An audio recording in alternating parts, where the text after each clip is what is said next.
Welcome to the treasure room.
Ten, 9, 8, 7, 6, 5, 4, 3, 2, 1, 0. Prepare for vault door opening.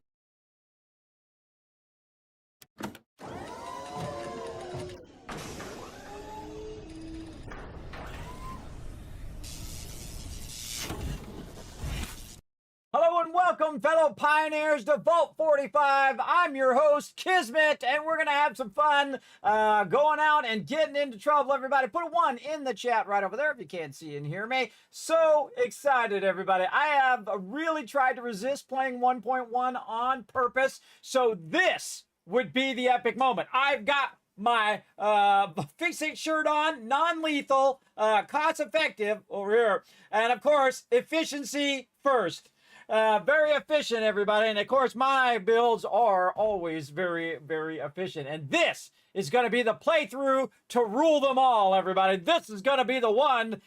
Very excited. Boom for 1.1. Now, this is going to be a 1.1 local mega playthrough, everybody. This will be the one that sets the standard for all future playthroughs. We are going to go to town today. And I'm going to show you a different way of playing than if you play on a server. Now, if you play on a server like I do, you let it run for 4,000 hours like I did, of course, you can just set it and forget it, which is one of my favorite things to do. You have the power of time. But when you don't have that power, you need to think in a different way. And, of course, we have to scale up our factories, right? So we'll need to scale them up very early and let them run and run and run while we're playing. So we're going to need more nodes. We're going to need more factories. We're going to need more of everything. And it's going to be super fun, everybody. Now, again, the 1.1 version of Satisfactory has dropped on what's known as stable, or what I call the release version of the game. And it is very, very exciting, which is funny because this says welcome to 1.0. They got to fix that welcome screen right there. But I actually was sitting in Total Eclipse's stream because they dumped they had their thing, their dev thing, and then they dropped everybody in his channel. Really amazing builder, everybody. Incredibly great video maker as well. Has a fantastic voice for videos as well. So I was over there chilling out, and I was like, man, I can't get my 1.1's not working. I can't see it. And he's like, well, just close Steam and reopen it and refresh it and do that. And so I did all of that, and boom, it popped up. And I was like, ooh, time to uninstall. So I uninstalled everything, got rid of all previous saves, all previous everything gone, and then brand new install. And now we're ready to go. I'm very excited. I get excited about this kind of stuff, everybody, because I just know it's going to be amazing. And there's going to be craziness, and there's going to be going off the rails, and there's going to be all sorts of stuff along the journey. But that's why you're watching. That's why you come in and be part of that journey, everybody. We're going to go and have some crazy ton of fun, everybody. And this is what gaming's all about. There are so many fantastic things dropping right now, everybody. Of course, we got 1.1 Satisfactory. We're going to do a local run. Then, of course, we've got Storms Brewing, 7 Days to Die. And then, of course, my birthday. And I have been working really hard on a bunch of stuff for Fallout 4 to make this probably one of my greatest playthroughs ever, if not the greatest playthrough ever of Fallout 4. Lucky number 13, just like in Fallout New Vegas. If you haven't played that, everybody, the Lucky 13, big reference there for sure. The Lucky 13 Casino in New Vegas. So very excited about all of those things and so much more, everybody. I have got a massive amount of stuff lined up for all of this and so much more. Tons of giveaways. We got my birthday celebration coming up, 10-year anniversary. Oh my God, it's just so much stuff. So much exciting stuff, everybody. So I say we say hello to the chat and we just get right to it because we're not messing around. I'm going to go fast, everybody. So if you see me go and you're like, Kismet, what did you just do? Just let me know in the chat and I'll talk you through it. But otherwise, I'm going to be cooking, everybody. Our goal, get to coal power. That's what we got to do. We want to get our perpetual power going. And I'm going to show you how to do it the fastest and most efficient way without sucking the fun out of it, everybody. Again, it's okay to be fast and efficient. Just don't suck the fun out of it. Enjoy the fun along the way, which I do for sure. MD Story coming in saying hello. What's up, MD Story? Oh, I saw some peeps at the top of the stream too when I was trying to fix some technical problems, but we're not going to get into that because screw those technical problems. Darn Microsoft and their sucky ability to make decent hardware and software. Dragon Wolf coming in. Hello, Dragon Wolf. Thank you very much. And Paul coming in. First peeps I see in the chat today. 1,000 Kids Cat for the chat, for being awesome and being diligent in there. Always makes me smile when I'm starting up and people are already in the chat saying, hey, Kismet, and whatnot. Again, it really brightens my day, everybody. It really does. I have some rough days, but this really helps me get through it, I tell you. Thank you for bringing that massive hype there. And again, hi, MD Story. Wombat bringing in that massive hype. That's Mr. Non-You bringing that love. Lurker Train, always appreciate it. Big time. Whoa, look at that Kismet love train. That's when you know you got it going on. Beautiful, beautiful Dragon World. Love it. Wombat said, super excited for the 1.1 playthrough. Can't wait to see your build. 2 days this week. So today and tomorrow we're doing 1.1. Now at the end of the stream, everybody, we are going to be doing a little bit of Throne and Liberty dailies and all that stuff. Been having a great time in that game as well, everybody. Just having a really fantastic time gaming, everybody. And you're like, well, Kismet, why don't you go play a bunch of new games instead of playing the same games you played before? Because those games are great forever. See, that's the thing. So you stop playing a game for a while, you come back, and then you play it again. That's what makes a great game great, is the fact you can come back and do another playthrough and then find new stuff, do new stuff in that game. That, again, greatness stays with it always. A game is great forever. It never stops being great. And just like in your life, everybody, if you do something amazing in your life, you do something great, that greatness stays with you always. I mean, I did a lot of pre-press and printing stuff. I pioneered all of that stuff, computers and 3D animation and architecture and all of that stuff, everybody. I did all of that stuff. And at the time, I didn't realize how lucky I was, how unique of a thing that happens when I'm just 20 years old and a convergence of both printing and computers and digital design came together at the same moment in which I happened to have all those skills and pioneered all of that, everybody. I was using Photoshop 0.09 before it even was 1.0. Way back in the day, and I got to do all of that stuff and really go on to do amazing things in my career, everybody. And I feel very lucky that I got to do that, because not everybody does, everybody. Not everybody gets to do what they love to do every single day. And I have always tried to do that, regardless of money or whatever. I just try to do the things I love to do.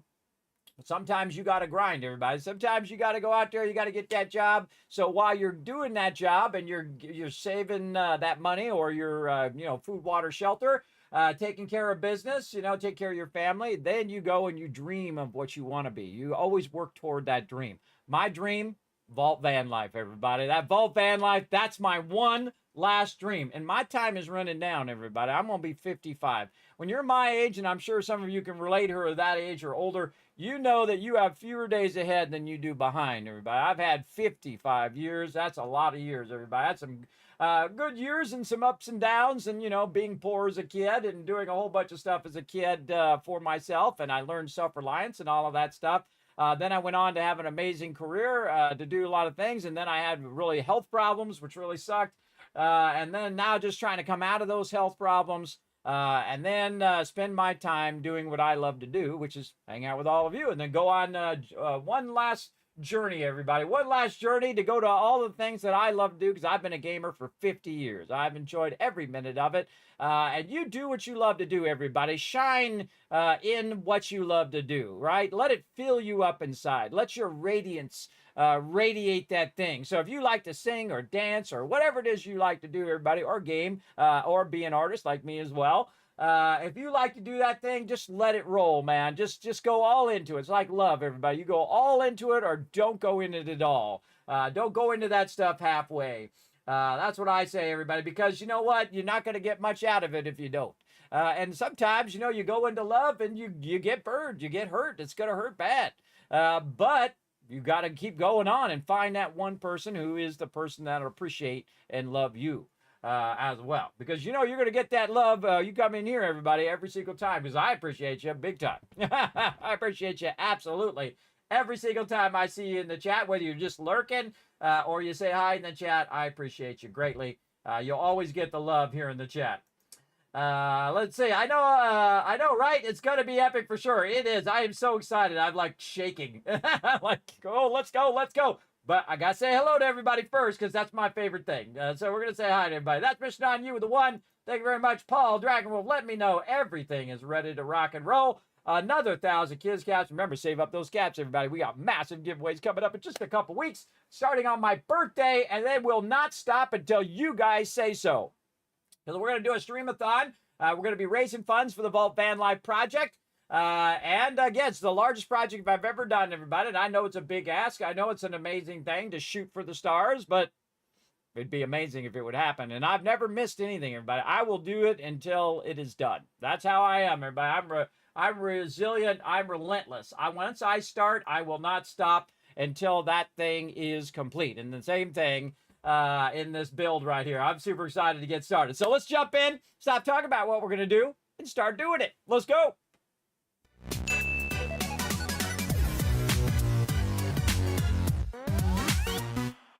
All right. And again, everybody, I'm going to go real fast on this playthrough. So again, if there's something you say, hey, Kismet, how'd you do that thing? How'd you line that up? Do that thing? I'll let you know. Now, again, I did uninstall it, reinstalled the whole entire thing. And of course, we've got the 1.1.1.0 build number 416835, Satisfactory 1.1 full release version. So here we go, everybody. New game. Now, I actually have played every single starting location, everybody. I like to start in the grass fields because it has my favorite spot in the game. And again, if we're going to do a mega playthrough, we'll have to play in my favorite spot, I think. So what we're going to do is we're going to go ahead and call this Tycoon HQ is the session name. I always call it like that. And I don't like to skip the onboarding and all of that. I think that every time I played this game, and it's 30, 40, 50, 100 times, I don't even know. I've lost track how many times now, everybody. That I have like 2,500 hours in this game, everybody. Only 7 Days to Die and Fallout 4 is more hours that I've played here on stream. And I don't play the game off stream. I only play it on stream. So, you know, it's like full time between Epic and Steam. Because I first bought it on Epic because it was an Epic exclusive. And I played the heck out of it. And then, of course, I switched to Steam. And I said, oh, man, I love this game so much, I'm going to get on Steam, too. I like to support them, everybody. I like to support them because they have crushed every single update ever. And I have a feeling that this one's not going to be disappointing either. But they got vertical splitters. They have all sorts of cool stuff. And we'll get into the deeper 1.1, what's new in 1.1 as we go along. But we're going to start completely from scratch. Now, this is going to be a local playthrough again.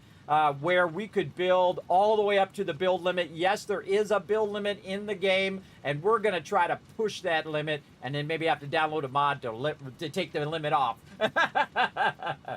We'll see. This will be my push it to the limit playthrough. So let's go. Start game. Super excited. All right, here we go. Skip onboarding, no. In the grass fields. Advanced game settings enabled, no. Single player, session, join ability. Multiplayer settings. Hold on. Single player. Yes. Yes, single player. That's what we want. All right, just to double check. All right, start game. Confirm.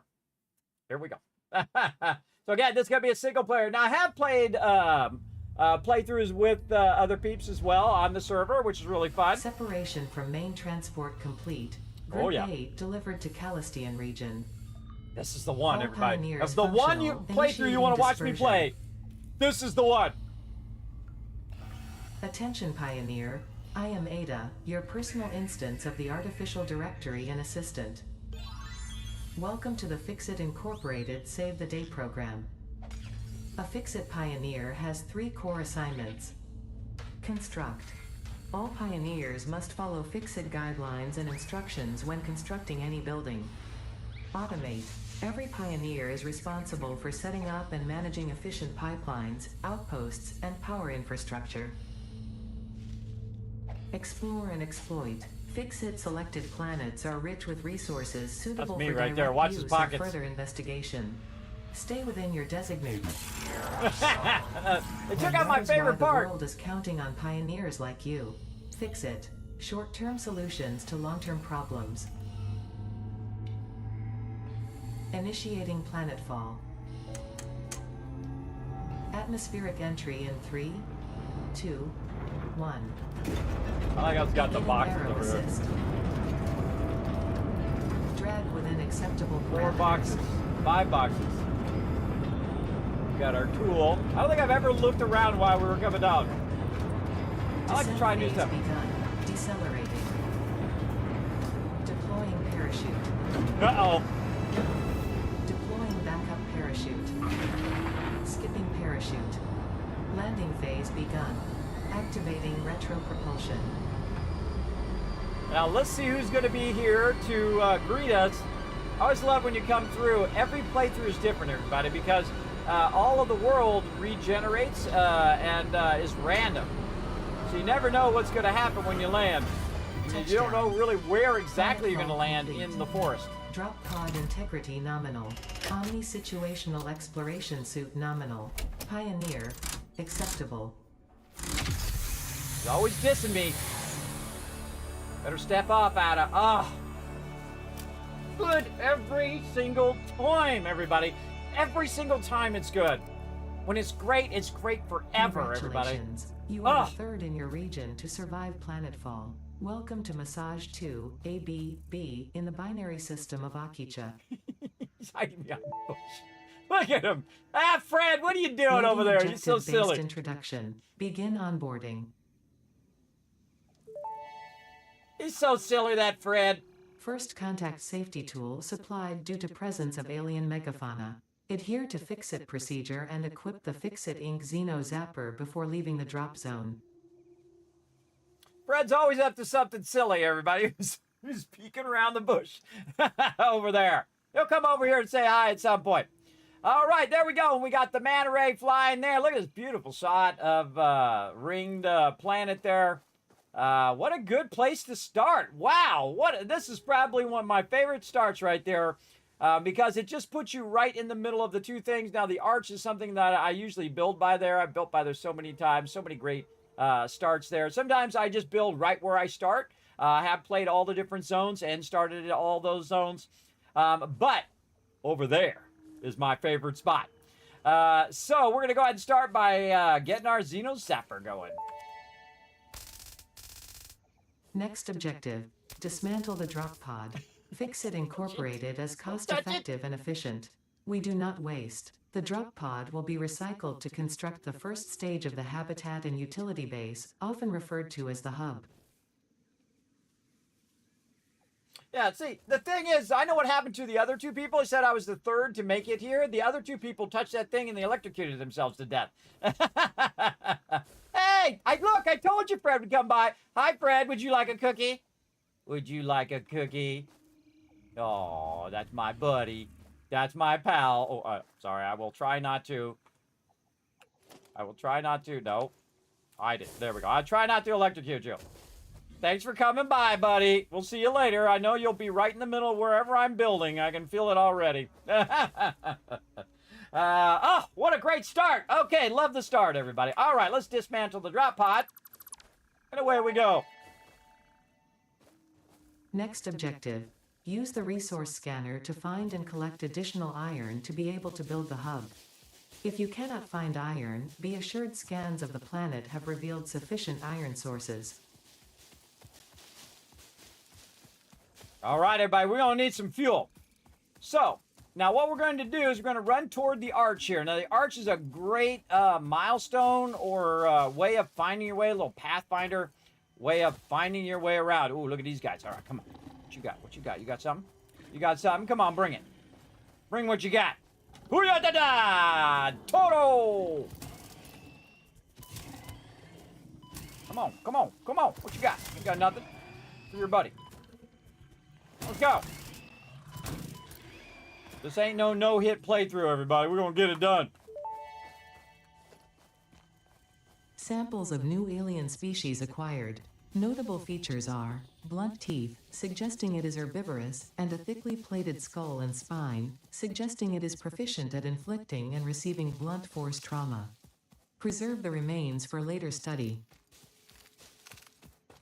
See this right here, everybody? This is actually wood on the ground. A lot of people run right past that, everybody. You want to grab that. Oh, some of these are really awkward. There we go. Grab that wood because the wood is actually more valuable and more valuable to convert in your biomass burner later on. So you definitely want to grab these if you can. If you can't grab them, just kind of work your cursor around a little bit until you find that magic spot like that. Also, another thing you can do is just hold down the E when you're running. So that's what we're going to do here. Again, finding that magic spot. Look at Fred over there. It's like at an angle. I don't know what you're doing over there, Fred, but whatever. Okay, so again, there's the arch there. We're going to turn to the right. We're going to run along the coast here. Now, while I'm running along, I'm holding down the E key to pick up all the bushes. Now, whenever you see something that you want to grab, just assume there's a mob nearby. Must be down below.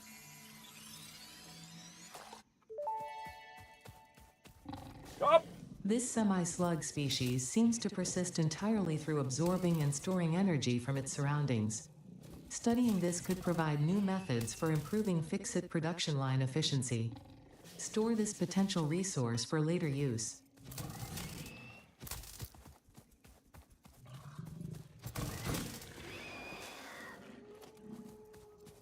Yeah, now I can sit there and jump over them and all of that and not get hit, everybody. But yeah, you just let them hit you a little bit in the beginning. You'll be fine. Just don't let them kill you. That's the most important part. Then you can kill them a little faster and be good to go. And we got our little slug friends. And again, you can see I'm looking specifically for leaves. And I'm holding down E, just kind of aiming at those leaves as we go along. Again, we're kind of going toward the coast here. Well, I'm going around, of course, looking for any other resources that I can grab so we can put these in the MAM. We're going to research them. Potential edible collected. Eating it and surviving does not count as a valid field test and does not generate enough data for Fix-It to make an informed decision. Store this potential resource for later use.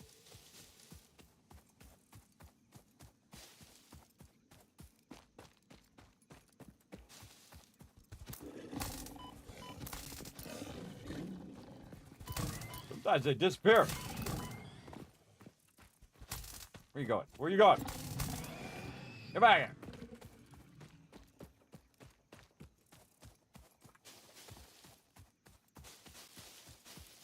Now you can see I'm not following the tutorial, but here we go. Remember that that's a dead drop off. You're gonna die if you drop down there.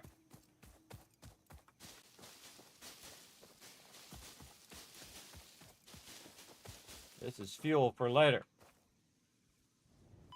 Ooh, okay. A little close there. What's up?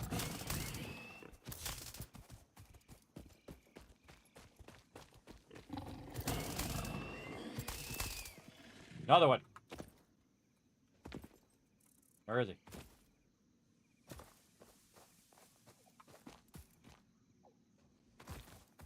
Don't know. He'll show up. I see you there, Paleberries. Potential edible collected. If consumed before authorized as compatible with the human digestive system by Fixit, the consumer is responsible for any and all consequences. Store this potential resource for later use. What's up, Fred? My buddy Fred. Some people call him Peanut because he's shaped like a peanut. I know, huh? Amazing, amazing thoughts. Now, again, everybody, this part right here is very important. Just collect as much as you can. Now, again, I'm going to run down the coast, kind of hitting some of this stuff on the way. Very, very useful. And again, just holding down E. I don't have to press E every single time. Here's the waterfalls. Beautiful spot. Of course, taking out some mobs as I go. And, of course, I'm naturally healing as well along the way.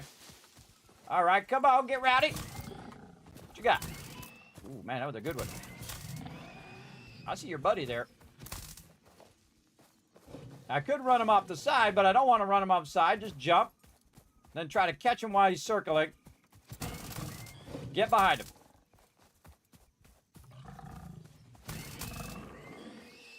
There we go. Actually, that one was really good. All right, nice.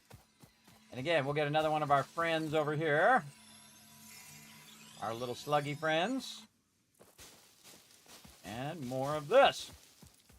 Again, just to give you a reference of where I'm at. Again, these are called the waterfalls for obvious reasons. Now, again, I'm walking down the coast from the arch in the forest area, and I'm going to try to go up over this area here. And again, just keep grabbing all these goodies as you find them along the way. Now, I don't necessarily need to grab iron and copper and all of that because we're going to get that along the way. But if we see something else, hey, look, how'd you get ahead of us, Fred? This way? This is the way? All right, thanks, bro. Appreciate it. But again, grab as many unusual ones as you're running along. So, you know, if you see some sulfur or something like that, you definitely want to grab that. Actually, I forget what is over here. But you definitely want to do a little bit of exploring in the beginning. And if you die, you die. It's okay. Oh, speaking of sulfur, there's something right there. Wow, that was like a Kismet moment right there. Potential edible collected. Reminder that look and smell alone do not provide sufficient data to determine exact risk of consumption. Just because it looks like you can eat it does not mean it won't eat you. Store this potential resource for later use. He's not wrong. Just hit E. We will Unknown metal collected. This metallic element is showing properties similar to those in Group 11 on the periodic table, such as high conductivity and malleability. Store this potential resource for later use. So excited. So excited for the playthrough. Unknown chemical element collected. This non-metallic and multivalent element seems to be present only in a solid state and exhibits a most pungent smell. It is fortunate Fixit helmets are of such high quality. Store this potential resource for later use. Now you can see, everybody, just from walking around, I'm already making big strides in the game because I'm finding all of these resources along the way to my spot, the greatest spot I think in the game. Also looking very forward to being able to disassemble those landing spots. Pretty excited about that. And again, looking for mobs that I could try to take out along the way. Oh, there's one up there. Let's see if we can walk our way up there. Oh, I hear something up here, too.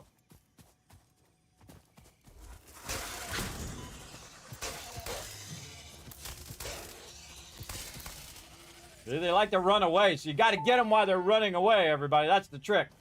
Samples of unknown alien species acquired. Their weaponized plasma is most likely stored as a stable chemical substance in an organ close to their mouth, and only turns volatile when exposed to one of the chemical elements in the air. Preserve the remains for later study. Okay, and here we are, the mighty Mercer Sphere. We're going to be collecting a lot of these. The astrobiologist Dr. D.M. Mercer was the first to recognize the presence and probable nature of these alien artifacts. These chain-melted state spheres are named in his honor.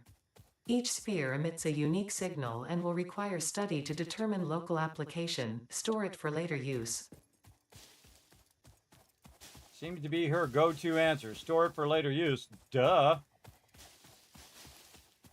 AI is so smart. Why do they say the dumbest things? I don't know. All right, everybody. I'm about to show you a secret.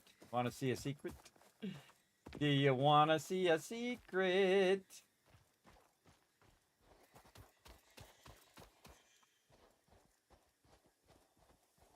Patience is a virtue.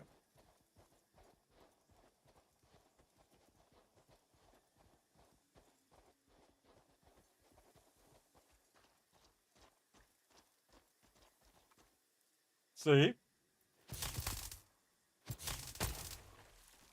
I showed you a secret.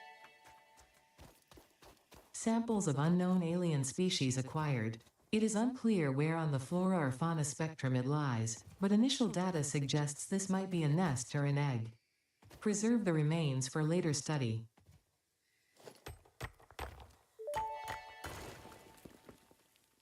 Unknown crystalline mineral collected. This mineral is composed of the same chemical elements as quartz and may yield similar industrial functions. Store this potential resource for later use.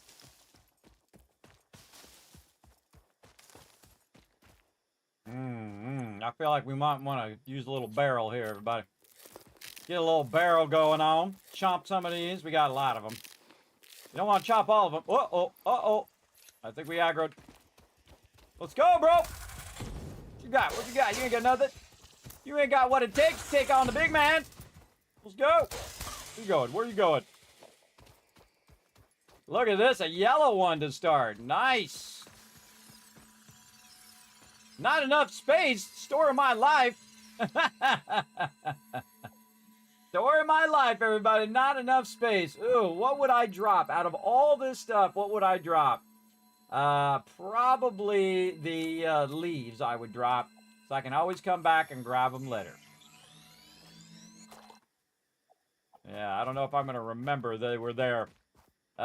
Here's a better idea. All right, hold on. Let's see if we drop the slug here. We pick up the leaves here. We take the leaves. Remember where that slug is. Okay. And we put them in a spot that's really easy to find because this guy's going to respawn.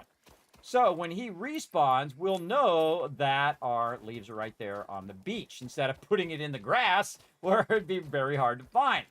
So yeah, you gotta think that stuff through, everybody. Think that stuff through for sure. Okay, and there we go. All right, we're finding lots of loot here. We can't even grab anything else. We are maxed out. So again, you're going to go along and you're going to see this thing. And we're going along the shore up above the waterfalls. And you're going to see that pod there. You crouch and you sneak up on it while crouched. And bam, you can wipe it out before it has a chance to go and get you. See, kids, I'm going to teach you all my gamer secrets there, everybody. Very cool. Let's go ahead and keep on going. Right up the way here. Now, again, just follow this path once you go past that area. Oh, Mercer Sphere over here. We're going to dip left, though, at the Mercer Sphere. And we're going to go right over here. Now, what we're going to do is just take a minute, and we're going to scan for that iron. Right over here. We'll come back for that. Again, moving our way along the shoreline. A little ways down. You can't quite see the arch from way over here, but again, we'll come back for all that other stuff. We're just making our way through the jungle.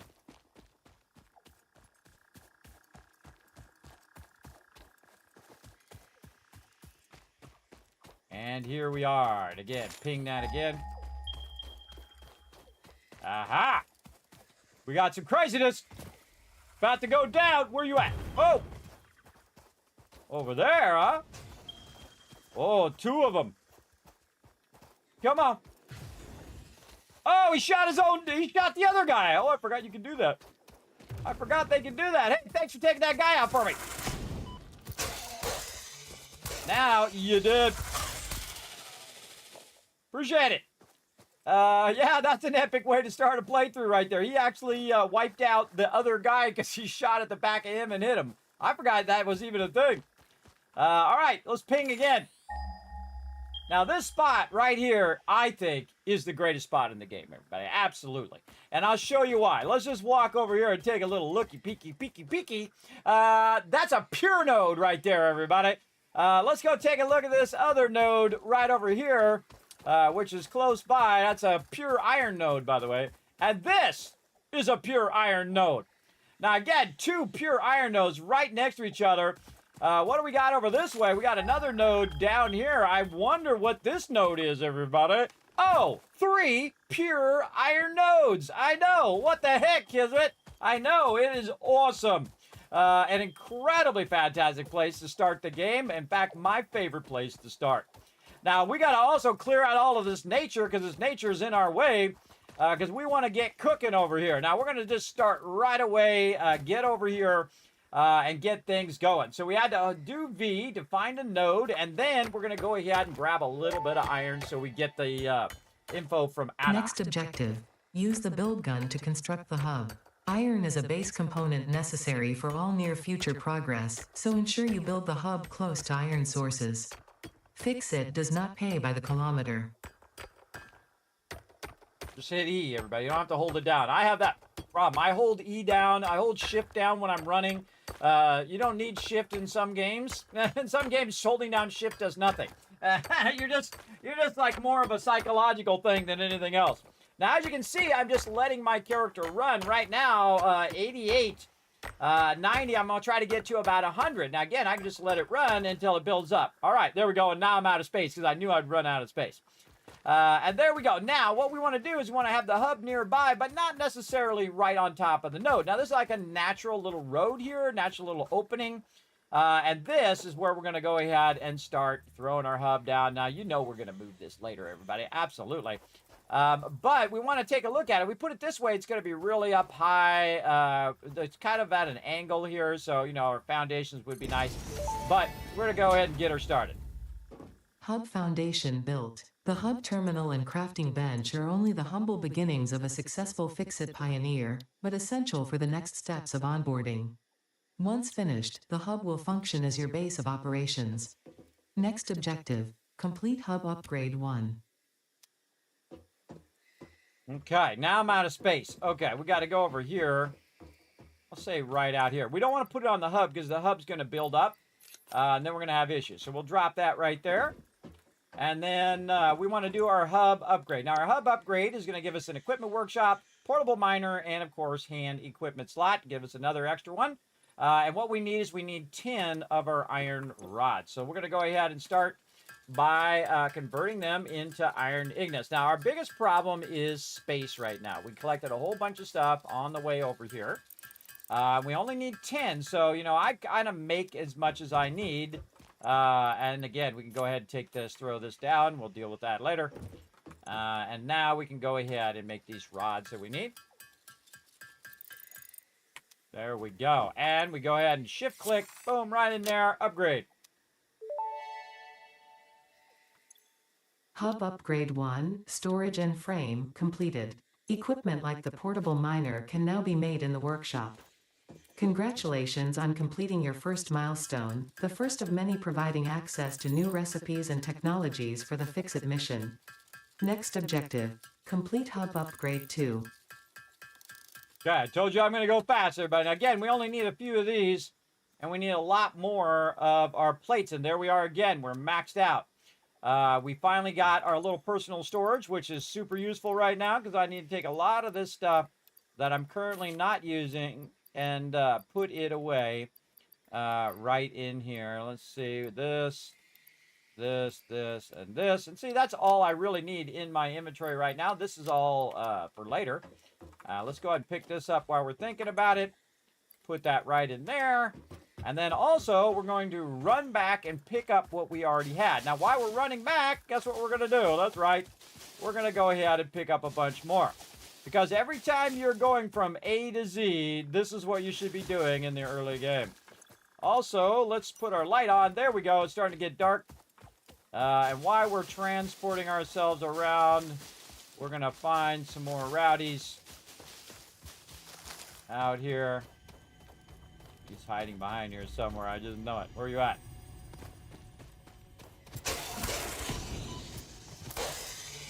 Get them before they get you. That's what you do. Another Mercer Sphere. Let's go! Hey, sir, how's this going? Going awesome, big. I'm super excited.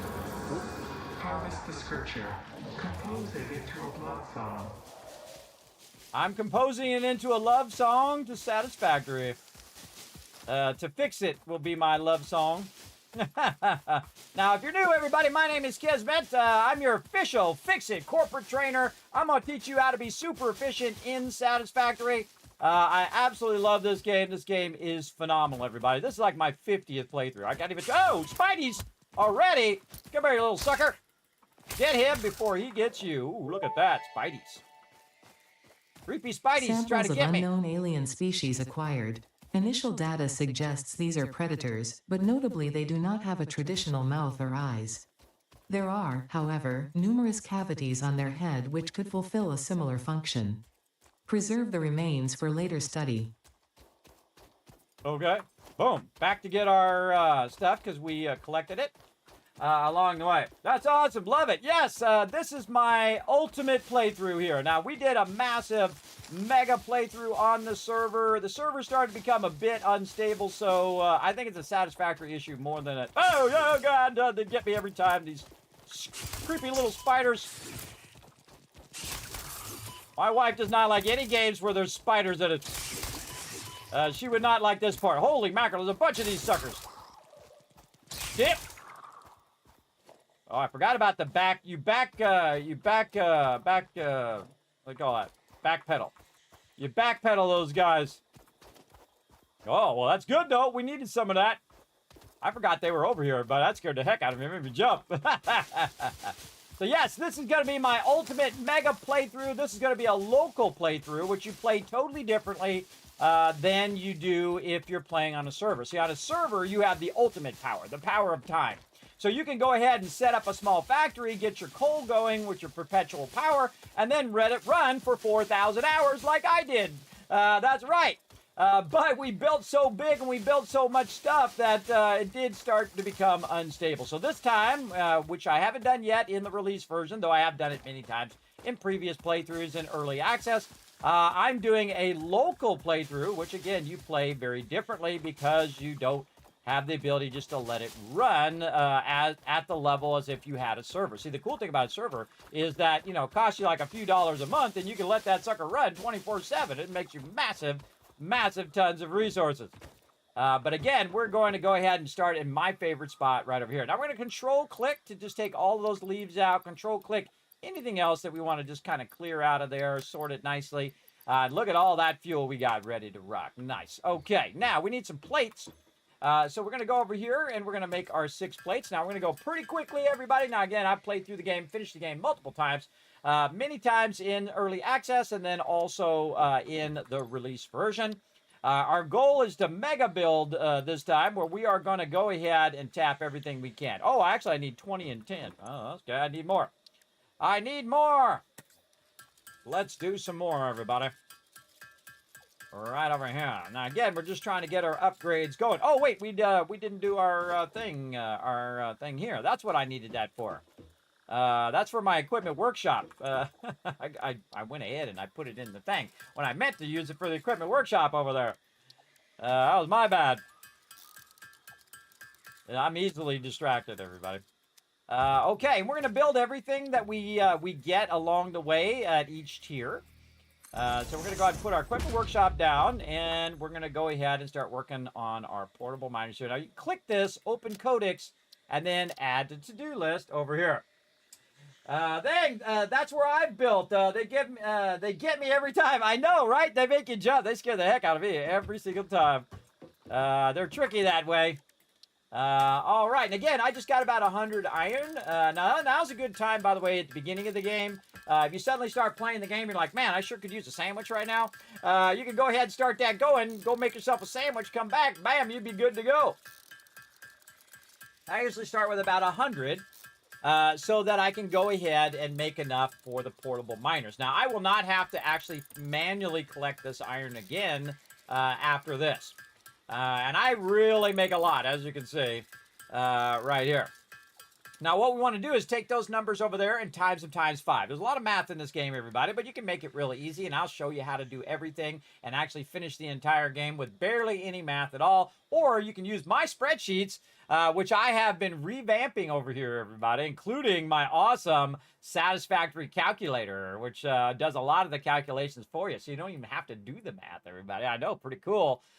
Pretty cool stuff going on over there. We'll check that out. But what we want to do is just go 5 times 4. We can do that in our head. That's 20. And then, of course, 5 times 2, which is 10. So we need 10 plates, and we need that. Now, also, by the way, you can go in and tell it how many portable miners you want to make, and we'll automatically do the math for you. So, again, even though there's a good amount of math in the game, there's a lot of things that'll help you. You can also just go in and hit N. Hit N. No N? No N yet. I can't hit N yet. Well, you can hit N, you can do math in there. We'll do that later. I forgot you can't do it this early. Oh, that's wild. All right, so we're going to make 20 of these. If you notice, I make exactly the amount that I need. Because this comes out of my time, and your time is your most precious asset. Remember that. All right, and then we'll make 5 miners. Now, the miners used to be separate in your inventory. Now they stack, which is awesome. That's what you need. Well, you need a bunch of pure nodes to get you started. That's what we're doing over here. This is, I've started over here many, many times. Again, I've played the game since it came out. I've played every single update ever. And never missed a one, everybody. I absolutely love this game. It is so incredible. It's like genre defining so good, everybody. That's how fantastic the game is. Absolutely. And there's so much cool new stuff in 1.1. Pretty excited about that as well. Okay, and again, we should start clearing all this stuff out of here as well, just kind of around the hub here. Again, just hold down E on one of these bushes, and then you'll get all this other stuff cleared out. Now, we're going to need a lot of this, everybody, so good to just go in and manually do it. Now, later on, you get a faster way to clear all this out. We'll get to that, but in the beginning, you want as much of this as you can, because we're not gonna be fooling around, everybody. We're not gonna just set stuff up and let it run. We are going to have to scale up big time when you're in a local playthrough. And I'm gonna show you how to do it. But first, I'm gonna show you another gaming secret. You ready? Right here, and that's to make 5 of these portable miners. Stick them in your hands here and put 5 of them down. Don't put 1 down. You put 5. Why? Because it's 5 times faster. That's why. There we go. And again, instead of collecting 100 each time, it's going to collect 500 each time. And that is going to let it rock and roll really, really fast. I love that animation every time. All right, we'll let that run. And that's going to give us a really fantastic head start right there. Okay, now we're ready to do our upgrades. And again, we want to check out each thing as we go through each tier. We're going to check out all the stuff that we did unlock. So we unlocked the thing, portable miner, and of course we had the hand slot, which allowed us to put the thing in the offhand without having to take our Xeno Zapper out. All right, so now we need, again, some more stuff over here. We need some more rods. We'll go ahead and make a few of those. And now we're out of iron, raw iron and iron ignis. Now, did I put it in here? Nope. I used it all up. That was a great way to get started. So that was 100 iron, raw iron. But right here, look, 83 already. And now this is 85. And this is more and more and more. In the time in which I set those down, walk to there, walk back, as you saw, I just collected about 430 roughly iron. So I don't have to collect that anymore. So I've eliminated the part of extracting it manually. But I still do need to convert it myself over here until we get to the stage where we can start to automate all of this stuff. But having a pure node nearby means that it's extracting so much faster, right? Basically 3 times faster than your coarse node would do. And again, we only need to build as much as we need to build to get started. So I'm going to be going pretty quickly here. And then over here, we need about 10 of these. Oh, oops, not quite enough. There, we need 4 more. That's good enough. Okay, we're ready to unlock the next stage. Let's go. Hub Upgrade 2, Power and Shell, completed. The smelter can turn raw ore such as copper and iron into ingots, and the biomass burner generates power when fueled. Fun fact: most of the native flora and fauna is compatible with Fix-It technology. Fueling the biomass burner with inappropriate materials will result in deductions or even cancellation of your yearly bonus. No, not Next my yearly objective, bonus! complete Hub Upgrade 3. GG, you beat the game? Oh, I already know I beat the game already. I already know, everybody, but we're just getting started. So settle in, everybody. Settle in. Okay, so we got that in there. We got our smelter, our power lines, our copper ingots, our wire, our cable. We got all of that in there. We want to go ahead and get that rocking and rolling. But first, what we want to do is just go back here and take a look at our nice, shiny new biomass burner. Very nice. All right, we can put some fuel in there. Let's go ahead and put these leaves in there. Now, of course, we want to max it out. We don't want to just go 447.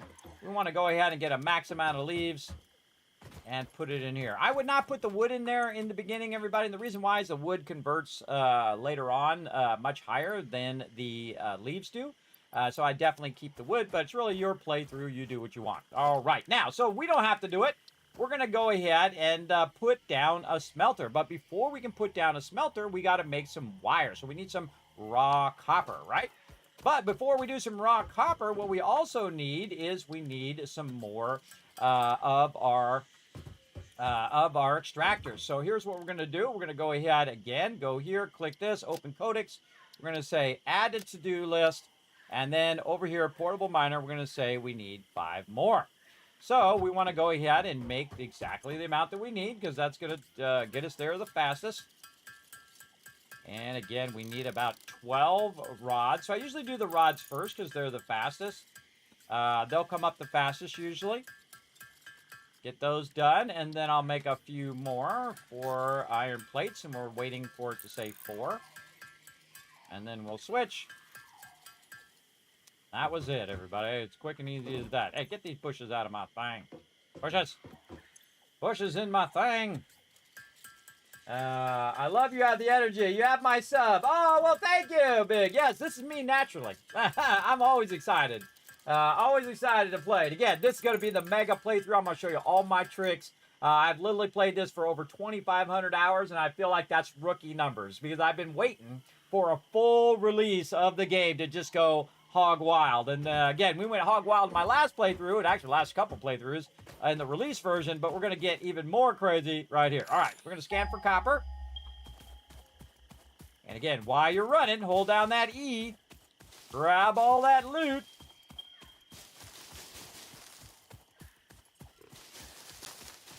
What's up, home slices? This one's tricky because they're going to try to get you from 2 sides. Run it this one.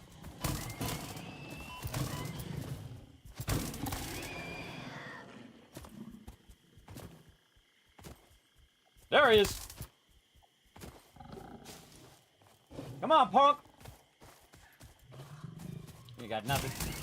You ain't got nothing. Don't be by a cliff edge, everybody. He will knock you off. I've been knocked off the cliff edge before. Do not stand by the cliff edge. That's very bad. Very bad. Now, sometimes I just let him hit me if I'm in a hurry, everybody. I will absolutely do it. Now, here we are over here at the copper node. And again, I like to kind of clear the area out, you know what I mean? Just try to make it easy to see the node itself.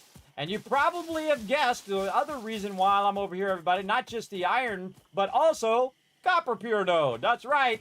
This area is the area of pure nodes.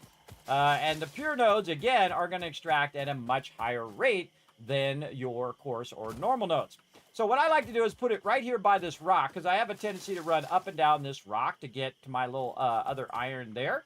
So I'm going to go ahead and put these 5 right here. And again, 5 times the speed. So 1, 2, 3, 4, and number 5. And I just wait a minute. So while you're waiting for that thing to kind of get up to speed, I'd run around and grab as much of this as you can. Because again, we're going to need a lot of this stuff. And you never know, you might find something you're looking for. Try not to fall off like I almost just did. Hey, Lizard Doggo, how you doing, little buddy? You're a good Lizard Doggo. Yes, you are. You're a good boy. All right.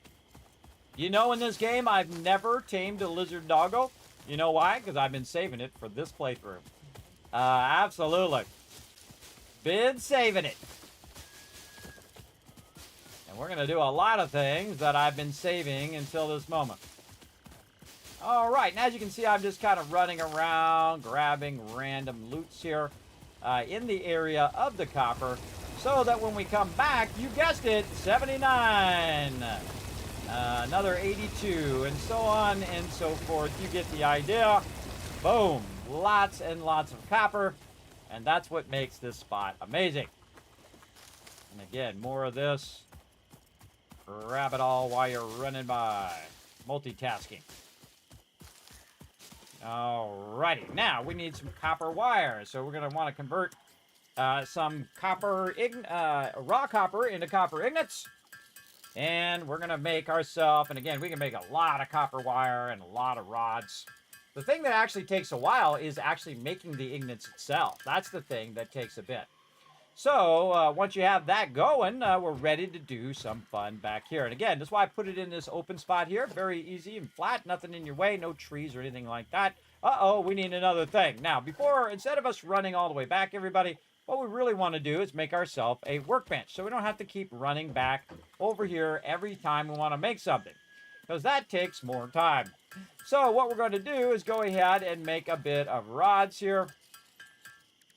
And then we're going to go ahead and make ourselves a bit of plates. Now, anytime that I go AFK, which we're not going to go AFK for a while, but when I do, I will go ahead and queue up a bunch of stuff on my character. A great thing to do if you take a break or if you go get a drink or whatever, just put your character in there, start converting a bunch of iron ingots or whatever it is you need. Let it run while you're gone. When you come back, boom, tons of resources ready to rock. Now, I like to put my workbench out here, so again, I don't have to keep jumping up in there. So I'm just going to go ahead and place it, let's say, right there. Very nice. And then we're going to go ahead and start to work on our smelter. So we're going to go ahead and press that, and that's going to tell us how many we need. Now, I could swear that they made this function specifically for me. Because I forget what the heck I'm doing and how much of this I need and how much of that I need. So that really does help a lot. So here we go. All right, so now we can put our smelter down. Now, it doesn't really matter where we put it right now. Just make it nice and easy for you to go ahead and run it. Now, I don't use the pole all that often. So I put the power lines as number 1. And then if we want to run the power line, you can see that we need some cable. So we're going to go ahead and make some cable. Cable is made from wire. So we're just going to make a little bit. We're going to take it. We're going to run it over here. We're going to go ahead and have that automatically start up with the 500 leaves we put in there. And then, of course, we want this to convert something. We're going to start with our iron ingots. There we go. Because you're going to need a lot more iron in the beginning of the game than you will need copper. So keep that in mind. And then we're going to work on our upgrade number 3 here in a bit. But what did we do? Did we use the smelter? Yes. The power line, the copper ingots. Well, we made some of those wire thing, and we did all of that. So we did all of those things. We're ready for the next stage. Now we're going to need a bunch of all of these things. Now, in the beginning, it is always faster for you to make the thing, everybody. Absolutely. That's why it's so incredibly effective for you to just AFK at this stage, especially if you have like 500 of each thing like I do. And every time I go back there, I could go ahead and collect 500. But I think in this particular playthrough, since we're doing a mega playthrough, I think it's time to take it to a whole nother level, don't you? Well, let's go over here and say, you know what? We're going to go ahead and say, right here, open the codex. We're going to go ahead and add a to-do list. We're going to edit our to-do list here, and we're going to go 5 more. But actually, we're going to go 10 more because we're going to put an additional 5 on each node that we just did, right? So here we go. How many do we need? We need 40 iron rods. So let's go ahead, convert enough to where we can go ahead and do 40. of the actual rods themselves. There we go. And then get those 40 rods.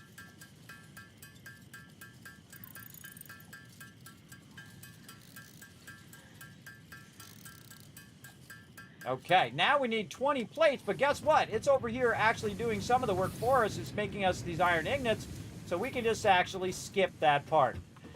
We can just skip that part and go ahead and make a whole bunch of iron plates. See? See our multitask there, everybody? That thing was running while I was doing something else. It's pretty cool. In fact, I'm going to make all the rest of this into plates for now.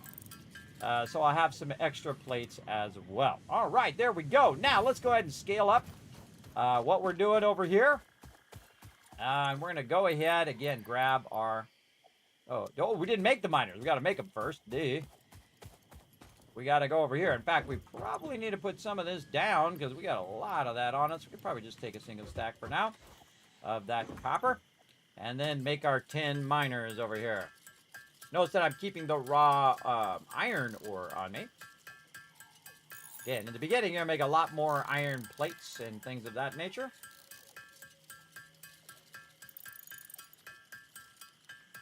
I love the fact that you have to make the thing to do the thing. Fantastic. There you go. You wish you did that instead of running back and forth? Yep. Hey, I'm helping you out already. There you go. Let's go ahead and run in here and throw this down. And again, check it out right here. Now, instead of 500, guess what, everybody? This is going to be 1,000 right there. 1, 2, 3, 4, 5. Looking sexy. We're going to let those go. That's 1,000 ore that's going to be extracted at any time. Now, I can tell you that's actually faster than most of the various tiers of... hello, what's up, Ebs? Of most of the tiers in the entire game of your auto extractors, everybody. So this is actually faster than your auto extractors, except for the max level auto extractor, and it has to be massively max level overclocked as well. Now, while we're here, we might as well grab some more.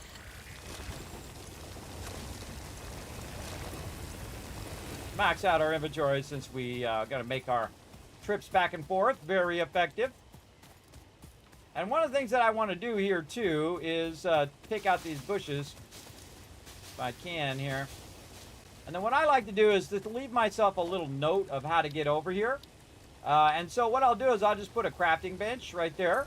And that kind of reminds me, okay, right through there between the crafting bench and this is where that note is and where I need to go.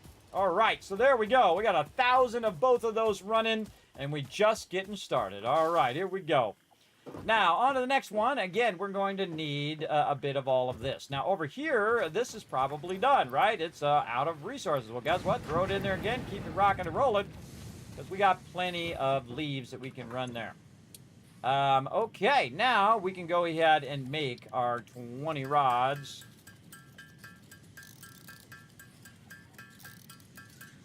All you got to do is just click on the other thing. And again, I made an extra 10. And so now I got that right there. Easy, control, click, control, click. We'll put that in there. That leaves us with 14 of those. And again, we'll go ahead and get this going.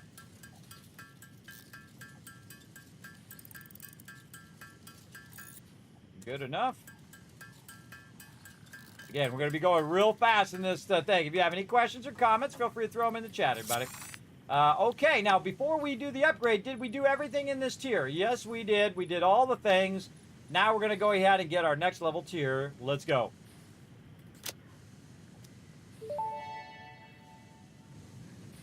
Hub Upgrade 3, Interior Furnishing, completed. The constructor can produce simple parts, and power poles allow for the expansion of the power grid.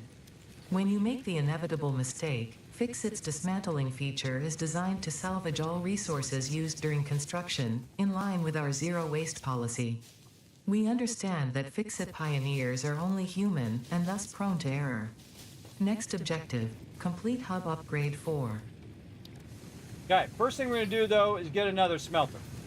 And since we have the thing out here, we can very easily just make it out here without having to run back in there each time. So let's make a few of these, and then we'll make some more copper ingots over here. So we can make a bunch more wire. And then we're going to go ahead and just start with another smelter. Now, why do we want to start with the second smelter? Because we have another item that we want to run.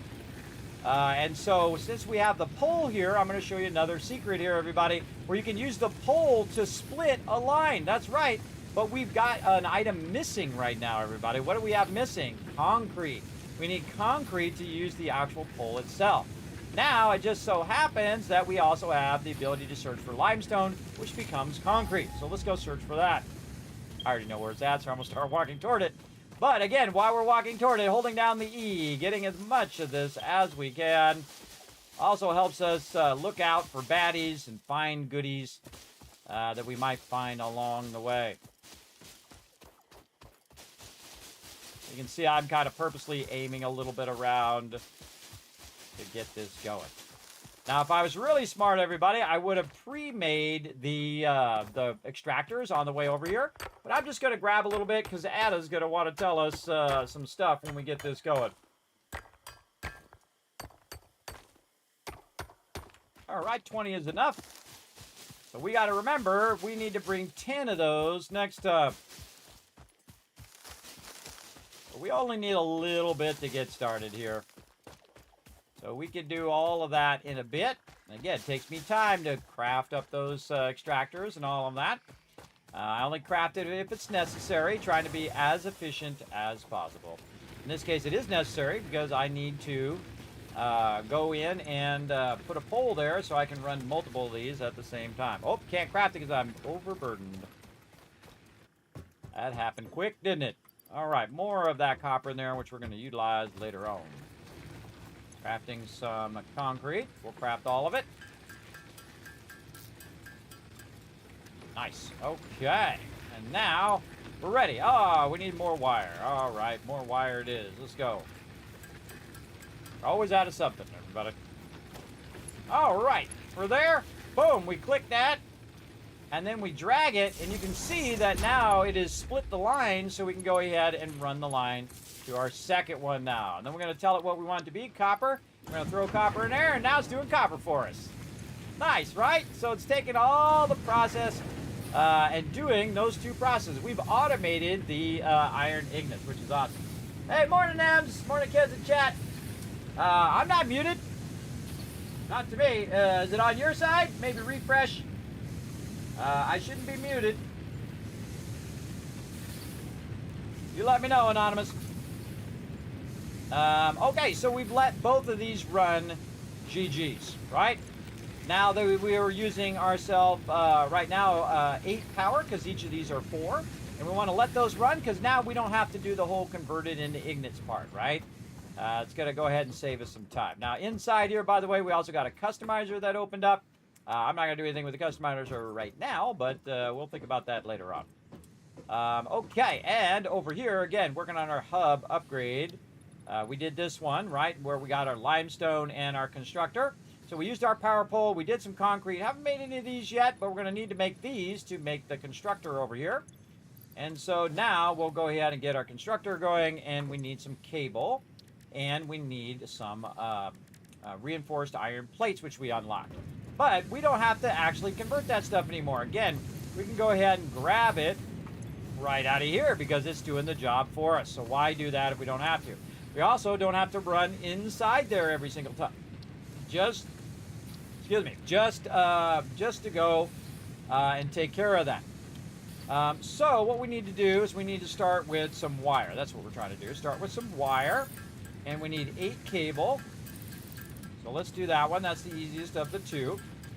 Okay, and now we need a bunch of iron rods. And the reason why we need iron rods is we're trying to make some reinforced iron plates. Now, reinforced iron plates use plates and also screws. So we want to make ourselves some screws here.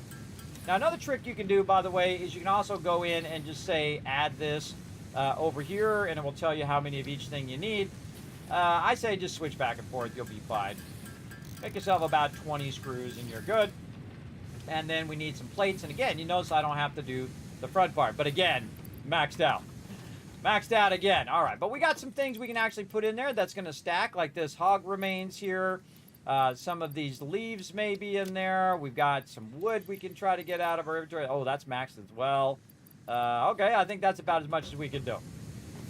All right, and then again, coming back in here, we're creating some screws, which we did, and then now some plates. Oh, did we get the retweets? Oh, look at that. All right, let me go ahead and shout you guys with a bunch of Kiz caps as well. There we go. Okay, reinforced iron plates. We need 2 of them. And now we're ready for our constructor. Yay, all right, let's do it. Right over here. And we already have our power line over here, but what I'm going to do is just go ahead and try to pull out another one. Oh, not enough wire. But again, this is how this game is. It is perfectly built so it's balanced in the beginning, everybody, where you're making a lot of stuff in the beginning, which is really fun. And then, of course, later on that when you automate it, it just feels so nice. Oh, hold on. You hear it stop? If you hear it stop, you got to throw some more in there. Keep it going. There we go. Manually putting it in there. All right. Now, we added another power pole so we can go ahead and manage these ones here in the front.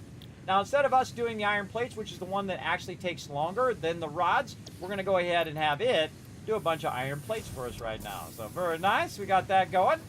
And then, of course, we'd want to do another one to do some of the work for us again. So, we'll have to go over here and make ourselves some more of our cable. We got to make some more wire first. Yeah, just making what I need to get started. Again, this is going to be a real efficient playthrough where we optimize our ability to do all of this. And what do we need? Some more plates here.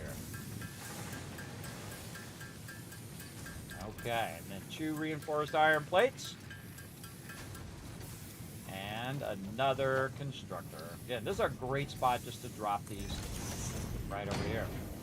And same thing, we're going to run a wire over there. That one's now connected to power. And then, again, wire. Now, wire is the only thing you really need to be making in the beginning, everybody, because wire becomes cable. Cable's really fast to make on your own. Wire is easy to make, too. Really, the ignits are the thing that takes the longest. So you really want to automate the ignits as quick as possible. Get wire and plates going, because those are slower than if you're doing cable or if you're doing rods. And let that stuff run. Let that stuff rock and roll. Now, we want to really get serious now because we have a lot of resources in here that we can use. So we're going to go ahead and pull that out, put all those leaves in there. Any other resources in here that we might want to grab? Not really. Okay, so over here, we're going to go back to our copper here. We're going to max that out, let that rock and roll. Take this out of here. Pop on over here, max that back out again. Same thing over here. Now, you can see that we're out of iron. Well, I don't think so. Because we thought so far ahead that now we can just go, oh, that was not what I wanted to do. My bad, hit the wrong button. I picked it up instead of getting the loot. Put it down. There you go. All right, but I got the loot anyway, everybody. Oh, I did it again. Old habits, bro. Old habits are hard to break. Get down there. Not doing that. Grab all. They need a key for grab all is what they do. Like an R. If it could hit R, that would be awesome. All right. Now, I don't even need all of that right now. I'm just going to grab what I can fit in my inventory and then, again, keep all that automation running. Nice. Do your thing. And then, again, I'm going to put some more of these. Put those in there. There we go. Max that out. Let that rock and roll. Okay. Did we do all the things in here? We did this. We did this. We did that. We did this. And we did this. All good stuff. Now, we need to take a moment. Say, you know what? We're going to go over here. And we're going to get things working away here. Again, open the codex. Add to the to-do list. You can also just add it a bunch of times if you want over there. I like to do it right here. That's just me. And we're going to say we need 10 more of these. Now, here's the thing, everybody. It's actually doing the plates for me, so I don't need to do the plates anymore. I can just grab the 60 plates that it's already done. Now, if I had to do the 60 plates, it would definitely not have been that fast. Plus, it's running in the background while I'm doing other things. Now, also over here, it's also doing wire, and I can go ahead and just grab that wire out of there. Wire stack's really high, up to 500 in wire, so we can let that run. Now, what I really need is some iron rods as well, so it might be a good time to also queue that up. But first, we're going to go ahead and take care of business over here and just go ahead and make our own iron rods. And to do that, we can just go ahead and scalp some of these back, or we could go ahead and grab what's in this one and convert that into rods, which is going to make 40 rods, which is exactly the amount of rods. That just happened to happen, everybody. I didn't plan that. That just happened to happen, where it's going to make the exact amount of rods that we need. There we go. Good enough. And then over here, we're going to go ahead and make 10 of these. Again, they stack in a single line now instead of stacking in multiple, so it's really useful. Really useful.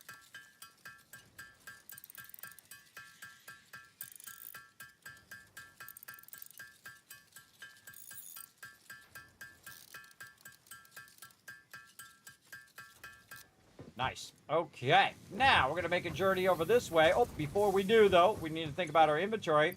Look at this. Now, we want to go ahead and see if we have the ability to offload any of this. Remember that if you are overburdened, everybody, find a nice flat spot, especially by your hub here, and just say, you know what? All right, I got too much of this. I'm just going to go ahead, move around a little bit. Just drop it on the ground. Use the ground as a storage spot as well. So that you're not getting super overburdened. I know, you're like, oh, Kismet, I never thought of just using the ground as storage. I know, I get overburdened all the time. You know, you got to adapt when you're overburdened. Oh, there it is, our first power loss. I knew it was going to happen eventually. Big power loss there. We'll go back and we'll take care of that in a minute. We want to get this going over here. So again, multitasking as much as you can. And then you set this up where you never have to think about, oh man, I need to go and wait for that limestone to come up. Nope, you're not going to need to wait for it now. That is for sure. With 10 of those babies down, you're going to be generating 1,000 limestone in the very beginning. Again, everybody, this is a pure node over here as well. So all three types now, iron, copper, and our limestone are pure nodes in this particular spot. Now, I'm only going to grab a little bit here. Again, don't need that much right now, but each one of them, again, extracting at a much faster rate because the node is very, very fast. And good enough, I feel. That's more we can kind of carry anyway. Okay, grabbing these bushes on the way back, cleaning this area up while we're at it.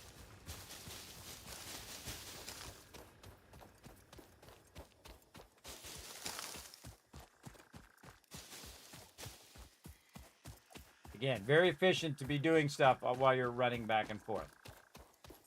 Very, very efficient. Okay, so we lost power, everybody. What are we going to do? Oh, no, we lost power. Well, luckily, we were smart, and we've been collecting a ton of leaves. So we just put those leaves back in there again, pull this button, and away it goes. Now, our total production right now, everybody, our max cons is 16, which means that that is right up at the top. That's that blue line. Now, our actual capacity, our power capacity is 20. So we actually have a gap of 4 right there that we can just let stuff run and get things going. Now, there is one more thing that we do need to automate over here as well, and we're going to need ourselves another constructor for that. So we're going to go ahead and get our constructor up. We're going to try to make some more reinforced iron plates here. First, we'll make some screws. There we go.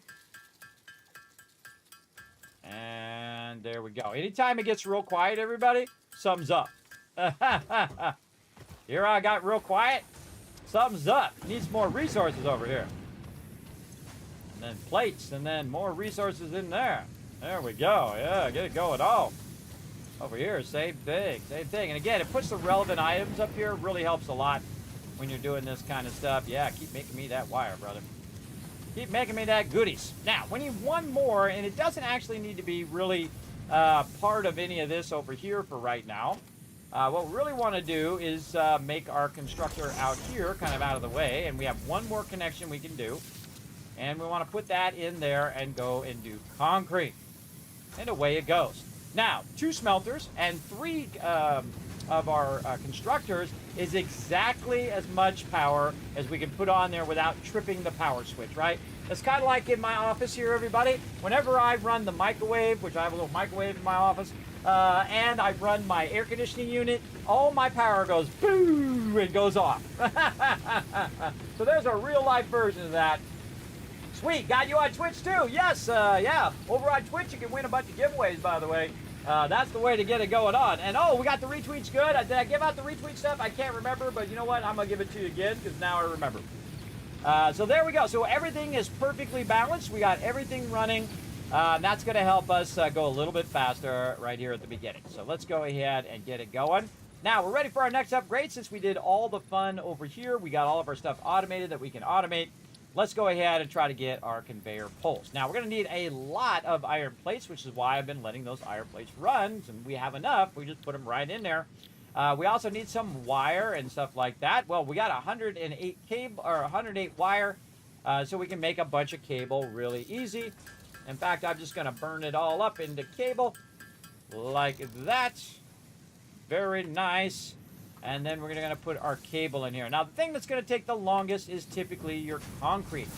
But I have it out here already doing some of it for me, so it's already done 22, which is more than enough of what I need. Again, you don't want to have to run too far, everybody, but, you know, you also don't want it to be right up where it's blocking your stuff. And there's our upgrade. I told you we're going to be going fast. Hub upgrade 4, landing platform and utilities completed. Conveyor belts connect the output of one building to the input of another and transport resources.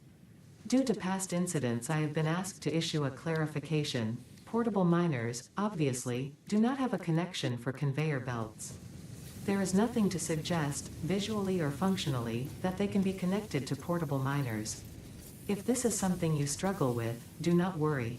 Fixit has alternative uses for all their pioneers. Next objective, complete hub upgrade 5.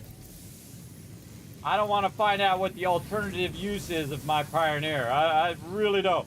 Now, as you can see, everybody, I put the iron ingots in there manually. And then over here, I'm going to add more iron there and add... Oh, I don't have any more copper on me. Let me get some more. Right over here on the ground. And I could also drop it right here by the copper node as well. I just drop it there because it's easier to find right outside my base. And there we go. Okay, so we got all that going. Now, what we're going to do is do some conveyor belts, but we need a bunch of plates for that as well to make those plates go. We need to make a bunch of plates so we can get our conveyor belts going. Now, if you noticed, I went into logistics here, which now shows up. You got your conveyor belts, and I press this. And what that does, it tells me how many plates I need per item. Now, if I know exactly how many of these I need, I can put them in. I rarely ever do. I just put one in just to tell me what resource I need, and then I get like as much resource of that as I can. So now what we can do is we can actually have it do this part in between. We don't need to do that part anymore. It's going to automatically take it and put it into the thing so it can create making those things, right? It doesn't cost any more power. Belts do not use power. So even if your power goes off, your belts will continue to go until it runs out of the raw resources or whatever resources are on it. So those never use power. So only the actual machines themselves. So now we got that going. Plus we have, oh, and there it goes again. And I'm letting that go off on purpose, everybody, just for the fun. And you can see that we also got more inventory slots as well, which is probably the most valuable thing in there.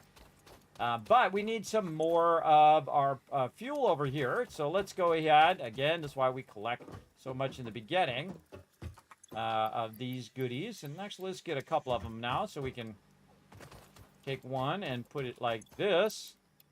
And then we'll go ahead and start it up. Then we'll take the other one and we'll just drop it on the ground here so it can actually act as storage on the ground itself. So again, remember that you can utilize the ground for storage. Again, another Kismet gamer secret there. Now the next thing we can do is we can actually create the miner and the storage container. But did we use all of these? We sure did. All right, so we're ready for the next one. So now we need a good amount of everything, right? We need a bunch of concrete. We need a bunch of rods and things to get that going on. Now what I do over here, everybody, now that you've kind of finished with your plates, you've got a whole lot of plates that you can use. I'd say close to 100. You can go ahead and retool this for actually making rods now. And then just put that in there and it'll run at max speed right there. And again, same thing over here. So say you wanted to retool this to go ahead and make cable. What you would do is just put the wire in there and let it run. But that's going to kind of backlog this over here. What we really need to do is make another one of these constructors so that it is doing a separate process. or continuing the process. But we don't have enough power, right? We don't have enough power to do that right now. So we're going to go ahead and let that rock and roll in those two modes. And then just put in here what we've already got. Now we can also make it ourselves if we want to. So we're going to kind of race this over here. We're going to see what it's made. It's made 11 so far. We're going to go ahead and take this out. And then we're going to cut it in half, put it here. And we're going to race that and see who can make more faster. Ready? And we're trying to make 75. Go. Let's see who wins. I already know the answer. I already know it. Yes, I'm multi-streaming, by the way, everybody. I'm multi-streaming to 6 different platforms in 1080 HD. I know, crazy. Twitch, I'm a Twitch partner, as well as a YouTube partner. So streaming to both those platforms, as well as Kick, Trovo, to Facebook, and also to Twitter at the same time. I think those are all of them. Yeah, so I did 46. How many did it do? It did 21. So it did not really go that fast. So again, I feel that iron rods is really not worth your production time. I would put it back to plates personally, and then go ahead and throw that in there. Let it do it. Actually, we should cut it in half. There we go. And let it continue to do those plates for you. And don't even bother have it doing rods for right now. We're going to go ahead and do those ourselves. There we go. Very fast and easy. Put those in there. Good to go. How about cable over here? Let's go take a look at how many cable it made. Just exactly the amount that we needed. Perfect. And we'll let it run a little bit more of that cable as well. Cable goes decently okay as well. And then we just need one more resource. And you can see how I've already automated all of this right at the very beginning. Gives you a really fast start. Remember, we're doing a local playthrough, so this is not on the server where I'm just going to let it run. We're going to maximize and work very, very efficiently. Update. Hub Upgrade 5, Power Expansion, completed. The miner, unlike portable miners, can be connected to conveyor belts and requires power to function. Caution: as you expand, the energy demand of your production may exceed the capacity of your power grid. The onboarding program was established because Fix-It pioneers often experience memory issues after planetfall. If you are experiencing nosebleeds, nausea, existentialism, or an itchy scalp, there is no need for concern. This should pass within 5 to 7 workdays. Next objective: complete Hub Upgrade 6. I am wondering who I am and why I'm here. Existentialism. Okay, so we got that done. Now we got our miner and our storage container. I absolutely love the storage container, one of my favorite things. In fact, I like it so much, we're going to go ahead and stick it on our bar down here as number 5. All right. Now, again, the thing we need right now, rods, and more rods. Let's make some more rods. Right over here. Okay.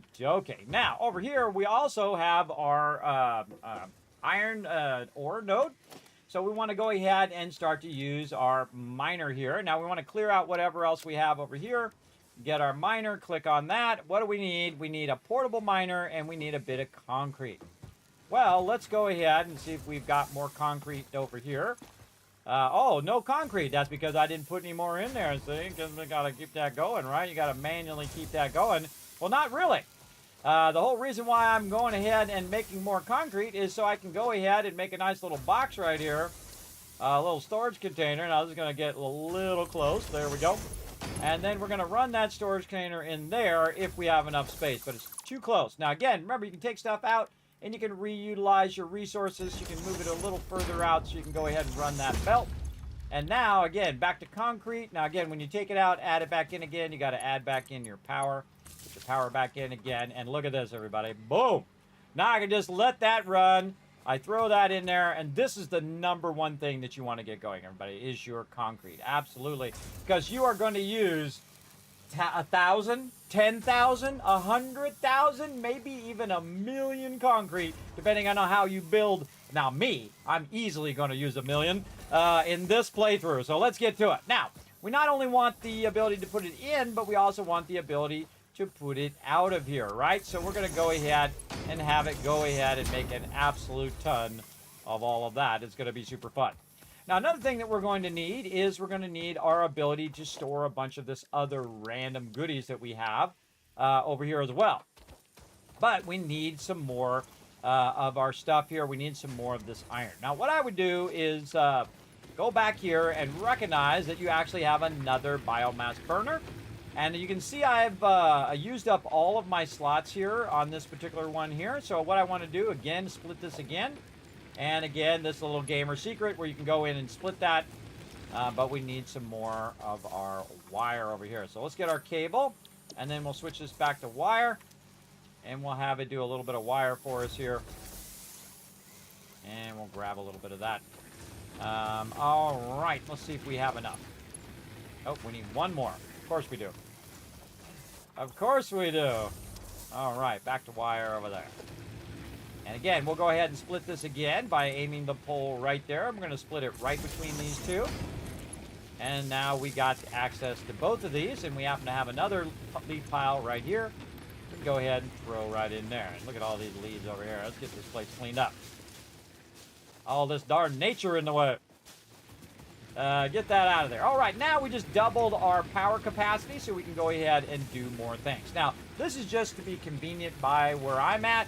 What I really need to do is make all of this stuff come to me, right? I want it to come to me over here where I don't have to track it down and all of that. But I do want to store a lot of stuff over here. And so I need myself some more rods. So we're going to go in and say, oh, well, we've got a bunch of our iron ingots on us here. And we're going to go ahead and put those in here somewhere. Oh, we had our iron ingots. Oh, no, we have a raw ore. What am I talking about? Raw ore. That's what we got to do. Raw ore. Yes, raw ore to make the ingots. There we go. There we go. Okay, so we're going to get that started over there. Now, we want to get our extractor going as well. So let's go ahead and work on our extractor first. Now, it just so happens that I've left a bunch of these over here, and one of the reasons why they're left over here, other than collecting resources, is so I can grab it, I can pick up the miner, and I can go ahead and use it for extracting. Now, be careful where you put your things, because it'll block your ability to put your miner down. But my goal is just to have it start to extract over here. And now we need more power poles. And again, we are blocked where we can't really run the poles, right? So we need more stuff. Now, at this point, I would go ahead and move this a little bit closer to where you're working. I like to put them right next to every single node, because there's always like this or that or the other thing that you need to make while you're there. And again, I can go ahead and speed it along a little bit by making my own stuff here. And then making myself a few rods. Like so. Now, the first thing that I do when I come out of a extractor is I go ahead and try to make myself one here. Oh, I need 4 more. Let's go ahead and make 4 more. Over here. There we go. I start to let it backlog those resources. Now, also what it does is it allows me to have a place to put all my other stuff, right? So we're going to go ahead and do this. And then again, we need to split these power lines. Now again, this is not going to be fancy, everybody. This is just us doing a bit of stuff here on our own. Again, it's much easier to make your own iron rods in the beginning. And we're going to go ahead and split that. And we'll run it over here. We'll rework all of that here in a moment. But we want to go ahead and get our extractor going. So there we go. Now again, we have double the power. So we have enough power now to also include these extractors. Now remember, this is a pure node, so that means it starts at 120. So instead of 30 or 60, you're getting 120 of that coming out of there faster than the actual belt can run. Now, I can actually underclock it as well, so it wouldn't use as much power, so I'd use half the amount of power. But I rarely ever do. I just let it go ahead and max out. Now, look, we can take all of our raw iron and stick it in this box, and we don't have to have it filling up our inventory anymore. I know, awesome, right? And then we want to go ahead and change where this part of the process is over here, right? We don't need that over there anymore. We want to have this over here. We're just going to stick it here in the woods. Now, what's going to do is draw the raw ore, and then we're going to convert it with our smelter right over here. I'm holding down control to kind of line it up. You need to give yourself a little bit of distance, though, because remember, it's on the ground and not on your foundations yet. And then over here, again, make sure that you do add power. Where's our power here? There we go. Again, how many connections we got there? 4. Oh, boy, we got trouble. We got trouble. All right, so that's going to do that. And again, we're going to go ahead and aim it toward the hub itself. So we're going to take this smelter and we're going to take the constructor and we're going to aim it toward the hub from out here. Like this. So again, it's going to take that raw ore, run it in there, run it here into the smelter, and we're going to need another power pole. Again, doing this on purpose so you guys can see the power pole technique. Oh, we need more of our stuff on the other side over here. All this wire, thank you. Okay. Again, take our power pole, split that out a bit, put it right there. And now we've got this back up and running, doing plates automatically. So that's doing the whole process of plates automatically. Now, I typically like to also have a spot in between for the iron ingots as well, so that I can backlog every step of the process. But for right now, since we're at the beginning, we're not going to do that. Really unnecessary in the beginning. But later on, that's going to be super useful. Okay, and then more iron rods so we can make a final box. Now, you don't have any of the more advanced stuff like signs and things like that in the beginning. One more rod. I always forget how many it is. There we go. All right, we're just going to press 5 to do this. Hold down Control to line that up. And we're actually aiming the output toward where we need it to end up, right? I need to come over here, grab these plates, and typically put them in the hub or use them for something else. And usually I'm by wherever my hub is. So that's a great place to put your storage. Now, later on, we get even better storage, which helps us a lot more. But now this is going to run and run and run. Now, how do I know what's in this particular thing? Well, I don't know. And the way to know, I'm a very visual person myself, is to actually bring out the front of it here. So we're going to run over here. We're going to grab a bunch of our wire. We're going to run over here. We're going to grab, or maybe not because we don't have enough limestone in there. What is going on? Oh, it already did it all. Wow. Whole lot. 85. Holy mackerel. That's pretty sweet. I did a whole bunch. Never mind. So again, we're going to go right here. Now, the reason why I need the concrete is because of the little power pole on the ground there. Now, if I'm closer to this, I'll go to this. If I'm closer to my other thing, I'll go over there. And again, a couple rods here. And we're good. Now we'll run this out. And guess what? Now we know exactly what's in there because we can just look at it. There's plates right there. So a great way in the very beginning to tell what's going on. Now, we need to also work on our second one. Which you would think would be copper, but it's not. Your second one, actually, I would think it's my first one, but I like to get the plates going so I can have that running as well. Now, another thing that I can do, everybody, is I can add another part of the process over here, and I'm going to go ahead and grab all this copper over here now, pick that up out of there. And I'm going to add another part of the process, and this is what I call an offline process. And again, we're going to say 2 of these. And now we know exactly how many of these to make. We can make 20 of our rods. And we could go over there and scalp a bunch of this iron rods or iron ingots. But I find it's just easier to make whatever you have on you and then let the plates build up because you're going to need a lot of plates soon. You're going to need a lot. All right, there we go. Now we got 2 storage containers. So what we're going to do is we're going to take a storage container right over here, and we're going to set this down over here by our iron node. Then we're going to go ahead and do a constructor. Oh, we need some more of the thingy, more of the reinforced iron plates here, which we need more screws, which luckily we made a bunch of rods that are going to help us do that. There we go. And now we can go ahead and put another constructor down over here. Again, normally I would prioritize concrete, but in this case, we're just going to go ahead and do this. Now, one of the things that I can do, because I put down so many of the extractors, is I can actually do iron rods right now. And I'm going to go ahead and use this one. I'm going to tie into one of these over here. We should start a new one right over here, just so we'll have that for later. There we go. So now I can actually start converting rods. This is what I call offline production. Offline production is when you take resources like this, grab all of this, grab all of this. I know I'm about to blow your mind right now, everybody. I'm about to blow your mind. You're like, holy mackerel, Kismet, that's a lot of iron in the early game. It sure is, and now we're just going to pop it in here, and guess what it's going to do? It's going to make me rods and rods and rods, and I don't have to worry about it. I don't have to worry about them rods no more. Speaking of rods, I need some rods. Let's make some more rods. Thought I made 20. Did I not make 20? I think I used them for the belts. Okay, now I don't have any more raw resources, which is a funny irony. All right, and so we got this go. Oh, wait, no, duh, I forgot a part of the process. Wait, I didn't even take that out. And we'll put it over here. I forgot an important part of the process, which I often do.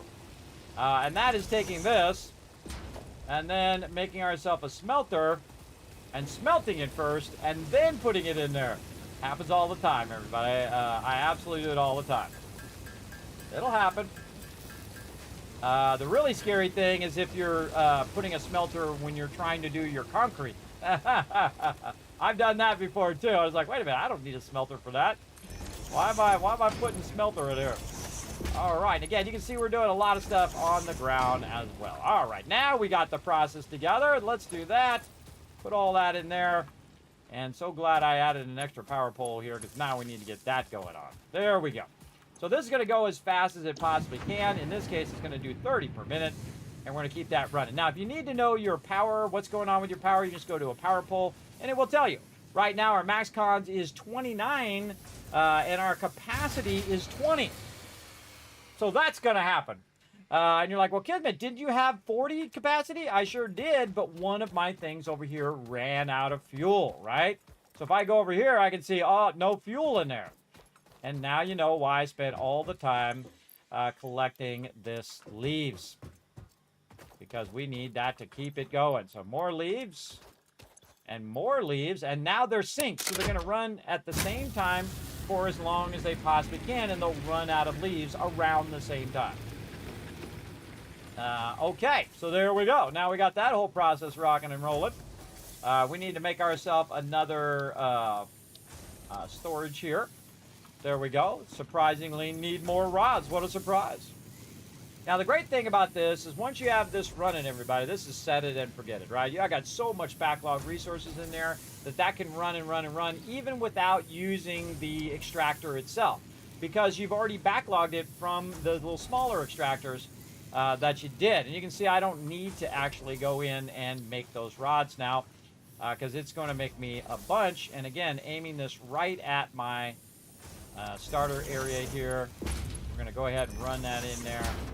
And then again on this side with a little bit, oh, we need rods. How about that? We need these rods right here so we can make the thing that'll tell us that that's rods. Nice. Okay, so we got our plates and we got our rods. Now, the reason why I do those first is because all the rest of the process you need to be able to run all of this other things here. And then over here, you can see that this is our concrete here. We need more concrete. And over here, we have a bit of copper going. But the problem is, at this point, is the fact that if we add anything else to the process, like an extractor for our concrete, it's going to run out of power. It's going to go pew and go off. So what can we do? Well, we can actually say, wait a minute, how much does the extractor take in power, right? So we go in here and we say, okay, how much does this take? This takes 5 megawatts. And so we'll push that there, and then we'll say, well, wait a minute, if we turn off, say, a constructor, how much is that going to give us back? 4, right? So we need 5. Right now we have our max cons is 33, and if we turn that off, we're going to get 4 back, which means that our actual thing will go down to like 29, and if we were really close, we could get multiple things added. But we have just enough now to actually add the extractor and automate the other part of the process, which is your concrete. So I would just take all this out now, get all your resources back like this. If you hold down control, you can get multiple things at the same time. And what we want to do is, instead of us running over here all the time, everybody, we want it to come to us. So instead of us manually running over here, and again, you'll run over here a few times, but that's good because you're grabbing all these resources while you're running back and forth. Like so. Now, before you run over here, you definitely want to make sure that you can make one of these, everybody, the crafting bench. That's actually the first thing I'm going to make. And again, just kind of cleaning this area up a little bit so mobs don't sneak up on me and I can use this for fuel. But again, make yourself a nice little crafting bench over here before you run out of your resources that you need. And then same thing here. We'll grab this one at the end. We'll go ahead and say, okay, I want to make a miner here. And then rotate it so it's not glitching through any of that. Ooh, okay, those are too close. Those are too close. Those are going to need to be picked up. Let's go.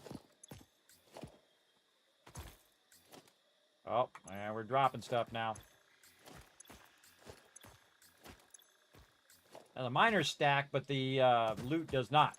So again, just drop this on the ground. Like that. And then we can go ahead and grab all of this. I hate these boxes. You can actually look at them stacking on top of each other too. I haven't done that in a really long time. Where they actually stack vertically. Very cool. Told you we're going to do all the stuff in this playthrough, everybody. All right, there we go. And now we're going to go ahead and put our extractor, and again, aim it in the direction where our stuff needs to go. Now we're going to go ahead and run a power line, and we're just going to kind of eyeball it through here as far as we can. Let's say right there. Oh, there's a baddie over there we could wipe out as well on the way. Okay, so we got that done. Now, again, we're just going to leave the resources here for right now. Now, you can put the box here, or you can put the box later on. Now, I like to have it over by my base in case I get full of resources. I can put it in there, but I can also put it in both spots, right? I mean, why not? If you can, why not do both? So we're going to go ahead and just kind of dip it through the trees here, like this. We're going to try to run that back. Ooh, that's not going to work. Move it forward just a bit through the trees here. Nice. Again, if you do have any comments or questions, feel free to let me know in the chat, everybody. Now, all right, so now we got a place to backlog a bunch of this limestone. So let's get that out of our inventory, sort that out nicely. Let's go pick all this stuff up. Again, always good to have these storage boxes where you can just put that stuff in there. See? Like that. Now, personally, I would go back and put your extractors back down here, especially here in the beginning. So those are always working. So you always have a supply of, in this case, 900 concrete that I can take out of there, put in this box, and reutilize.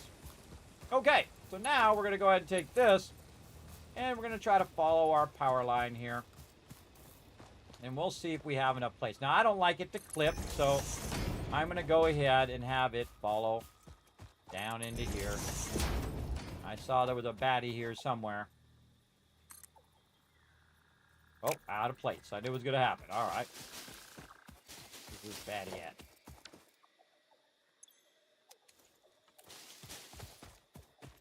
I saw him walking around here.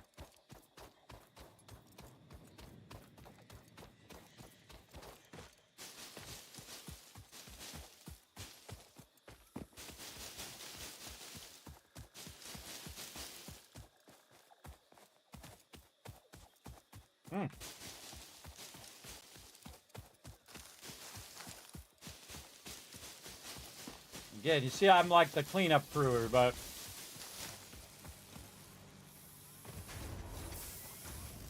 Nobody?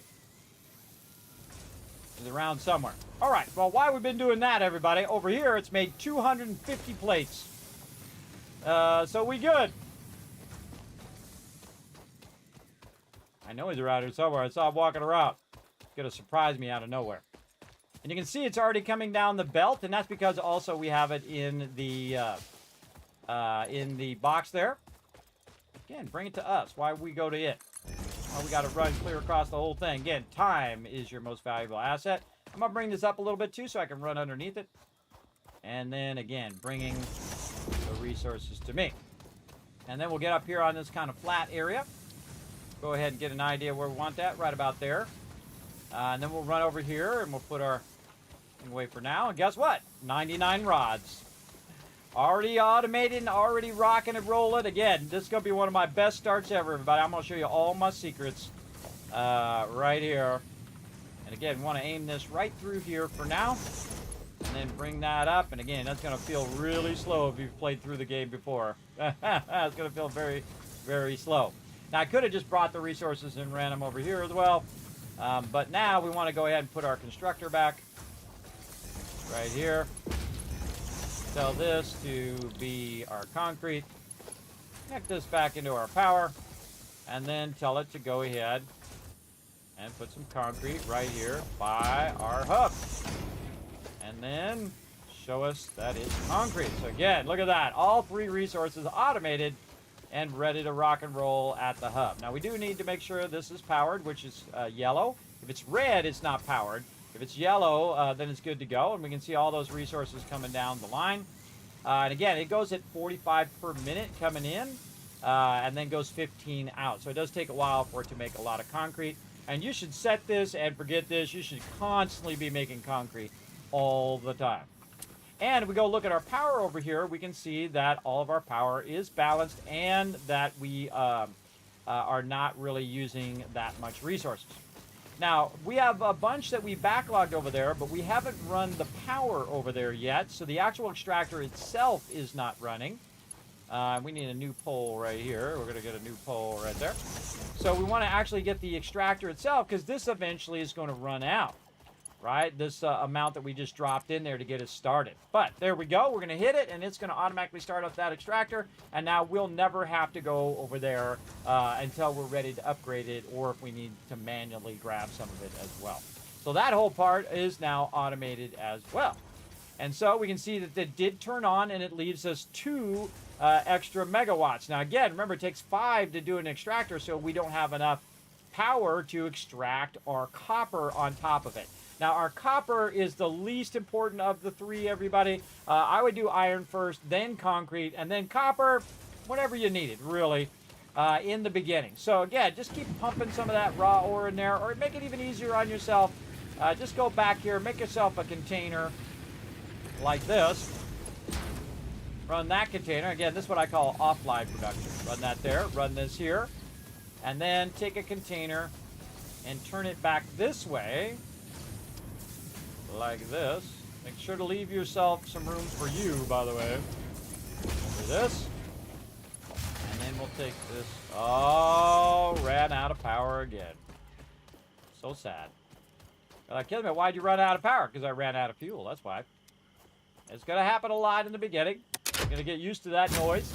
But it didn't run out of... It still was at peak performance, though, because my capacity is 40 and my max cons is 38. So it wasn't the fact that I had too many things connected to it. It was the fact that it ran out of fuel. We'll fix that fuel problem very, very soon. But for right now, we want to go ahead and make ourselves a ton of our wire, right?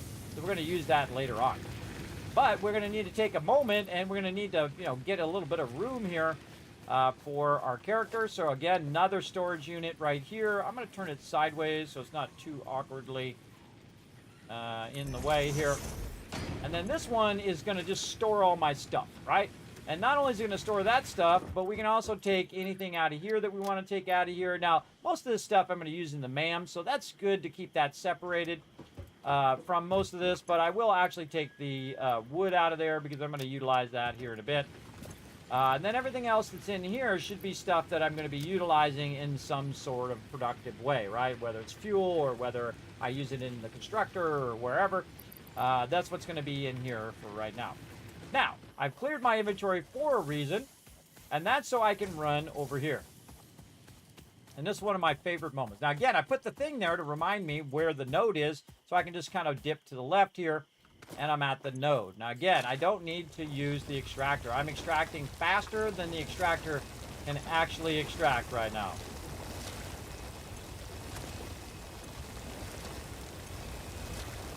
I love this moment, everybody. It's so cool every time.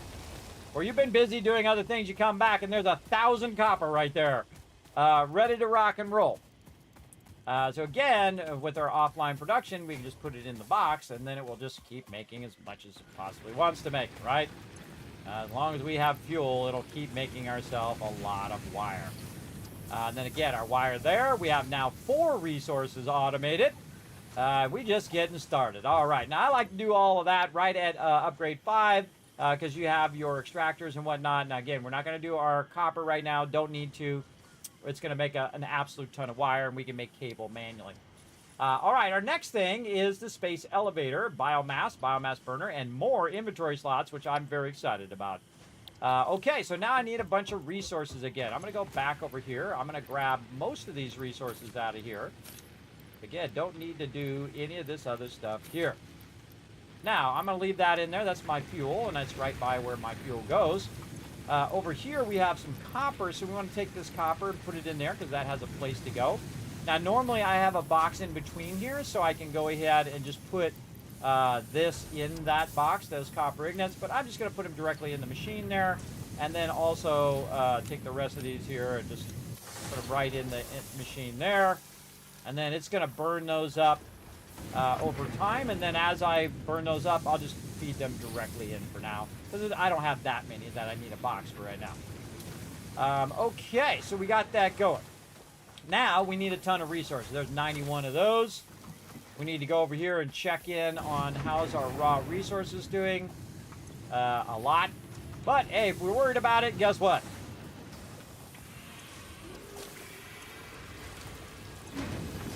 No problemo. Now remember, the other one is automatically extracting it, so I don't need to worry about the other one doing plates. But the rods one, that's a lot. That's a lot. That's going to run for a very, very long time. All right, and again, we're showing you all the secrets. So we got our copper and our copper or wire offline production, and that our rods offline production. And these are our two that are online production, because these are the two you need the most right now. Absolutely, especially concrete. Okay, so speaking of, let's go ahead and take these rods that we just got. We got 140 of them. We're going to go ahead and slide those in. We need 100 plates. Got it. We need 100 of this. We got it. We're going to need 150 of that. We got it. Boom. Done. Told you we're going to go fast. Hub Crushing upgrade it. 6. Landing platform hydraulics completed. Freighter landing initialized. Congratulations, you have completed onboarding and achieved the absolute minimum skill level required of a Fix-It pioneer. Fix-It looks forward to your future achievements, because a future with Fix-It is a future with you. Tier 1 and 2 milestones are now available in the hub, and biomass burners can now be built individually. Your first official objective is to initiate project assembly by building the space elevator. This objective will take a significant amount of resources, so Fix-It recommends getting to work. All right. I love that animation. So good, everybody. So good. All right. Very cool. We got our thing now. We can send it up to space to start our assembly. And that's what's going to happen now in Tier 1 and Tier 2. But we still want to work with our stuff here, including our biomass burners and stuff. Now, I actually don't do the space elevator at this stage, and I don't do the biomass burners, because there's something way more important. And that is the fact that we just have this stuff slapped on the ground. That sucks. We want it to be organized, we want it to be beautiful, and we want it to be mega, right? We want it to be massive.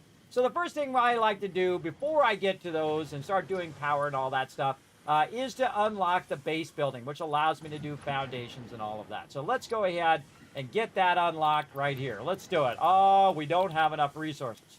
Let's go ahead and check and see what we got. We got 40 over here. We got 191 there. We got 100 there. And how many over here? And 368 over there. All right. That's pretty good. That's a good little start. And let's go ahead and get that in there. So you can see we need more concrete out of the three things. And that's why I say concrete is the thing you need the most, because that's the thing you're constantly running out of, right? Now, let's go ahead and race this concrete and see if, and again, this is going to start to backlog in here, and that's because it's going in at 45, but the belt's going at 60. So it's going to actually come out of there. And it's also extracting in the 120, which means it's actually extracting at 60, because that's the fastest that belt can go out, right? So what we can do is just do it ourselves, everybody. Again, there's a lot of stages in the game in which you can just do it yourself. It goes much faster if you do. Now you can see I can do 13 there and then turn that 13 in, but if I had more of the raw resources, I could make a lot more.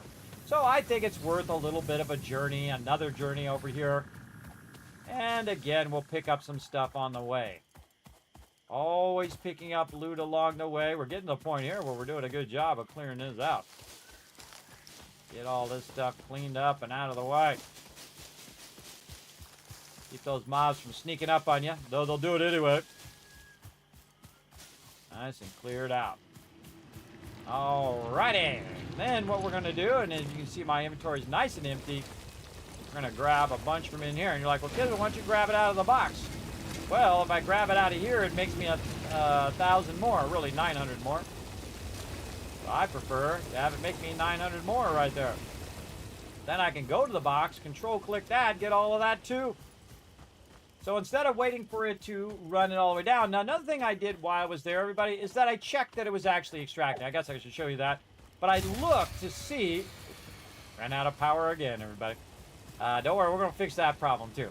But it's actually extracting. So when you're there, you want to glance at it and make sure it is actually working and it's actually bringing stuff out of the thing. Now, this is old school here, but before they had all the other stuff, is you run along your belts. And that's why I put the belt down low like this, is so that I could utilize it for transport. You can also slide on your belts too, which is really fun.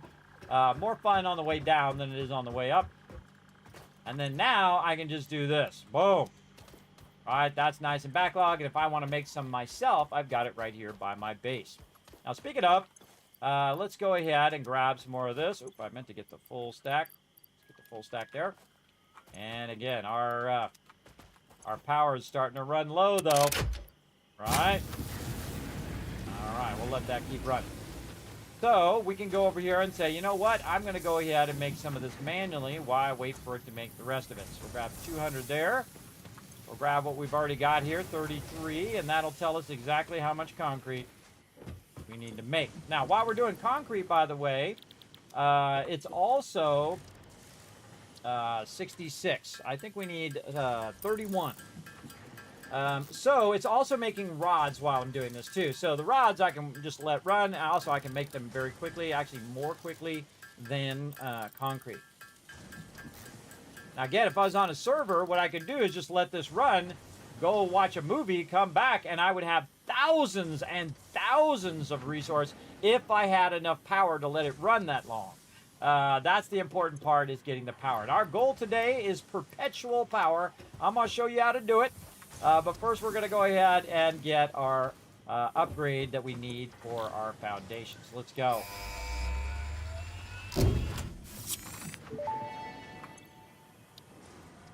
Milestone reached. Several new structures are now available for improving factory organization. Foundations provide a building grid, which makes it easier to manage placement of any structure.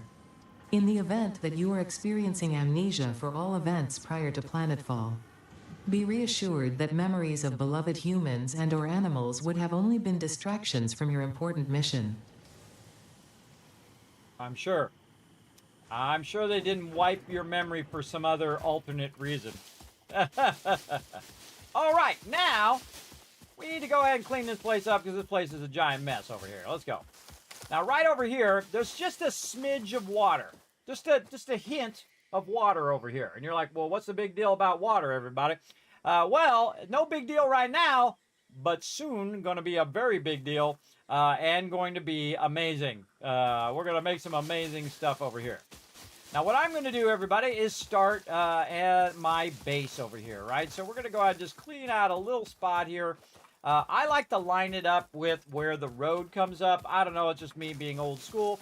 So we'll take some of this out. We'll take a look at where the road is. Weird bird. Get out of here, weird bird. And we'll say, okay, the road's right about here. Let's say right here, right where that little higher area is there. Now, what I want to do is I want to start on this side because this side is the high side, right? It's kind of like when you're grading land, say your backyard, so the water will run off and not just make a lake in your backyard. It's called grading, everybody, when you put it at an angle. Well, this is graded down that way, right? So if I put it on the low side and I start to run the foundations here, it's going to run into the ground. But if I go to the high side and I start running the foundations, they're going to be above all of this down here. Oh, look at our things coming back. Well, that's a cool shot, coming in through between the trees. You know. So we want to be up on the highest side when we get this going. So we're going to go ahead and start with our foundation. Oh, we don't have enough concrete because we use it all up to do our upgrade. We got to get more concrete over here. Little side door here. And concrete upgrade. Get that concrete.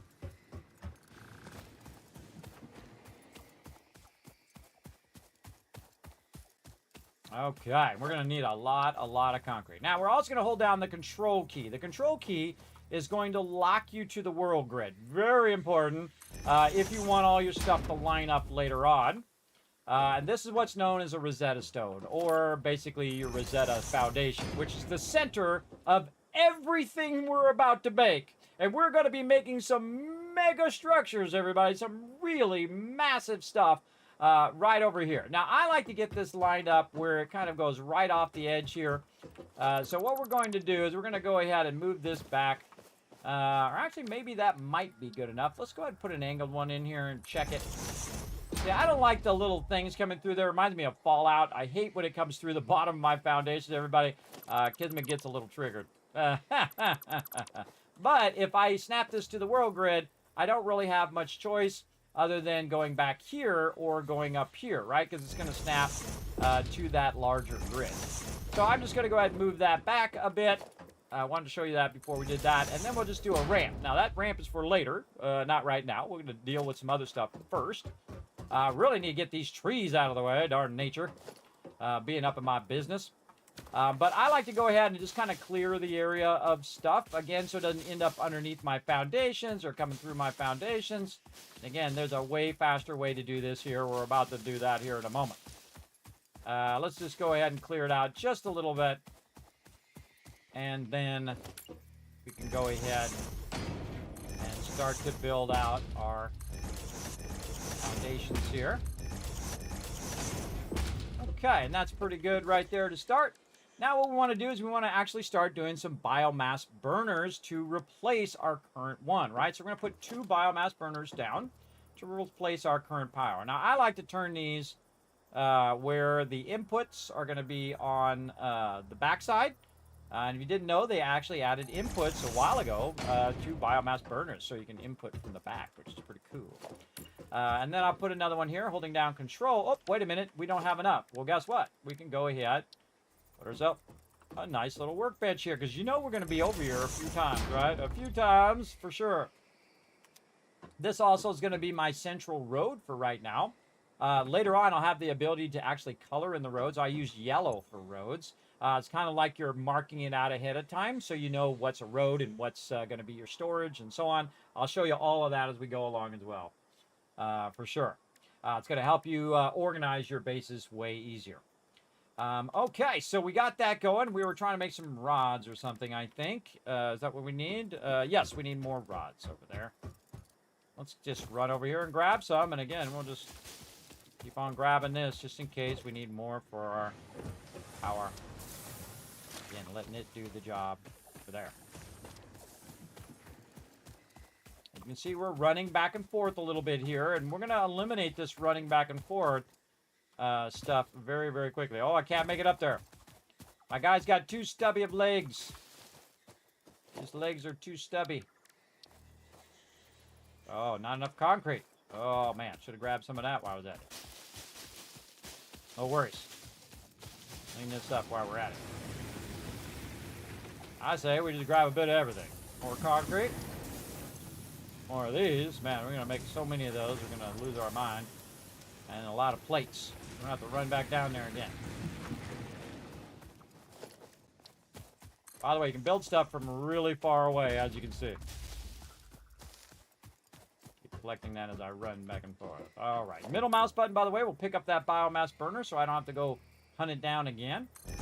And we're going to put that right there. We're going to go ahead and make ourselves a nice pole right here, which is going to be the central part of our current power right here. Now, again, you can see that this one right here is just like the other one, looks like the other one, but it actually produces more power. This one produces 60 power combined, because this is 30 and the other one's 30, as opposed to 20 and 20, which is only 40 power. So this one almost replaces the 2 that you have running on your hub. So this is the point in which my hub becomes obsolete for power, I feel. I feel like it's unnecessary to have that power there. Now, also a good idea to add a few more ramps here. Now, I'm a big fan of having your ramps float a little bit, because the mobs have trouble running up there and trying to kill you while you're there, especially them spiders. The little spiders, anyway, they have trouble getting to you. But later on, I will fix that, of course. Ooh, I knew that was going to happen. All right, we lost power. No worries. No worries. We've got a little bit more here. This is going to be perfect, by the way.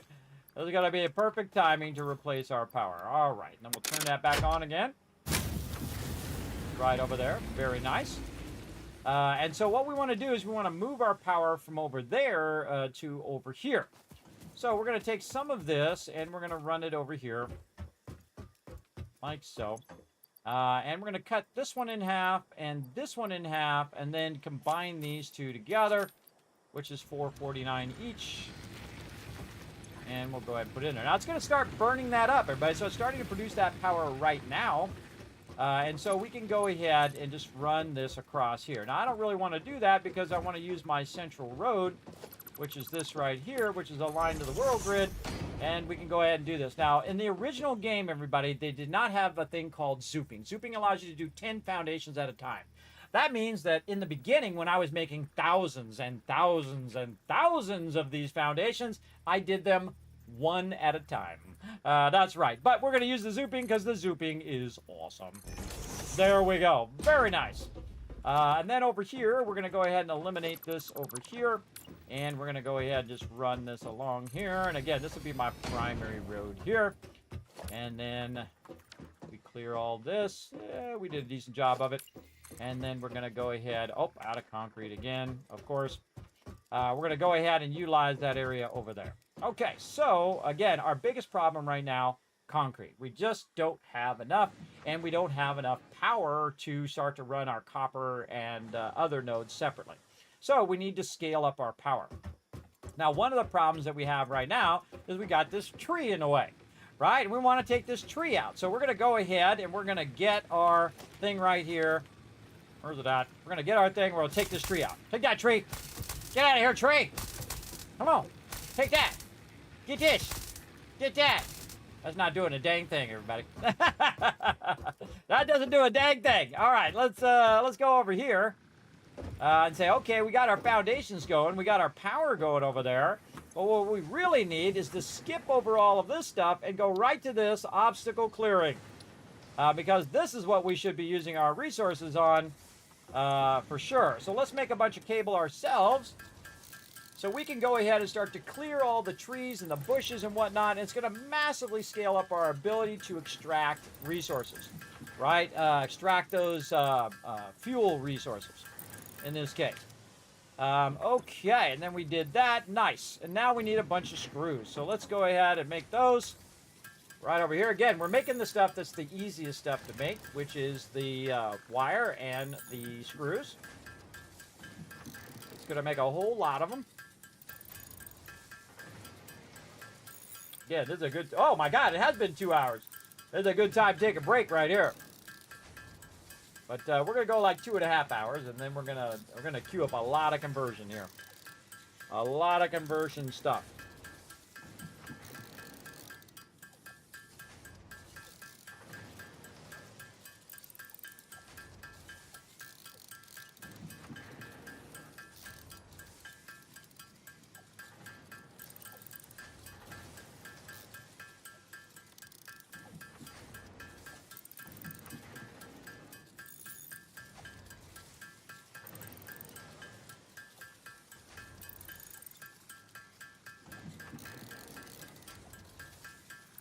All right, I made 300 in that amount of time. That's pretty quick. All right, boom, in there we go. Now we need more rods, so let's just run over here, grab 84 of them, and pop back up here again. And do a whole bunch more. What do I need? About 178 more, roughly. Now, if you don't want to do the math, everybody, you let this run a little bit, and then you take this and you put it in there, and then until the math's a little easier to do, so you can get an idea of how many you actually need to make if you want to. I just usually make a bit extra, and it'd be fine. It's like 116. And we know we can make more than 116 by looking at the number on this side. So we know we're all good. And there we go. All right, screws done. Easy. Now, let's see how much concrete is made for us while we're busy doing this. 89. Now, that's not enough, everybody. We need this to really step up, right? We need to make more concrete. But again, rocking those max things. But here's the thing. We can take this and combine it with our current power over here. If it went long. Oh, I need cable. I need some more cable. And combine it with this over here, with this over there. And now it's also got the 60 power from over there. So if I wanted to make this go faster, which I absolutely do, we want to go over here and grab another one of these. But again, with the plates now. No worries. We'll go over here. We'll make some more screws. We'll make some more reinforced iron plates. And then we're going to increase the production of our concrete. The first one we're going to double up on more cable. All right, that's it. We're making another one of these. Right here.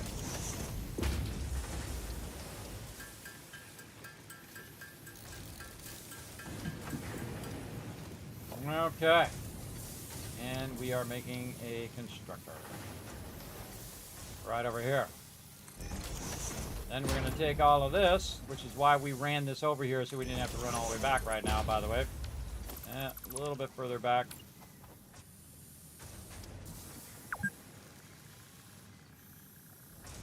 Well, thank you for that update. Run that in there, and then we're going to take half of this. In fact, we can take it all, really. Okay. I can control click it as well, but I was trying not to take it all. Put that in there, and then tell this to do concrete, and then tie this into that power. But again, we need to split the. Oh wait, we got one right here. And run that right there. Okay, so that's going to do more concrete. Now we really want this concrete to merge into that other concrete box. I'm going to show you a little vertical trick.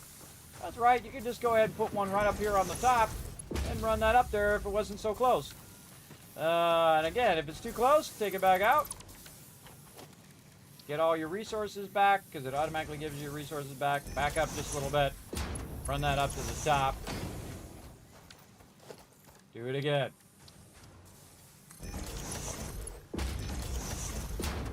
Yeah, I told you I'm going to go fast. Now again, if I go too fast for you, you say, Kismet, what the heck did you just do? I think you guys get the gist of that. Now I got 2 production lines making me concrete. Again, concrete, you're going to need a lot. Get it going as much as you can in the beginning, everybody. Get that concrete popping. Right? Double concrete production. Again, I can just walk right over here, aim at the one at the top, get that concrete going. All right, very nice.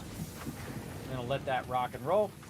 And we're going to go ahead and see how much concrete we got now. 145. All right, we got enough for our upgrade, which is good because we're about to run out of fuel.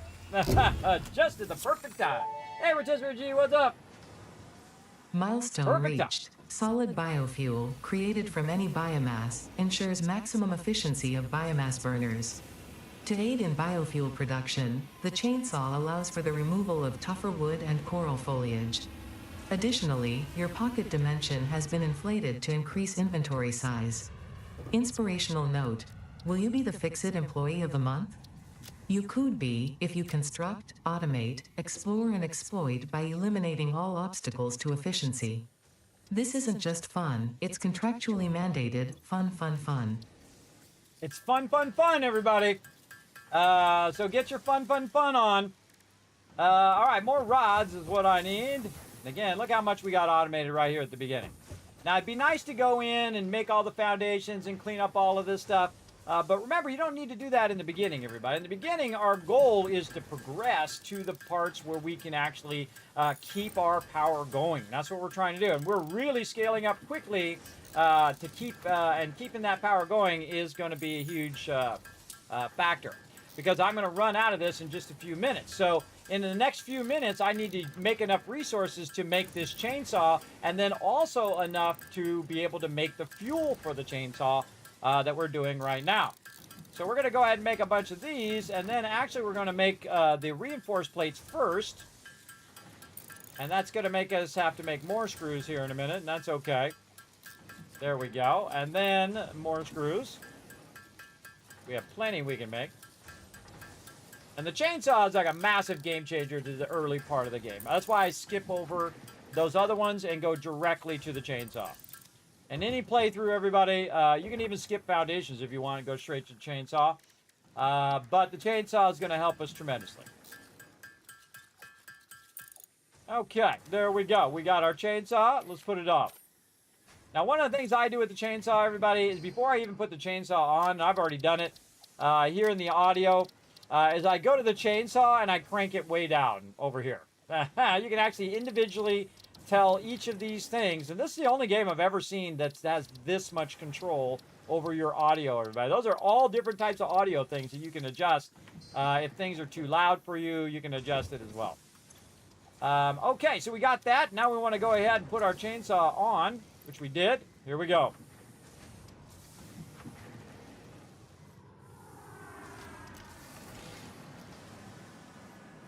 All right, chainsaw's good to go. You hit H to hide it.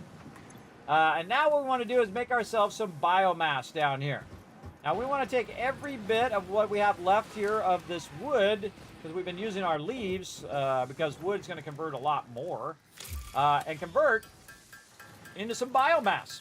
Now this is 1,000 biomass, everybody, just from the wood alone. So the leaves, you don't have to worry about it. Burn those up in the beginning to keep your production going. But the wood, it converts so massively that you definitely want to keep the wood part of it. And if you see any wood on the ground, pick that up while you're running around. And literally, this is going to be 500, 1,000, or pretty close to 1,000 solid biofuel. Yeah. Maybe 750. 600. That was close. So let's go ahead and make some of this. Now, am I going to make all of this biofuel? Absolutely not. I am not going to make all this biofuel. I'm going to make just enough, say 20 and whatnot, to get me started. All right, now chainsaw top. And so we can run over here. Now there's two modes. There's single mode and then there's area mode. Now typically you can go ahead and by default it's area mode. So when I cut down this tree, it gets everything around the tree. Check out the new animation from 1.1 of the trees, everybody. Very cool. We tested that the other day. It was very cool.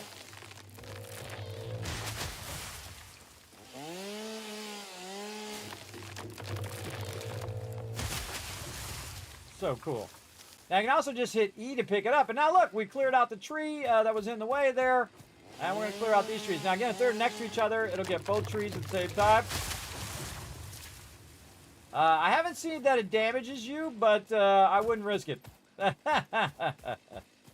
And now over here. Now what we're doing, everybody, is you can see that we're collecting way faster than we do if we did it individually. So I'm going to speed up a little bit here and have it go ahead and take down some of these big boy trees here. Of course, we're in a nice target-rich environment here where we can just eliminate all this nature in our face. Fix-It does not approve of nature. Get it out of here. Get it out of my business.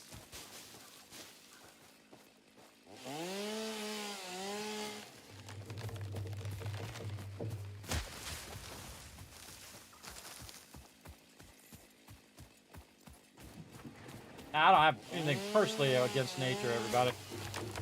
But we gotta exploit those resources. Let's get it going. All right. Clearing an area for us to work here.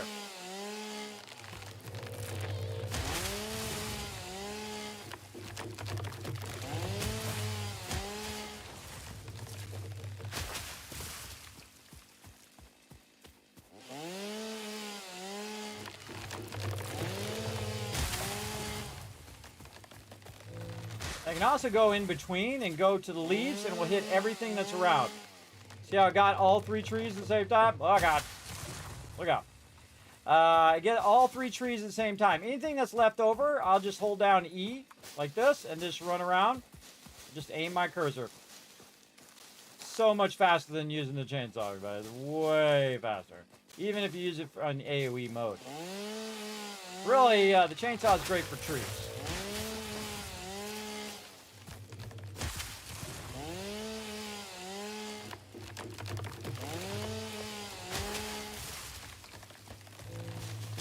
At some point, you'll actually stop collecting the leaves and mainly go with the wood, because the wood is going to be worth a lot. Now, I just get rid of it because I don't like it up in my business, because I'm over here working, trying to clear this area out.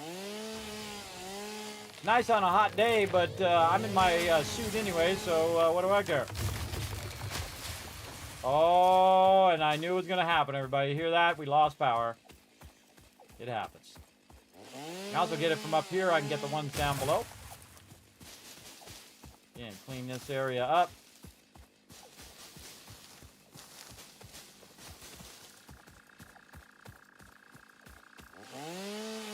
Also helps you see mobs when they're trying to get over here to kill you. I have not tried to drop a tree on a mob yet. We're definitely going to try that. Alright, so we kind of clean this area up. Let's go clean this other side.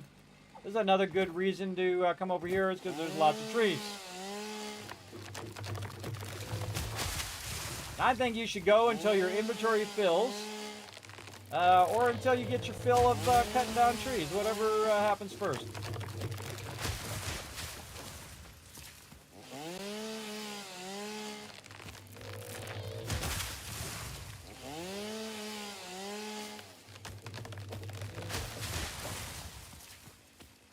All right, look how quickly we cleared all that out. Nice. All right, we'll put this away. And then we're going to walk over here. And we're going to go ahead and do some more work. Now, what we really need is a lot of foundations here. Because, again, this is going to be my main road right through here. I'm just going to have a single lane road on this particular section. What I want to do is I want to automate the process of it making this. Now, when I start to get where it's hanging out the side here, I switch from these larger 4-meter ones down to the smaller ones. It just makes it a little nicer, I think, to work around there. Right there. Let's go there. Now, what would be nice right now is a bunch of concrete. But we're going to go over here, and we're going to put some more in there. We're going to put some more in here. And start that back up. Now remember, these two alone can now run all of that without the need of the hub. So I don't actually need to use the hub anymore. And I could disconnect it and move it, which we'll do here in just a moment. But first, we want to go ahead and get ourselves some concrete. Let's go ahead and run over here and see how our concrete's doing. 100, yes. But guess what? We got a second one. Another 100. So there's 200 concrete right there, and now we're cooking. Now we are cooking. Blizzard Doggo! What's up, Doggo? Okay.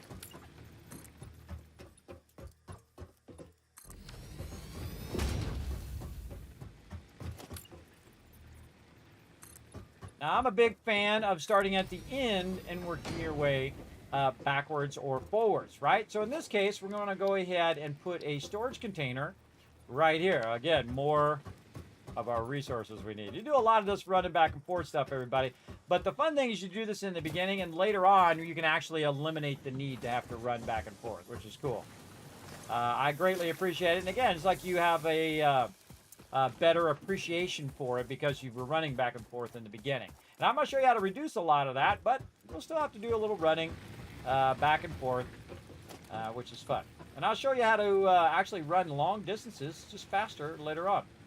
I feel like I'm going to put that right there.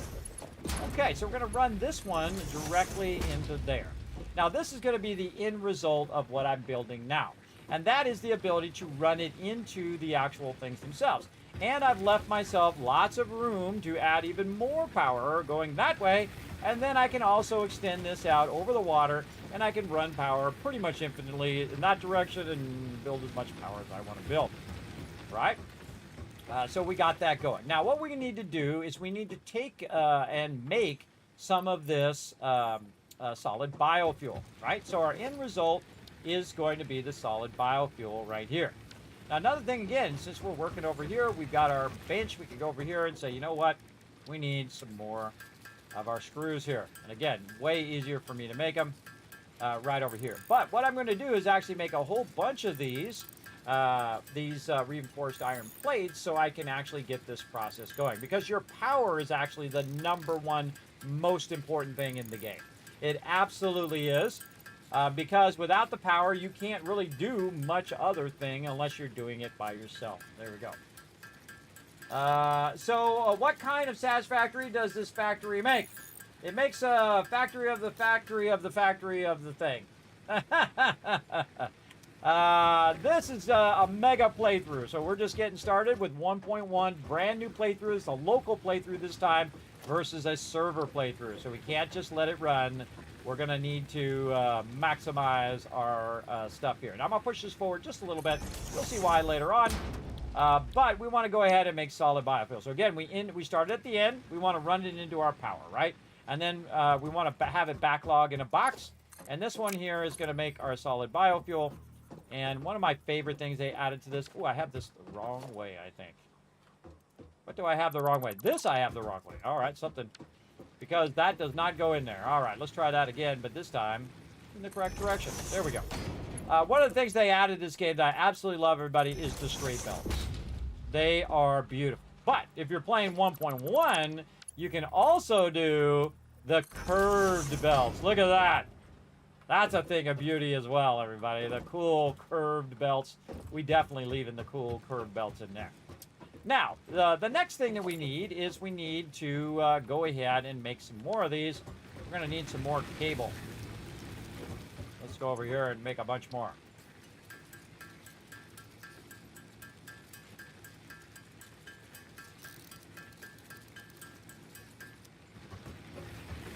Okay. So we're going to make more of these. Now, these ones are going to be flipped the other way like this, right? But before I put in the constructors, which are going to make the thing that goes before this thing, I actually want to go ahead and let it backlog a little bit, right? So I want to go ahead and let it run into here and then eventually run into this part here. So, right, create a little backlog, and again, with those cool new curved things there. There we go. All right. Now, these are actually going to go the other way, like this. And we can go ahead and line those up like that. And we're going to need a little bit more room out here. There we go. Very nice. We're running out of plates. We've got to go get some more plates here in a minute. And so this one's going to come out, and that one's going to go into there. But let's go get some more plates. Now, I'm going to show you a quick way to run. Slide, jump. Slide, jump. It goes way faster. That's old school, everybody. That's like when the game launched. That's old. Yes, a long time ago.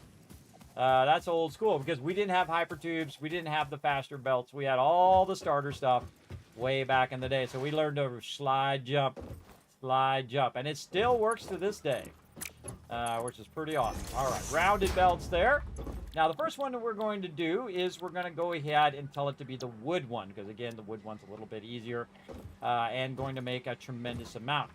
Now, I'm also going to go ahead and hold down, what is it, right-click? Or is it not right-click? And I always forget what this is. Option, control. What is it? Oh, every single playthrough I have to forget it at the beginning. It's not control-click. It's left-click. Yeah, shift. Shift, left-click, control, left-click. Nope. What is it? You little... I gotta drag it first, then... something. I can't remember. Don't tell me. Don't tell me. And it's like control. Oh, control, right click. There it is. Wow. So what I'm trying to do is get one wood. So control, and then click. Click and then control. Control, drag. What is control click? Huh, that's not working. It says it right down here, as a matter of fact. Control drag. Control drag. Now it's control right click and drag. Okay. So it's control, you can't just control right click. You got to control right click and then move your mouse. I knew it was some tricky thing like that. Now what I want to do is have one of these. Oh, there goes our power again. is have one of these to tell me that this is the input of this one, right? So I'm just going to throw this on the ground, and it says, okay, that's the wood input of this one. And this one's going to run the wood biomass. And put that into that box, and then that's going to come out of that box and go into this to make the actual solid biofuel, and that solid biofuel is automatically going to go into there. So let's go ahead and put in some power systems here, like this, and then we will tie it over there. And now those are up and running. Now, eventually, I actually want to have 2 of these, so let's just go ahead and set those up. Now, if you didn't know, everybody, they added the ability to pick stuff up, and it remembers, and I've been asking for this since the game came out, it remembers whatever the thing is over there. So it picks up not only the item itself when you middle mouse button, but also what the item is producing, which is amazing, everybody. A wonderful 1.1 feature for sure. Absolutely love it over here for sure. For sure, for sure. All right, so we got that set up and we're good to go. We want to go ahead and set this other one. This other one is going to be our leaves eventually. And the same thing with our leaves. Control, drag a little bit, and then split. Take one of these and line it up right over here.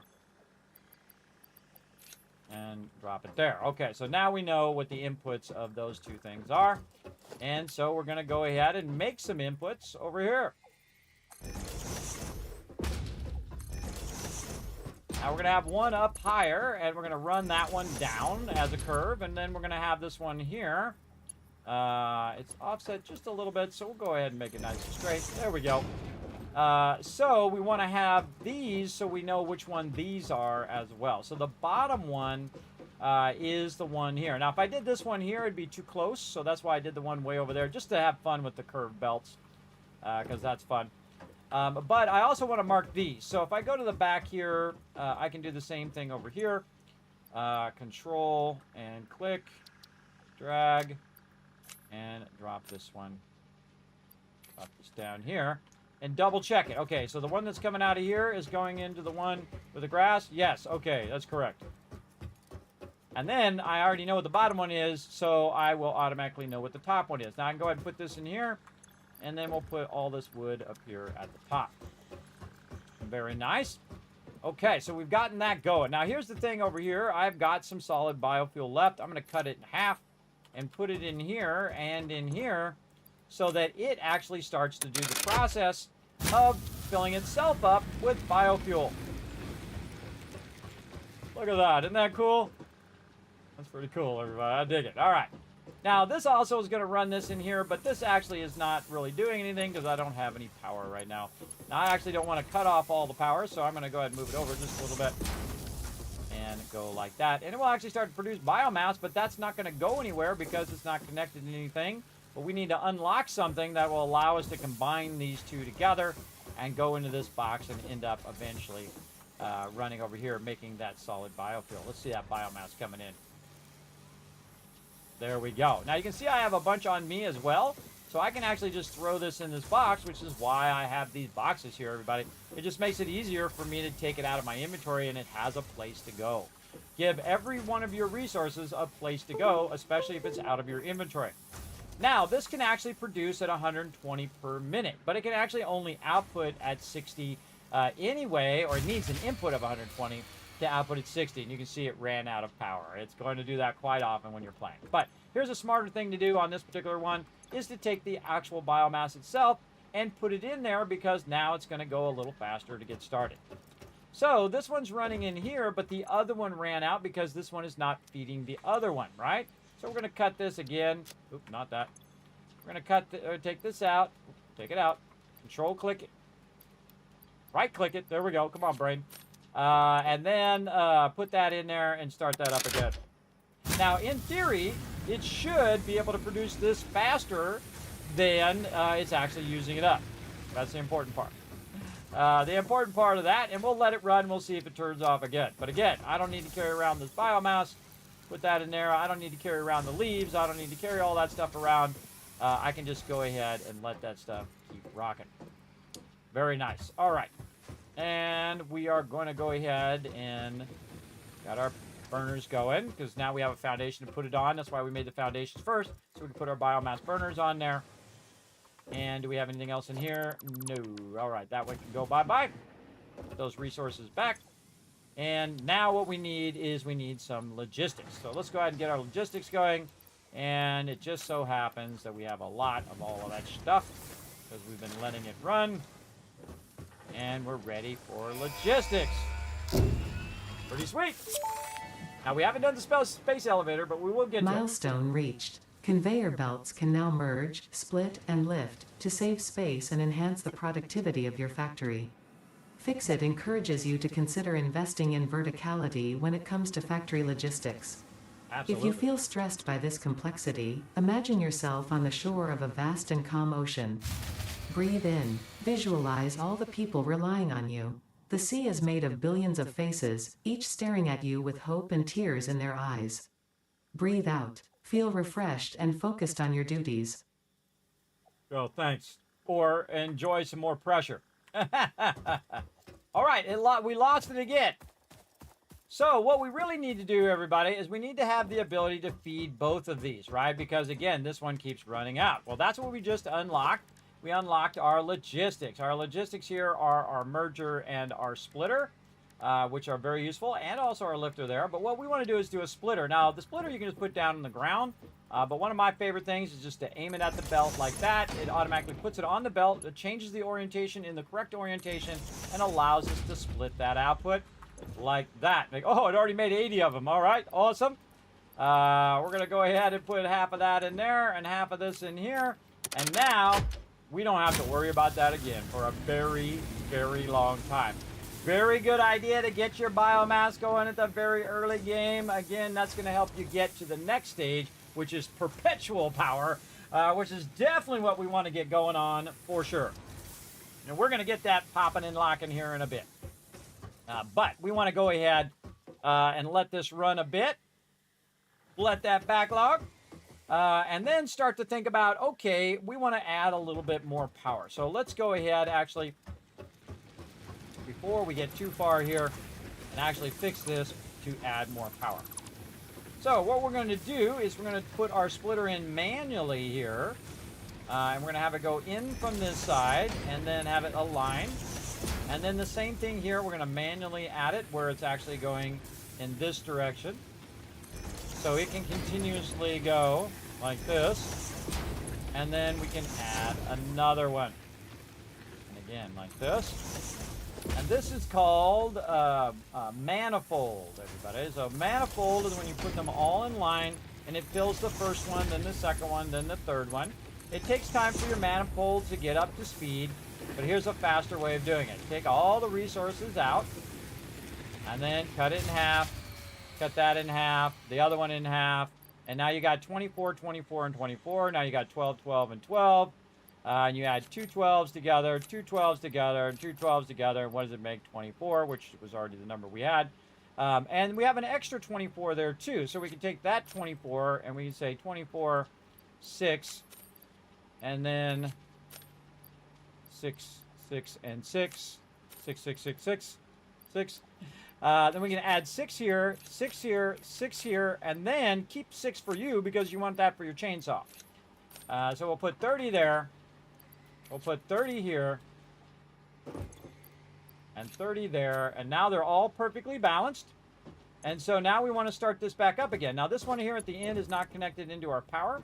So we want to go ahead, again, use our little power pull trick where we can go ahead and split that line by just putting the pull on the line, split it over there. And now we can go ahead, pull the switch, all 3 of them running, and all 3 of them will be fed. Now, it made like 80 of them before it had time to use about 10, everybody. So it made more than enough with that wood. But that wood will eventually run out, and we will need to put more in there. And you can see now that our power is pretty squared away, because we just boosted our power capacity from that way low 20, which we started. Then we had 40. And now we have 90, right? So way up there in the amount of power. And the power is automatically producing itself. Now there's one more thing we need to do over here, and that is to let this run through here. And if it does fill up all 3 of these, it will backlog it into this box. So it'll always be running, always be producing that power even if it doesn't need the power in the moment. This way, if I run out of power or anything like that, I can very easily do it. Now, if we wanted to be super efficient with our power, which we usually want to do, what we would do is we would put this one in the center. And putting it in the center is actually a really good idea. Let's go do that. Let's go ahead and take this one out, like this. And we're going to run to this other side. And we're going to put this over here. And you especially want to do this with power, so you're evenly distributing the power to each of your locations. And that's a good time for what's known as a load balancer. Now, a load balancer is going to, again, equally put these resources from the box here into each of these, so that they don't, one doesn't get them all and then all the rest of them don't have enough, right? So this one here at the end, if it was at the end there, these two would fill up first and then that one would be starving for power. So on your power, you want to use a balancer. So the balancer is going to come in at a certain rate, which is currently at 60, right? So it's going to come out of there at 60 and it's going to split it in thirds, right? It's going to be 60 divided by 3. Now, I actually have a spreadsheet that I made that does this math for you. Now, of course, you could just do it in your head. But if we want to split a certain number, like in the case of 60 here, we can actually tell it to divide in a certain way. And I'm going to go ahead and bring this up a lot bigger so you guys can see it for those on mobile. We can go ahead and divide this by a certain number. So, say we have a start number of 60 right here. And we say, hey, we want to divide this in 3, right? So we just, okay, or we can just click all the wrong buttons there. What the heck just happened?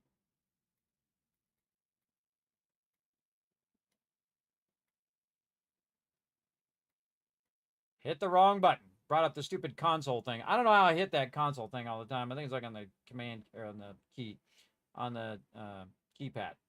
All right, over here, divide by 3. So I can just go in here, change this number to 3. And now it's going to change all of these columns to dividing by 3. And again, we'll zoom up a little bit. So it's going to change this to divide by 3. So 60 divided by 3 is going to be 20, 20, and 20. So again, if you don't want to do the math, you can get the spreadsheet and have it do it for you. Now, I actually have a new spreadsheet I'm working on, but you can also find this in my older spreadsheet right there, Kismet Settlement Overseer, the original one. This actually is Settlement Overseer 2.0. Yes. And I will eventually make this available for you on my birthday. So it's a birthday present to all of you from me on my birthday. I know, crazy, right? And I've upgraded a whole bunch of cool stuff in here. And again, when we get to it, I will show you. But then again, we're also going to revamp a whole bunch of stuff and whatnot. So very cool. Now, of course, if you're one of my patrons, you get an early access to access my Overseer settlement too. Now, again, this started in Fallout, everybody, years and years ago, 10 plus years ago.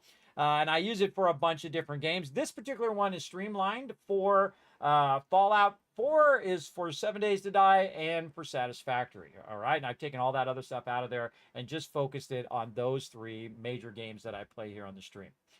Just to streamline it and upgrade it and all of that stuff along the way. So again, really easy to figure out that math. Now, of course, that math is really easy to do in your head, everybody. You take 60 divided by 3, it's 20. You know what the thing is. But I just thought I'd show you that while we're at it. Now, again, as this comes out, in theory, at 60, because the belt is not fast enough to feed it in. So what's going to happen over here is you're going to have a backlog. So really what we're doing is we're getting half that speed. So it's actually coming out at 30. So as it comes out at 30, it's going to be 10, 10, and 10, which is way more than what it needs. And it's perfectly balanced. 1 goes to that one, 1 goes to this one, 1 goes to that one, instead of it waiting to fill them all up. Right? Now, it has enough now where I could do it in a manifold way. But the real trick is again, have the center one, 1, 2, and 3. In this case, I have 3 of them. If I had 2 of them, I would split it in half, right? And then I'd have 2 of them, and I'd split it right in the center. Now, think also about the distance in which your belts travel. If you split it in half and one's way the heck over here and one's really close, obviously it's going to get into this one faster than it is this one way over here, but it's still going to be the same amount overall that it's going to split in each of those, right? Because it's making that decision in the very beginning. But I typically like them to be close together so that I know that they're working, see, as you can see, very consistently. The two are going to the side like that at the same time. So again, that's nice and balanced. Again, that's a load balancer. Now in a load balancer, you actually don't need the splitters over here. You can actually just run this out and run that directly in, run that directly in. This is for future expansion later on. So we're thinking about expansion right now at the beginning. Look at this cool deal right here. Love this. I love the rounded ones. Okay, so again, we're at 90 power. We've got plenty of power. Look at all this extra power that we have to get this going. So now we've taken care of our power. Our power is one of our most important, vital things that we need to set and have it run, because all this other stuff over here is now going to just keep running and running and running. And basically, we've set this up where this is going to run for an hour, for 2 hours, for a long time. We can just let it roll and not have to worry about it. And I wanted to get to this stage before I did AFK, before I took a break, so that when I come back, I'm going to have a crazy ton of this here. Now, again, when you're also doing stuff manually, you also want to set up some manual conversion as well. Like right now, I could actually set up even more conversion back here because I can, because I have more power. So let's do a little bit of that as well. So again, what did we need there? Let's go in and say we want 2 more constructors, and we need our reinforced iron plates. All right, let's make some more screws. We want to make 2 more of these. Now again, we have plenty of plates. Plates is what we got, but screws we got an issue with right now, and we want to take care of those as well. So those are running as well. You want to get as many things running as you can, especially getting your power automatically feeding is a important part. Okay, so now we want to get the we want to get our cable. Make some of that first. Again, you can see I can make the cable really fast. No point in automating that yet. Okay, same thing here. Constructor. We're not going to bother to put it on foundations yet either, because we'll take care of that here in a bit. And this over here into there. This is going to start making our screws now. Now, one of the things that we'll want to do is we'll want to go in and use some of these screws later on. So we want to have the screws be a complete separate process from what we're doing. So we actually don't want to put this back here like we did for this. We actually want to have another step in between. And that is, boom, right here, which is why I set up 2 constructors, is the ability to make the rods, right? So we want to have another dedicated one for it just making rods, taking those rods and converting it into screws. All right, and again, we'll have a little input box here to help us out. A little offline. All right, it doesn't like the shape of that one. Let's turn it, say, this way. There we go.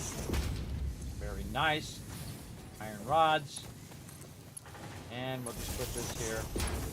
Again, we'll clean up all this production later on. More cable. Another one of these. Let's put it out here. Can I put one out here somewhere? Over there, I think. You know what? Let's just keep making them.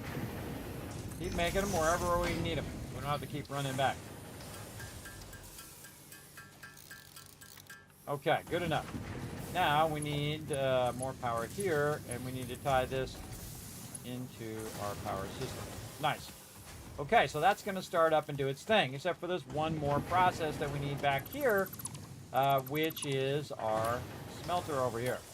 Because it's going to need to smelt the ignits down and get that going.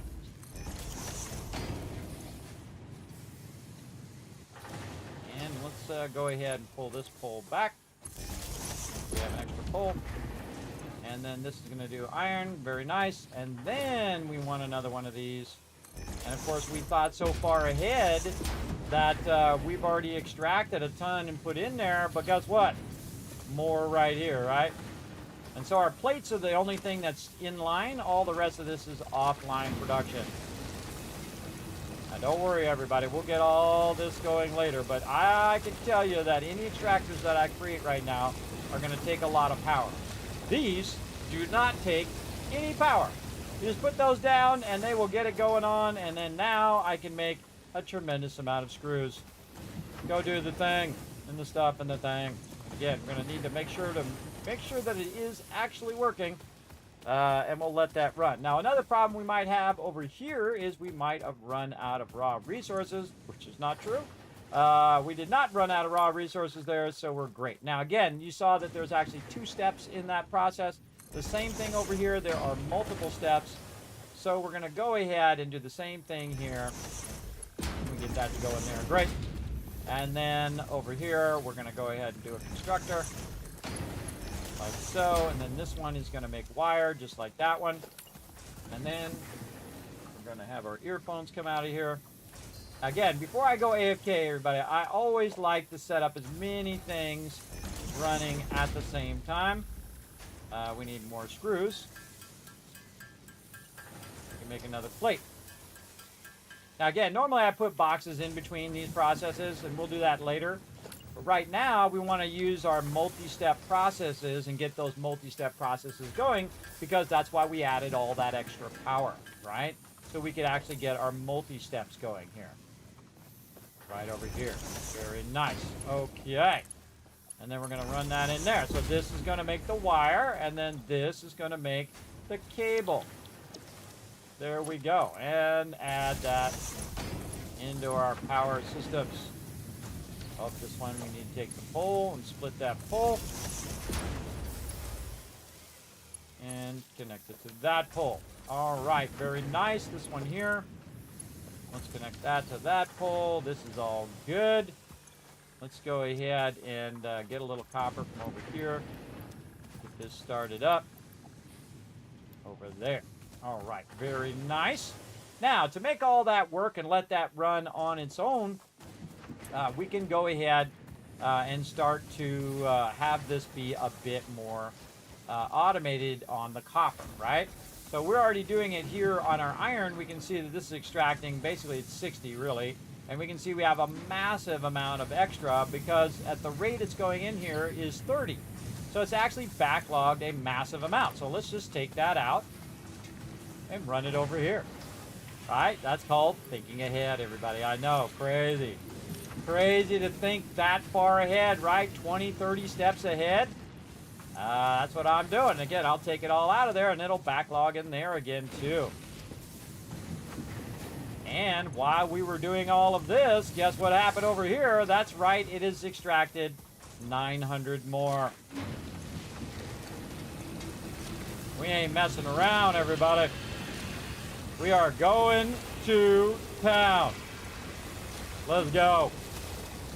Fill this one up. And whatever we have left over, we're going to dump over here, and that's going to run for a long time. Now, we can't put a splitter in there and split it and run it over here, which we'll do in a bit. When we come back here to clean all this up off the ground and we put all this stuff on foundations, we'll get that going. But we want to go ahead and also have an output spot for this to go. And I'm just going to go ahead and put it up the way here a little bit because we're going to need these screws later on. And then again, my little thing here so I can see what's in that particular box without having to put a sign on it. It's just going to come out of there eventually. Wait for it. There it is. Oh, I like how it goes up the little hump there. That's cool. And then we can see that it's making us some screws there. Very nice. And so now we have a lot of things going, and double the concrete, by the way, running simultaneously. Now, we need to get ourselves a nice little box over here. Let's say this way. Run that out. Run this over here. And let's take a look at our power usage. Look at that. That is a thing of beauty right now. 78 if it's running at max capacity. Only using about 40, 50, 60 there. At the high peak here, we're using about 70 in that production. And now it's going to make me an obscene amount of cable. It's going to make me a bunch of wire. It's going to make me double concrete It's also going to make me plates. It's going to make me rods. It's going to make me screws, all while we're AFK. I love to do it. Now, if you really want to have some fun, everybody, here's what you do. You come over here and you say, what is the thing that I'm constantly making all the time at this particular stage? What is it that you need a tremendous amount of, right? That if you could just let it run, what would you do? I would say, number one, concrete. Absolutely. So we can go over here and see if we have a backlog, which we do. So I'm going to go ahead and take a bunch of that. Actually, let's go ahead and be even smarter. Let's go over here and use our little box here and put some of our currently converted stuff into here by holding down control and clicking. Now we just have concrete in there. And we're going to go ahead and grab the concrete out of these boxes. Right here. And then the same thing over here. Oh, we already took it out of there. Now, just to make this a little easier, we're also going to go down here and we're going to go ahead and do our splitter now. You split some of this off. Oh, if I hadn't gave up my plates and my thing I need right now. Let's just do this so we can remember what it is we need. We need some cable right here. And we need some plates. Not that one. Right here. There we go. And so this one doesn't run out on this side. We can also split this. Now, this actually is not going fast enough to run both of them at the same time at full speed, but it's actually running too fast for just one of them. So if we think in efficiency way, this actually, ooh, okay, let's make it default in. There we go. Efficiency-wise, it's actually smarter for me to take that 60 and run 30 and 30 than it is to run 60 into one that can only do 45, right? So it's actually more efficient for me to split those. But I can also go pick up extra and do those as well.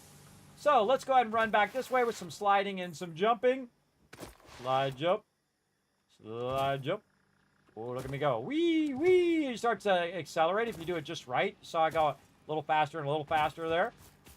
And then let's do this.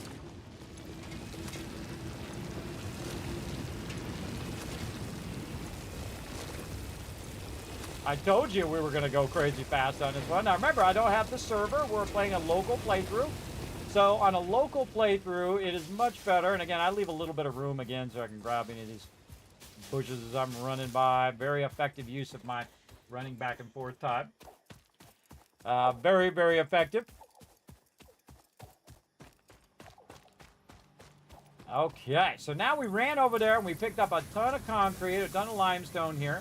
Now, if we want to speed this up a little bit, everybody, put a couple stacks back in here to let that go a little bit faster if you want to hurry that up a little bit. So a couple more stacks in there like that. Now, of course, the best thing to do is fill your entire inventory, leave one slot open so that you can make that concrete in that slot and we'll use up the rest. But if you're going to go AFK, I say we make 699 concrete while we're taking a quick break. There we go. All right, we're going to let all that run. And again, the power is automatically running too. So it's automatically converting that power, automatically distributing it evenly through our load balancer. And that's just going to run and run and run for an hour, 2 hours, however long it lasts with the wood that we collected at the beginning of the game and a little bit that we did with our chainsaw. So what we're going to do is go ahead and pull this up. Hello, Mr. Kismet. Just wondering, are you trying 7 Days to Die when it releases? Not only am I going to try it out, Yearly Rider, I am going to play the heck out of 2.0 because it looks awesome. I have been part of every single streamer weekend since 7 Days to Die started streamer weekends, and this weekend is no exception. We are going to play it on Friday, Saturday, and Sunday, starting at 10 p.m. Eastern Standard Time. I'm going to be playing with my crew. We're going to check out all the new stuff. Now, remember, you guys are going to get it on Monday as well. Coming up next Monday, you guys will get that experimental version, but we're going to be playing on our server. And, of course, I'll bring my normal crew in. We'll check out what's new. We'll play a whole bunch over the weekend, and then we're going to reset the server, and we're going to make it where everybody can come and join us on our mega server on the following Saturday as well. So definitely be here Friday, Saturday, Sunday. It's going to be awesome. We're going to have a great time playing some serious 7 Days to Die 2.0 for sure. Now, you can also check my schedule, by the way, everybody. You can check it out on my website. You can check it out on my Twitter, all those different places, on the Discord as well. I'll put all those links in there. If you're ever wondering what I'm playing and what I'm doing, you can go ahead and check it out on there as well. Or you can just ask. I never mind telling you as well. But you can also see it on there on the website, kismet.gg, that I have up there that we're going to be playing Storms Brewing is what it's called, 2.0, on Friday, Saturday, Sunday at 10 p.m. Got to be fun. In fact, I could just show you right over here. How about that? Hold up. I could just show you the website over here. There it is. Right over there. And again, if you ever want to know what I'm doing, I typically will update this so you know what's going on. Now, I'm going to update this again for next week. And then the week after that is even more cool stuff because we got another mega playthrough of Fallout 4, the ultimate modded playthrough of Fallout 4, lucky playthrough number 13, just like in Fallout New Vegas, everybody, if you know the lucky 13. So yes, lots and lots of fun coming up. So definitely, if you haven't already done so, hit the follow button if you're new, everybody. And if you're not new and you still haven't put the follow button, hit that too. All right, so we're going to let this run, everybody. It's already halfway done at this point. Let's go ahead and let you guys descramble some words. Now, if you want to do the words on stream, everybody, you got to be at twitch.tv/Kismet. I am streaming to 6 different platforms at the same time right now. I am multi-streaming. So again, if you go to twitch.tv/Kismet, you can go ahead and put in the words. If I see you guys working together, then I come back, I shower with a bunch of Kiz Caps, and we do a bunch of giveaways coming up in a couple weeks on my birthday. You guys can win a lot of loot for my birthday. I know, how cool is that, right? So we're going to start this up. Just descramble it in the Twitch chat, and I shall be back in just a bit. Watch this. I'm the only person on Twitch who has a stealth boy. Watch this.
back, everybody. Very excited to get back to some Satisfactory 1.1 mega playthrough. Look at you guys working together. Let me see if I can help you earn some Kiss caps. Remember, everybody work together, try to get every one of them, and I'll give you 5,000 caps right now. Man, this is some serious amount of words here, though.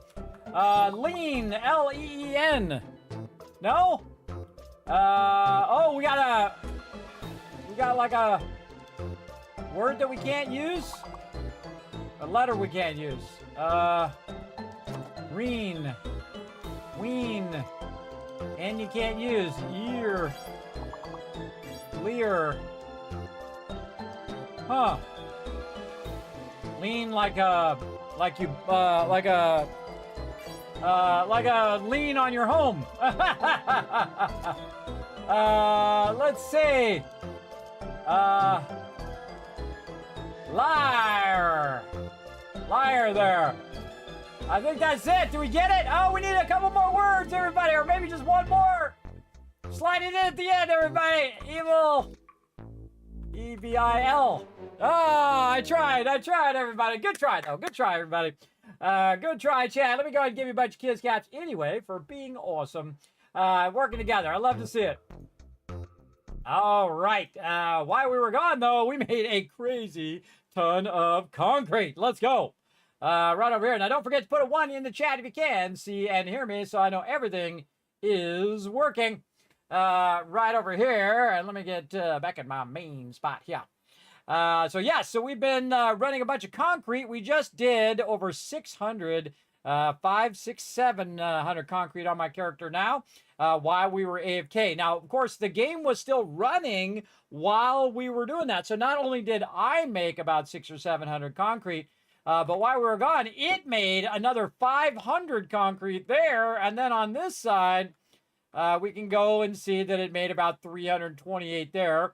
Because we probably had some backlogged already in there. And then it also made massive amount of wire there. And then over here, cable made about 50. We got to get more going over there. Oh, we got to turn the sound back on. Made about 50 there. All right, how many plates did it make? Oh, about 400 or 500 plates there. Whoa, okay, so that's 400 or 500 rods. Over here, how many screws did we make? 1,000, 1,200 screws. I love that moment, everybody. I love it when it does that. All right, let's go over here and get some more copper so we can go ahead and make some more copper stuff.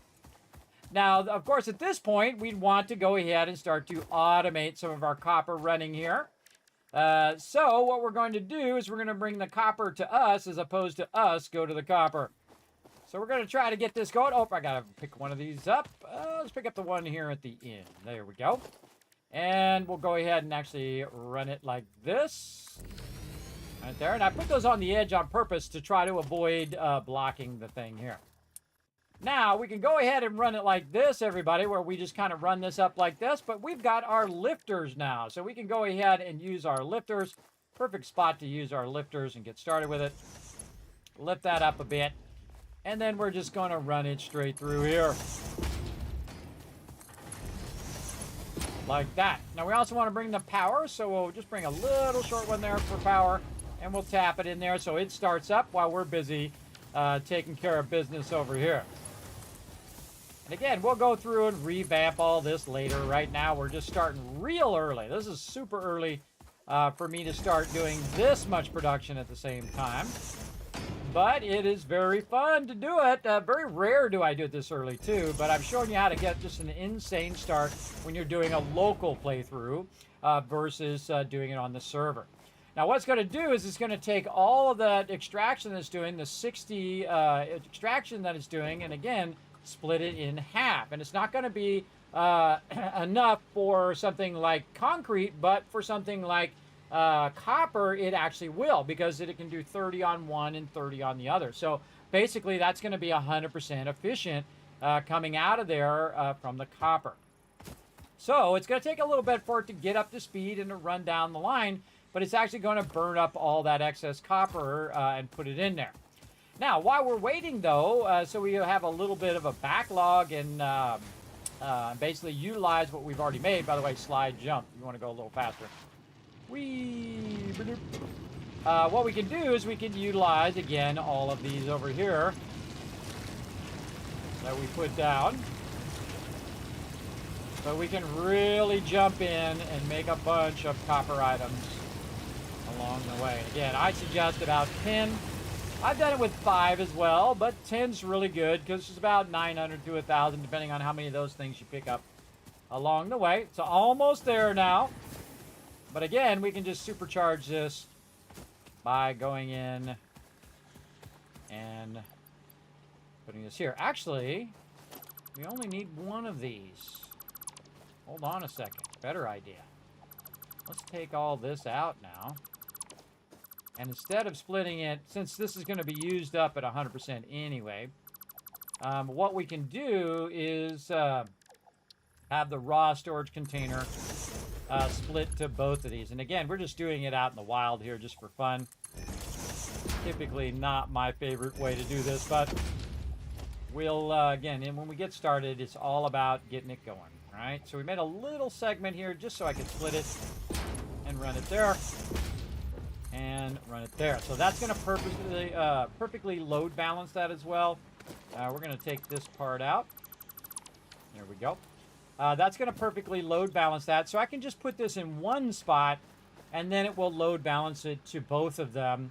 Instead of having the two separate ones where I got to put half of it in here and half of it in there and then do all of that. But why not save myself some time right there and effort. And now we've got a perfect load balancer. It's going to run both of those lines. Very nice. Okay, so now we have all 3 of our items being extracted and being run to wherever its destination needs to get for right now. Now we also have a bunch of resources as well because we've let it run, and that allows us to massively expand our base. Now let's go ahead and check in on our power though, because we need to see how our power is doing. Still going. It looks like it did run out of wood. Let's see how much we have backlogged in here. How about 643? That's quite a bit. Considering that this is going at 4 per minute. And if we divide 200 divided by 4, can we do N now? Yes. Okay, we can do our quick search now. So if we take 200 and we divide it by 4, that's 50 minutes. So that's an hour worth of time. And I can tell you we already have 3 more in here, which means that we not only have 50 minutes times 3, we have 50 minutes across 3, just to say that correctly, that we actually have double that. So we actually have 2 hours worth of power. So this stuff in here will run for 2 hours. If I just let it run, go watch a movie, come back, bam, it'll still be running, depending on how long your movie is. If you're watching like Dune, the expanded version, or like Lord of the Rings, which is like 4,700 hours is what it feels like, maybe not. But for the ones that are just about 2 hours, that would be perfect. But after that 2 hours, we are going to need some other alternate power to make our power run. And to make that alternate power work, we're going to need a bunch of resources to make that stuff, right? We're going to need to unlock that power as well. So that's what we're going to do now. Now that we've got all of our production running there pretty efficiently, we're going to go ahead and think of what our next thing is. So we did our base building, we did our logistics, and again, building efficiency stat. So we know how efficient it is. Doesn't really matter in the early part here. And then we've got the ability to do some field research, which I actually feel like even more than the MAM and all this other stuff, that the actual inventory slots is the most valuable thing in there. So let's go ahead and do it. Now, of course, we've made a crazy ton of resources, so we can just unlock it straight away. Milestone reached. Supply the molecular analysis machine, referred to as the MAM, with local resources to research and develop new technologies. Potential technologies include exploration tools, weapons, and factory buildings. These are essential for maximizing your Pioneer efficiency and alignment with Fixit's core pillars: construct, automate, explore, and exploit. To advance Fixit's mission, all notable phenomena, resources, technology, or other influence should be investigated regardless of any perceived danger, as stated in the Pioneer contract. I'd like to see this Pioneer contract. I'm sure it's full of very small text. Like 2-point type of all the things that you're supposed to do. I could just feel that Fix-It would totally do that. All right, now I'm going to move the MAM here. I'm going to take my other thing out of there. And I can just kind of move my equipment workshop, say, over here in the corner somewhere. Sounds good right there. All right. Now we're going to go ahead and work the MAM. Now, in here, we've got a bunch of things, including a bunch of resources I left in here. I didn't even realize it. Oh, man, we could have been utilizing these resources. Look at all those resources I left in there. But that's okay. We're going to utilize them right now anyway. And one of the things we don't need right now is this and this. So we put that back in there. So all of this and this, all of these resources, that one too, that we're going to need later, we want to go ahead and put in its own kind of temporary box right here. So we're going to store all that in there because what we want to do is we want to go ahead and do the MAM, which we're going to take all of this stuff and put it here in the MAM to research some stuff. So we got ourselves some hog remains, so we're going to research that.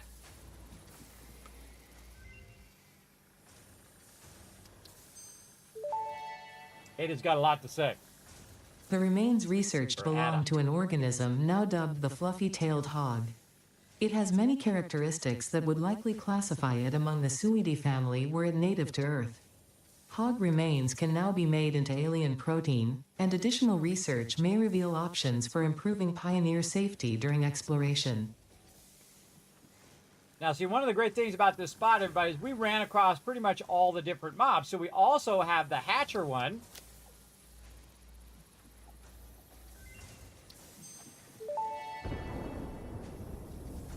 The remains researched belong to a plant-like organism hosting the larva of the flying crab, the most mature of which hatch when threatened.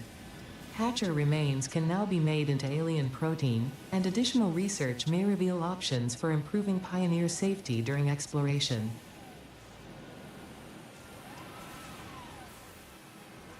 It's cool every time. All right. And then we also got some spider ones.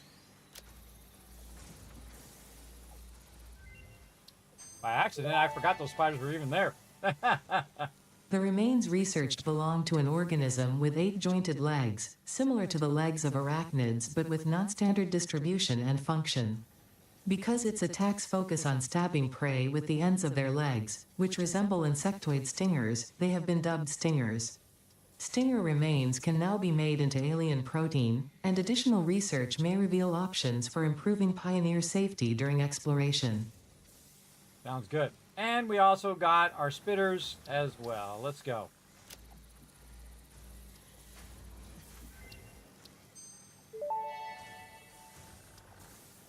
The remains researched belong to an organism that tends to nest near objects emitting specific types of resonance. Spitters are called as such due to their ability to create and spit plasma across long distances. Spitter remains can now be made into alien protein, and additional research may reveal options for improving pioneer safety during exploration. All right. So we need some protein to do protein inhalers to unlock a structural analysis so we can get to the rebar gun, inflate our pocket dimension, which is a 6 inventory slots. Totally worth it. That'd be the first one I suggest. And then hand slot, also awesome. Scannable objects, completely and utterly useless in my opinion, but such is life. Okay, so we need an alien DNA capsule. So we're going to go right over here, and instead of making a whole process out of it, we will go ahead and do the hog remains ourselves here. Like so. And the stinger protein. If we need more, we can always get more. And I like to leave a little bit just in case I need to make something else. Okay, right here, we're going to go ahead and unlock that. DNA capsule and biomass, which we already have the biomass from doing the thing. But we could have done this and done the biomass even earlier. Research completed. Alien protein can now be turned into biomass or alien DNA capsules. In addition to being used for research, the invaluable alien lifeform data in these capsules can be traded for Fix-It coupons at the Awesome Sync. We guarantee the best capsule to coupon exchange rate anywhere on this planet. Okay, awesome. Considering I'm the only one here, I don't know where else I would do it. All right, now we need a lot of cable here, everybody. We need 1,000 cable to get this going. And you can see that we have about 193. So we're going to definitely need to up our cable game. Oh, over here on the map. We're going to need to up our cable game to try to get these 6 more inventory slots. This is one of the greatest things I think in the game here is this updated. Oh, it's not there. Actually, it's in another thing. The updated stinger thing, the larger stinger thing, whatever the heck that thing's called. What is that thing called? Let's go over here. What is that thing called? It is called the Zapper, Xeno Zapper. The larger Xeno Zapper is awesome. That's what he's got in his hand there, the larger Xeno Zapper. Yeah, right there. Okay, but it's not unlocked in here. That's unlocked in another thing. Okay, so over here we could probably do this one. We don't have that unlocked yet. This one we're going to need rotors for that. This one we're going to need a lot of that. We're not to that yet. We're not to this here. So even though we unlocked all of this, probably the only thing that we could do here is do this one here, structure analysis and pocket dimension. So structure analysis, I think we could probably do that one. Let's see how many we can do. 13. Let's just make as much as we need. In this case, 5. Okay, awesome. And then the other thing was our bars here. We got plenty. All right, so that's really the only thing that we can do, but we're going to try to do as much as we can as we go.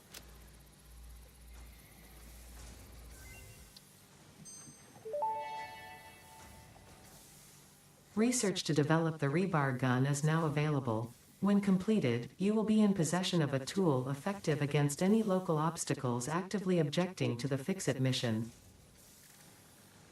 Okay, very good to know. All right, so now we also want to do Mercer Spheres. This is one of the greatest things to do right here, everybody. These Mercer Spheres are awesome.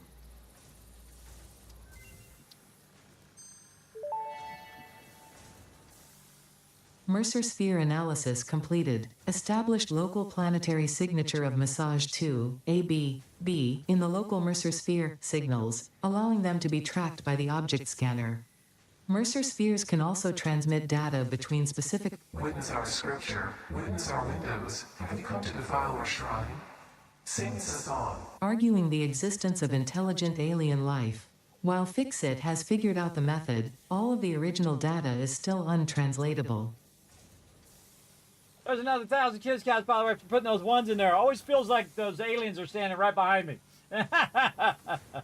Okay, now to unlock some more of this, we've got to unlock some of this stuff as well. Some SAM or some summer sloops.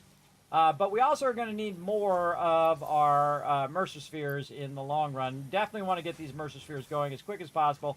So we want to try to find some SAM or to get that rocking and rolling. I happen to know where some is. We'll run over and grab a little bit in a bit. Let's keep working here, though. Let's see. Deuterium. We got a bit of that. Let's start that.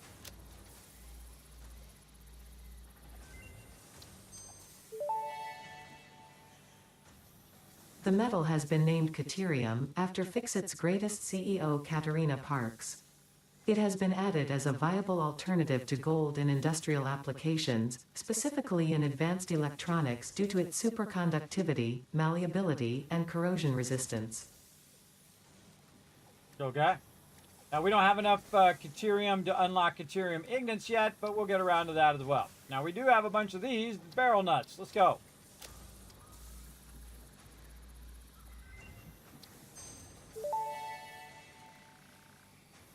This fruit, dubbed the barrel nut after its distinctive color, is compatible with the human digestive system and has been added to the object scanner.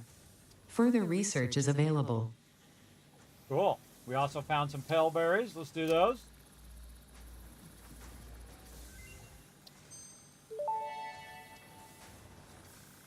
This fruit, dubbed the paleberry due to its tendency to stay light in color even when ripe, is compatible with the human digestive system and has been added to the object scanner. Further research is available. And again, since this area is so awesome, we also found what we call the bacon item, bacon mushroom. Actually called bacon outbrick or something like that. I call it the bacon mushroom. This mushroom, dubbed bacon agaric due to its uncanny Agaric, resemblance that's to what it raw bacon, is compatible with the human digestive system and has been added to the object scanner. Further research is available. Okay, so we opened up all 3 of those, and now we're ready to do these, except for we can't do modular frames. We don't know steel pipes yet, but we can do. That's a lot of wire, though. But, yeah, we can't do any of that. All right, next. Let's go.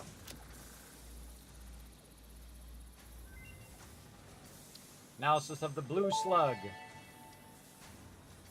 This semi-slug, now dubbed power slug, is early in its life cycle and has retained only part of its potential energy storage capacity, giving it its blue color.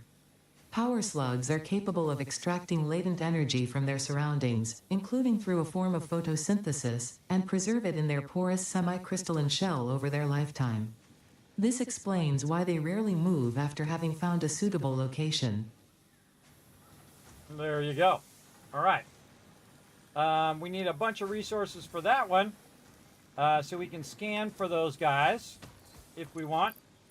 You're really just going to be tripping over those, everybody. But we're going to grab a little bit of each resource.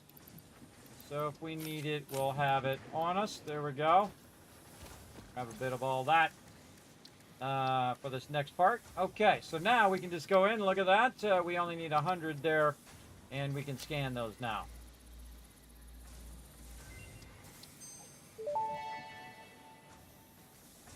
Power slugs extract latent energy from their surroundings to sustain themselves. By tuning the object scanner to the particular potential energy signature, it is now able to locate them against the background environmental static. Okay. Now this one here, we're going to need a yellow one and some rotors, which we haven't set up yet. And then this one over here, overclocking, we can actually do, all we need is a power shard. Now, it just so happens that we have an extra slug that we can use to make that power shard with, which is why we checked the blue one first. And so now we can also overclock. And underclock, by the way.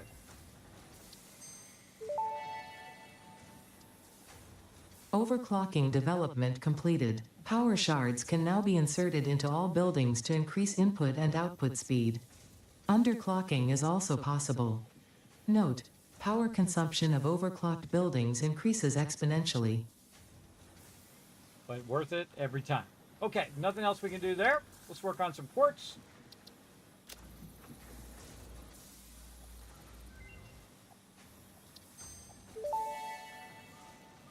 This is all the stuff we The found by crystalline just mineral was walking a over here. previously unknown variation of quartz, with uniquely large and flawless crystals, normally only found in synthetic quartz.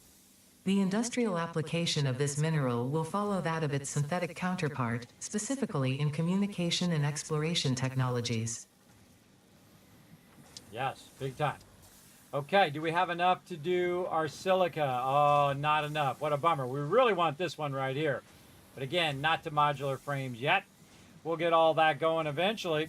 And again, get that pocket dimension open up as well. All right, next one, sulfur.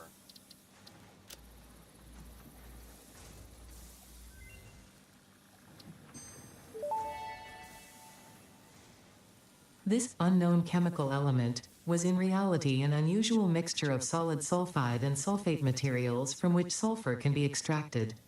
Sulfur's primary use lies in fertilizers, which we have no use for. Instead, this element enables access to more volatile obstacle clearing and pioneer defending tools.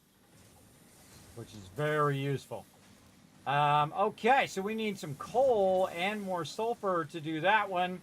Then over here again, more modular frames and things of that. That's kind of a later time where we're going to get to that eventually. But really, we've kind of researched all we can research for now. So we're going to go ahead and put all of this back in here and take out the stuff that we could go ahead and utilize right now. This, and this, and all the rest of this stuff can just sit in there for now. Looks good. Okay, and we'll take all this out. And now we'll get back to progression here. Let's get over here and put some of this brass in there. See, this is run out over here, but what we can do is we can now go ahead and do a merging of these two belts here. So what we're going to do is just go ahead, take that out, and then add a merger. So when this one's coming out, it's going to turn that way, come out of this one, and then this one is going to go into there. There we go. Now it'll keep that going. So any of the leftover leaves, we'll go ahead and convert, and then this will go into there, and then that will end up at the end and make even more of this stuff that we need for running our stuff. Very nice. Okay. We should add a smart sorter to that later. Just dawned on me. Okay, so we got all that done, and we got our extra stuff here, and in fact, we don't even need this box. Let's take it out. And now that we have a lot of concrete, everybody, we're ready to kind of fix this kind of hodgepodge of mess we have going here. Of this giant mess that's going on down here. Now, we can't upgrade to the next thing because we do have some stuff we need to upgrade to down here. We'll just take a look here before we get started on all that. Right over here, we still have parts assembly for the assembler, jump pads, the awesome sink, logistics, a whole bunch of stuff there. We're really trying to get to phase 3. That's our ultimate goal today. And I think we have enough time. We might get it going. So we're going to just start supercharging our way toward all of this. But before we do that, we have plenty of concrete and plates, which is what we've been kind of letting it run, to try to clean up this production and actually clean up where I have all of my stuff going to, right? So we're going to go ahead and make this about 3 boxes wider here, or 3 foundations wider. And then we're going to make it really far this way. And we're going to try to revamp all of our production we have going here. But before we get into all of that, we're going to need to go ahead and put a box over here like this. And I'll show you why here in just a second. Let's put it this way. And put all this in here. Because the second I take my thing out, you can see that all of that stuff's going to drop into my inventory from that box. See, now I took my hub out. Now, you don't want to leave your hub out too long. Because if you do, then what's going to happen is if you die, you will not respawn over here. So keep that in mind. And so we're going to go ahead and take our hub out for only a moment and then put our hub back down. Now, the interesting thing is they changed it so that the hub actually takes ore now to show back up again and not a special hub thing, which they had it set to before. And we're just going to go ahead and set that hub right there along our primary road. Again, our primary road running right through here, and we're going to make this road a little bit wider. And here it comes, right back down in there. Okay, then all the resources that we just got, we can put back down in there and keep that over there for now. It'll eventually have its own box. And then get all of our resources back. And now we're ready to get this going. Now, one of the things I do at the hub, sometimes I aim it directly at the hub, like I'll put it over on this side. In this case, we're just going to go ahead and start with some of the starter resources. We're just going to stack along the outside here. Like this. And we could probably just take all this out now. This, this. That out. Make ourselves a little bit more room here. And we're just going to stack some boxes here. We have a tremendous amount of resources. Okay, there we go. Now, our ultimate goal is to have these things being filled with different types of resources, right? So instead of them having just hodgepodge on the ground like that, which actually they were all aiming at the hub, all of these will be right next to the hub, and anytime I need them, I can basically access them. So the first thing I'm going to do is go ahead and put in some concrete. Now, I like to put some in there just to tag what that thing's going to be. Now, the next thing I would probably be looking for would be plates. So we'll put the plates in there, let them run out a little bit, and we're good there. You get the general idea. So we're going to go ahead and run these down like this. Now, another thing I want to do is, again, plates, then rods, and then take those rods back out again. And then the next one is going to be screws. So we have all of our iron stuff together. Now, sometimes I mix and match them together, but we've taken care of that. That's all good. And then back over here. Now, we're starting to get up off the ground like this, everybody. Now, here's the thing I like to do. I'll go through and say, you know what? That's a little awkward to have the bigger, thicker ones just floating there. So we're going to go in and we're going to revamp all of these foundations before we get too far into it. Of course, mobs will get underneath there, so just keep that in mind. But we'll just go ahead and do it right from the beginning so we don't have to come back later and fix it. And again, I like to be open, so if I do want to run underneath here for whatever reason, or I'm driving by with my vehicle, it'll be out of the way. Now, always a good idea to leave yourself a lot of ability to run up wherever you're at. We'll kind of build that out over there. And then, again, everything I build is like in stages. So we have like the starter stage, then we'll have the middle stage, and then we'll have more of the end game as well. So here, we want to go ahead and leave ourselves a little bit of a gap. Now, why do we want to leave a gap? For a human to run through there. That's why. And also, it kind of separates the materials as well. And there we go. So we're going to put that there. Oh, actually, I need to put one more over here before I do that gap. There we go. And we're going to go ahead and right here, we're going to eventually have our reinforced iron plates there. Very nice. And then over here, of course, we're going to have our other two resources we're working on, which is our wire and our cable here. Okay, very nice. And again, this is a good time to organize. Look at it shaping up already. Now, we need to get all of these resources to end up in that particular location. Now, we no longer need all of this, so say goodbye to all of that, except for that storage over there. Bye-bye. There we go. Get that out of there. We can replace all of this with some much better processes here as well. Okay, and actually, we'll take these out. Now we're going to get serious with our foundations. Now, if the foundation's up here on the top side, we're going to go ahead and use these bigger ones just to give it that beefier vibe. And we'll say right here. And then over here, we'll go ahead and run it that way.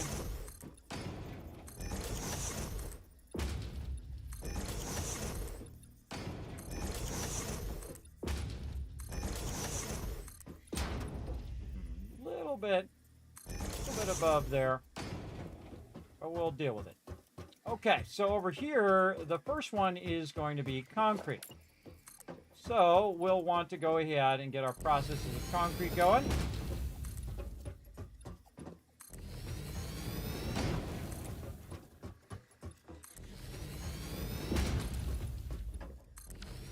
Right over here.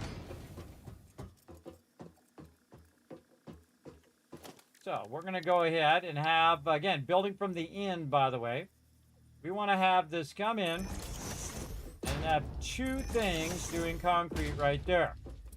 Now, again, we're going to load balance it in this case. We need to readjust how our stuff is here. So our splitter's number 3 now. There we go. And we're going to split it from this side. Right in the center. There we go. Oh, actually, that should be number 4. Belt should be number 3. There we go. Doesn't really matter which way you do it. We're going to load balance that really nicely. And then we're going to put our input right there. So now it automatically splits it in half instead of having two separate boxes, which is what we have now. Then what it's going to do is take the output of both of these and, of course, merge them together. Now I can just hit E to take the merger and add it here. And what are we doing? This is the merger. I rotated it incorrectly. Hold on. Try that again. Merger. Thought I had it going forward.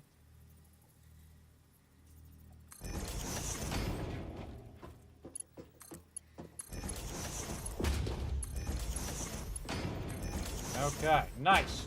And again, we're just starting with some basics. Now, we'll make it where we can expand this later on, but we're just trying to get the basic ones set up and ready to go. Now, one of my favorite things to do is to take the power lines and put them right on top of the splitters, which is awesome. Awesome. Now, in the case of concrete, it's actually your easiest process. Concrete is basically you have the raw ore, and then you have the finished concrete. So you only need 2 boxes on that particular thing. And right now, we're extracting at 60 because we don't have fast enough belts.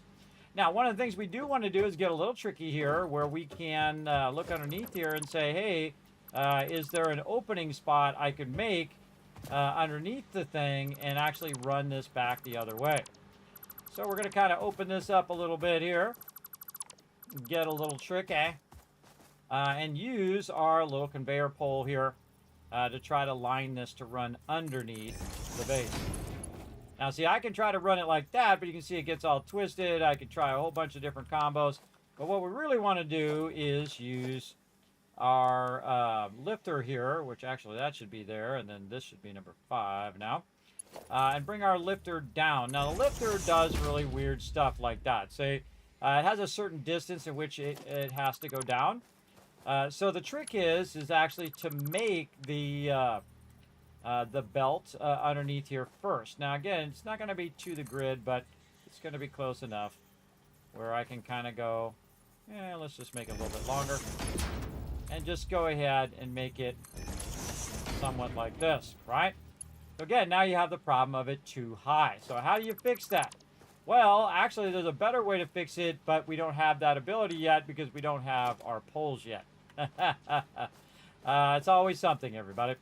But if you put this back far enough, you could be able to bring it down into the thing or up and down in the thing if you're going to have it go on the ground level. So let's go ahead and move this back just a little bit further, like this.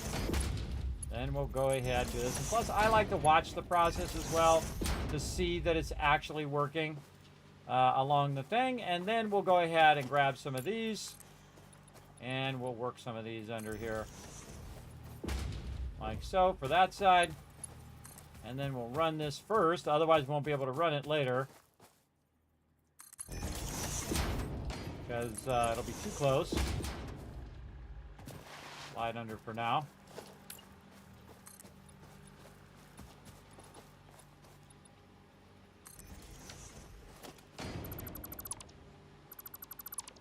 Back that up even more. Go with that. Slide, slide. Okay, and we got a bunch of stuff in our way. So guess what? All this stuff gotta go.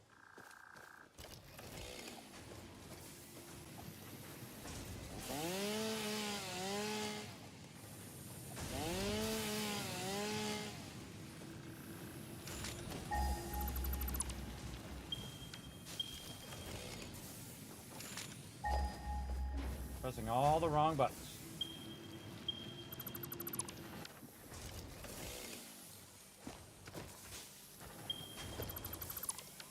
Now, what's going to happen, everybody, is when my inventory's full, it starts to drop these things on the ground, right? Like you can see it drop this box on the ground. What I do is I create another box, put my stuff in temporarily. Then I go ahead and grab the stuff out of that box and then put it in a different box where I don't have to deal with it. Over here. Now. And then we'll get all of our stuff back. Sort that out a little bit. What else we got in here? A bunch of raw items. Holding down control, by the way. Put that back in there. And again, just eliminating all of this stuff. Again, we have a lot of plates now. We can eliminate all of these processes because we have already produced a bunch of resources.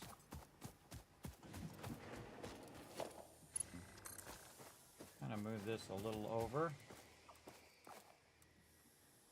Line, say, somewhat like that.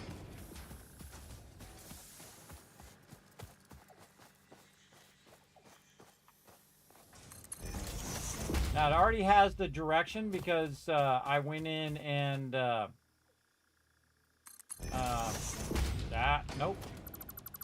It already has the direction because I went in and did the lifter first. Bring this up a little bit. Clipping through the ground. Chainsaw.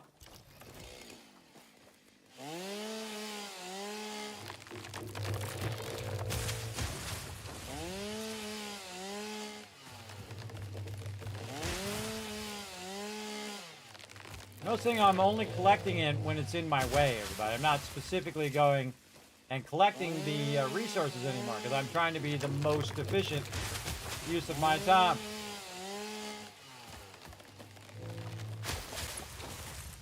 All right, nice. And then right here, and then you know what this also does? It acts as a way for me to get up to the top part here as well and then work my way across. You can use your belts as travel ways. Kind of like one of those things you do in the airport where you stand on the thing and it just makes you go. I know, it's awesome.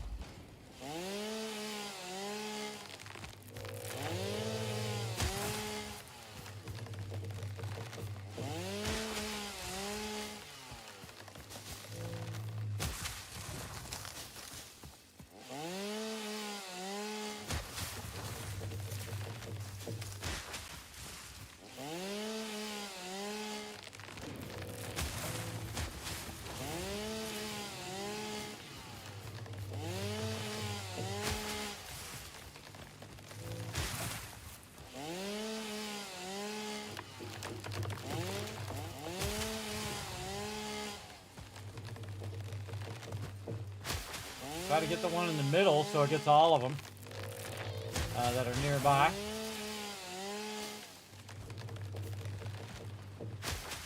Now we're clearing this place out. Nice. Now we can go ahead and take this one out and switch to our new one. Easy. Very nice. All right. Let me take out a few more trees over here. For some resources.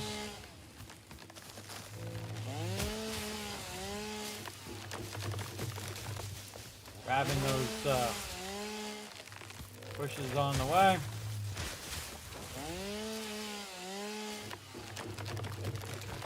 I love the sound of the trees falling. It's so perfect. Did a great job on it. Again, just hold down E on the way back. Get some of that stuff.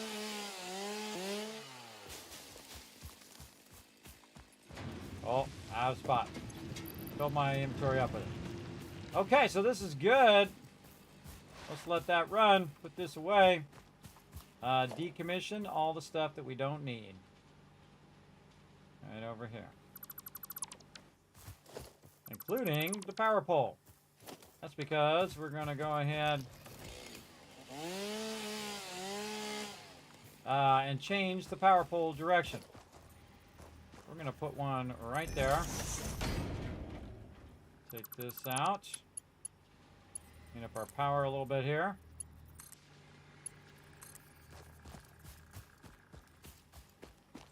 And I like to put them right at where the things are down. Little conveyor holder things. And we're just kind of creating some convenient power that we can use for other things along here. That's why I'm putting extra. And then one of the things I love to do is attach it to the side, but we don't have that ability yet. So we're just going to go ahead and attach it up there for now, just to remind me where that's at. And we'll put this away. And there we go. So now we have set up a whole new system but massively condensed when it comes to what we need to create and what resources we need to use. Aim a little bit higher here, and then I can zoop that down. I'm going to run up and down. And we just need to go over here and tie this side into power. We're going to go ahead and run this forward to there. So that's going to run the extractors. And then we're going to run this back to here. And across to there. And then we're going to tell this what to be. Concrete. And concrete. And then it should turn yellow. It does. Okay.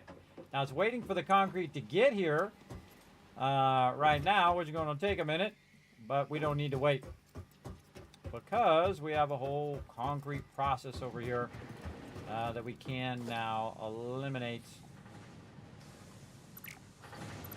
And we'll just take all that out, and then that should, oh, that dropped into a box. I forgot. Oh, right there. Okay, so again, depends on where you take the thing out. It'll drop to a box wherever you're kind of at. Now's a good time to kind of offload some of these resources into their proper boxes. Let's go.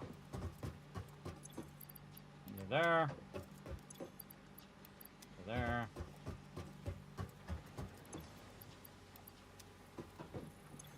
Into there. Into there. Very nice. Okay, now we can go ahead and pick that up. And we can see, pick all this up too. All that.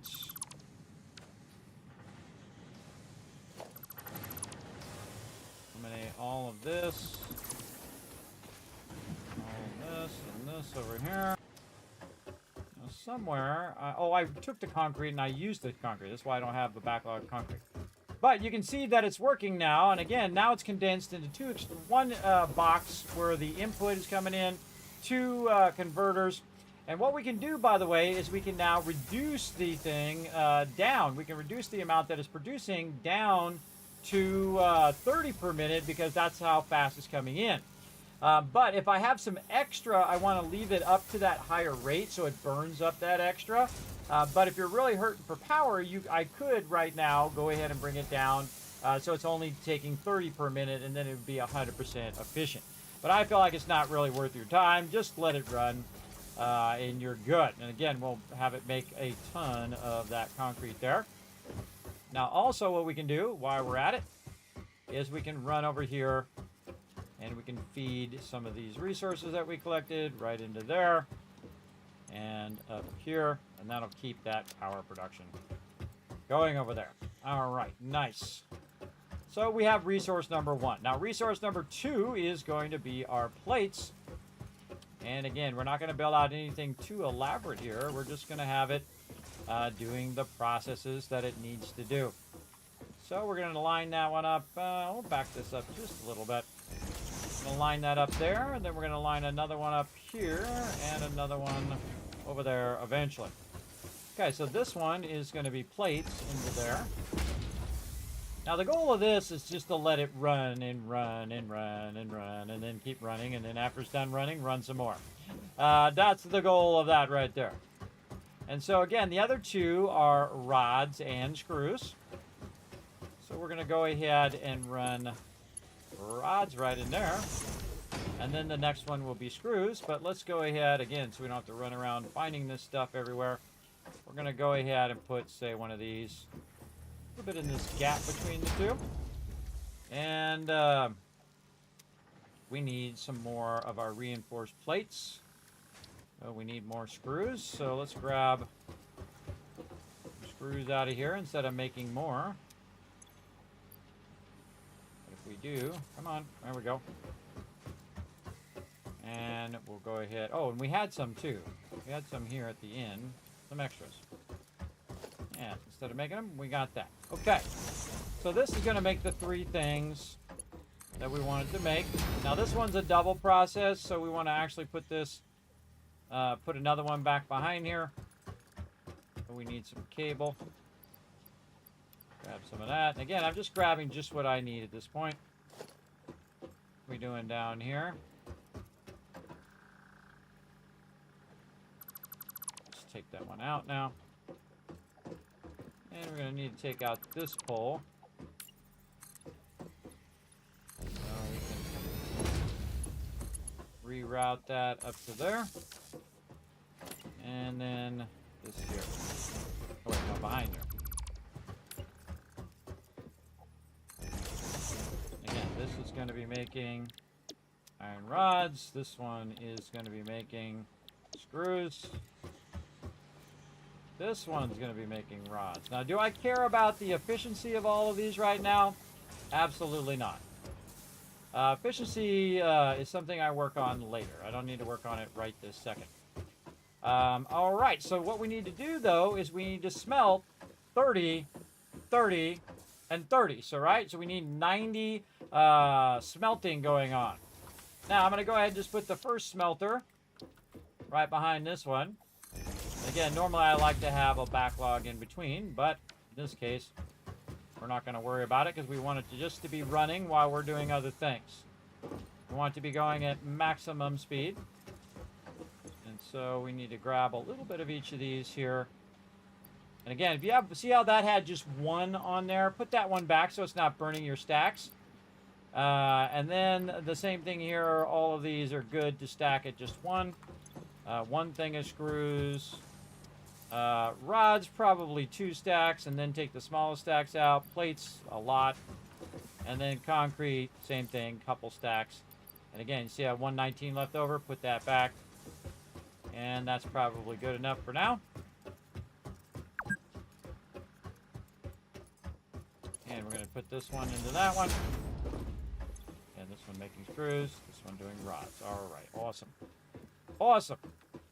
Now, we want to set the input in here, and we want to take all this out, too. We'll deal with all of that later on.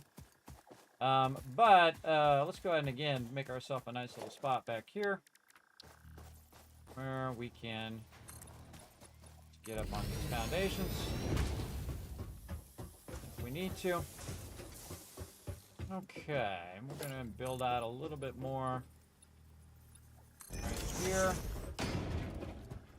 Take all, not that, just this. We don't want to end up with all that stuff in our inventory right now. Want to just have that holding on to that. Okay, and then this one here.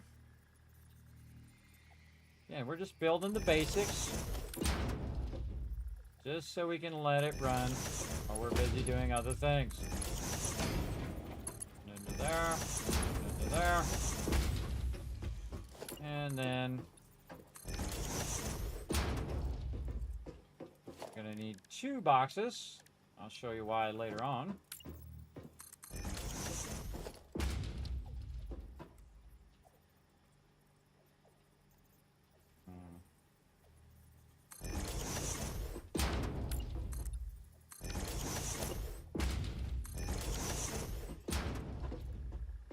Okay, so this one right here is going to be dedicated to the screws here because we'll want this one running at max capacity. So iron ingot, iron, rods, and then screws.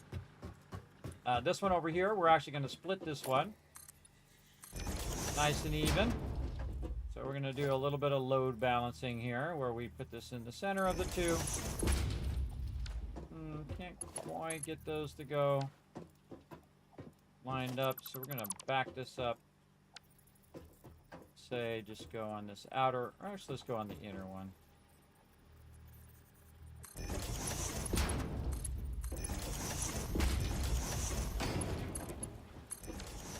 All right, so now we've set all that up. Now again, one of my favorite things, getting all these things to line up on the splitter. We'll line these up on the middle part here. And we'll get that one, this one, and bring this one forward. Put it right there. Get this one, that one. What are we doing over here? We got everything? I think we got it all. And then tie it into our central power. Everything over here should be yellow. If anything's red, then we haven't set it to what it should be. Yeah, right here.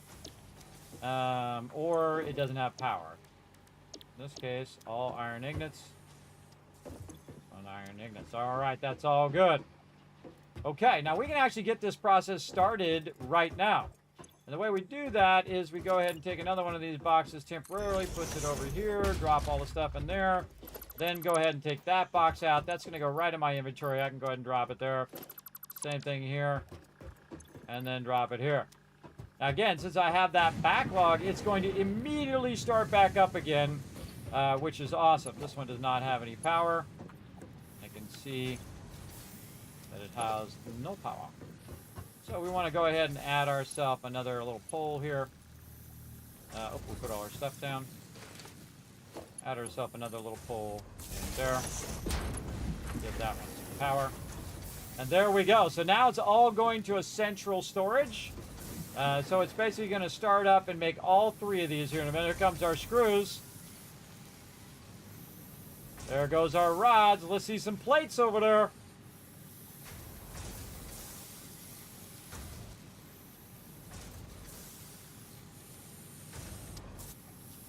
And there's our plates. So we got all of those going over here by our hub and no longer need any of the stuff that we were working with down here.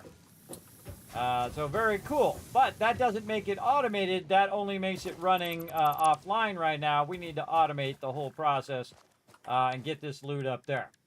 So we're going to go ahead and automate our miner again. Going to put our miner in. Look at that lizard doggo.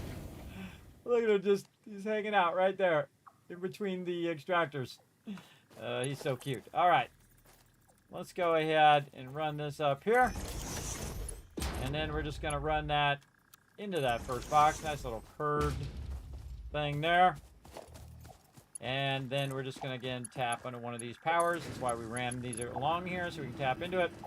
And that one's going to extract. Now, again, this one's extracting at 60. And again, all I really need to set this to is 50%. So I can underclock that and it'll be using a lot less power, but it's really pointless. I want it to go as fast as it possibly can. So it's going to go ahead and pump that out, and we're going to let that run. Very nice. Ooh, and there's a mob up there we got to get eventually. Okay, so now our iron is started, but we need more iron. That's not enough iron to make all of that work. Slide underneath. We want to go over here, and again, I use the middle mouse button to pick this up, and we want to put this down right here. But we got a problem, right? We got a bunch of stuff in our way, so that stuff's gotta go. Now, by the way, I can go over here and put 10 more of those extractors right here if I wanted to. Totally unnecessary, but I could if I wanted to. Oh, and we need to go grab one of these miners. And again, you'll slowly see that I use up these miners over time. And it becomes less and less necessary for me to have them on the node. I'm just kind of pre-making them. Okay, and now we have another node. Now remember, this node is also a pure node. So now we are maximizing our production over here. And then this one we're going to bring across. And we don't really care about which ways our belts are running for right now. And look at that cool curvy stuff it's doing. And now it's in the other box. So now we're extracting 120 iron ore at the same time. So we just massively doubled our production, really tripled it, because before we were only using 30, but now I'll be quadrupling it. And now we're using 120 basically because we're using 2 separate belts on 2 separate lines. But we only need 90, so we don't really need that much anyway. We just want to have this process automated, right? This thing doing its thing for us automatically. Now we've got that going. Now what we want to do is go ahead and add a little bit more over here to add more processes to our thing, and we're just going to set these off to the side. And again, we'll make these so these are massively expandable later. But for right now, we just need the basics. So we'll do this, and this, go around that pole, and this. We're just using the curvy ones because the curved ones are cool. That's a 1.1 feature. And of course, just like we've already got, wire, and we've got cable. right? Now we want these two to be separate. Now the wire, the copper ignites here is 15, and the copper ignites over here, or the wire over there is 60. If you see the output of this is 30, so I actually, to have this 100% efficient, I would actually need 2 of these running, but I actually, because my belts are only 60, so it's the maximum speed at which I can bring it in. If I do bring it in at this, it's going to output at 30, and this actually is going to run at half speed, because it'll only have a 30 input, and that's okay. That's fine. I'm okay with that. Let's do it. For now.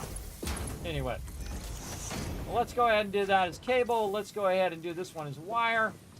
This one right here is going to be just dedicated to wire. Now, of course, we want to get in here and we want to do our smelters.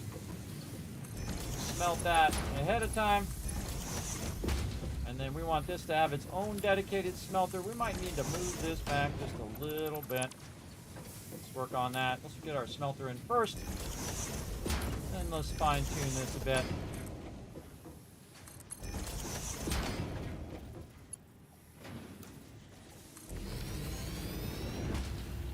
So those are not clipping. All right, very nice.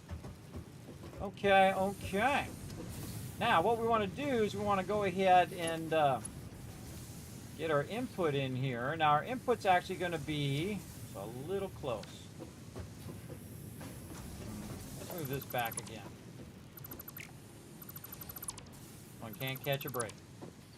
Let's move this back just a little bit so we can put our splitter in first. Like that. I can see what's going on. And then this one has 90 into there. Because we're going to split the input to both of those. And then again, this one.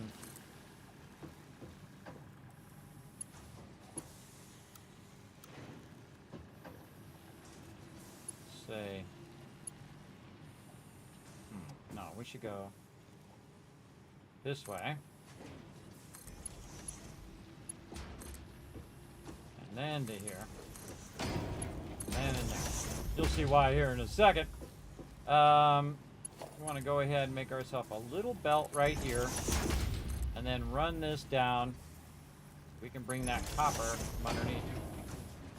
And then again with our very fun thing. Now you can only do the poles up here if you're pulling it from the power line. You can't actually set the pole up here itself, which is kind of weird. Like, why don't you just let it set the pole there? I don't know. You know, it is what it is, right? Actually, we'll put another one over here too, and then another one up there to be kind of its own kind of cross power here, and then we'll cross power those two. Oops, that is not what I wanted to do. This one to this one. There we go. And then again, just in case we need some more power, whatever it is, throw it over here. There. And that one. Okay, and again, we have it all set up, looking good. All this is good. This is copper. This is copper. Notice, by the way, I did the concrete first, then the iron, and now the copper.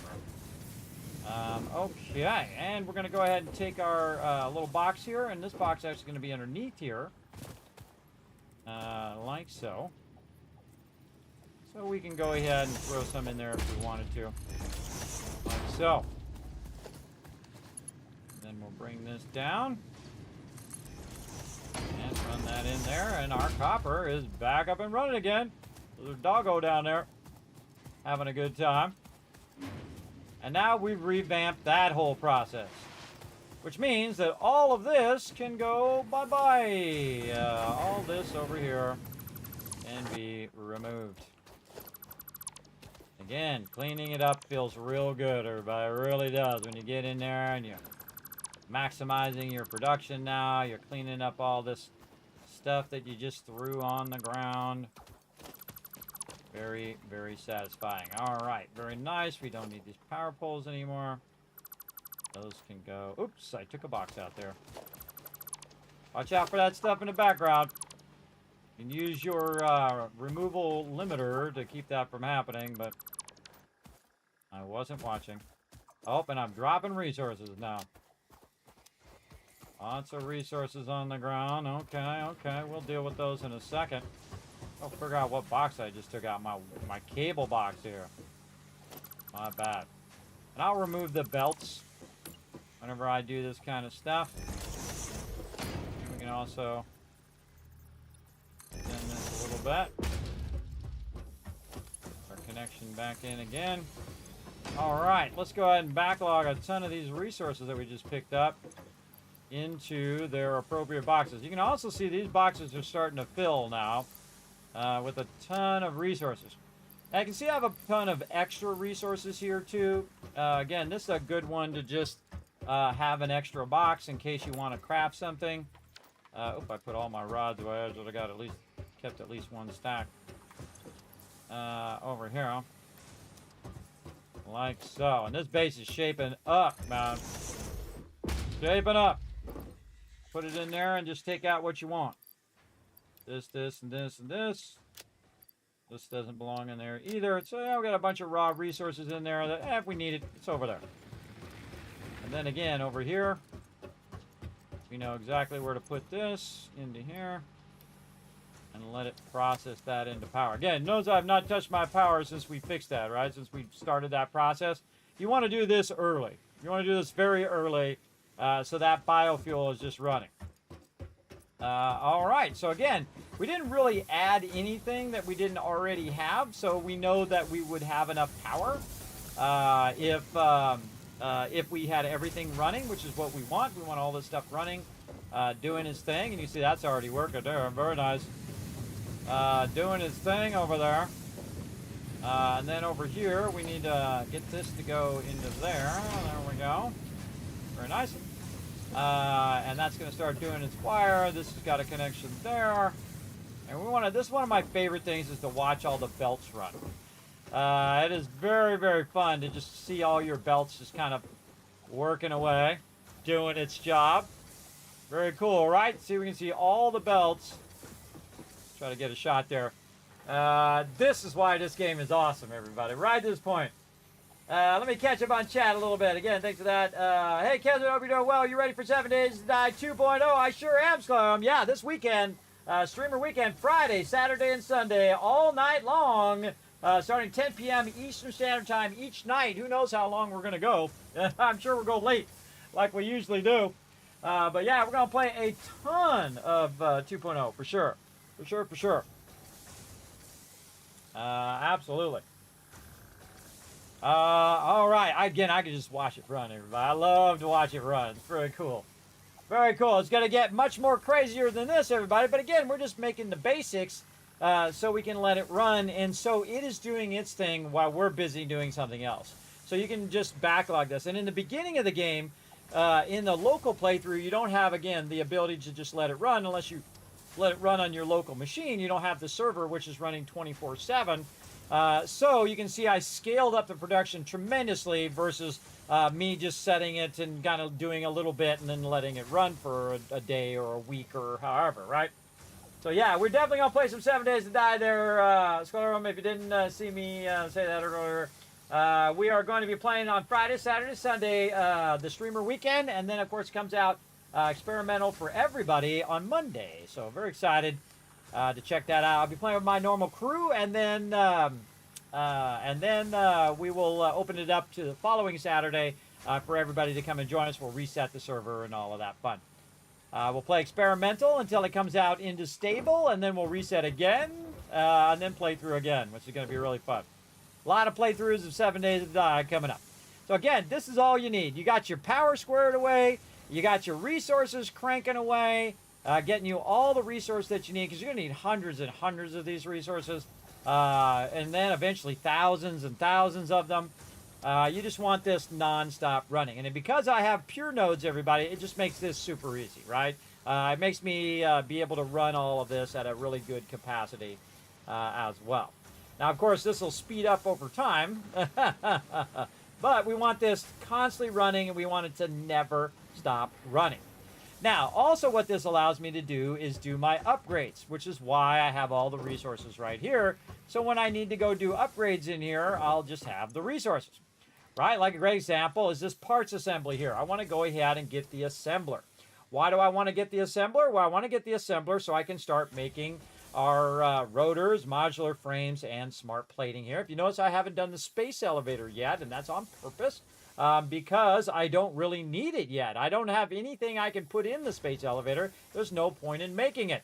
I think right here I need the smart plating. So we need a lot, everybody. We need 200 of this and 200 of that, 500 of this and 300 of that. Let's go see what we can do. First, we'll put a bunch of our plates in there, and then we'll put our screws in there, and then we'll put our rods in there. Now, do we have enough to finish it? We need one more rod, probably enough now. Wow, look at all those rods in there. Again, the ones that we had laying around, we now have a place to put those instead of having those just filling up our inventory.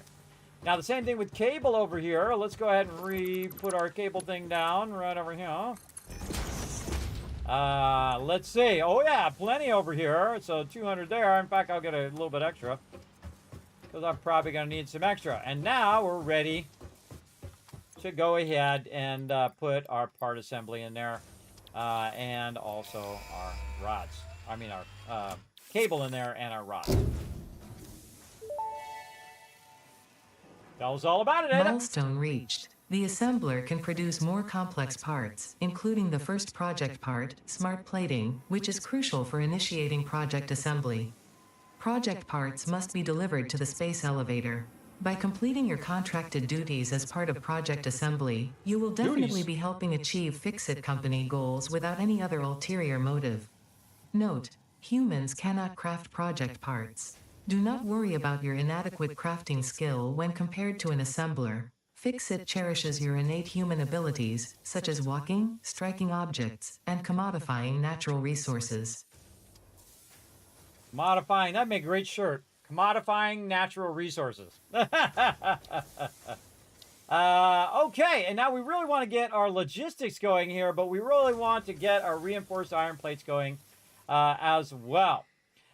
So what we can do, though, is kind of skip ahead a little bit. And instead of finishing these out, which I don't really need right here, right now, this is a good time to kind of backtrack now that I have the ability to make that item. I can't make the item specifically, but I can make the items before that item, right? We can go ahead and start some offline production. So the first thing we're going to do for offline production is the one that's currently missing over here, which is this one right here, which is our reinforced iron plates, right? So what I'm going to do is go ahead and make another little spot over here, because again, we got plenty of room. Actually, let's get over here. Grab that out of there too while we're thinking about it. Make another little spot over here where we can just keep our production going. Now what I want to do is I want to take this and I want to run it right into there. So we're going to take our assembler. We need some more of our plates here.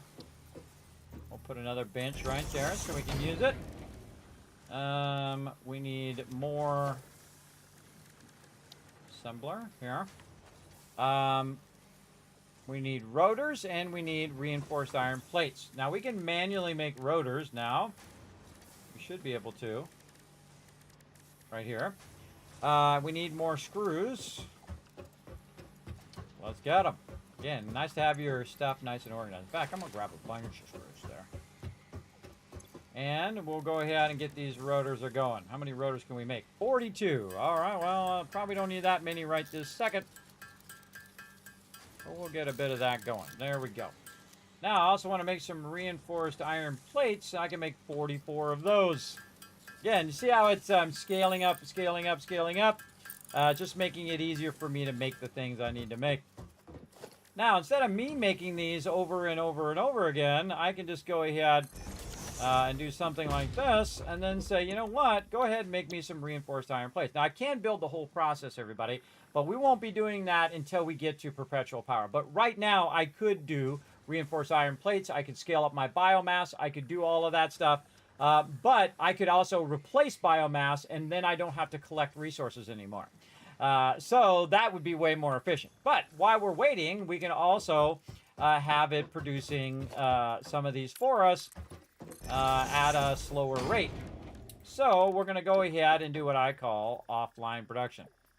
So we're going to move this a little bit that way. Another one here. Like this, like this. We're going to go ahead and get more wire. I want to get enough so you don't have to keep going back, but not so much that that it fills up your inventory all the time. And then this one's going to go that way. And we're going to connect that into there. Okay, now I can just manually take the plates and put them in there and the screws, and that sucker's starting up right now. It's off and running. But what I can also do is take all of the screws out of there and all the plates out of here, and then put a certain percentage of it in here, whatever I want to do, and then leave some for me to use. So let's say that the left one is the plates, and then I'll take 2 back out. And then the right one is going to be screws. Don't get them mixed up or it'll turn out pretty badly. And there we go. Because it's still producing those plates and screws. And I could take them and run them directly into this machine. But I also want them separately because I need them for other things as well.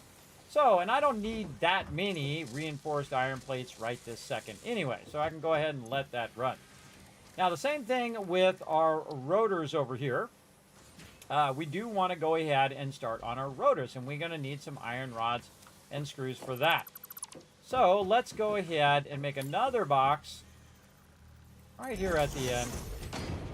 And this one we'll go ahead and just kind of snake around the corner. Something like that.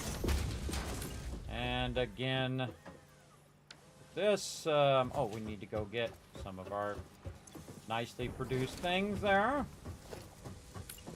And what else do we need? Some more rotors. Let's go ahead. Oh, our thing's coming back. At an angle, because that's fun. More rotors.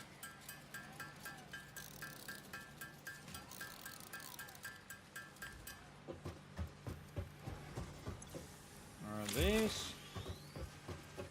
I'm just showing you how to do these super efficiently, everybody. You don't necessarily have to skip over a lot of the stuff that I'm skipping over. You can build entire plants, use your biofuel and all that. I find it less efficient than just doing it offline production like this.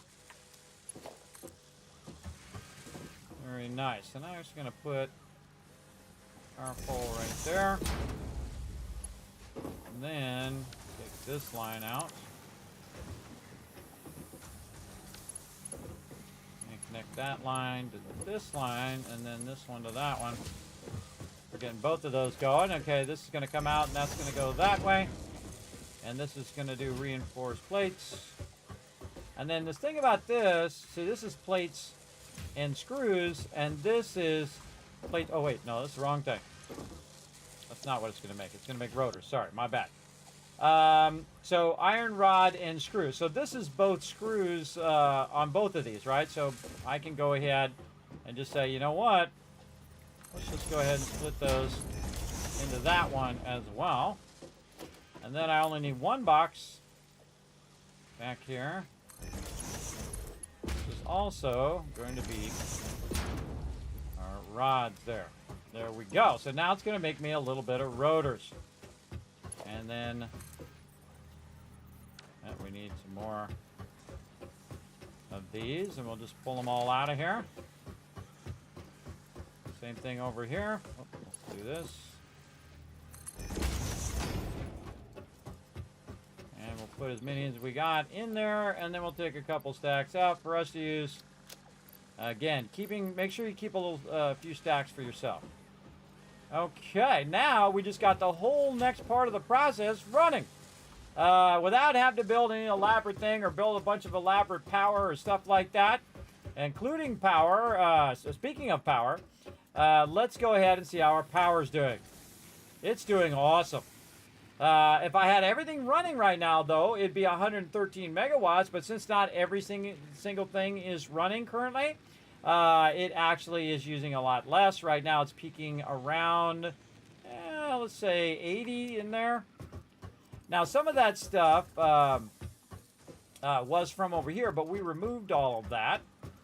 And now our stuff's looking pretty good. We need a lot more screws over here. It looks like it burnt them all up. Let's put those... Oops, wrong thing. Don't put it in that one. Those screws in there. Oh, wait. Even better. Hold on. Let's put the screws directly in there to really get it pumping. And the same thing with these. We'll take a stack of that. And we'll really get that pumping in there. How are we doing over here? Same thing. Put our screws in there. Take a stack of 500 out. Now again, it's going to run out eventually. But if you want to just get it running and get it making you some stuff so you can use it for the next stages of what you're going to be building as well. Now, in here also, we can take a look at anything else we can build. We can also build modular frames. So, while we're at it, we'll go ahead and expand this a bit. Over here. And we're going to put our modular frames over here for now.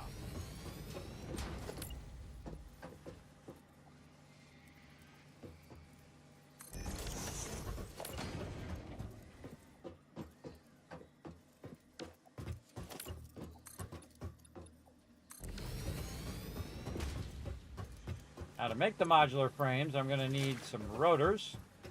And I'm going to need, whoa, made 20 of those already. I'm going to need all this other stuff.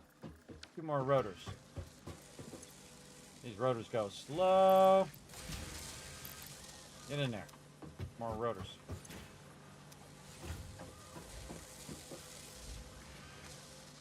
Again, while we're doing this, by the way, it's making more screws and making more stuff over here we can grab. But not at the rate at which it's burning it. It's going to burn it up faster than it's making it, for sure. Same thing with our rods. But we only need to make so many, and it takes forever to make these rotors, I find. So most of the time, I end up just making them myself. It's another good spot for a bench right here. Let's just make a few myself. I'm not going to be making any biomass or protein right now or power shards. I can close those down. Just get what I need. Okay. Again, same thing over here. Put that right there. Now it's going to make me some modular frames.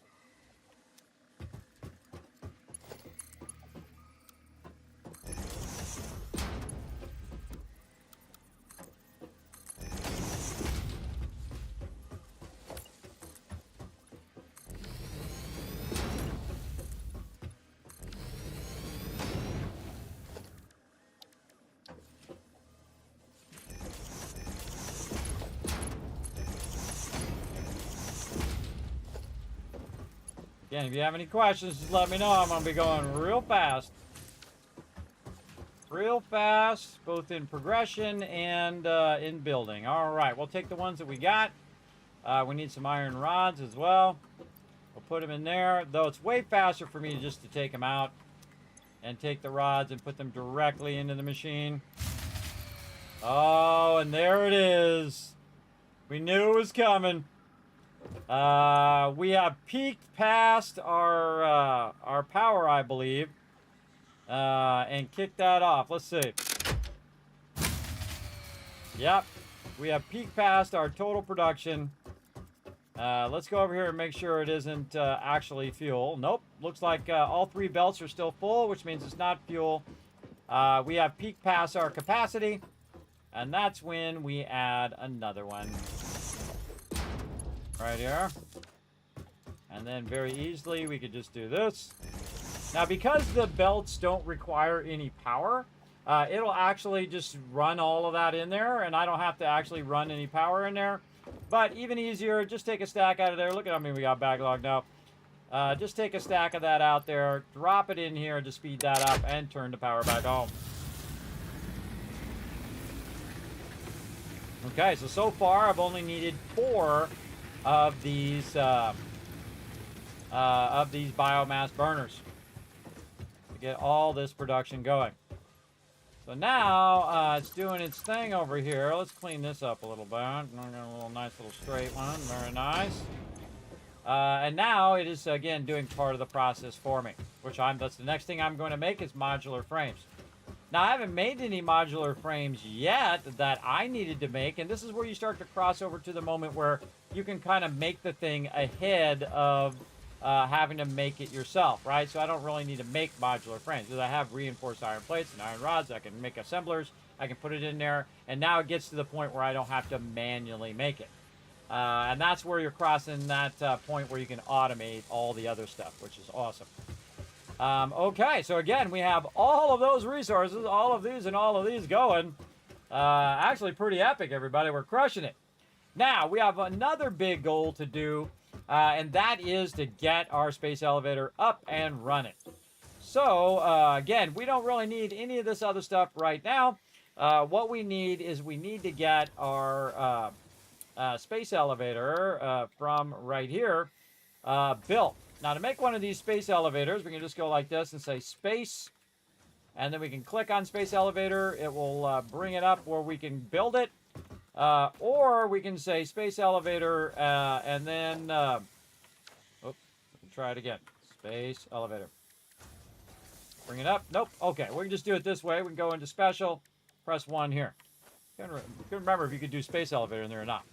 Okay, we're pretty close. We just need a bunch of wire. And again, this is another reason why I kind of let this stuff run, is so that when I'm ready for my space elevator, I actually have the resources. And again, remember, we're playing on a local game. We don't have the luxury of letting it run. And there we go. And we could probably go swipe some of these rods from over here. Too bad. Too sad. Take those out. Cut them in half, maybe. Throw that back in there. We good. All right, now we're ready for a space elevator. And we're going to stick it right back here for now. We're going to make a lot of foundations. We're going to probably end up needing more plates and more concrete. Let's go get more. Oh, plates were good. Some more concrete.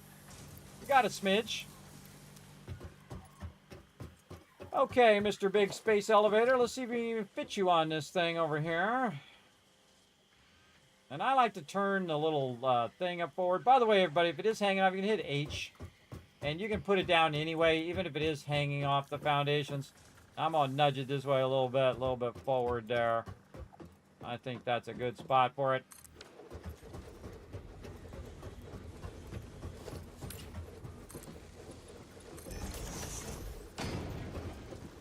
Totally not what I was trying to do.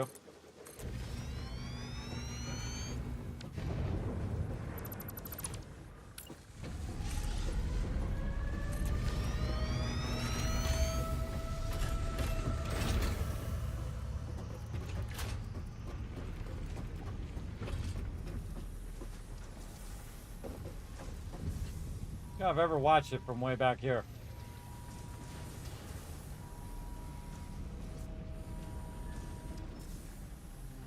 Moon in the background.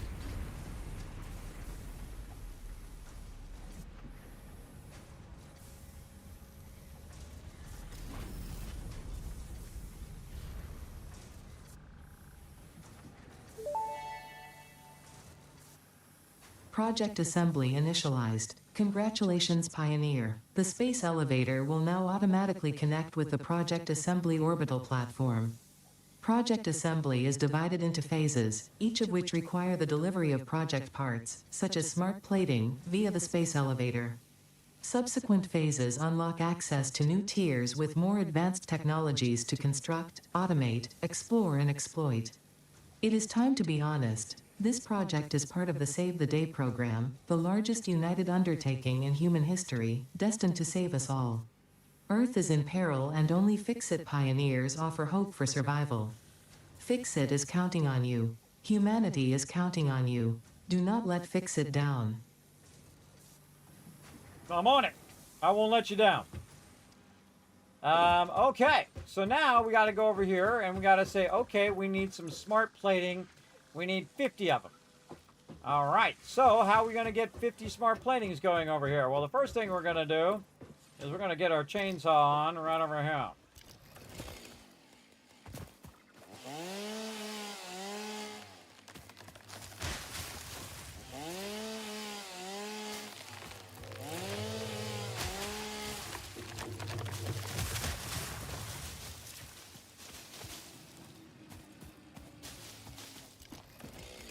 All right. Oh, another one.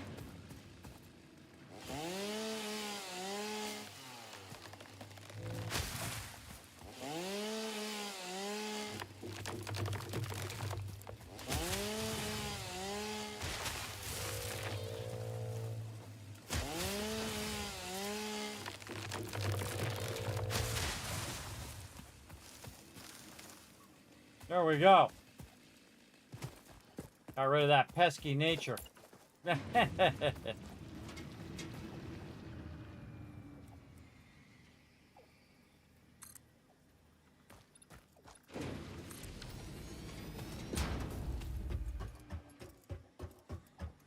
a lot of ramps at the beginning of this game. Oh, more plates.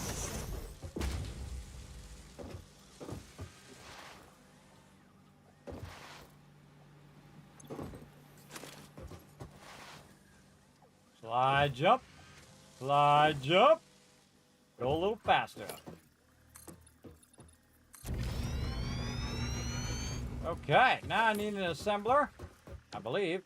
Let's go look. Smart plating. And then you click on smart plating, it comes up, tells you what type you need. You need an assembler. So, we're going to go ahead and put an assembler right over here. First, we need more smart plating. Slide and jump. Smart plating it is. Whoa, 31. Nice. From rotors, 21. Nice. All right, that was 31 and 21 that we didn't have to make. And then we're going to go ahead and put our assembler right here. Our plating, we need reinforced iron plates and rotors. What a surprise. And then right in there, it goes. So, we already have some right there. All we need now is some power. Oh, we didn't create a little power pole here. All right. Oh, we did right there. Thought I did. Okay, now I just put it in there directly. And here's the thing. It's going to output 2 per minute. So whatever I put in here, it's going to be double whatever I put in there. So if I put 25 of these in here, it's going to equal 50, right? In theory, right? But it's not true because this is also 2 input and 2 output. So it's actually 1-to-1 if you think about it. So if I put 50 reinforced iron plates in there and 50 rotors in there, it's going to equal 50 of the smart platings. So now it's already starting on it. Now, because it's not that much, everybody, you don't really need to put the boxes here and all of that. Just manually come over here and put it in here, because then you don't have the belt speed slowing you down. Not like it doesn't matters on this one, because this one's 2 and 2 per minute. So it's not like it needs that much. But now you can kind of let it run. Now, another thing that we could also do is if we're really in a hurry, we could start to overclock these because we want to get to the next phase. That's our ultimate goal, is to get to that next phase as well. So we could look around and look for any of these little blue guys that are around, or we could actually make a scanner and scan for them as well. I kind of feel like I want to add a little bit more over here.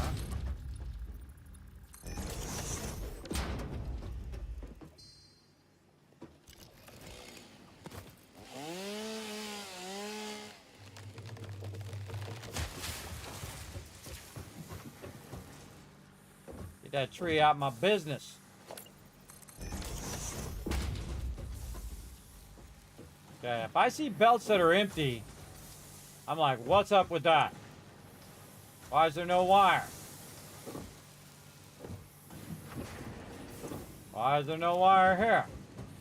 Why is it not making any copper ingots? We got a disconnected power line somewhere. Alright?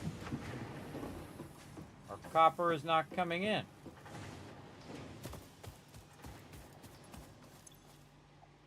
No copper there. Ah, right here. We got a disconnected power line. That's exactly what happened. Let's go ahead. Not that one. These are the old ones. These need to go. Bye-bye. Then that one is up there, so we want to go ahead, put this line here, and run that back over there because our copper has stopped. Again, if I see the copper stopping, that means there's some sort of thing going on with the process. If I don't see stuff running on them belts.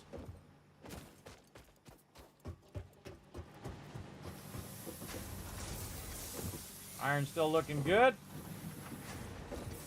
Get that copper back up and running.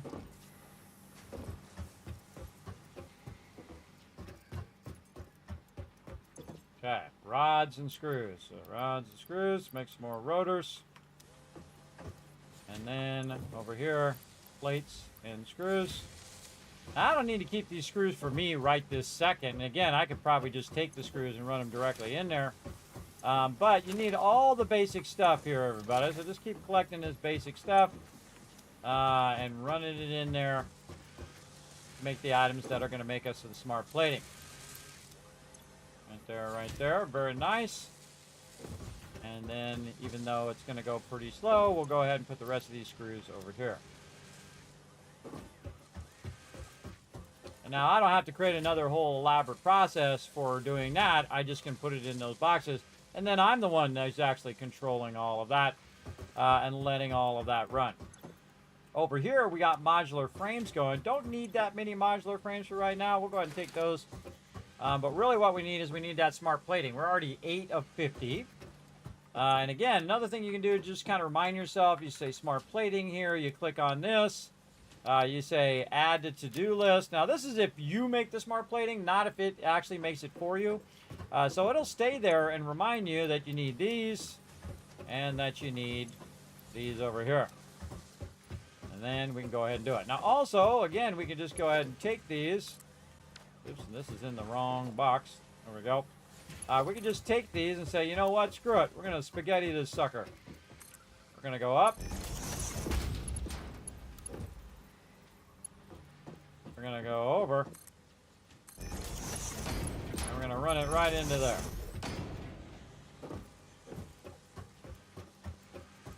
And then there's our rotors and then our plates. That's what's called spaghetti, everybody. We're just running it. Oops.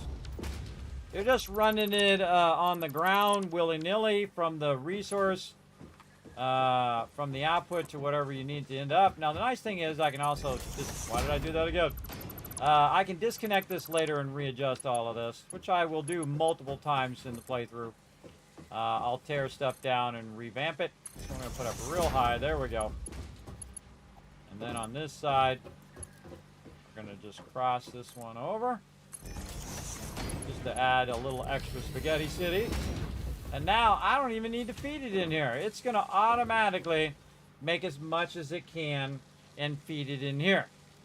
Now the same thing with everything else that we're making along with our plates and stuff here. We can then start to feed that back here. So we'll just say, you know what? Let's go ahead and take our screws and run them back. And this happens really easy in this game, everybody, where all of a sudden you got all these belts running all these various convoluted ways, and it becomes a very big mess. But hey, it's your game. You play it how you want. All right, now our screws are going to automatically go back here. Now we need our rods, and over here, I believe, is our plates. Yes, rods and plates. Okay. We're going to take the output of our rods, and our screws. Again, the only thing we need to do is make that smart plating, everybody. There's nothing else I need to make right now because I want to get to the next stage. So, again, we'll run this here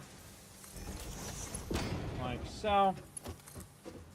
And then this one, same thing. We'll bring it out. We'll use our full herd deal here. Oh, okay. Or not. Oh, not enough plates. Funny irony. Really? Give me them plates, then. Can't run them because I can't run the plates because I don't have enough plates. Let's go ahead and, oh! There we went again. Ran out of power. Peaked our power again. All right, going back here. What we're doing. And these ones we're going to bring up a little bit higher to make this a little easier. We'll fix that power problem here in a second. So plates on the high side over there. Oh, kind of in the way though, and a little too far.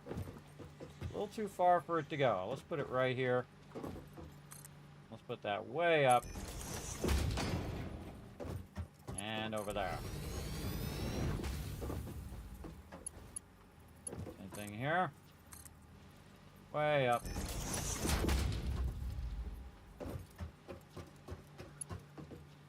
Not enough plates. Story of my life. When not enough plates. Not enough this, not enough that. There we go. All right, now we got all these convoluted lines running all over the place. And, of course, we're going to clean that up and make that awesome eventually. But now it's just to make it run, everybody. Now, we got some sort of power problem. Let's go ahead and take a look. What do we got? Oh, and there we go again. Too much stuff running and not enough power to make it happen. Guess what we're going to do? That's right. We're going to add another one right here at the end. And, of course, just make this easy. Run over here. Grab 200 out. Instead of letting it just kind of slowly feed in there, we're going to manually put it in just to get it powered up. Like so. And then this one, we're going to need to add another splitter.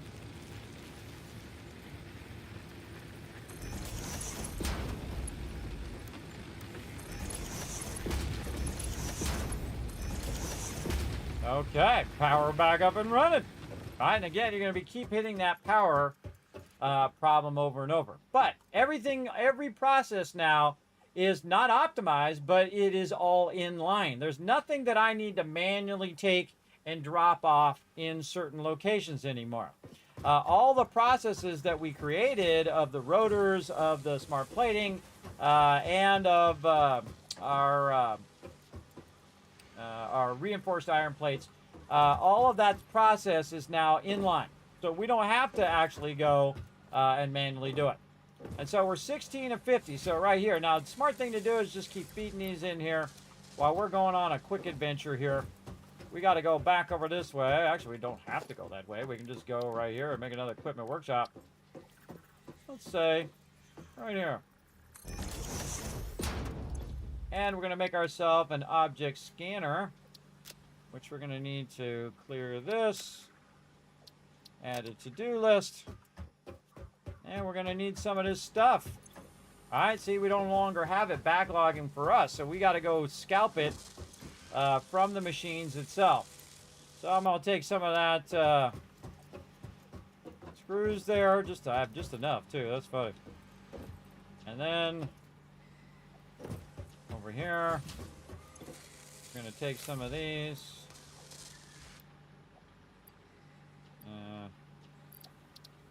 There we go. How many we need? We need 4. These back in here. Okay, now we can make ourselves a nice object scanner. Over here.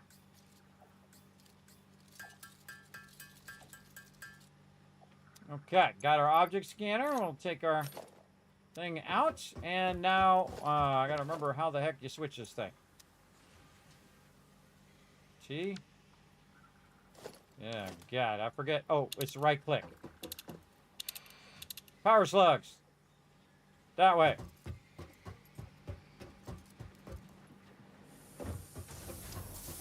Ah, one up there.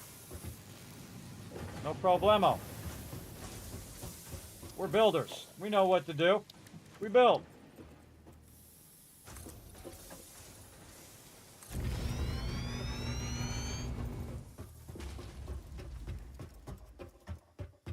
Just in case there's a baddie up here, I'm going to go up this way first. Kind of eyeball it. I don't see any baddies. See what happens.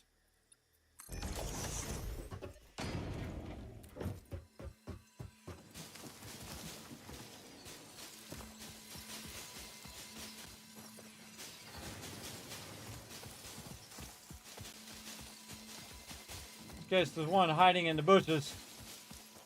We're going to thoroughly take a look here. Now, this actually isn't the one I'm looking for, but we'll get it so we can go ahead and try to find some others. This way.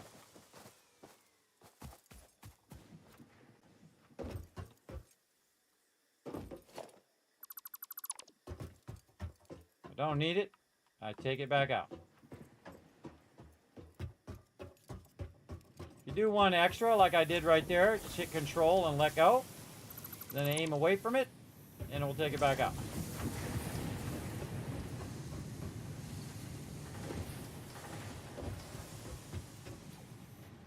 Oh. On top of that one. Okay. I don't remember where these all are, but no way I'm going to remember all of this. All the specific where this is and where that is. All right.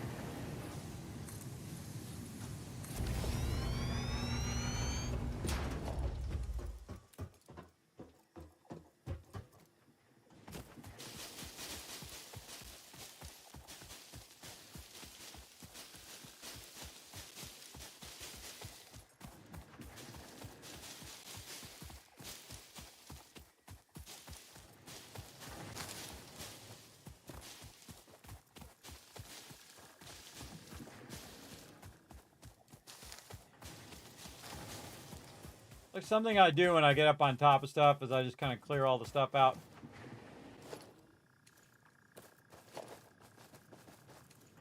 Oh, this is the jumping puzzle. Yes. That's what this one is. I forgot. Yeah, I didn't make it. This is a jumping puzzle. You jump there, this one, that one, so on.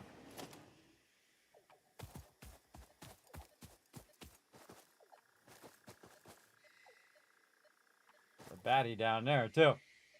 Oh, there he is. He's down there.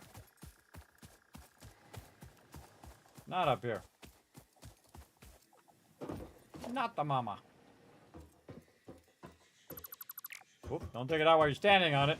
Not good. Alright, there we go.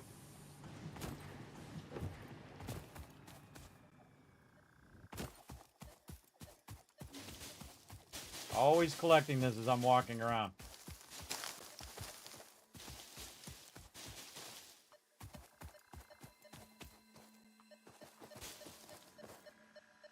What's up there?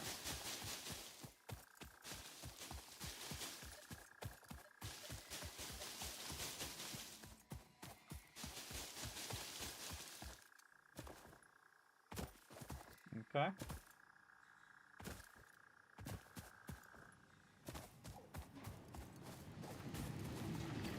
All the way back around.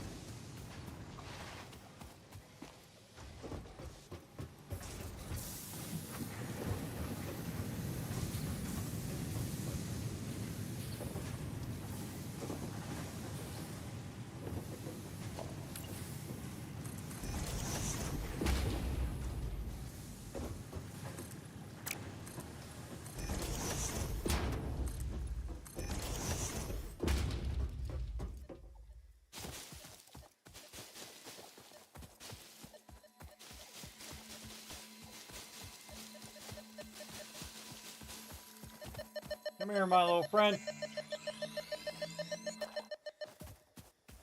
I think this is really like the only playthrough I've ever used this thing, by the way, for power slugs.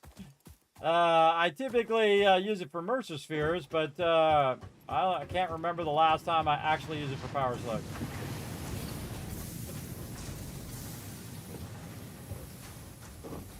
Okay, back over this way.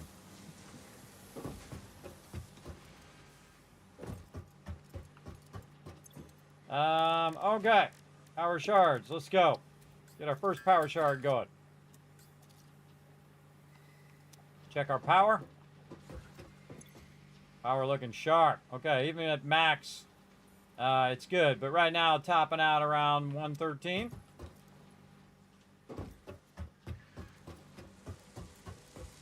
And we'll just go ahead and make this go a little faster. Boom. 25 instead of 15 now, so 10 more power. We're good. This way.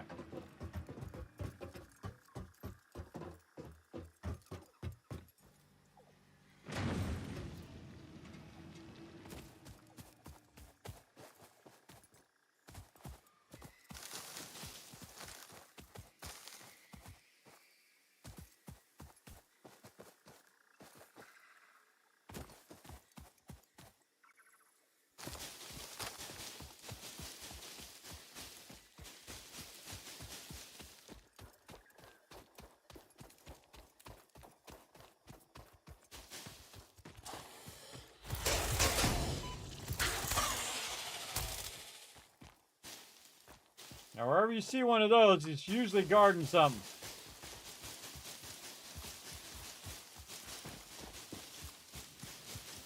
I'm tempted to go grab every bush in the entire game. I'm that guy.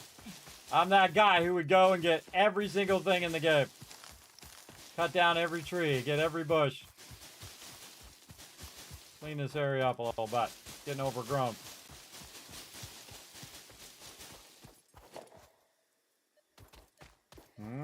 Oh, there he is right there.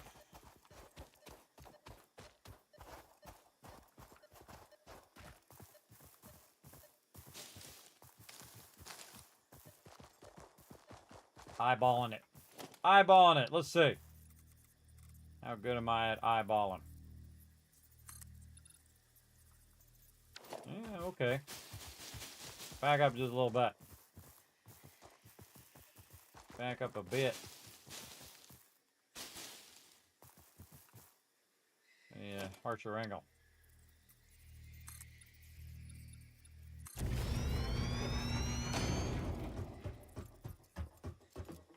Oh yeah, perfect.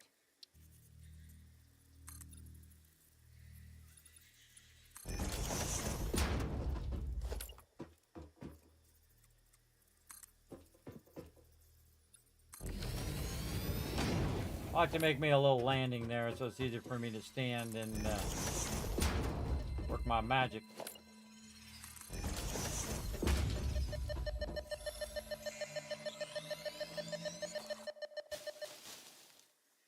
What else is up here? We just ran up from that side. Sometimes it's fun to find your path there, and then sometimes it's fun just to build your way there. I like to build. Building is fun. Guess we want to cut these trees down, though, because they're in the way of my foundations. But don't really need to, because I'm taking the foundations out. Okay, how many more I got? One more. All right. Yeah, find another one. Here. Get up there.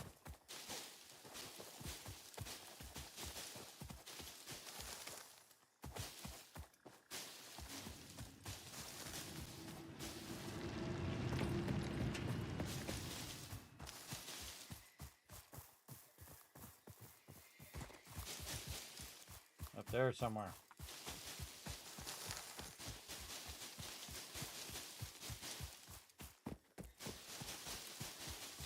I was going to try to climb up there, but apparently we're taking the very long way around.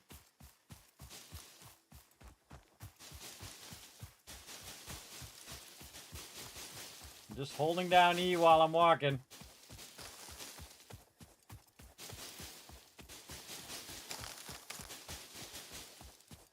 Really?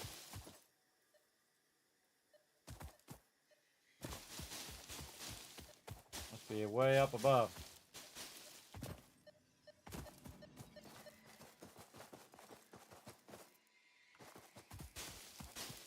Definitely not where we are.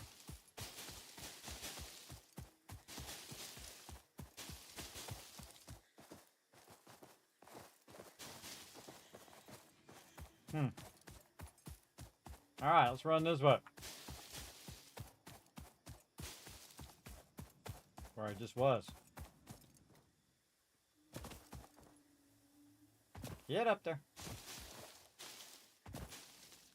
Now you're like, well, Kismet, why you wandering around doing all this? Well, while I'm wandering around doing this, is making them smart platings 46 and 50, everybody. Good time to wander. Oh, some bacon. Ooh, and some baddies. Baddies and bacon. I'm all about it. Let's go. Dip. Oh, anticipated my left dip there. Nice job.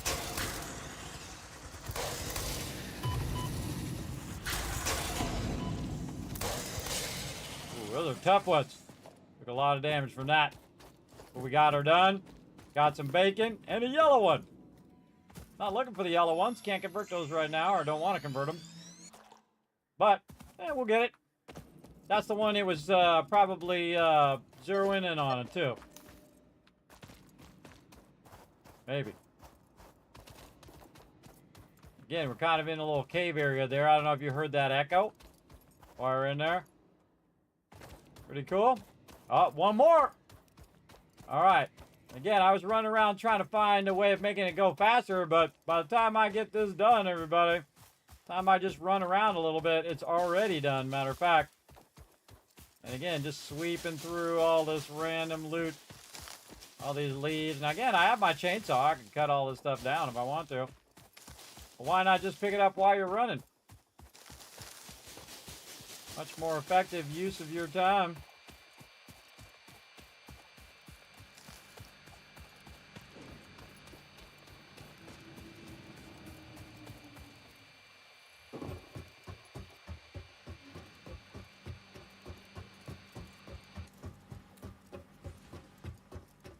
Okay, now before we go do that, good idea to come over here and throw all of that in there, processing us more power. Okay, so now we're done. We're ready to pull the switch. Let's go. Pulling the switch. Love this moment, everybody. See how quick I did that? I didn't build any elaborate, reinforced iron plates and all that stuff. Don't need to. Much more efficient to do it that way. Well, I just did it. Welcome to the Project Assembly Pioneer Progress presentation. Congratulations, the Phase 1 project part shipment is now ready for delivery. On delivery, Phase 1 will be completed and the distribution platform will be constructed. After completion of Phase 1, the technologies of Tiers 3 and 4 will become available in the hub. Highlights are automated power, steel production, personnel transportation, and many more. Completing Phase 2 of Project Assembly is your next main objective.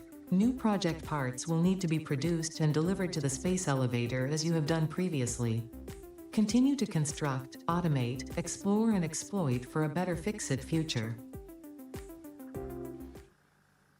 All right, let's do it.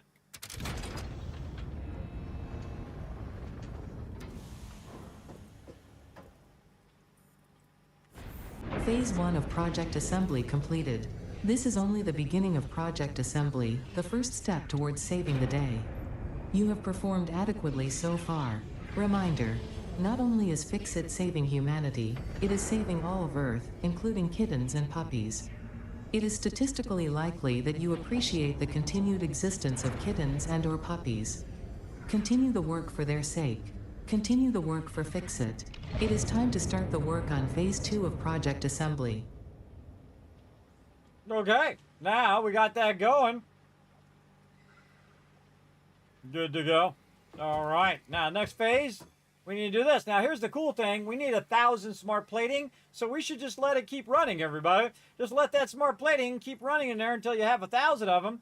Though I do need some resources for me as well eventually. But really the whole point of what we're trying to do today is to very quickly, which we've already done in the last, 5 hours or so, we've already established all of our power. We have it automating that power pretty much, other than the original creation of it or collection of it. It's doing the rest of the process of keeping our power going. We have the minimum amount of power that we need to keep it going. We're not using the power from the hub anymore because it becomes obsolete the second you get those biomass burners.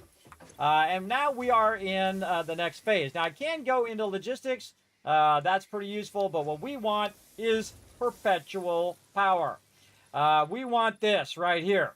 So I could let this keep running, but what I really need is 150 reinforced iron plates and 50 rotors. And this is where things start to slow down at this particular stage. So we want to go ahead and select that as our milestone.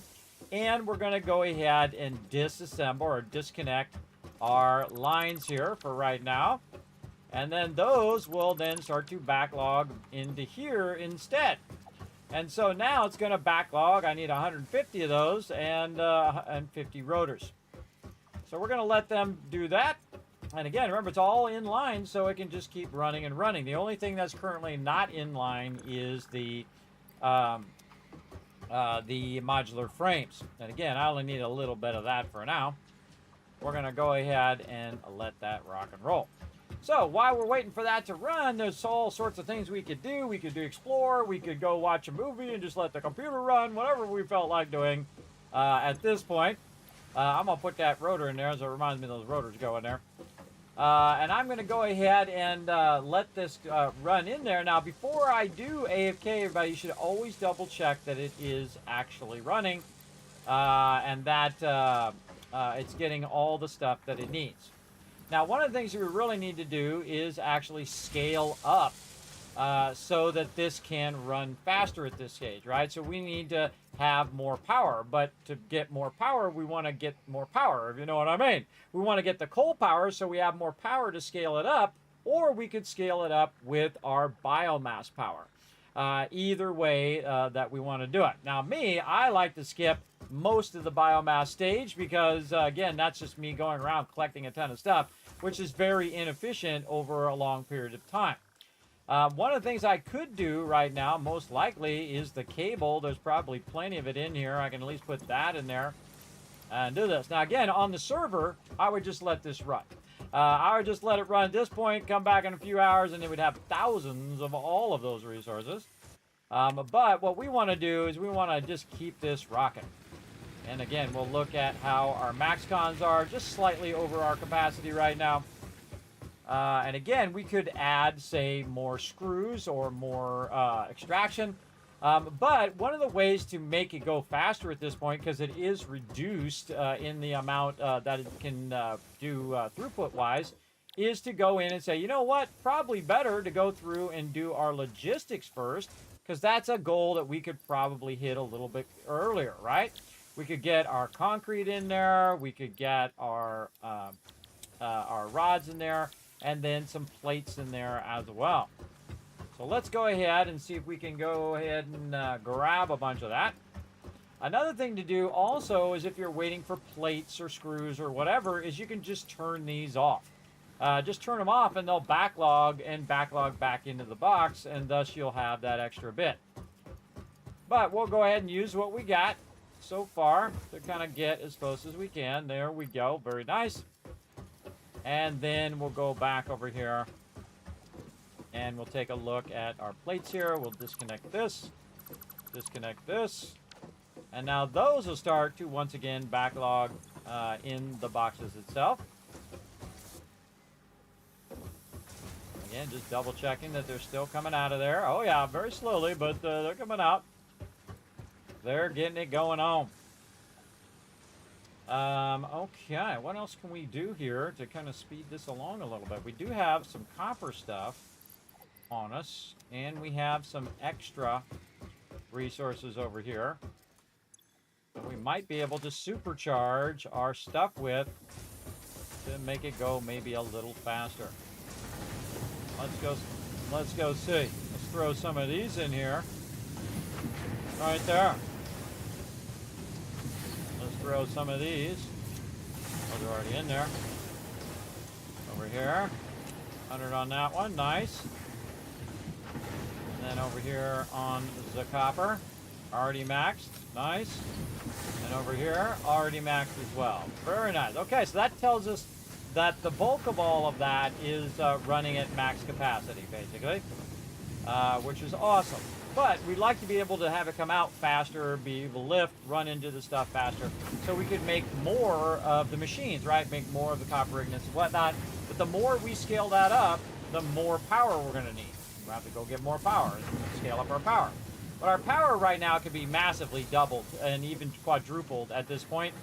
So we could increase the speed of it. But we're pretty close right now. We have 44 of the things here. And once we do the belts, we're going to need the reinforced iron plates anyway. But the real main thing right now is plates. Again, we got 38 now, getting pretty close.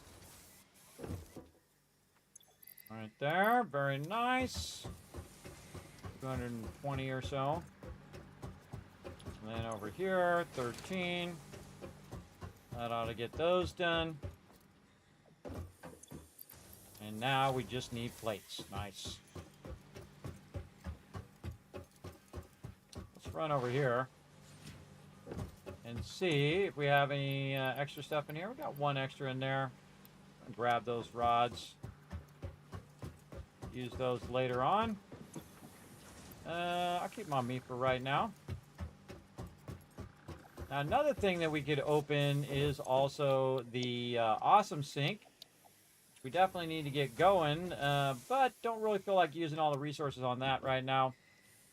We want to just go ahead and do these plates. Yeah, so those plates are going to take a minute, but what we can do in the meantime is to just go over here and make our own plates. We can make 100, 200 plates just by setting that, pressing the space bar on the little hammer, and it will run automatically. And while that's running, everybody, we're going to take a little break, and we're going to come back, and we're going to have a lot of plates, and we'll be able to do our faster speed belts here in just a bit. So we're going to go ahead and bring up some words on stream for you guys. We're going to start this up, descramble the words, earn some Kiz Caps, win some potential giveaways later on for the cats and for the dogs. Happy 1.1 stable day, kids. Yes, Sita. Yes, I'm having a good time. It's a brand new mega playthrough. It's a local playthrough, so we are going to push that build limit as far as we can. It's going to be awesome. All right, here we go. We're going to start this up back in just a bit.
Back, everybody. Let's get to it. How we doing on this? Let's see if I can find one for you.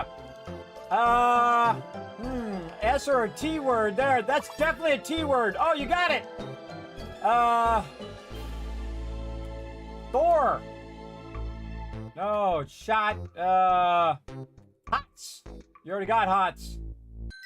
I tried. I came in a little late there. Very nice, everybody. Fantastic. As it says right there, nice job working together. Getting it going on. Gonna go ahead and give you a bunch of Kiz caps for working together as a team. And then we're gonna go ahead and get back to some Satisfactory over here. Big time. Now, while I was AFK there, everybody, which is a great time to burn up all that extra resources that you might have built up while you were doing other things, right? Like I went in and I went ahead and converted all the raw iron into iron ingots. And then from iron ingots, I then went ahead and made a bunch of screws. And then from a bunch of screws, I went ahead and did reinforced iron plates. So I did that while I was walking back and forth. Every time I walked by and I saw it was done, I would click it to something else while I was on break there. And the same thing with the copper ingots. I went in there and you can see I made a bunch of copper ingots, but I waited till I was on stream here to make the next thing in line, which is the copper sheets that we're going to need. So we're going to make a bunch of those and hold on to those for those copper sheets in a bit. Also, we're going to go ahead and put away some of this other stuff that we have. Let me turn the game sounds back on. Some of this other stuff that we collected while we were running around, including some of our wood that we could put in here. Right up in here. And have it create some more of that biofuel. Okay, so again, while we're AFK, was also making a bunch of plates here. Reinforced iron plates it was making earlier, and then, of course, regular plates, so we can use those regular plates. And I made a bunch of plates, too, again, while we were letting it run, so that when we do put this in here, we still have some plates for us to use. So we got a bunch of that, and then we're going to go ahead and get our logistics level 2. Milestone reached. Fixit would like to remind you of your contractual obligation towards efficiency. Recreational use of belts and lifts does not count towards work hours and will put you on the list. Stay efficient. Don't get on the Don't list. disappoint, Fixit. Stay efficient. Don't disappoint. Up it goes. Now, put a 1 in the chat if you can't see and hear me as well, everybody. I forgot to say that earlier. So again, we made a bunch of stuff, including a bunch of reinforced iron plates, because we made the iron ingots into rods, and then from rods to screws, and then screws to reinforced iron plates, along with the plates that we had already had. That makes those reinforced plates there. Now again, our goal is to get to that perpetual power. Now to get there, we're going to need to, again, switch back our goal again, back to coal power here. We need a lot of rotors, and we need a lot of this. But we can actually speed up the whole process of all of that stuff by increasing the speed of our belts, right? So in the case of our production over here, we could actually replace this production now with some more streamlined production as well. So on this particular playthrough, we're going to use a combination of both modular and mega style, meaning that you either do it at the node or you do it way off in a central base, right? So what we're going to do now is we're going to go ahead and start picking up all of this stuff here, because we don't really need those right there for the moment. And we're going to rework this this particular spot. So we're going to take this node out. We're going to take all this out, and we're going to remake this spot right here. Now, this spot's job is to do one thing, and that is to take that raw iron and convert it into iron ingots, right? Because that's the first stage of every other stage down the road.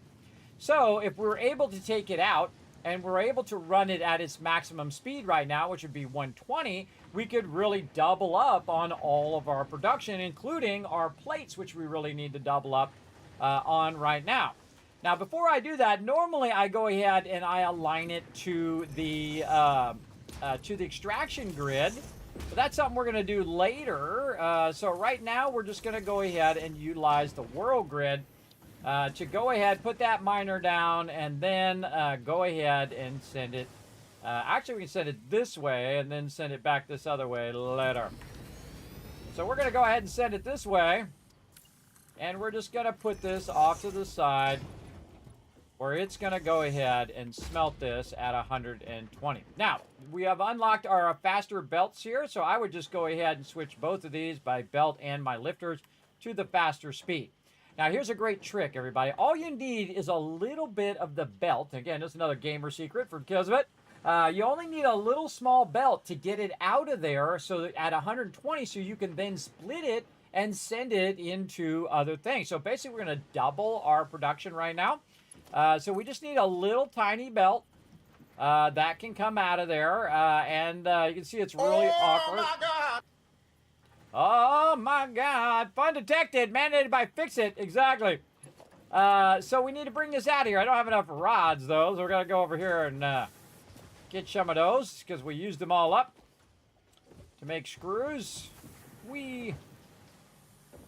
Rods over here. Now, we're going to solve this problem later, everybody, but we're going to kind of play right now with the with this right here. Let's go see if we can put this. Is there a box back there? I don't think there is a box back there. All right. Where'd our miscellaneous box go? I don't think we... Oh, it's back here in the back. So what happened when I took that stuff out, it actually put a bunch of that raw ore onto my character.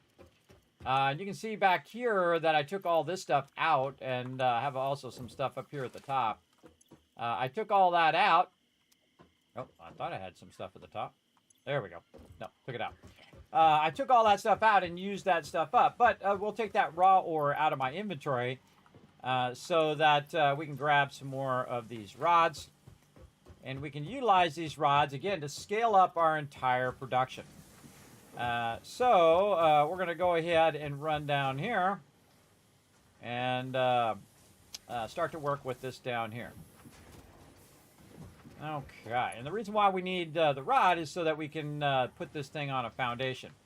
Now, one of the tricks that I like to use is I go ahead and try to line it up as best you can on that input, and you're going to try to transition from the extractors grid into the world grid by trying to get it into the splitter, right? So if it doesn't work, move it back just a little bit further there until you have a good transition distance where you're going to see it's a little bit curved or it's not going to quite perfectly lined up on the grid itself, because this again is on its own grid, its extraction grid.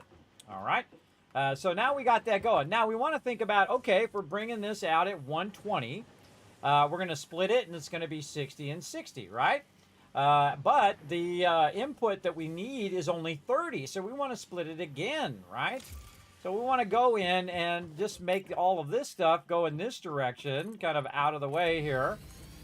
Because this is going to max this out. There will be no... Oh, there's a thing in my way. Get out of here! I'm building here. Crazy birds. All right, so we're going to just run this way so that we'll have the smelting, which is only going to reach a certain maximum. Again, if I'm extracting at 120, the maximum it's going to do is 4 smelters. That's it. That's all it's ever going to do from a level 1 extractor, unless I overclock it. And then if I overclock it, it's still going to do only 120 because I don't have the faster belts. So in the long run, it doesn't really matter. The only thing that matters is that we can go ahead and get our 4 smelters over here going. So we're going to go ahead and put these across here. Let's say one more this way. Like this. Okay. Now we're going to go ahead and just use a what's known as a manifold. So we're going to put that there. Doesn't look like it's aligned. Try that again. There we go. Like that. Now here's a great little trick, by the way. You can get up on the smelter itself and then try to jump up on the top here. If you jump on that little edge there. Later on it's way easier, but in the beginning it's a little awkward. Alright, there we go. And then here. Again, we're just going to have them all fill up across the line. And we're just going to fill all these in. Now these are all Mark II belts. Once I get to a Mark II belt, I just start using all Mark II belts, everybody. And why do I do that? Because it starts up a bit faster. Now, again, I don't even need the splitter now. I can just go ahead and have this go right over to there, right? And then it will go into the first one, fill them up, and so on and so forth across the way. Now, I'm going to create 2 of these like this, and then each of those will be able to do these over here. And all those up there, up there, up there. All right, good. And then tie this into the central power, which is right there. Okay, and then this needs some power down here, so we'll go ahead and get that going. This all seems to be good. So this is now going to extract at 120, and then this belt, which is a Mark II, is going to go down here and distribute it 60 this way and 60 that way. Now, I could go in, by the way, and have it split, and then have it split again, so split once, and then it goes in half, 60-60, then have that split into 30-30. I feel like that's a complete waste of your time because there is a lot of extra resources that we have laying around, and to kind of supercharge our extraction, we could go back and we could utilize that over here. Trying to hit C. I hit V instead. Jump. We go back over here, grab some of this. Slide under all of those. Slide under, slide under, slide and jump. Okay. Ooh.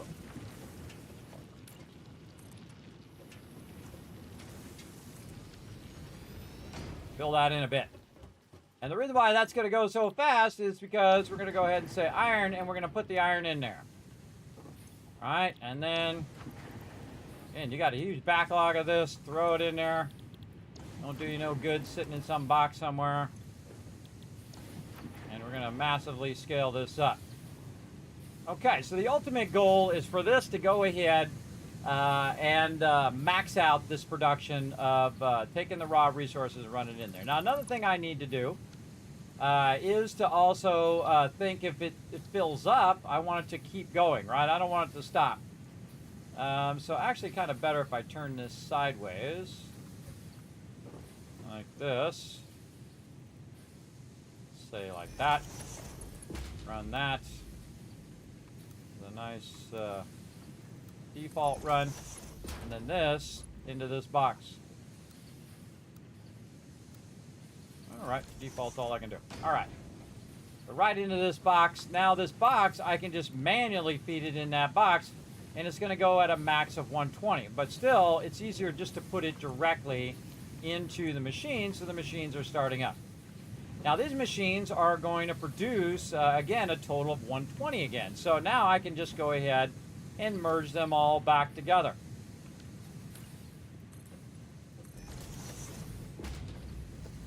And so I'll go ahead and do a merger.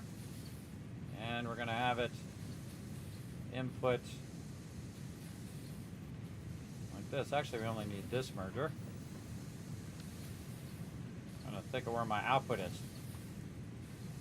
My output is going to the left. This way. Now it has some guidelines there that are going to help you line this stuff up. Like this. We're going to merge to the right and to the right. And we're out of reinforced iron plates. What a surprise. What a surprise. All right, and then we'll go ahead and make ourselves a nice little bench down here that we can use. Make ourselves some more screws.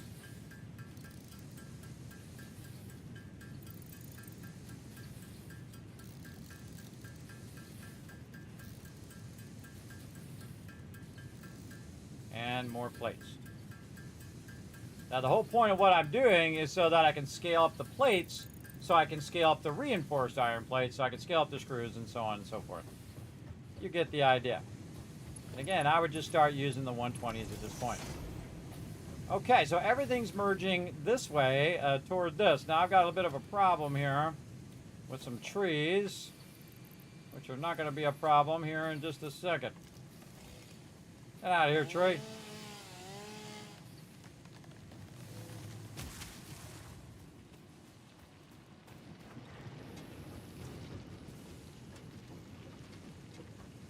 Okay.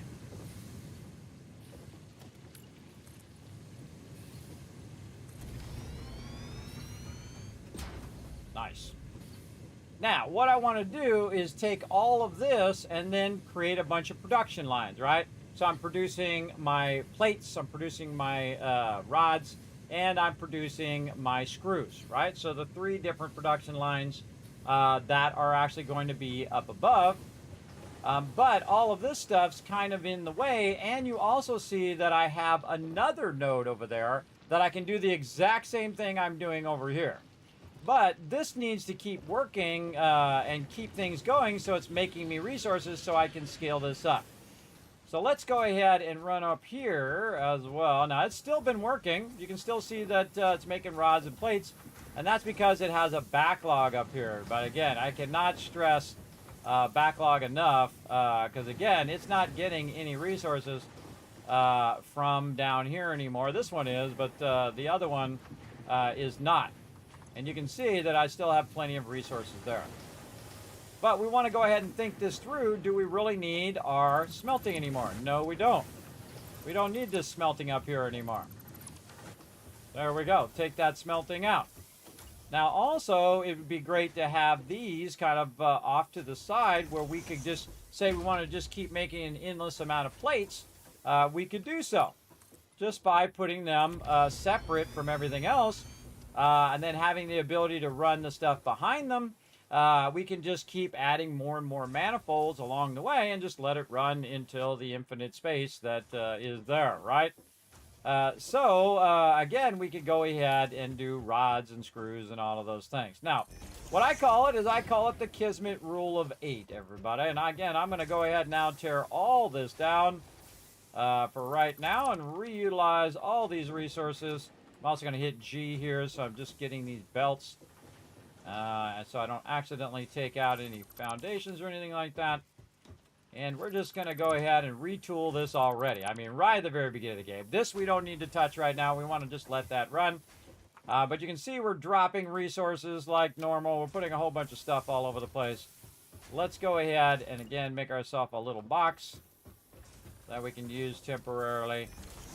We're dropping all this stuff off of my character. And then again, I wish they'd come out with a function that was everything but that thing, right? So if you're taking out this stuff right now, I want to take out everything but the foundations. That's what I want to take out right now. But will it let me do that? No. That's something I wish they would add, because that would be like the ultimate help in removing stuff here too. We can clean up this power a bit. We got a whole bunch of cross power going here. We'll put that over there for now. Keep that going. And then this to this. That should keep that running down there. Okay, very nice. Now we want to go over here and pick up some of this stuff. And we're still going to need our basic resources, our plates, our rods, all of that. Okay, now we want to go ahead, still have a backlog of these, but we want to go ahead and run these at 120, right? So 120 is basically, if you take 120 and you divided it by 30, is 4. So 4 of these machines could be running at the same time. Now, this particular node is going to do one thing. It's going to make 120 of the extraction, right? I'm just going to extract 120 of the raw ore, make 120 iron ingots, and then do 4 of the actual constructors doing plates. So instead of just having one doing it right now, like we are, we're going to have 4 of them doing plates. So basically, it's going to 4 times the speed. But also be way easier to manage because they're all going to be in line like this. And we're going to take those raw ingots from underneath and we're going to run them up here. But one of the things we should again do is put in a nice little backlog. I think it'd be good right against this little back here. And then, of course, run our splitters here in the back, all in line in a nice, beautiful manifold. So input on this side. And I like to leave a gap. Some people don't. Some people like to, put it as tight as possible. There's so much room in the game, everybody. I feel like it's really unnecessary to be that extreme. Now, again, when we get faster belts, we could add more and make even more plates if we want. But for right now, we want to go ahead and, again, try to get our stuff going. So we're going to go over here and make ourselves some more stuff. Let's see. We took all of that out, so we're going to need to make some more screws. Might have some screws in the box here. Let's go see. Let's see. Now, we were running our screws out, so there might be some screws back here. Let's go see. Any screws in here? A little bit. Less screws that we have to make. Again, now we want to kind of scale this up a little bit. Get this going.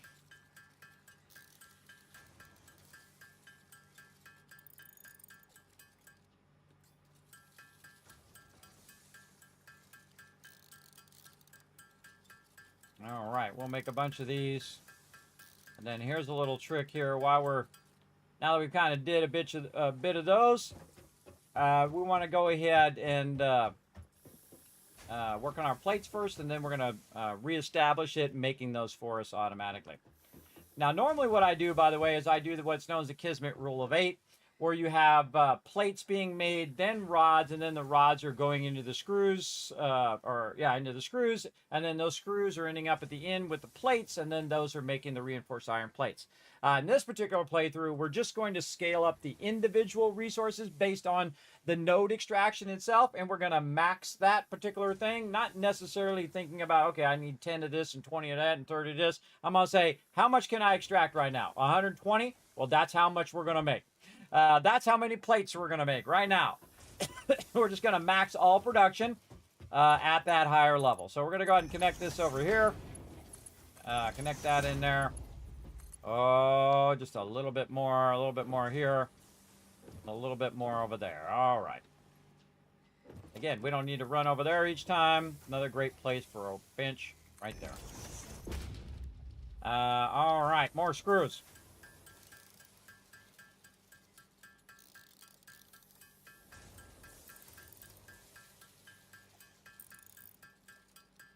Again, time to scale this up. Now, I can make this faster than it can make it. So that's why I'm making it myself.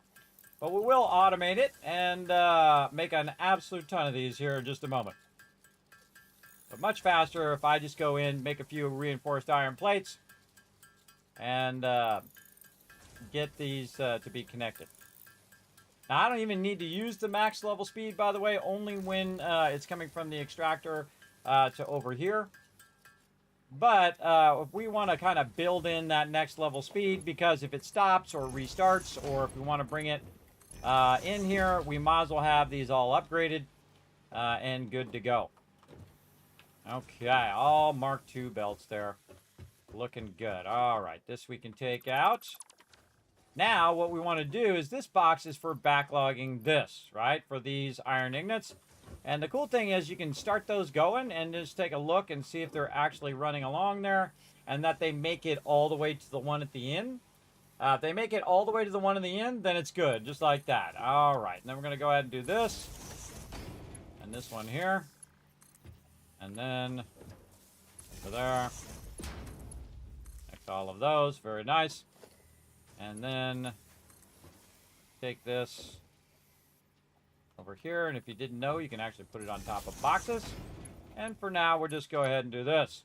And that actually will start up making plates, which I need plates in the long run, right? So I'm using up the plates right now, and I need more here in just a bit. Let's go back over here and get any plates that we have in here or anything else that we might need. We'll leave the rest of that in there for now. Maybe take that up. And over here, we're going to see if we have a bunch of cable. Wow, we do. We got a ton. Let's take 2 stacks of that. Okay, looking good. We got that already aligned. What were we doing? We were going to take this, and we were checking to make sure all that's there. We did the power, and now we want to go ahead and merge this back toward this way. And again, the reason why we're merging it this way is this is where our box is. And this is where also where our hub is in this direction. Nice. We'll run down here at the end. You notice that I put these in here in a certain way. Another great way of doing this, by the way, is to get up on the belt and then jump up on the top. That helps a lot as well. Oh, not enough. Not enough thingies again. So over here, more screws.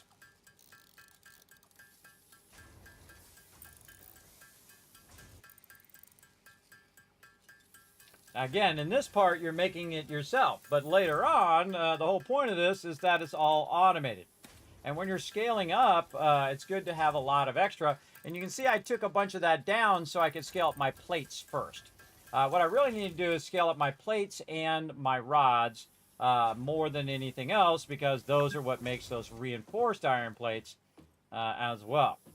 So we're going to go ahead and take this and move this over here for a minute.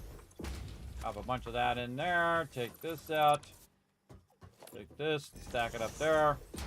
Take this all out of here. Go to the top one and just control click all the kind of miscellaneous stuff to get it up out of the way. And then we've got our stuff that we want to use here. Actually, we could put this up there for now.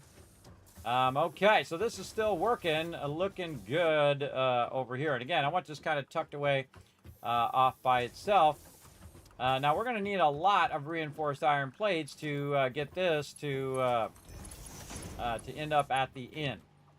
So at this point, instead of me manually doing it, I can go ahead and run over here while I'm busy trying to get that all built out there. Go back over here and say, you know what, here's a bunch of plates and a bunch of screws. Make me some while I'm doing this. Also, a good thing to do at this point, since we have this disabled over here, is just to make it go faster. So we're going to run over here, grab our little booster that we made there, and we have some more boosters we can make. And slide, jump, let's go. Over here, we can grab this guy, make another booster, aka power shard, and then run it over here to our machine, which runs very, very slow. and just throw them in there and say, go for it, bro. Now it's going to make 10 per minute instead of just 5. So it's double that production right over here. Let's let that rock and roll. Okay. So we've got that going. That's going to run for a little bit. And again, this is another great time to just say, you know what? I'm going to go make 2,000 screws right now. Start that running. Go make yourself a sandwich and come back. Again, a lot of moments in which you're kind of waiting for things to run. Especially when it comes to these reinforced iron plates, which I need, you know, a ton of at this point if I'm going to do these all at level 2.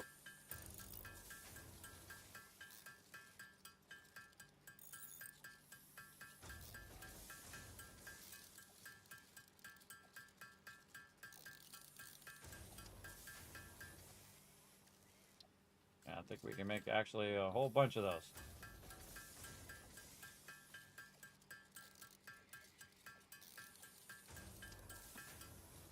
Okay.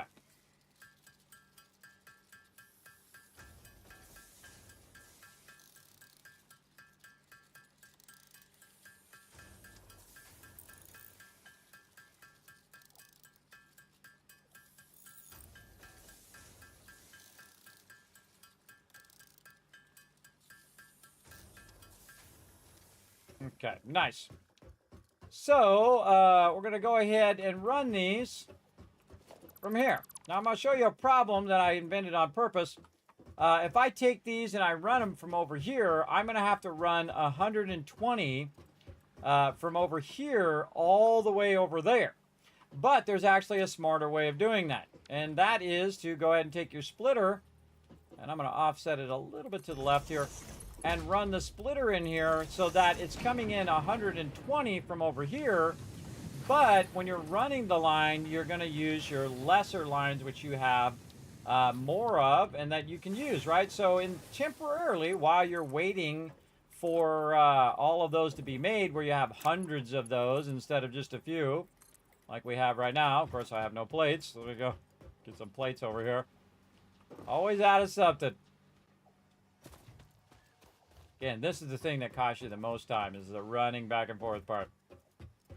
Such is life. Now, the funny thing is, it's been over here making some plates, so I've got a bunch there. And I probably have some in the box over here. Yes, I got a bunch in there. Okay. So, instead of, again, running it at 120, the smarter thing for me to do is to run it at that slower pace, but twice the slower pace. So we're going to go ahead and bring this up here. And then we're going to go ahead and utilize... Oops, nope, did not want to do that. That was the wrong speed. We need this speed. So to here, and we already have a thing up there. Now also what this does, it acts as a way for me to get up here. Like this. Which is very nice. Now, also, we have a bunch of raw resources here that we could probably just throw away at this point. You just control and then drag it in there. Control, drag it in there. That's a little too much that we don't really need. So we're just going to take that out. And we're going to go ahead and put another one right over here, as a matter of fact. And then we're going to go ahead and take this one. No, this one goes to there. And this one goes to this one. This is going the wrong direction. Take that out. Just leave the belt support there. There we go. So again, now instead of, because that's a lot of 120. Now later on I'll replace it when I have plenty of extra. But this is a great gamer secret here for you, everybody. That's going to help you a lot. Now on this side, again, just to make this easier, we'll go ahead and switch this to a merger. And then set our output this way. And then we only need the 120 right here when we re-merge it back together again. So we'll go ahead and take this, run it into there. And we'll take this, we'll run it in here. And now that whole entire process is online. Meaning it's going from the extractor, maximizing the conversion of the raw ore. And then you can see that it is absolutely running a massive amount of those in there. which is eventually going to end up over here and make all 4 of these running, right, as plates. Now, I need rods and screws as well, so I definitely want to get those rods and screws going. And let's see how our concrete is doing over here. Our concrete is awesome. So we can go ahead now and take out this whole process because it's in our way. And we'll redo our concrete process here in a bit. But for now, we're just going to take it out. And we'll leave that over there to be worked on later. Okay. So, also what we can do over on this side, because we're outputting 20 per plate, everybody, is we don't necessarily need this. Now, you can actually downgrade these as well. And then I get those resources back that I used because I just don't have enough resources right now. And I don't really want to sit there and make a bunch of resources if I don't need to. So basically, I'm going to downscale all of these back down.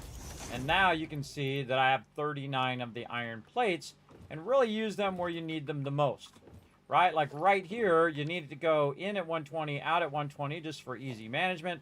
And then it's going to go in here at 120. It's going to be 60 there and 60 here. When this fills up, though, then it's going to be an issue, right? Because it'll be more than 60 that'll be running this way. It'll be 120 that's running in this direction.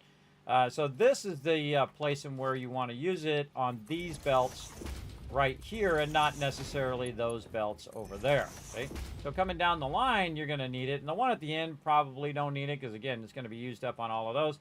But the one at the end is going to be, the main line is the useful line. And save those other ones for when you really, really need them. Now, same thing over here. We can go ahead and put in our Mark I belts and decide what we want to do on this. And again, this is merging and running down this way. And so as it merges, again, this is 20. So 20, 40, 60, and then 80. But it's really 20, 40, 60 maximum speed of the belt right now. And then right here is where we want the level 2 belt, where that's going ahead and merging together. We can just go ahead and go with a Mark I there. Now this needs to make its way over there. And this is where we can use our Mark Is. And if we have enough, we could just upgrade this to a Mark II.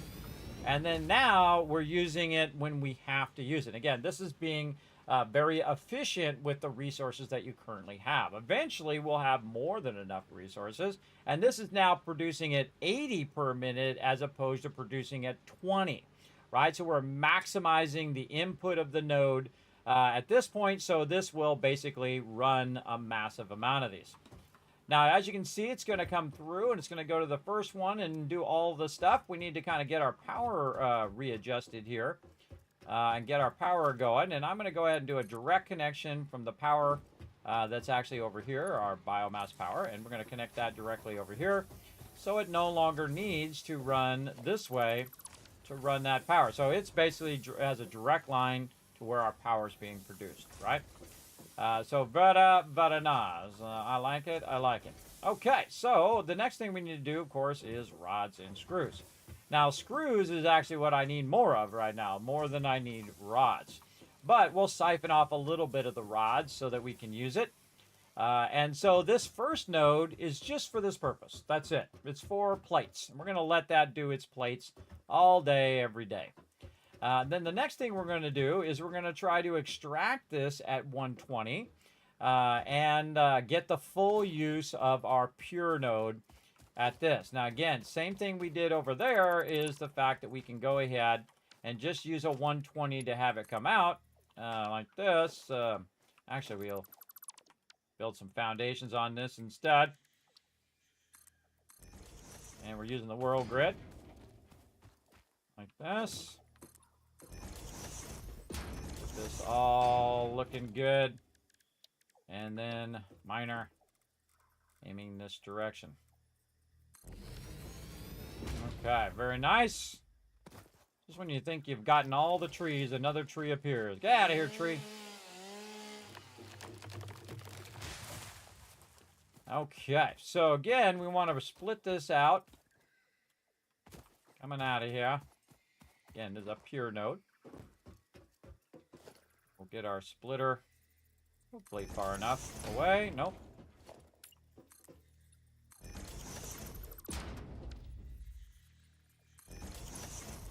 There we go. Now, again, this is a Mark 1 belt. I actually want it to be a Mark 2. Because it'll come out at its maximum speed. And then tie this power up here individually into the primary power that I have running.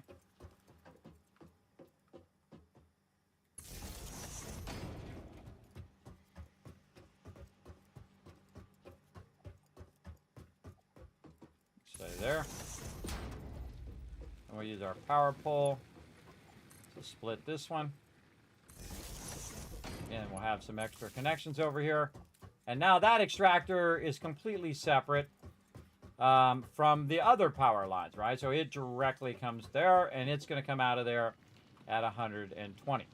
So, again, to utilize our cheaper resources, we're going to use our Mark 1s, and we're going to reconnect over here eventually.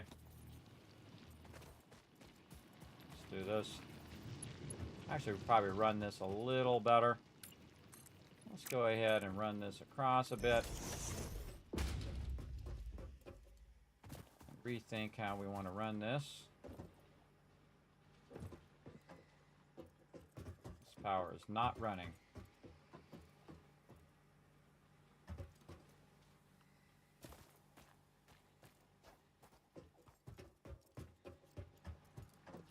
I disconnected that other power.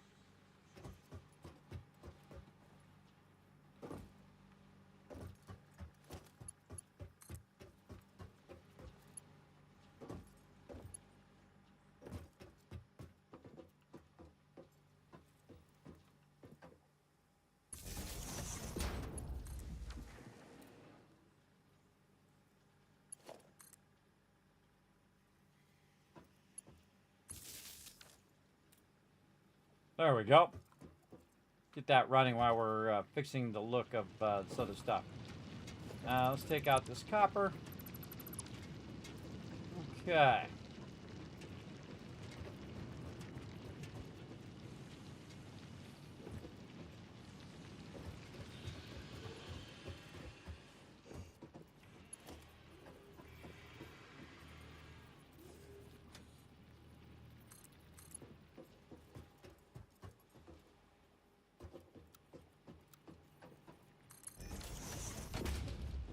Going to do that for right now, and then get our slower. Oops, this is 4, this is 3, and then these ones we're just going to bring down.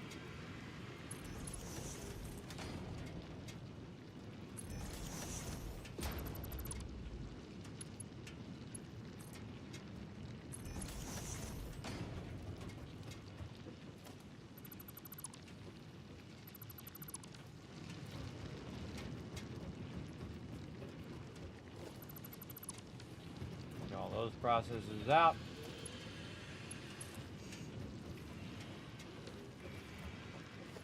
Actually, let's just take this one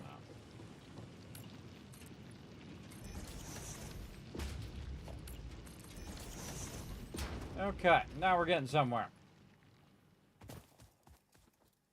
Okay, now we got to go back over here and do some pre-work over here so we can get this going.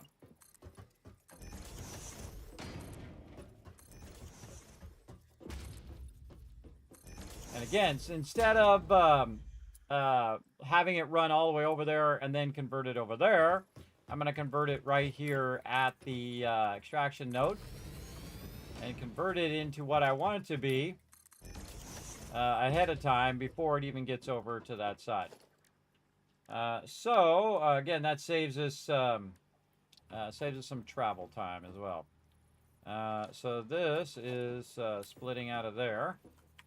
Actually, let's put down our melters first, because that's going to make that easier. Helps if they're going the right way, though. This way. All right, nice. And then 2, 3. 4. And you're like, well, Kismet, how do you know it's 4? 30, 60, 90, 120. Easy. Easy math. All this stuff here in the beginning is easy math. Splitter there. And I like to get up on the splitter. I think it's way easier to visualize. Your manifolds here. These are all going to be, right now, they're going to be 60s. Okay, so again, this is coming out at 120. That's going 60 in there. We're then going to upgrade just these ones here that are going across. Oh, I'm out of belts. Out of things. Run up here and get some more.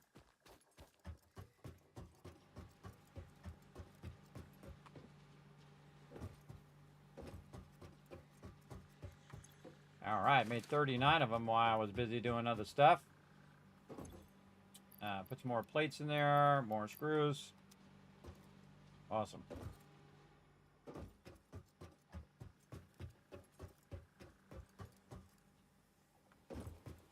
Again, if this is a server, I just let it run. But since this is a local playthrough, we're going to have to scale as best we can. There's already Mark II, Mark II. That's a Mark 1. All right, here, Mark 1. Okay, so Mark 2s in the back lines. Do what we can afford right now. Then again with our power.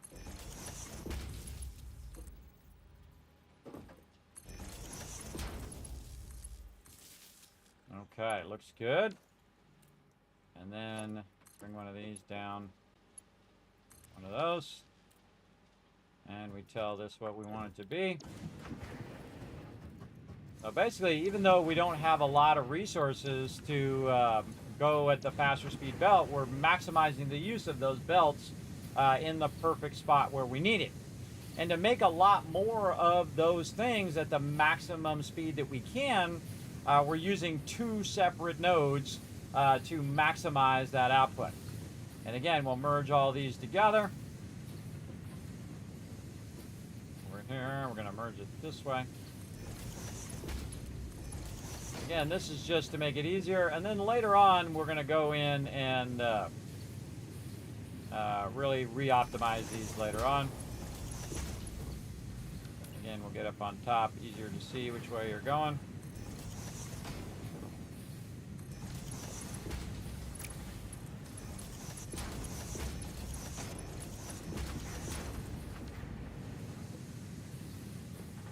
Okay, so there we go. So we got 120 running out of there. Again, we're going to use our 120 belts here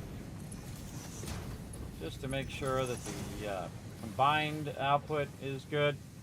And then we got to get it to over there. So again, we're going to go out of here and then re-split it again just to keep it nice and clean. And out of here, this is going to be 120. And then this will be 60 and 60. Going to do that whole process over there, and then this is probably not going to reach, and this is going the wrong direction. It's not going in there. It's most likely going the wrong direction because this thing, like, I don't know, defaults the wrong direction. Whatever direction you need, it's going to be the opposite direction nearly every single time. It's pretty wild, as a matter of fact. Pretty wild that that's constantly the wrong direction. Okay, so we got that one. Actually, we should have done this one on this side. What do we need? We need a ramp. So we're gonna have to stop jumping up there. There we go. This one should have been on this side. Look how far away we can connect stuff. This is so cool. Out of plates again. But guess what's been happening while we've been doing these rods down here? Way over here, some magic has been happening into this box. Right here. Oh, got some concrete in there too. It's been making a bunch of plates, but something has stopped. Why is it stopped? Ooh, we got to go find out. Oh, this is disconnected from the power. Funky going on with this power, that is for sure. Let's clean up all of this. This is a mess. let's just go ahead, disconnect all of this, take this power line, and run it right over here so that this always has its own power. And this whole thing is connected to each other. Later on, we'll use some priority switches to help with that. And that this is tied into the actual rest of the production over here, like I had it before. And we know that this whole line now is all powered together. So if I remove another line, it's not going to affect all of that. Now, I do need to go ahead and run this down so that my concrete is still running as well. But we know that whole part is on its own line. And then on the other side, same thing. We have that all on its own line. We can clean up a lot of this power that we were cross-running. Okay, so that's running out of there. And then we got some more plates, so we can go ahead, run this across here and a little bit of spaghetti. And run that up into there. Nice. And we can take our belts to get us up above.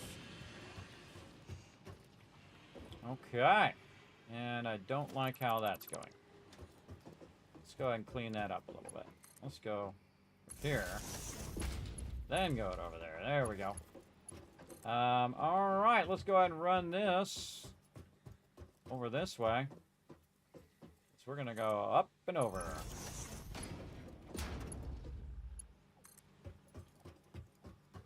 And up and over. Again, we're using the lesser belts because we have a lot of... that's terrible. We have a lot of plates and not so much of our reinforced iron plates. Again, normally I would just go straight for my full power. But in this playthrough, we're going to take it to a whole nother level. All right, so now we got that going. We can go ahead and take all this out from underneath here now. We're going to revamp all of this in a bit.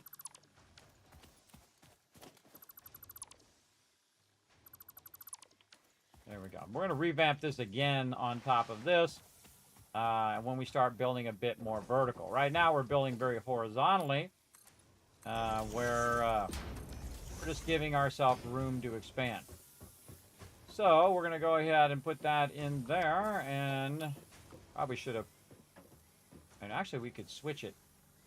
That's actually what I'm going to do. We'll switch it. But for right now, we're going to go ahead and do this. We're going to need a whole lot of these in a row. Okay, now what we need to figure out is when I'm bringing 120 in, how many rods can I make? Well, see, rods, I can make double the amount that I'm making plates because it only takes 15 on the input. So basically, it's going to be double whatever I did here. So if I have 4 here, it's going to be 8 on the rods, right? So we're just going to max those out. So we're going to need a lot more room. Oops, I didn't want to do the big one there. Hold on, let's take that out. We're going to need a lot more room over here. Oh, that is for sure. Get that one out at the end. There we go. A lot more room down here at the end.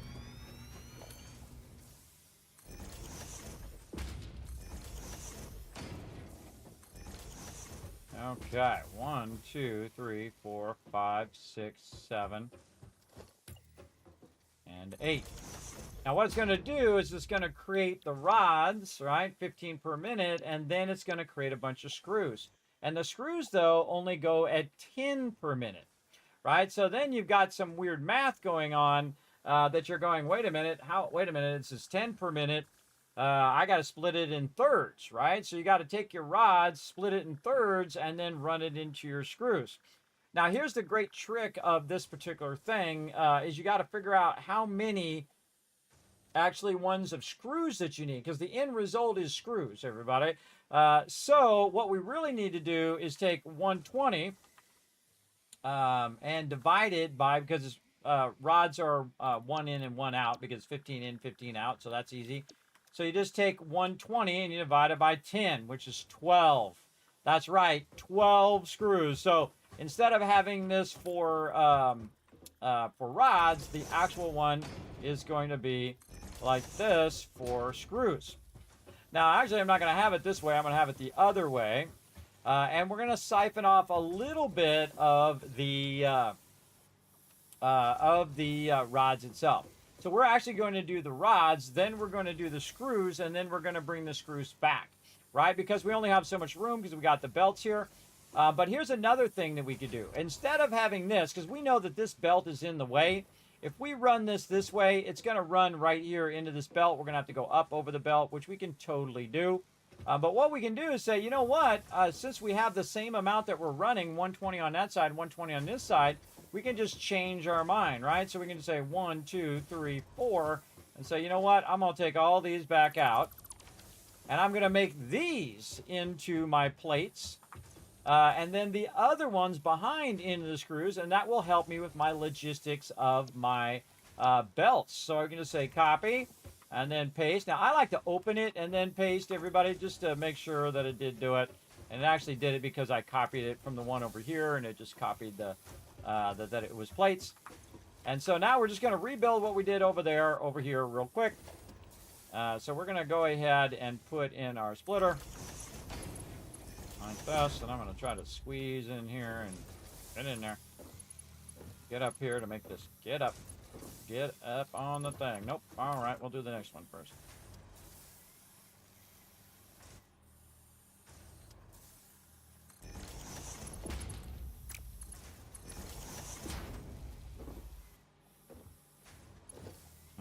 That does not line up. Okay, that's why I try to get up there so I can line it up. Always doing something tricky. There we go. Get up here and check it again. All right, looking good now.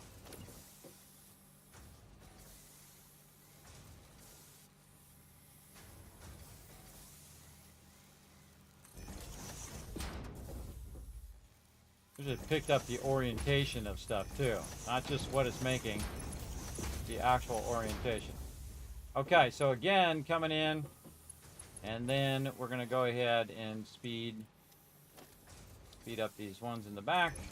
Now, definitely want to come back and replace all of these with your faster belts, especially when you have a lot of them. Okay, so now we're going to say, you know what?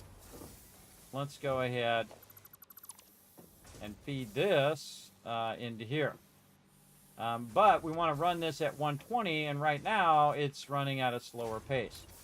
So another thing we could do is we could go ahead and utilize this one over here first, and just utilize our level 2 lifter, and just run an extra long level 2 belt over here from this into there. And there we go. So now, instead of having it on the lower level and running clear across here, I have up above, and I can run back and forth through there and work all these manifolds and things. Now I'm going to go ahead and get a splitter, and I'm going to hit E to go to merger, and I'm going to have it go this way.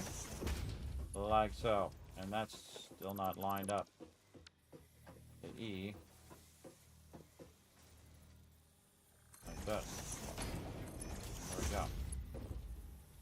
Get up there. Okay. Speed up a bit. You guys got the gist of this now? Good. Come on. Bad clicking.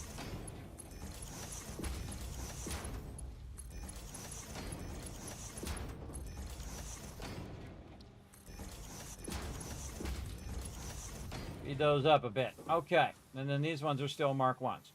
Then power. In this case, I'm going to put the power on the front.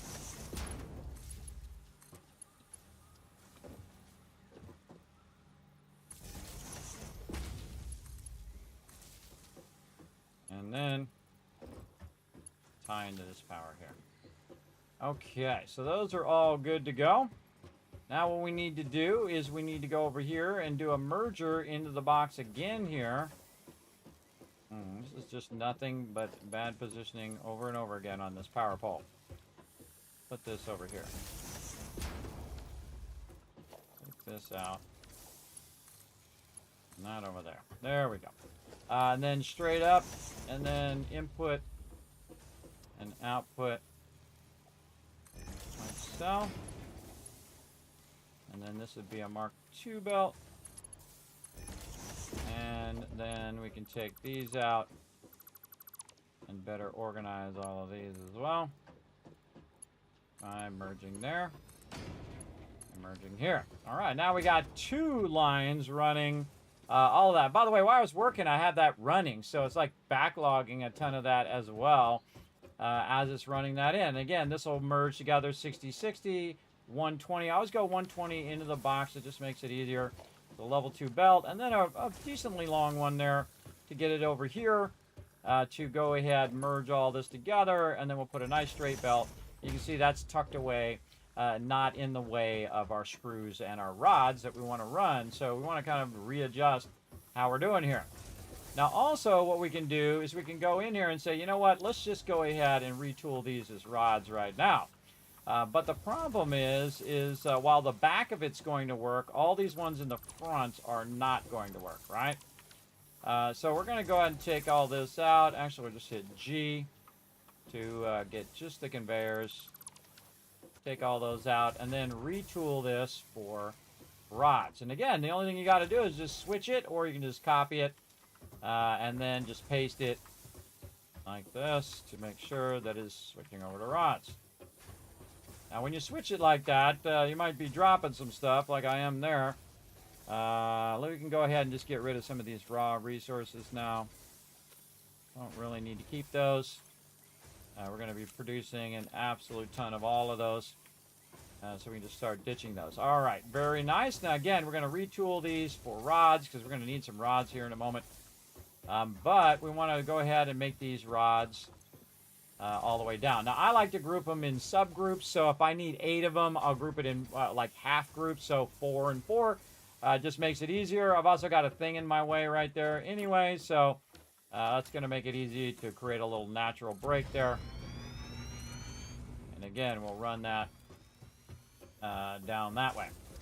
Now, when I want to run the screws eventually, I'm actually going to have to run multiple screws because the screws come out so quickly. The screws come out very, very fast, so I'm going to have to run out multiple belts.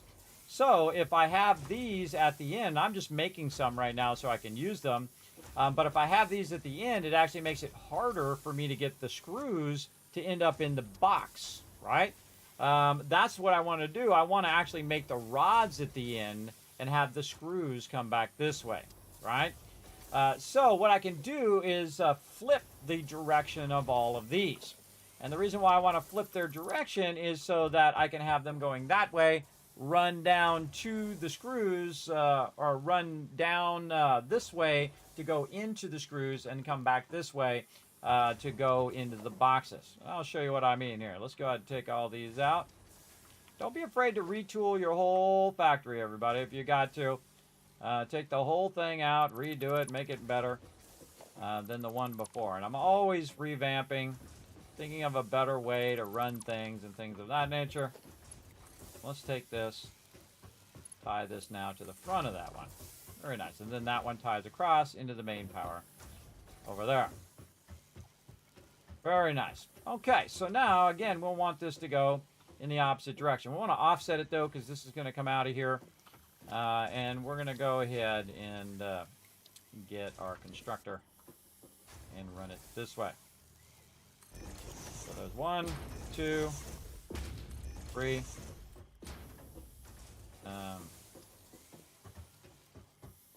12 is what we're trying to do. 1, 2, 3. And then this is 4. Getting very close to that one there, which could cause it to elevate. And oh wait, these ones at the end actually need to be facing this way again. Hold on. Because these are actually the screws at the end.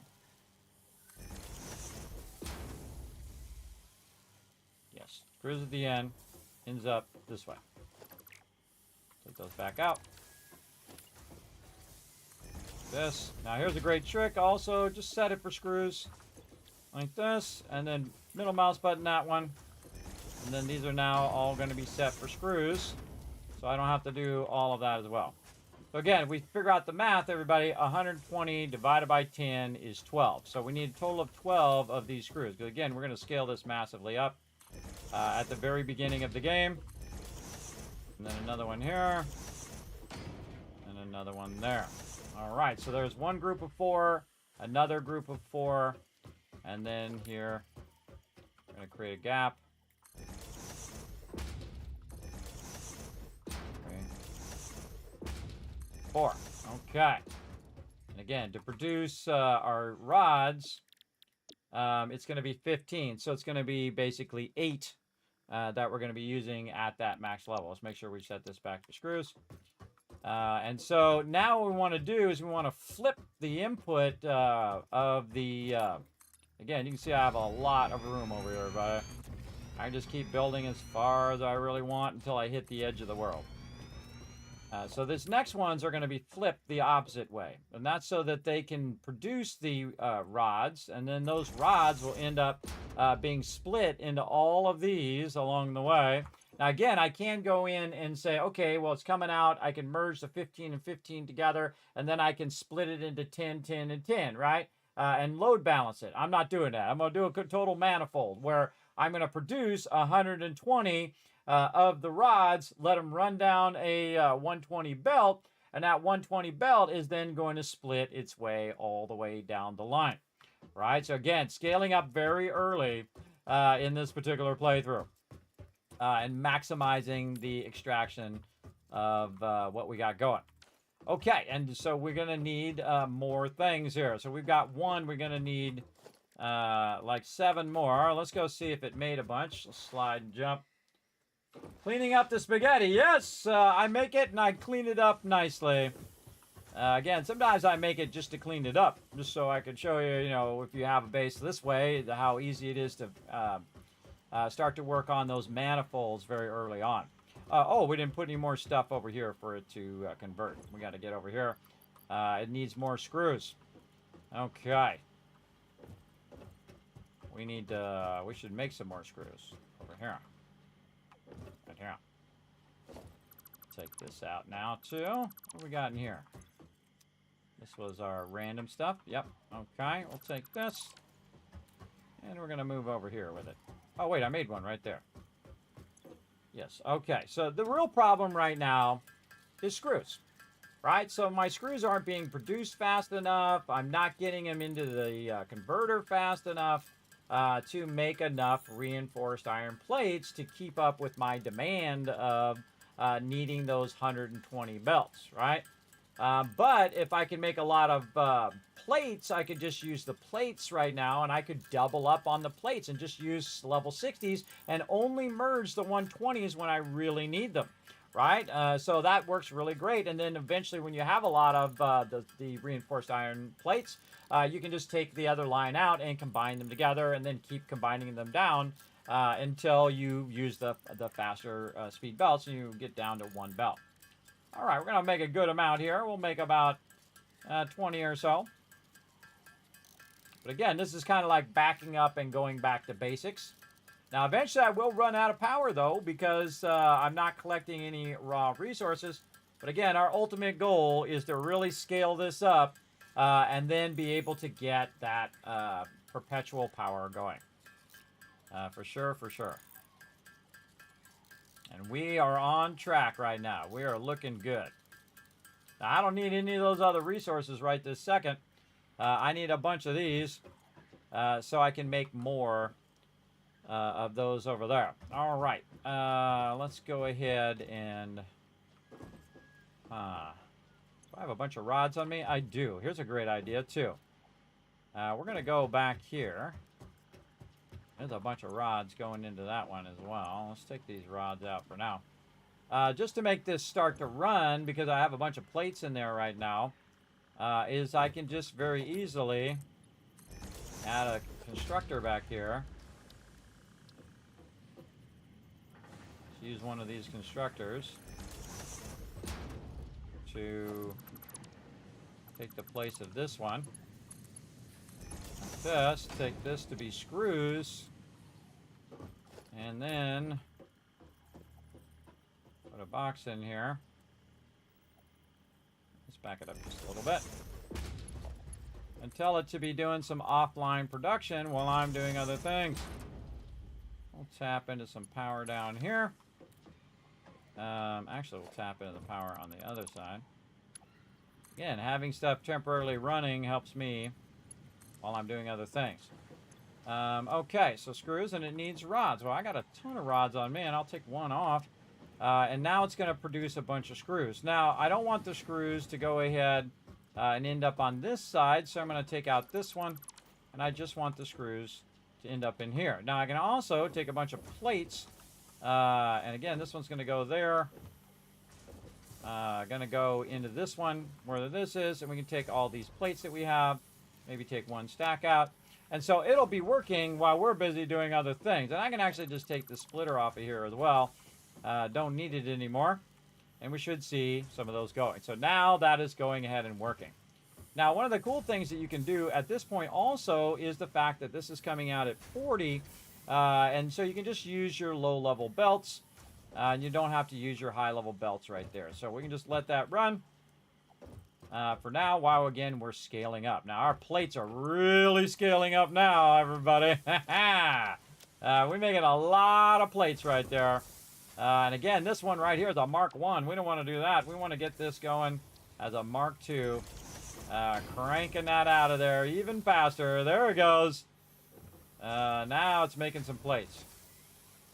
And again, we are a little backlogged there. I can see it's backlogged coming down the belt here.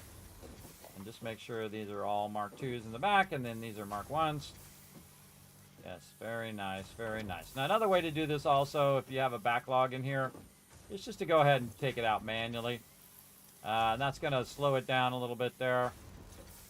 And the same thing here.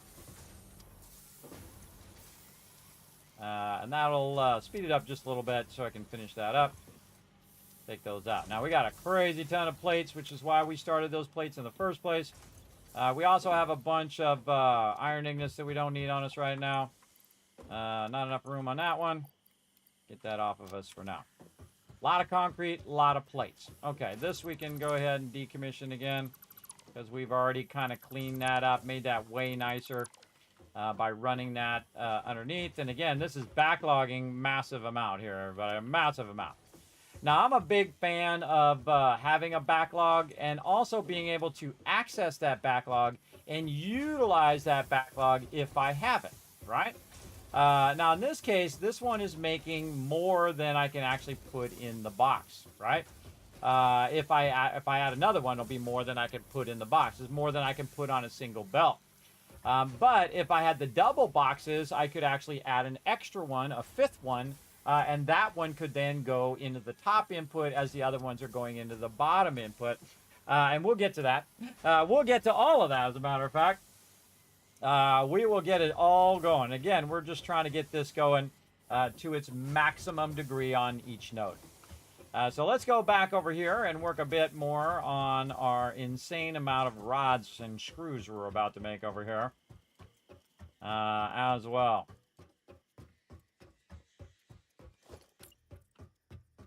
Okay, and there we go. That's 2, 3, number 4, and I think we can do one more. One more over there. All right, so we need 3 more. While we're waiting for that, we can start to work on our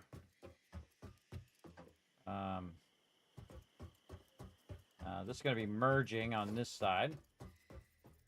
We can work on our merger. And then we're just going to start with our level 1 belts, because we just made a ton of plates, which could get this started very nicely. Again, normally you'd want to go in and balance all of this and do all of that. We're not doing that. We're not doing any of that. This is actually the wrong way. These are... Now this is... Yeah, this is output that way. All right, so these are the... just dawned on me. These are the rods. And those are the screws. So that's correct. So these are mergers, and then they will go that way and do what they need to do. These are all good. On all of these. Nice. Same thing over here. Actually, we'll do it starting here. And then that, and yeah, that's why it's good to do them in groups of 4, is because it's easier to run the power lines as well. I'm doing them really in groups of 2, and then power poles for every other one. Now these ones say screws, and we'll want to fix that because we're going to bring our raw resources down here. And you can see I left a gap here because I'm going to do some line runs in there, so you want to leave that gap so you have that ability to do those line runs. So here we go. Copy. Again, I like to open it and paste, so I really make sure that it is actually going in there. Sometimes you're like aiming at the thing and it doesn't quite register. But if you have the window open, it's 100% chance it's going to go, everybody.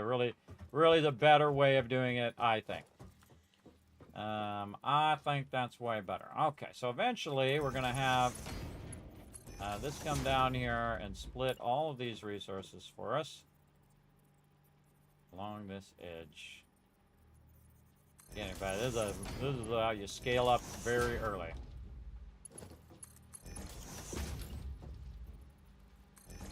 And we'll do these in groups of 4.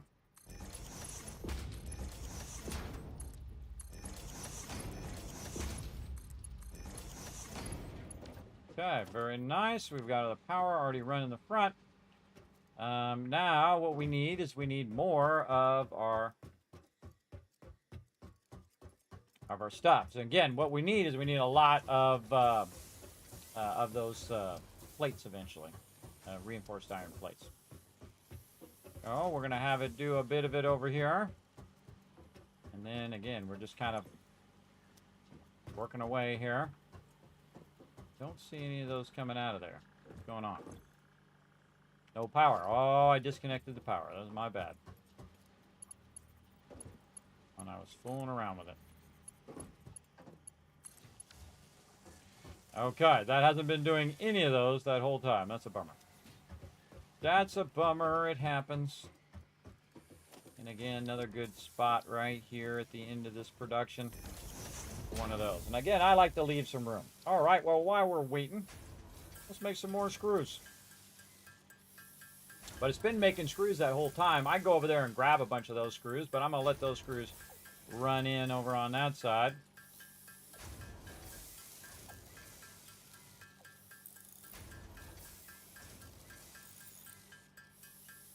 Oh, we can go ahead and do this as well. We can go in here and say that we need 4 more of these. Now it'll tell us the exact amount that we need, which is 8. I already have 3, so we'll just make a few extra.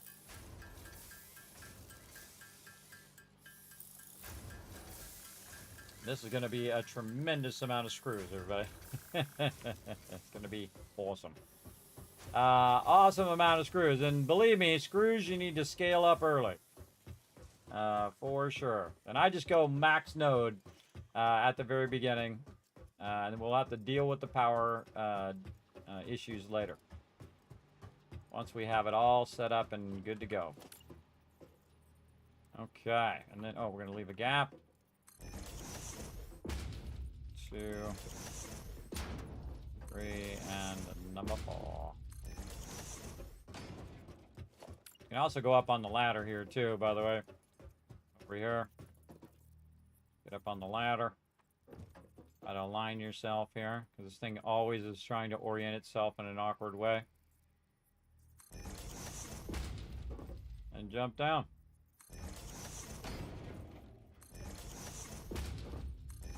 And just doing this all sorts of basic, but of course at a larger scale.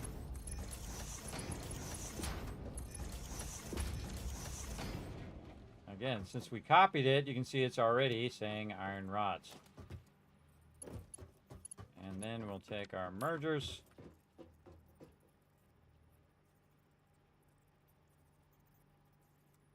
This way. Mergers are great because they're going toward the merger, so it's easier to jump up there, so it's not as awkward. I find. Because the other ones are going away from it, so they're trying to push you away when you're trying to jump up on the thing. Later on, this ain't going to be an issue when we do some upgrades. But for now, I'm going to get this going on. Alright, so right here to there, and then this one to that one. And this one out here to there. this one. Always leaving that extra one so you can keep expanding, expanding, expanding. Okay. So this is all good. And we can go ahead and run that down the line. Got all of those looking good. And we will want to go ahead and run these. And then we're going to go ahead and split this into all of these. Again, reversing the manifold going that direction. So it's heading toward where we want it to end up, right? We want it to end up way back in that box over there. We don't want it to end up over here. We want it to be way back that other way. So we're working toward where we want to end up. Very important, everybody. Otherwise, you're going to be using a lot of resources that you really don't need to. Okay. But again, if this was on the server, but I just let it run for a week, come back, I have 50,000. Even if I was running it at the slowest rate possible, you know, just at the basic rate, I'd have thousands and thousands of these. Since I have so many plates, I can run this at a slower rate for right now, and then we'll upgrade it as we go. All right, nice. And we did all of those. Well, we'll double check it all when we start it up, that is for sure. Okay, and then going over here and doing that one. And let's go ahead, put all these in. I did not land on the thing.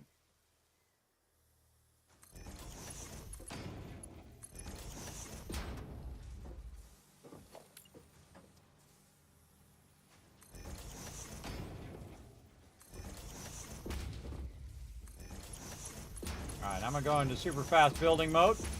Let's go. Double click, by the way. If it's really close like that, just double click. It's faster. Okay, awesome. Now we got to get our power all lined up. Now again, the reason why I put the power on this side is so that I could line it up all the way down, so that even though they go opposite directions, like you can see that this one's going one direction, and then this one's going the opposite direction, because all the output of this is going to come down here and feed into all of these, right? And hopefully we did our math correctly, where we're going to produce 120 rods, 120 rods. Again, 120 divided by 10 is 12. So, and then again, the input is 120, and that's divided by 15, which is 8, right? So just simple math, pretty easy. And again, right here, here we go. Let's go ahead and pair these two. Run this to the next one. Pair these next two. And then this one should gap over to the next one. Over here. In fact, we'll run over here just to make it a little easier.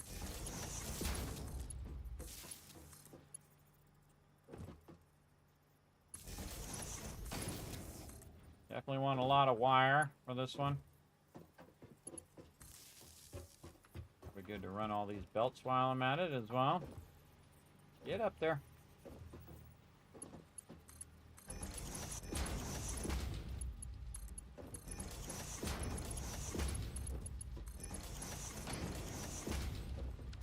Okay. Got all those connected.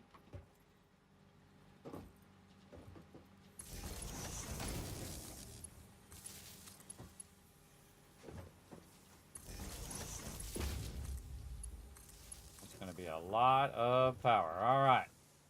And boom, we're in. Good to go. Now, all of those rods are coming all the way here to the end. Now, we got to get all of our screws also merged together and get those all the way to the end as well, with a little bit of rods that we're going to go ahead and just do a little tricky siphon off a little extra, just so we can make ourselves a little extra rods. But what we really want to do is have a lot of screws. Now, here's the thing about screws. Screws is 40, right? So each of those together is going to be 80. And then another one would be 120. So all three of these together is 120, which is our maximum speed belt, right? If we want to run these into the box, we're going to need, or into other production, we're going to need those higher speed belts. Now, what I'm going to do is basically reverse the production here. In fact, we should probably make a little bit more room here over this way. Like this, while I'm thinking about it. And what we're going to do is reverse the production to this side. And the reason why we're going to reverse it over here to use our assemblers is because this is where the plates are going and eventually where the screws are going. I don't really need the rods. The rods I can just do and run off a little extra rods. But what I really need is the screws to go in there. And then, of course, the bulk of the screws should go toward the production of those reinforced iron plates. And I don't really need, again, any other production going on right now. Maybe concrete, but not really. So now we have to think about, okay, so if we're running this down, and we're going to run this at 120, if we put our assembler down, we can actually probably take out one of our assemblers over here, just to move it over here, we can utilize it. Right here. We put our assembler down, and we say reinforced iron plates, we can see that the screws go in at 60, right? So for every one of these we put down, we'll want to get that general idea of how much we need. Now, really, the thing you want to go by is your plates. Like, how many plates are you producing? Well, if you put 30 in, 30 out of each thing, it's 1-to-1. So if I put 120 of the raw ore, it converts to 120 of the raw ignites, which converts to 120 plates, and so on, or 120 input to the plates. But the actual plates themselves are reduced. So when you get to the plate output, instead of it being 120, 120, and then 120 again, it's going to be 20 times 4, right? Which is basically 80. So the maximum we can do right now is 20, 40, and then times 2 again, which is 80. So the most of these that we can do with the plates is going to be about 2.5 of these, right? So 2.5 of these, which is roughly about almost 15 per minute. So again, it doesn't matter how much screws I have if I don't have enough plates. So, but I'm going to go ahead and use those screws in other processes as well, like the heavy modular or the regular modular frames. So I'm going to go ahead and scale that up anyway. But each of these screws, again, is going to be coming out at a higher rate as well. Let's go over here. Each of these are going to be coming out, going in at 10, coming out at 40. So 4 times the input. And so again, I need to get 40 to become, over here, I need to become 60. So I need to combine 3 of those together to 120. And then split them into 60 and 60, right? So I only really need so many, and then the rest of them can all go as extra. Or we're just going to scale it up and then utilize that scale later on, which is what I'm really going to do. But we're just building in the scale right now because we have the resources. Let's just go ahead and get it going. Let's get this mergers in here. So we can merge these all the way down. And this is the tricky part when it's going the opposite direction you try to jump. There we go. That worked out okay. Merging. I might show you how to make this right later on, but right now we're just kind of lining this stuff up. And later on we can actually merge all of these together. We'll really get crazy. We're just maximizing our node right now. We already got all the power run.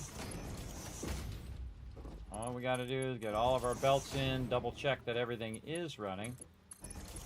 Double click, this one's click drag. By the way, you don't have to actually aim at the edge, you just aim at the top of the merger now, or splitter. Oh, come on. There we go. Okay, merging its way down here to be utilized. Now again, 3 of these together is going to be 120. So we want to go ahead and break this right here and say, okay, so these 3 are going to merge. And then this one needs to actually go up above if we want, and just kind of run this up here. So now we're running multiple lines at the same time, right? So and then I'll just put this one up here just to try to organize that over the top like that. I don't need to put another merger in between. I'm just making it where I have 2 lines running now. So this will be 120 screws there. These 3 will be 120 screws. And we'll take this one out here, and then the same thing here, like this. And then if we really want to get tricky, we could do this and this. Try to walk it up to the top. And then this one. And now we have 3 lines of 120 screws. It's a wonderful thing, everybody. It's a wonderful thing right there. So there we go. And we have more over here as well. So we merged these 3, 1, 2, and then this one, 3. And then we should end up with the perfect amount merged here at the end, where again, if you take 3 and you divide it by 12, it's going to end up with 4, right? 4 separate groups. So 1, 2, 3, 4. So this should be up 4 up at the end of all this that we're doing. So we're going to just make this a little easier by just going to this one way over here and just say, you know what, bring that up into that one.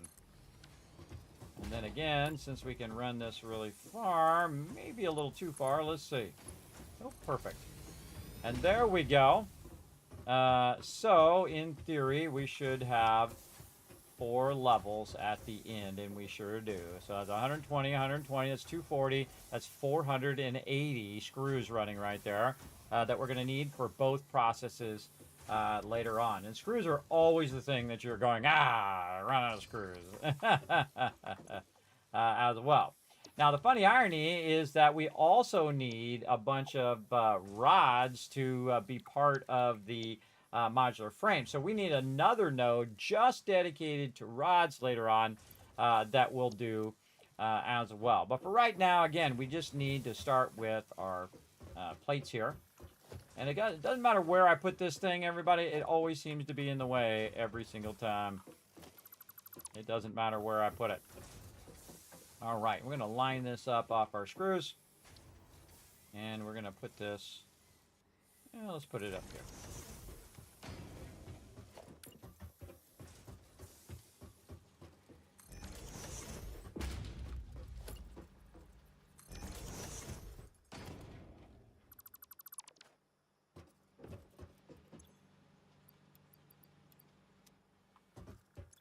Made a box. I hate those boxes. Don't make them boxes. Can't disassemble those boxes either. You have to physically walk up to them and click on them, which is really annoying.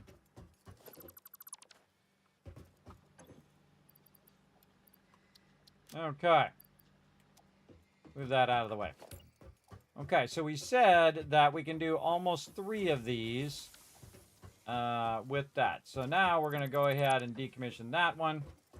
And then way over there, we have our one that's going to run into the thing, but we don't need that right now. We need to scale this up.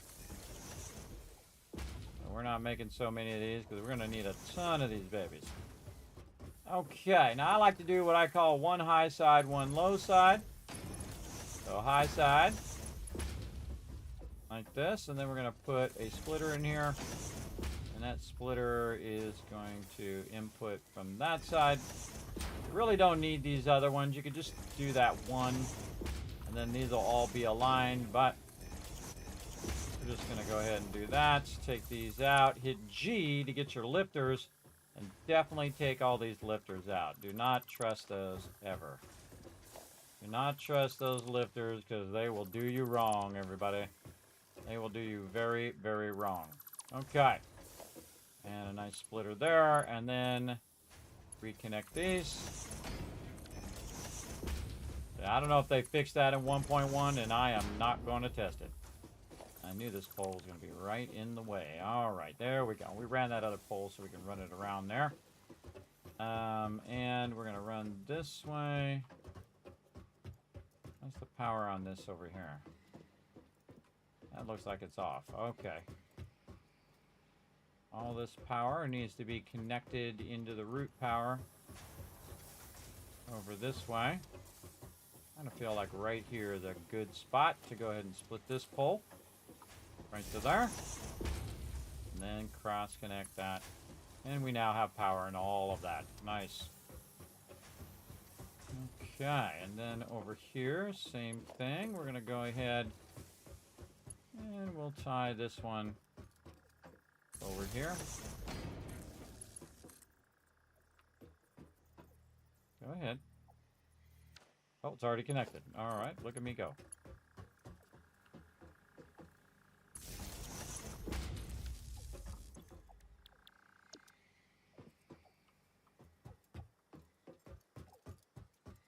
So we're tripling up our production of our reinforced iron plates.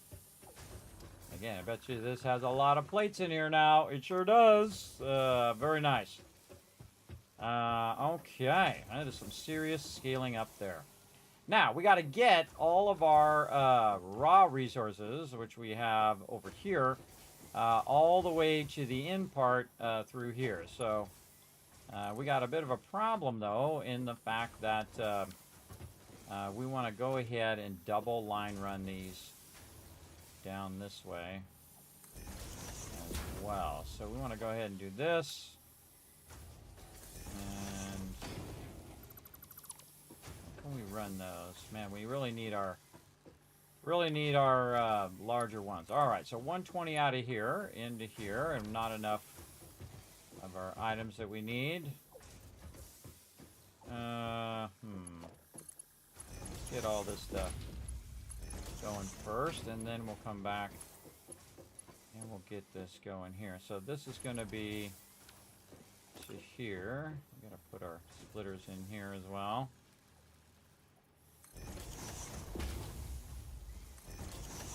Now what we can do is we can start it up at a slower speed and then go back once we have this making us a bunch of resources. That is not lined up. It's really far out too. Don't like it. No. No, no, no. Get in there.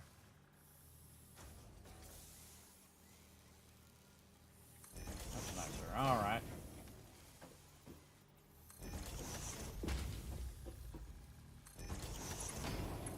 Right up against there. There we go.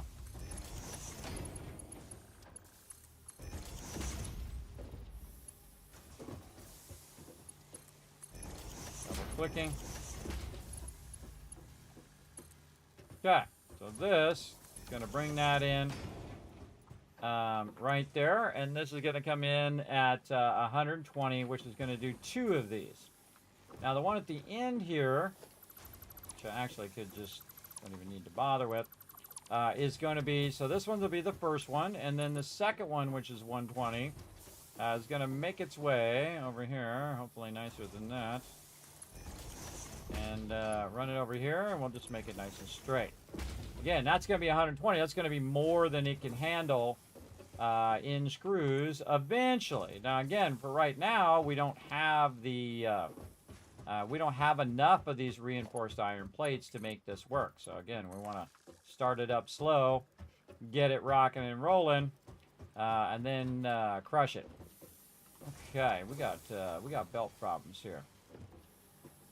I want to go ahead and run that right down the center there.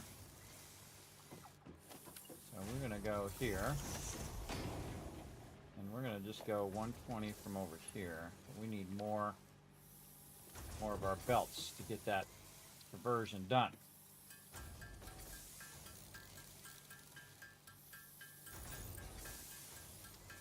Actually, we'll just do it as a 60 for now.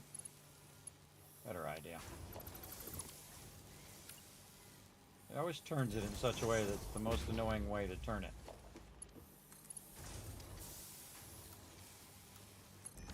Running that up there.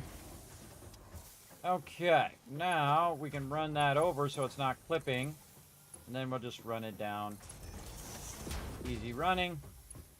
I knew that was going to be right in the way because that's how it always goes. Let's go ahead and move this pole back here.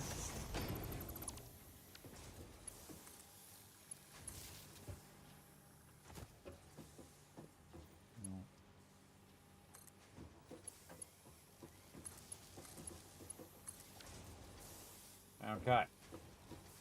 Then again, this is going to go ahead and run as far as we can get this to go, and then it will run to its max length.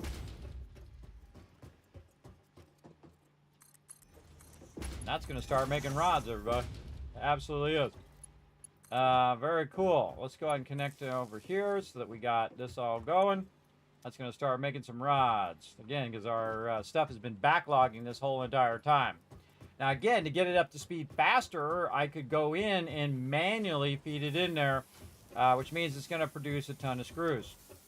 Eventually, what I'm going to do is actually run a double line down here because I don't have enough of the basic ones. Or if I make enough of them, I will just run it as a single line. Eventually, I'll replace the double line. If I do run the double line, it is a single line. The whole point is that it starts making us some screws. That's the most important part. Okay, and speaking of, let's go over here and just grab an absolute ton of these. And we have some of them over here in this box, too. Let's go ahead and just drop all our stuff in and grab out all of this other rando stuff. And just go and have a good time doing these manifolds. And again, that's why I always let this stuff run while I'm busy doing other things. So that it starts to backlog that stuff in the box. And then instead of waiting for my... Oh, there's something that's red down there. We got to fix that one. Instead of waiting for it to fill up and your manifold's taking a while to get going, boom, there you go, everybody. You backlogged a bunch of loot. You're ready to rock and roll. I must have turned this to something else, or what's going on? No power, huh? This one got disconnected, I think, or maybe I didn't connect it. Something like that. Still does not want to connect. Come on. Missing cable. Oh, I'm out of cable. Oh, that's a bummer. All right, we'll come back with some. We're going to just feed it in there anyway. Put all of our other resources down. Let's just get the ones that are working. Again, why wait for the manifold to get up to 100% speed when you can make it 100% speed right now?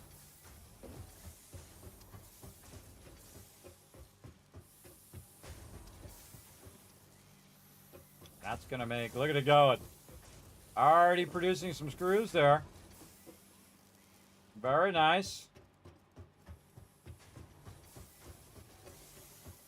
Looking good.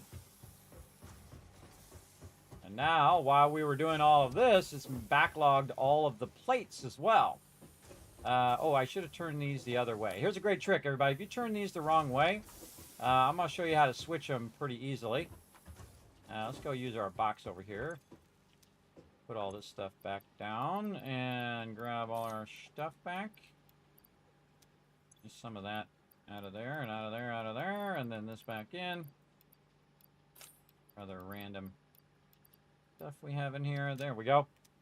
If you put these the wrong way, like I just realized I put these the wrong way, I actually want them to go input from this side so I can put the plates up above, and I'm putting the screws down below. So you just take those out, and I take everything else out, all your lifters, any belts that go along with it, and so on, just to make sure that that's going to function. You take the ones out below, and then you go ahead and use the ones up above as a reference.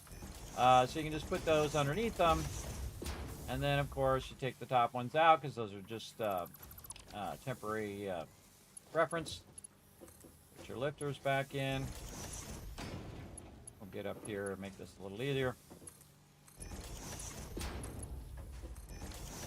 And we'll put our belts back in here. Nice. Okay, so now we reverse the direction in which that's going to flow. And then what we're going to do is we're going to take some of this, and eventually this is going to fill, by the way. Eventually this will fill this whole entire box with plates. And then the full amount is going to go this way. And there we go. And now this is going to make a tremendous amount of... got a ramp there. Let's take our ramp out. This is going to take make a tremendous amount of these plates that we want. And let's see where we're running those out. Right there. Perfect. Wow. Okay. And then we'll go ahead and merge in this direction. Get up on top of here, make this a little easier.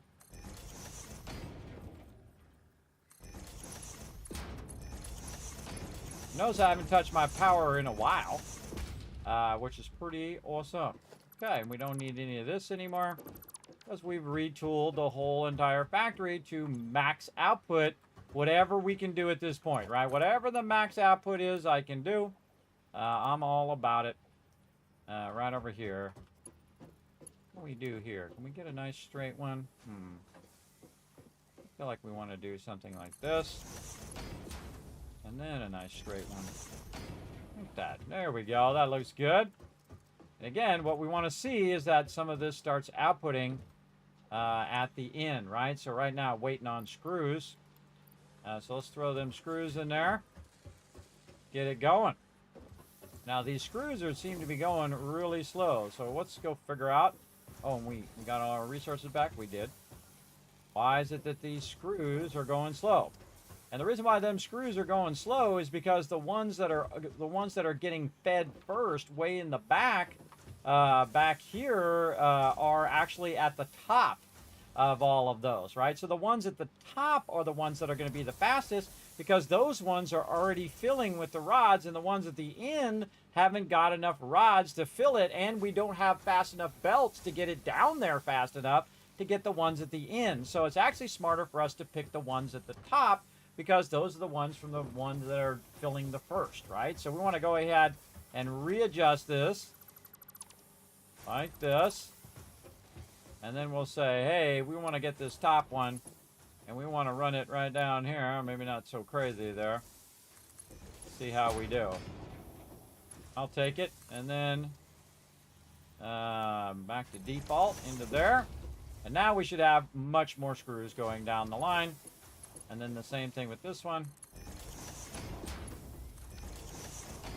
We should have a lot more screws backlogged on those two lines at the top than at the bottom. And of course, we'd want this to go way faster overall, but we need the thing that this is making to make this go faster. But we have the structure of it to go faster. Oh, there's 87 of them in there. Nice. So now we can speed this up, basically.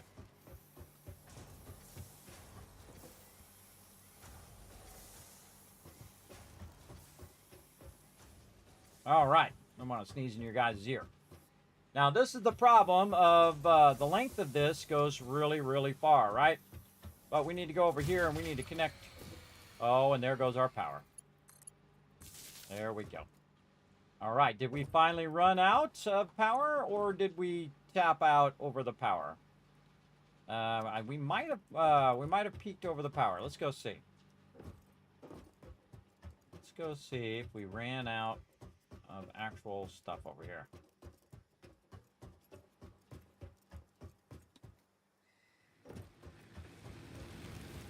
Nope. Yeah, you can see it on all the belts. That tells me that I peaked over the power that I have, that I'm producing right now. All right, another one. Here we go. In fact, probably a good idea just to do two. Probably a good idea also to have them facing the direction you want them to face. Too bad it doesn't pick up the orientation of the thing you're picking up, because that would have been super useful. In fact, let's just do three. Let's stop messing around and get busy. That one's not lined up. Let's get busy. Now you know why I left all this space here. All right, well, this was fun. Now that's got to get readjusted. Okay, let's get up here. We'll distribute some more of this down the line.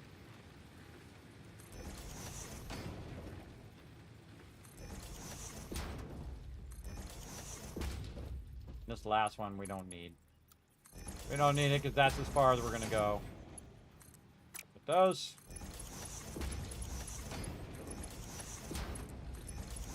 Now again, scaling up our power a little bit. Again, we don't need to wait around for it. One, two, three. I think maybe four. Let's just try four. Again, waiting for those to go down the belt takes a while. We can supercharge it by just throwing it in there.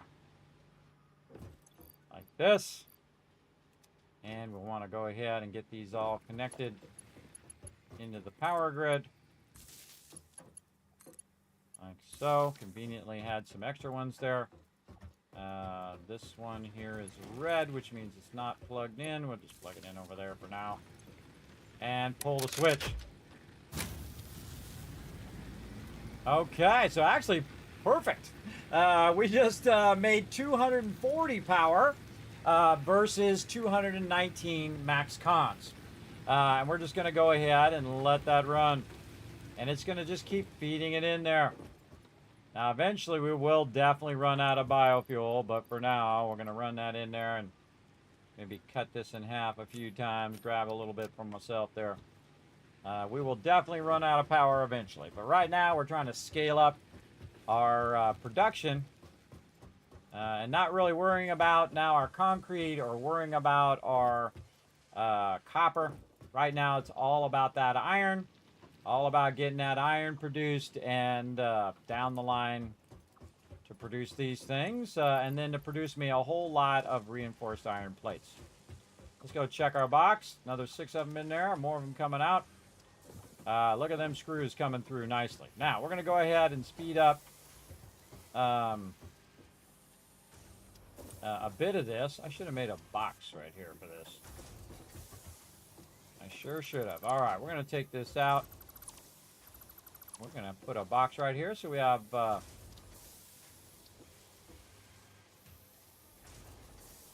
ability to backlog some extra there, if I put it the right way. Backlog some extra screws as it's coming through.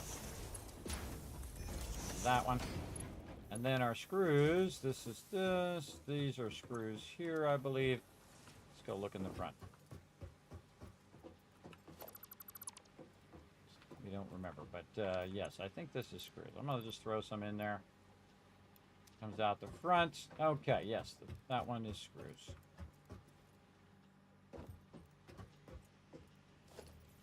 And we'll just take some of these screws, put them in here for our use.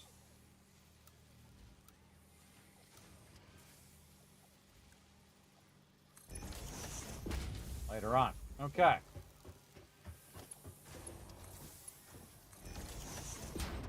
Now this really only needs to run at 60 over here into this. It just needs to go in at 60 to let it run. And then these here, this is the one that needs to run at 120, right? Because I'm splitting at 60 there and then 60 on this other side. So this is the line that we'll want to work on first. And of course, it's the line that is the furthest back. But that's okay. We have the technology. We can get it going on. All right, let's speed those up.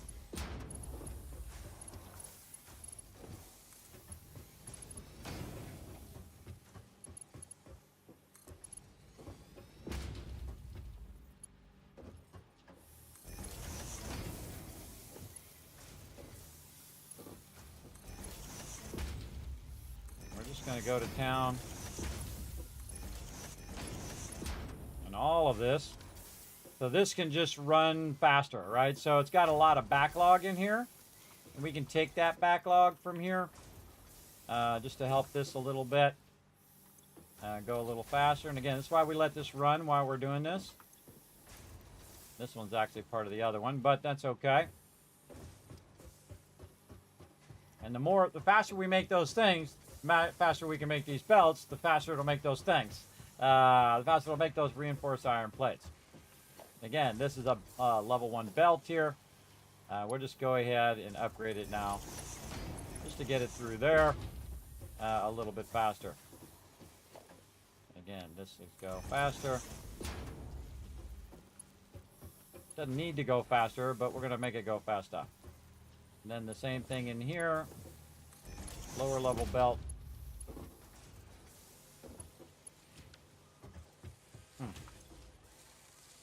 Where my plates are at the top. Yes, plates at the top. Screws down here. All right, so these are going faster. We've got all these belts upgraded. And just upgrade the inputs now as well, since we're going to be making a crazy ton of these in a minute. Just upgrade those inputs so I can get from A to Z faster. Look at it go. All right, that's running at a nice 120 pace. How do I know that's 120? Because there's not a gap. How do I know the other one's not running at 120? Because there's a gap, right? Not a gap, running at 120. There is a gap, running at 60, because it's running at half speed. That's why there's a gap in the belt. So that's what you're looking for right there if you are trying to troubleshoot what you're up to. Now, again, this one over here is going to be splitting 60 that way and 60 this way. So I'm going to end up with a lot of those in the box. And now's a good time to go ahead and run back on this second one right over here. Yeah, on this second one here. And we're going to need a lot more reinforced iron plates. Let's go see if we have a couple. And there we go, 33. Take what we can get. Remember, we're doing the second line now. Faster. And faster. Faster. And this one down to here. To here. So faster, faster. Faster here. Faster there. Faster here. Not quite enough to be faster there. All right. Iron rods. Iron rods. Well, let's go ahead.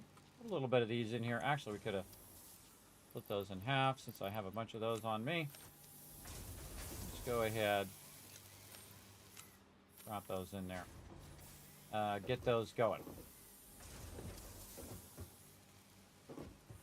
Okay, so again, we've got these as Mark IIs. Mark IIs, Mark IIs. These are Mark IIs. Mark IIs, Mark IIs. Very nice. Okay. Now we got the problem of we're trying to run this at 120 out of there, but we need to increase the speed of the input from this over here. So really this line right here needs to be a 120, and so I can run the second belt along here as well. I'll probably just spaghetti it a little bit over to there. But we need, again, more of our stuff. More of our stuff here. 10 so far. And this will just perpetuate. Look at it going faster now. Look at it go. Nice. Run that along there. Like to see it. Like to see it. Okay, so we're going to run these over here. That's what we're doing. We got to run these output of this. Oh, I need one more, really.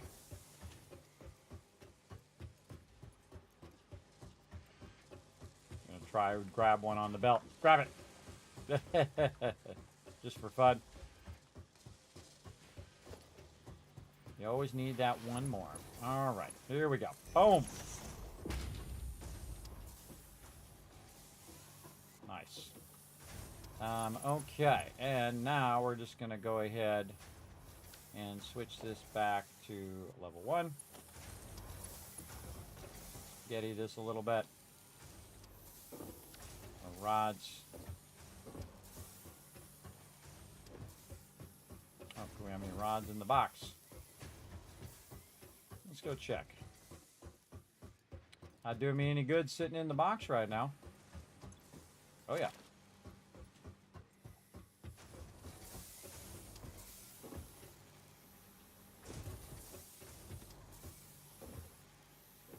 Actually, we'll go this way.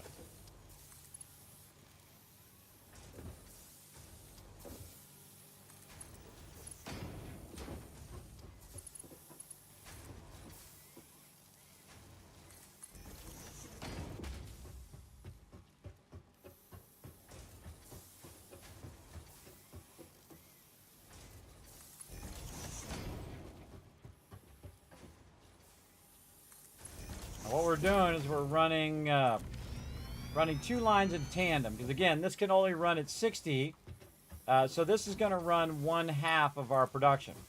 So we're not running at full production, and this is why I like to split these in groups, because this way I know that this is 1/2 and that's another half, so I can just cut this right here and put this in there.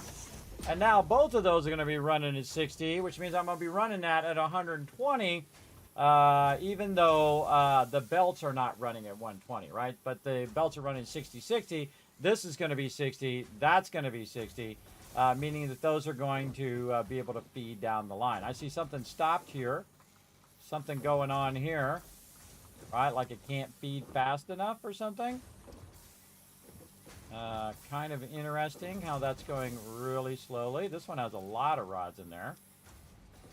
So this definitely needs to be upgraded. So we can get our rods in there faster. Now again, if it goes slower, remember the whole point of it is to start with that scale and then let it do a bunch of the work for you, because you're scaling up to the point where it's doing it faster than you can do it. That's what I'm doing now. I'm trying to make it make screws faster than I can make the screws, just by sitting here making them myself. And again, eventually these screws will backlog in here and we won't even need to worry about that. And the same thing over here. This will completely fill this box. But let's go ahead and get our rods over there a little faster, because they're bottlenecking right now at the end. Go ahead and risk it, the chance of us falling in the water here. Whee. All right, slide jump for the win. Okay, so this part here in the back definitely needs to be upgraded. So let's go ahead and upgrade this part as much as we can. Get this running down the line faster. Ah! So close. So we got all of these upgraded along here, but what we really need is to get this gap across here going so that it will go in here faster. But we can also go in and see if there's any backlog in here. Just manually pull the backlog. I think the ones that are backlogging are the ones down here at the end, because the belt's just not fast enough all the way down. So let's just go ahead, make it easier on us by just manually supercharging the ones further down the belt.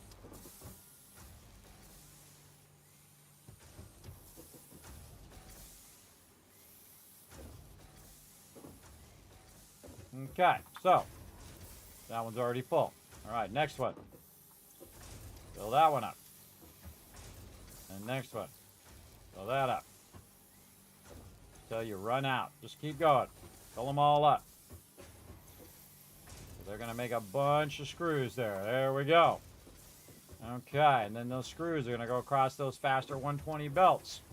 Those 120 belts are going to run all the way in. They're going to split into 60 and 60, and the other one's going to be 60 and then 60 into a box.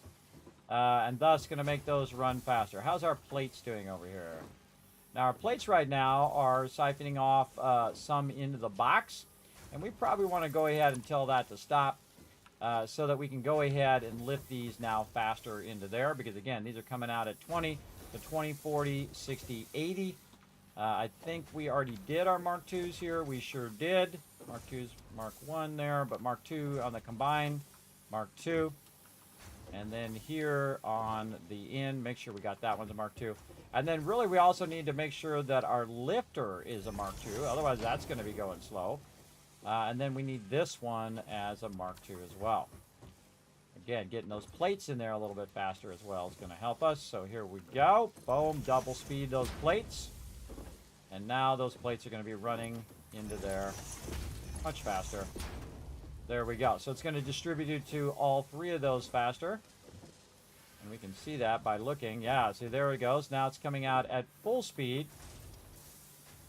If we get up here on the belt, there we go. We can see that's now running at 120. So now our screws are running at full speed and our plates are running at full speed. Meaning that now the output of this is going to be much higher. We have some gaps there, though. I don't like to see gaps. We shouldn't see any gaps along the way. Why are we seeing gaps? Let's go see over here. What's this? This is the Mark II. That's a Mark II. Mark II there. Mark II. Okay, looking good. Looking good. These are all Mark IIs all the way down. Just needs to spin up to full speed, I kind of feel. Needs to get its full speed action going on.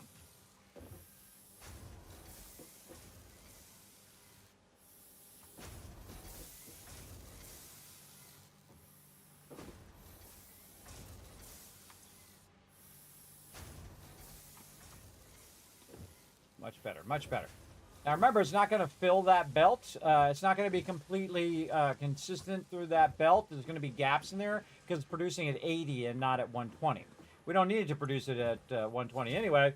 For right now anyway, it'd be nice to be at 120, but based on our input, our raw ore, the fastest we can go with a single node right now is going to be at that 120. Now again, I could overclock it. I could then run multiple lines and get it up even faster. But really, all we need to do is just keep upgrading and upgrading and upgrading these belts and making them faster and faster and faster. And the faster they get, and of course, picking the right ones first to make it go pretty quickly. And then eventually, when you have a whole bunch of these, it's not going to be that big of an issue. You'll just upgrade everything. Again, see how these are starved for rods here at the end? Absolutely. These 4 right here are doing okay. But this right here is just not coming through here fast enough. So let's get it going faster. Again, now putting 15. 15, this is 30, 60, 120. And let's double check all of our belts. Got that transition there, that's 2, 2, all the way back. 2, very nice, okay.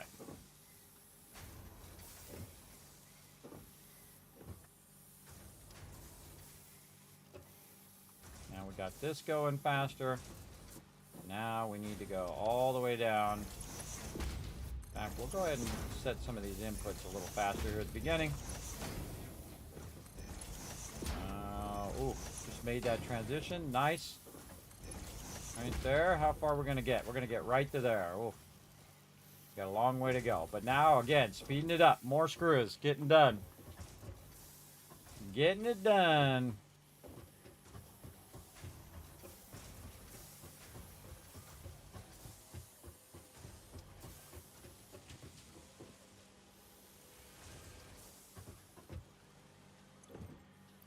One more. Nice. Our goal is to get it all the way down to the end at 120. And once we've done that, then we can actually switch our inputs. So instead of using the top 2 inputs, we could use the bottom inputs in theory. So let's go ahead and speed all these up. So these will fill and overflow much faster.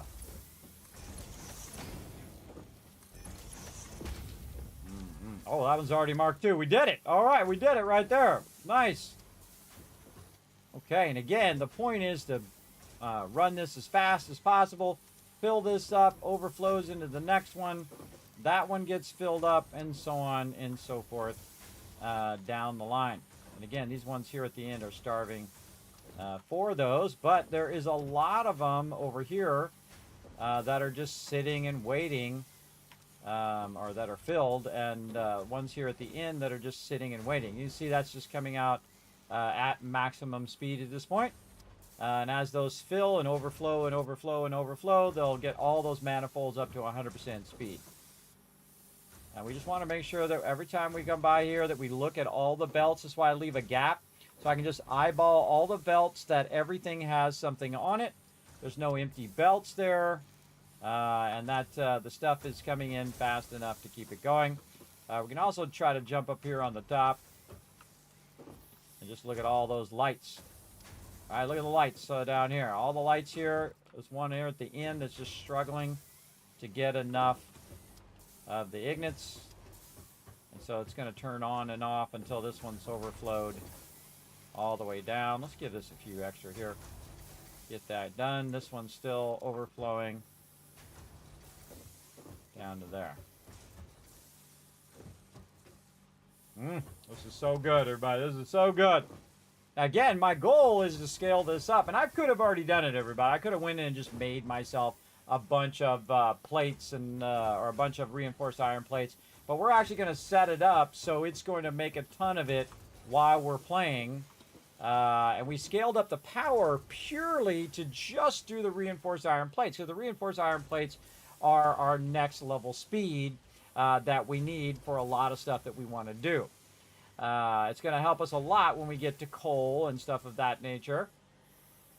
So we're just going to scale up as we go through on the earliest processes. So in this case, we're scaling up on our plates first, rods, screws. And then, of course, reinforced iron plates over here. Again, a much different way than I would do it before. The other way, I would just set up all of the processes, split it at a slower rate, and just let it run, and then it would run for a very long time, and you would end up with a lot. I see this one is trying to get enough plates in there. And this one over here is almost full with plates. Again, this is a Mark II. I say we go ahead and also go with our, oops, nope, this one here. And I'm going to put this back on 5. There we go. Do we have, what was it? Oh, I thought I upgraded it. 4. There we go. 4. There we go. We want to upgrade these ones here, I kind of feel, too. Oh, a lot of them. 42 of them in there. All right. Go faster. Get those plates in there faster. Plates in there faster. Plates in there faster. Go, go, go. Okay. Again, see, they're starving for plates, which it shouldn't be doing. It shouldn't be doing that. So I got a bunch of plates on me. I'm going to go ahead and just feed it in there to give it again so it doesn't have to wait for it to get up to full speed. Now, if we come back and we see that that's actually diminishing, then we got issues. Now, we can see our screws are definitely not diminishing. Those are maxing out. In fact, we can just max those out again if we have extra.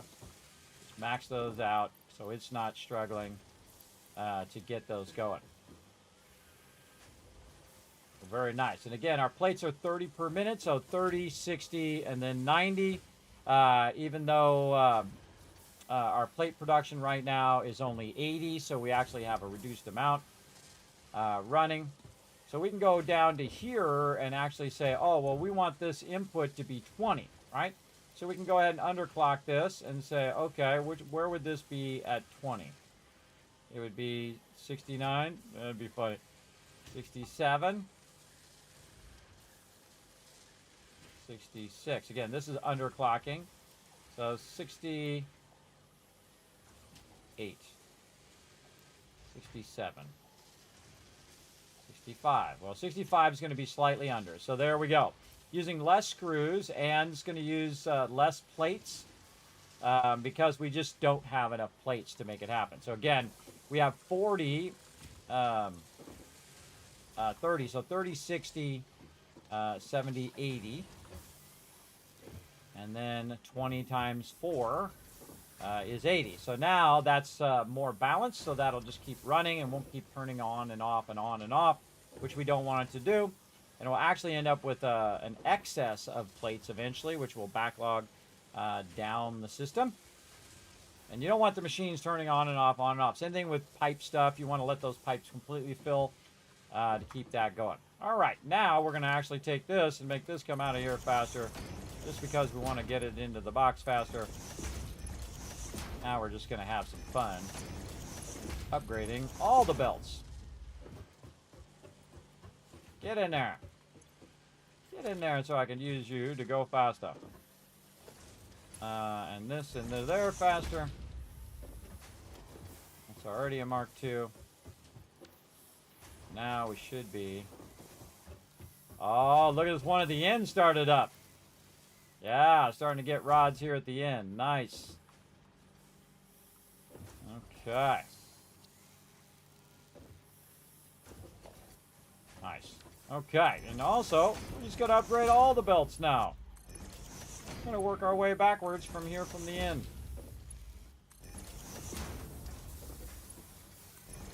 Faster it feeds it in there and starts to backlog, the faster we can go ahead and get it to go further down the line. Even though it's unnecessary, I could leave it at 60. Remember, it's infinite resources, everybody, so you can just keep letting this run. When I upgrade everything. All the belts go to the next level. Some ways it might slow you down, but if you're scaling up like I am, you're not going to worry about it. You're just going to say, seems good to me. Seems good to me. All right. Again, we got to get some of these fired up a little bit more. Look at them going. Yeah, get in there.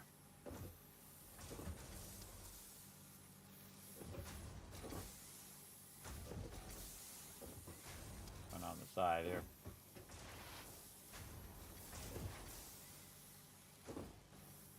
If you do it just right, you get that extra bit of momentum there. Back and forth as we massively upgrade. 27 that time. Nice. And again, get all of these upgraded at the end and work our way backwards. I already did all of these. So I did. Okay, on the back here, Mark II lifter. Mark II, Mark II. This is 2. That belt is a 2. This is a 2. Right? Yep, 2. This one's 2. Okay, okay. Belt's good, belt's good. I always like to double check all my belts in case I made a mistake and made it into a level 1 or something. Be a bummer. 2, level 2. Not using those 2 lines right now, so we won't worry about those right now. Those are 2. Okay, now we want to go ahead and speed up these lines. Going down the way here, so this is a 2 here. This one's coming in, that's a 2, this is a 2. These are 1s and 1s and 1s and 1s. Very nice. Okay, and again, that one's crossing over. This one's coming down. And probably want to go to the other side here. Just finish what we're doing back here with the feed lines. Make sure these are all Mark IIs. If I just hit F like I'm going to take the belts out, and will tell me whether it's a Mark I or a Mark II. I also just look at it, by the way. They look different. Especially in the higher ones, they're going to look way different. But I like to just go ahead and do it like this. Get up on top. Check every belt.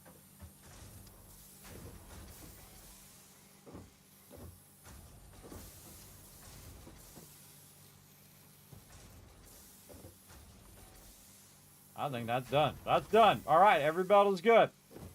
Now we're going to upgrade this side. Alright, so input belts.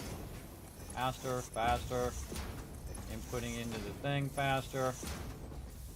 I wouldn't do that yet. I'd come back to the longer one. Just get these inputs to get in there faster. And that's it.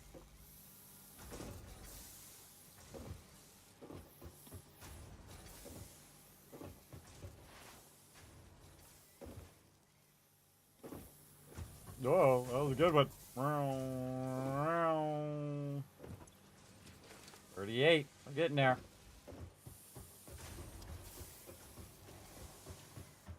Use the belt to get all the way back.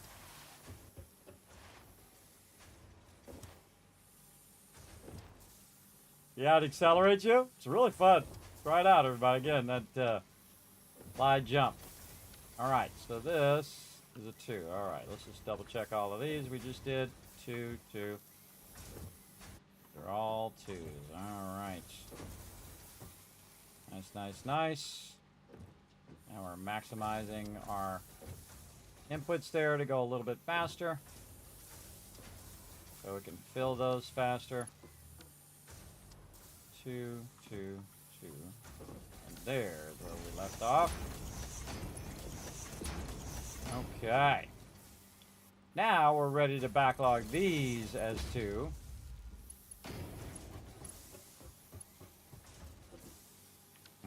we have a lot more. Again, that'll get those going. And feeding in there at max speed. And now those rods are coming out like crazy. Look at them go. Look at them going. Backlog to there. Backlog this one. We're backlog 4 deep there. Backlog 5 deep. 6. We're on number 7 right here. Number 7 about to finish backlogging. And then again, it'll fill this one and then fill the next one and the next one. Again, we're not in an absolute tremendous hurry, but we also have 2 more lines of screws that we're going to use later that just backlogged and then turned off. So it automatically will turn the power off, so we're not wasting that extra power right here. You can see that the production is lower than the max cons, and that's because those screws are not running right now. They just filled up, got a big backlog of them screws, and they just sit there. Now, I could backlog them into a box, but I don't need that many screws right now because I already have it backlogging into a box over here for my personal use, or if I want to just go ahead and do some offline production as well. So I'm going to put all these back and take 1 stack of that there. Now, the next thing we should be thinking about, how's our power doing? Our power is massively being taxed right now. We are producing a lot of things, but probably going to run out over here. So it might be a time to run around in the forest a little bit and get that going. Let's run over here and use our little box over here. Actually, we just put the stuff back in their appropriate boxes. Even better. Better idea. Now, later on, you'll see me make a sorter for this, everybody, where I don't have to do this. I can just... Oops, that is totally in the wrong box. This box. What? Running plates into that box? Oh, that's weird. Yeah, I ran plates into the wrong box. This one is concrete. Totally threw me off. Also, we can take some of this grass that we have. Get that rocking. And over there, and we have some extra wood. Put up there. Cable and a whole bunch of other stuff. Can put these back in here, and 51 of those now. Again, since we're on a solo playthrough, a local playthrough, we're just going to let that run. We're going to put these back over here.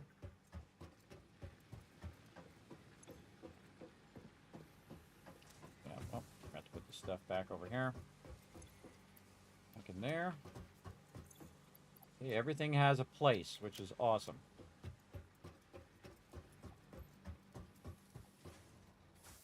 And we're going to put these extractors right there. Okay, along with this. And then we've got our chainsaw. We might need our scanner. We're going to keep that. We're going to keep all that empty space there for some fun we're about to do. And again, we're going to actually be kind of working toward the next thing while getting a bunch of resources to keep our fuel going. And a lot of times, everybody, I will just skip biofuel. But again, this is a mega playthrough, so we're going to go ahead and go to town on this for sure. And again, whenever we run past some leaves, we'll get that going. And we brought ourselves some biofuel, so we can go to town.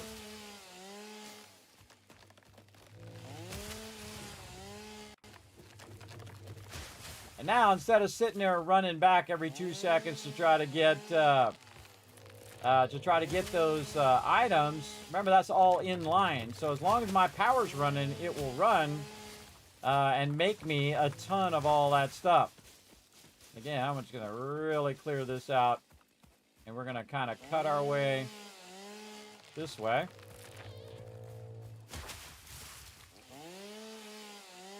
I've not seen that it actually can crush you from these trees.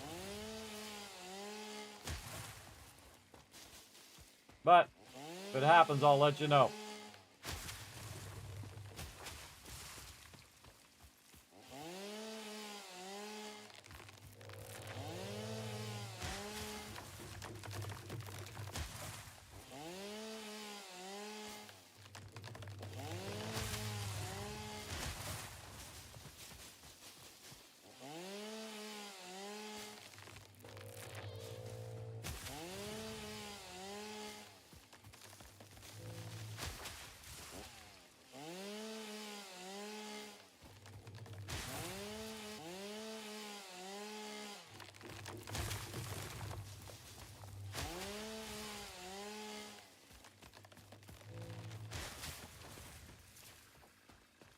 All right, looking good.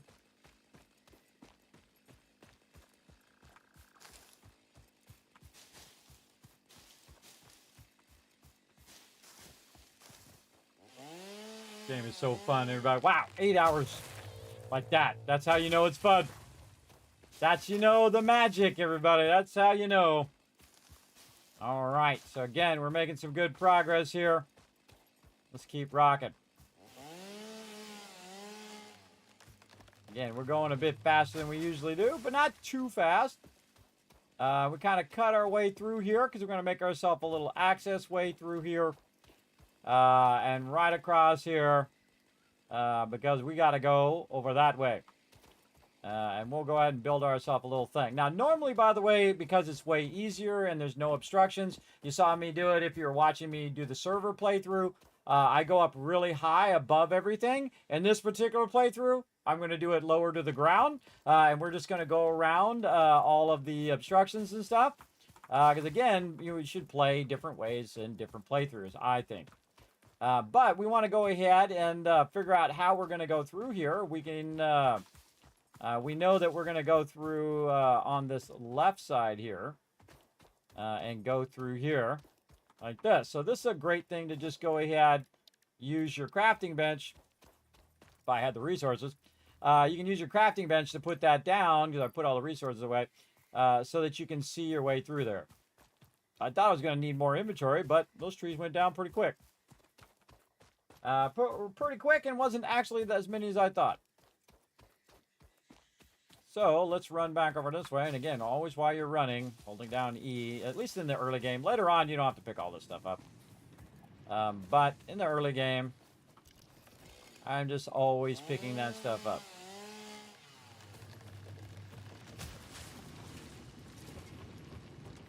Always give yourself walkways and access ways.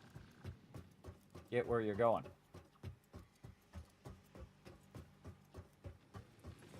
Now we've got plenty of stuff for it to get started on over here and keep our power going. Nice. Okay. Yes, 8 hours. I just was saying that. Thanks for letting me know. Okay, how are we looking now? 130 of those suckers. We're looking good. Now we need 150, but we also need our rotors and all of that as well. Let's just go ahead and take all of these out now. All that offline production can go bye-bye.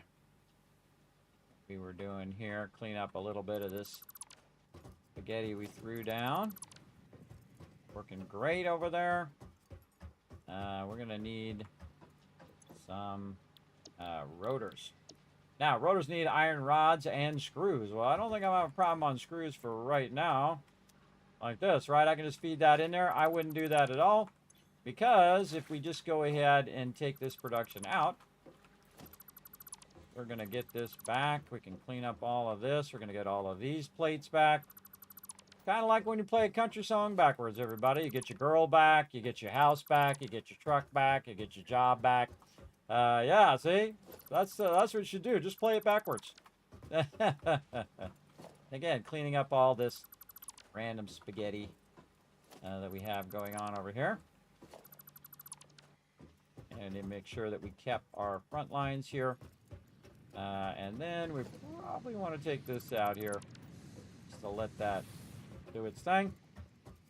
And that's looking much nicer. Okay, and then we're going to go ahead a bit on our rotors here. We're just going to utilize the resources that we currently have. On those rotors, we're going to need our assembler here. Just going to put it right here. Rotors, and so iron rods and screws. Now, this other thing of screws that we have over here, we're just going to go ahead, clean up that up there. Just divert this like so. Bring those extra 60 screws right over here. And there we go. We need 100 screws, but well, we're just going to pop that in there. Use that up, tap some power over there, and then run this zip around the corner into that box. Now we need some iron rods. That's going to be the biggest issue because all of our iron rods are being used up in there. By the way, we did unlock the map now, by the way, and you can see where I'm at. I think it looks like a bunny turned sideways because the legs right here. So we landed way over here by that archway that's over this way. Then we ran across the coastline. Up across the coastline, we found that kind of like a thing that lets those bees out along there. These are the waterfalls here. And then I ran across there and ended up right here in this corner where there is a massive amount of nodes. Now, by the way, I could have already unlocked a crazy ton of stuff by now. I slowed down a little bit to get that production up and running, so we have a lot of those plates, so we don't have to worry about all the belts being so slow, as slow as they are now. So we can speed those belts up, get our production rocking and rolling. Now we have 100 of them. We need 150, so that's our ultimate goal right here, and we are pretty close. 3 more. 3 more here. All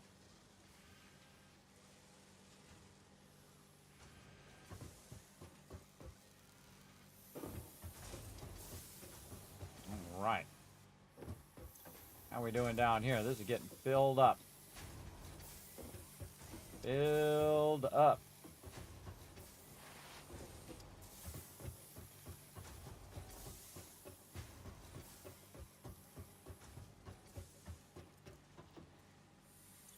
Wow, this one is maxed out. Yep. First 2 lines I think are maxed. This line's maxed, that line's maxed. Very nice. This one's maxed out. And so it's almost to the point now where it's made as many screws as it can. This one's still maxing this out. And that's going to max this one out, then the next one, then the next one. And then half of our half of our rods are not going to be being used because the other screws are not being used, right? And again, we're going to use those screws later on. We just kind of scaled it up while we were working on it. But for right now, what I really need is I need the rods, the other half of the rods. So what I'm going to do is let this backlog across here, or I could just turn it off, either way. And eventually those screws, those rods, I can go ahead and reutilize. I'm going to go ahead and make a little spaghetti here. And again, it's really fun to make spaghetti in the beginning, but you definitely want to learn how to make it less spaghetti-ish later on. All right, and we're just going to run this. Yeah, we'll run it up here. That's definitely some serious spaghetti there. And then we got to find our rod box. This is that's the rod box there. We got problems.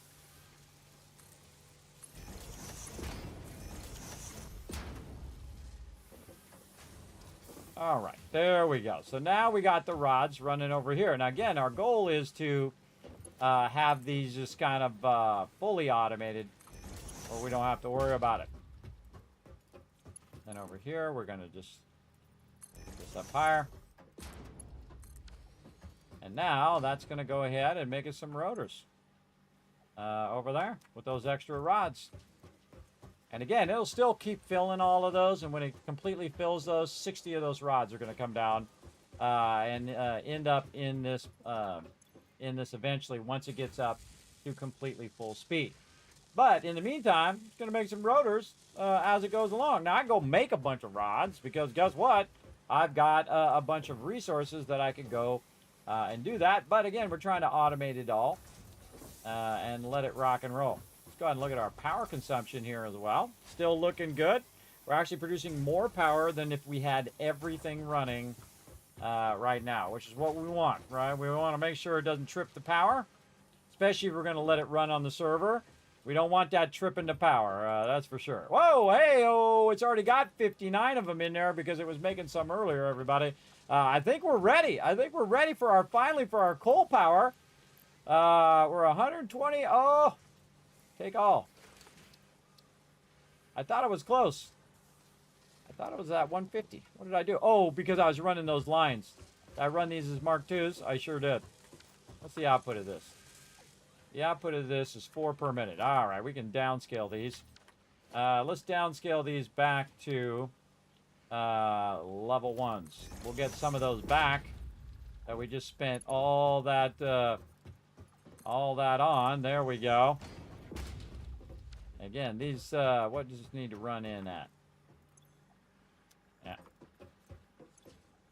100 and 200, but this is coming out at 60 anyway, so there's no reason to run that any faster. And so what we did is we just got a whole bunch back.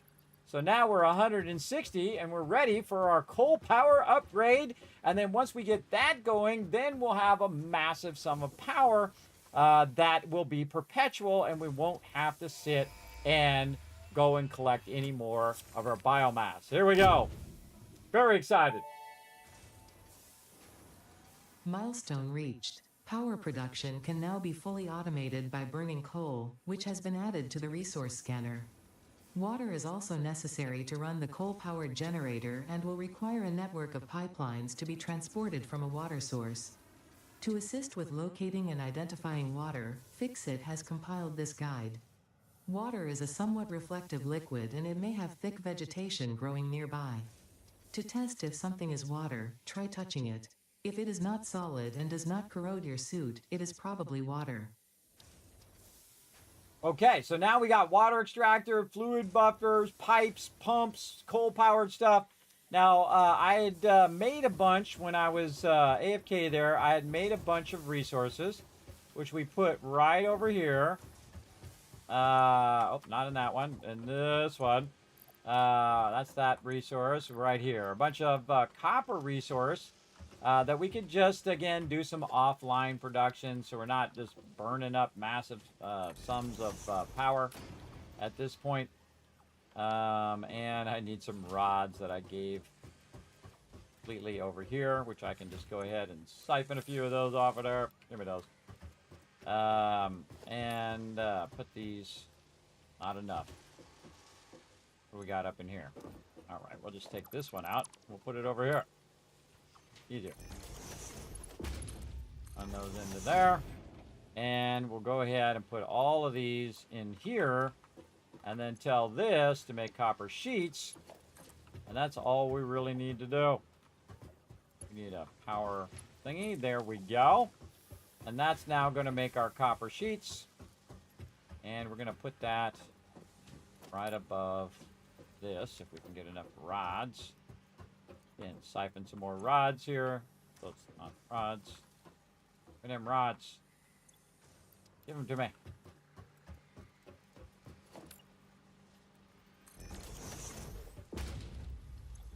All right, nice. Have that come out. Go right up in there.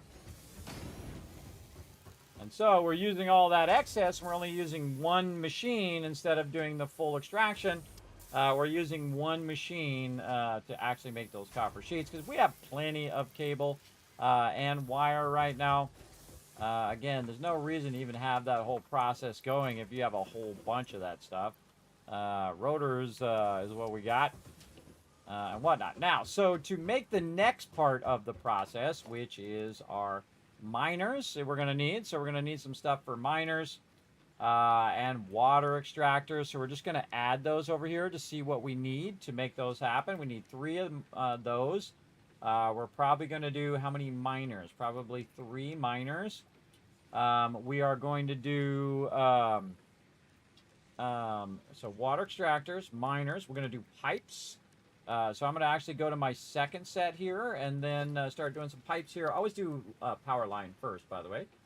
And then we have our pipes, so we're going to put pipe 2, pipe junction, and then our pump as well. We got our stackable conveyor poles finally. That's pretty sexy. We are definitely going to use those. Those are awesome in a whole bunch of different ways. For sure. Hey, Seafish. Hey, Kismet. Hope you're having a great stream. I am. I'm having a great time playing some 1.1 Satisfactory, a brand new mega playthrough. This is a local playthrough that we have been doing. Very, very fun for sure. And again, that is now making me a ton of rotors on the side. So both rotors and plates going. Again, we're going to end up with so many of these plates left over now. Now we have another 77 of those. Okay, and again, we're going to need to balance our water input versus our water output. So we're going to want to also do some coal power plants. Now, the coal power plants are the ones that are going to also use the reinforced plates and the rotors and a bunch of this cable. So let's grab some more cable here while we're thinking about it. Now, by the way, all this raw resource, you can throw that away now. Unless it's a unique thing that you can put in the MAM, just start throwing that stuff away. Same thing with your iron ingots. You can just throw that away now because you are generating so much of it. When you cross into that 120 stage, you're going to just have an absolute ton of it. So to do a coal-powered generator, just one of them, I'm going to need a bunch of this. Now, why does it need more rotors? It needs more rotors for our logistics here. Down here, our water extractor. So we need 3 water extractors, and then that's going to be 300 water, which each power plant uses 50 water, right? So we do 300 water. We basically say, okay, 50, so it's going to be double. So that's going to be about 6, or exactly 6 of our coal power plants, right? So we're going to want 6 of those total in there. 3 extractors, of course, 3 miners, and we need a lot of stuff right over there. Again, a lot of this. So now we're scaling up this. So again, we'll have enough for there. And then the same thing over here. We're scaling up on our rotors, so we'll have enough there. And then our copper sheets are coming through as well with 38 there. So pretty nice. We've already got our portable miners, by the way. We can pop on over here and grab those to be used. Let's grab all those out of there. And again, now we're just making a to-do list of stuff. Why are those plates still in there? Did I not put all the plates over here? We definitely have enough plates. Plates we're doing good on. Backlogged a ton of those. But we need to get some concrete here. And again, we'll bring the max stacks concrete. So we're going to need a lot of concrete. There's no reason to leave it in there. Leave a little bit in there in case you come back and you need some more. But really, now we're just waiting. We're waiting for it to do its job of getting this going. And once we get these 6 coal power plants going, we will no longer need the biofuel. Now, in this particular playthrough, I am building stuff at the node itself. So we are right by the node here. So where the nodes are, I'm pretty much just bringing the resources up here where my hub is to manage it. But later on, you'll see that I actually build a whole thing around the extractor. If you didn't see my mega playthrough before, I'll build around the extractor itself. I'll actually align it to the extractor so that I can use blueprints on it. And then we will actually build in a more vertical style. And it's kind of cool. It looks like apartment buildings or a giant office building that we build. And of course, we build it in that mega style where it is more fancy than just building boxes. And then I'm going to start very early this time, everybody, than just building everything in boxes just to go quick. We're going to build it fancy as we go along. So very cool. At least more fancy. Oh, and here we go. We're back, and we can actually put some more stuff in there if we want. So let's go ahead and see what else we can do while we're waiting for our copper sheets and our reinforced iron plates and all of that. Again, we have all of that automated now. That's all we really need. Ooh, very close there. These rotors are the ones going to probably take the longest. It's a lot of rotors to do. Let's see what it really needs over here. Probably our rods. Actually, looking pretty solid on the rods.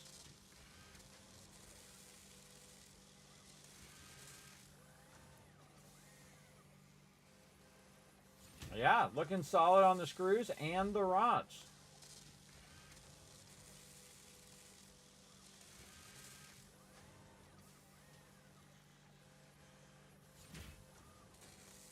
Yeah, if our rods are coming in, we could probably run more screws, but then it would use more rods and then reduce our rods. So we'll go ahead and just let that run for now. But we should probably actually increase the speed of our screw line here. Just to make that go a little bit faster. So we already got that as a level 2. This one's a level 2. So that one is using up the excess of our screws here. So we'll put all the screws in there. Grab 1 stack of screws for us. And there we go. So a couple more copper sheets. And we probably should take as much as we can, because we don't really know when it comes to the pipes and stuff. So we'll put a bunch of pipes in there, a bunch of pumps, some pipeline junctions. And that'll give us a real true understanding of how much of that we need. We need a lot of rotors. More copper sheets and stuff. And you should just bring a lot of extra. Now, in the meantime, we're going to go ahead and make ourselves some transport. So we can go ahead and get our way over there. Now, I'm going to go ahead and... what was our main road? It was right here. This is our main road going through here. So we're just going to go ahead and run that forward. Now, I'm not going to be building supports right now. Later on, we'll do that with the blueprinter. But we want to go ahead and just run this straight over.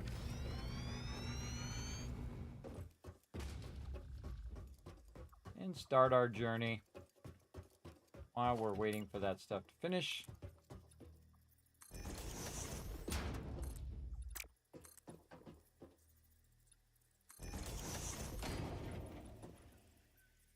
Zigzag there.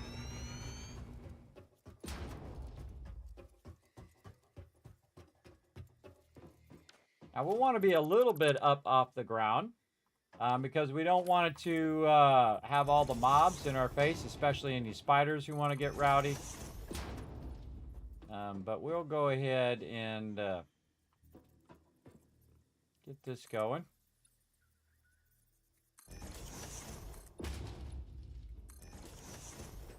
Trying to eyeball where these corners are going to be.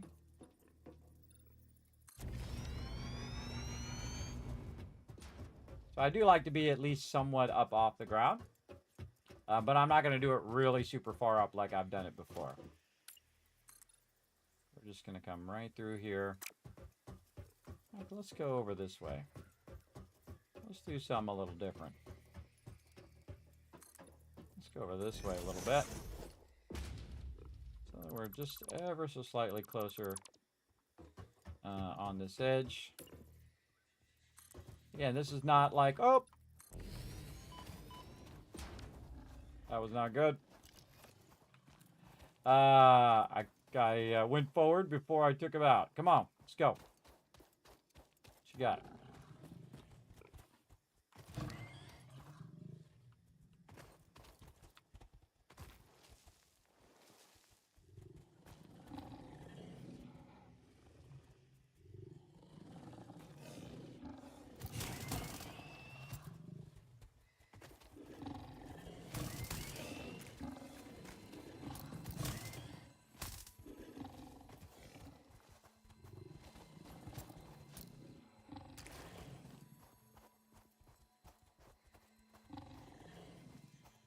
Total!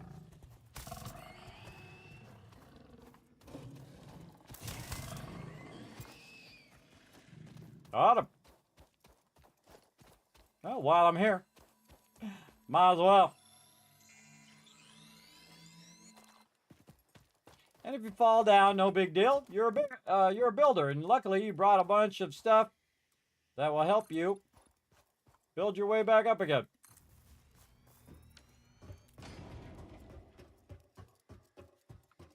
And then I can take it right back up. Utilize those resources. Okay. Let's try this again without with less falling this time, maybe. Okay, that one's going to go into the wall. Right along here. I'm a little different. Normally I go way on that right side, but this time I'll go on the left side to try to get right over this waterfall over here. Again, while you're waiting for your resources to run.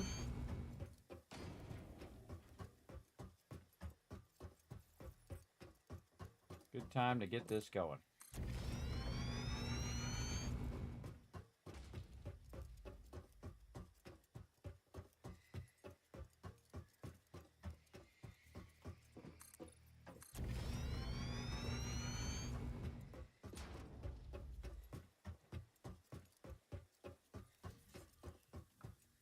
What's up?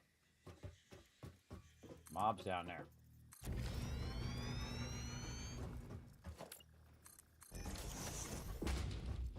Let's go say hello.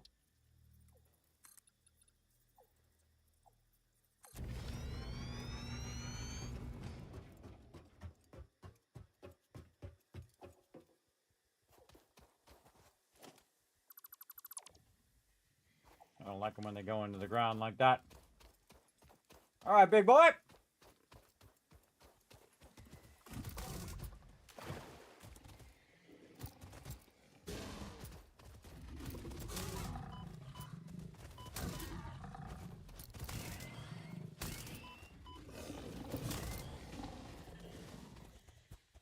Toto! Too many. I forgot there was that many. Aha! Suck up! Kismet too smart for you. Get our barrels on.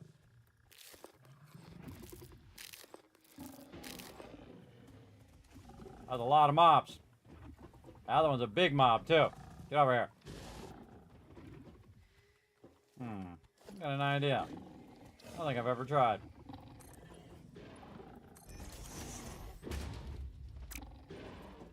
Who's that big guy?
What's up?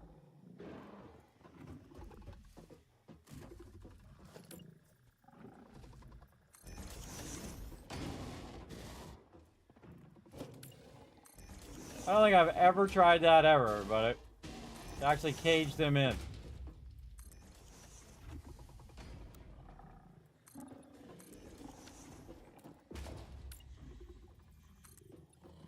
There's one more around here somewhere. Of course, he's right there where I jumped down.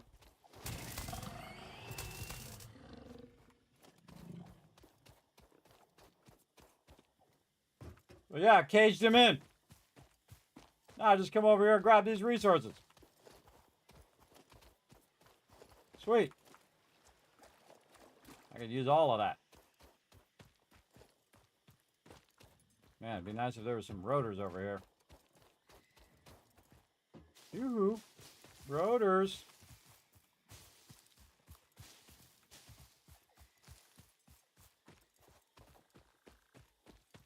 Where's the thing? Oh, it's in the water. I don't think I've ever bothered to do that, everybody. So, yeah, it's something new in this playthrough. All right. Oh, it needs power. Oh, well. We'll come back to it.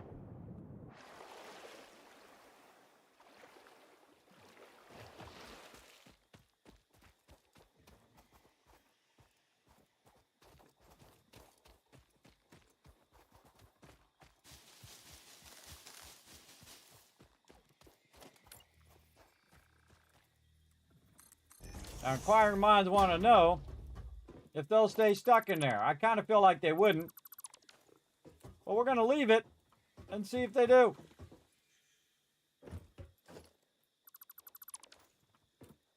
How you going down in there, guys? Actually, I'll take this one out. Being better.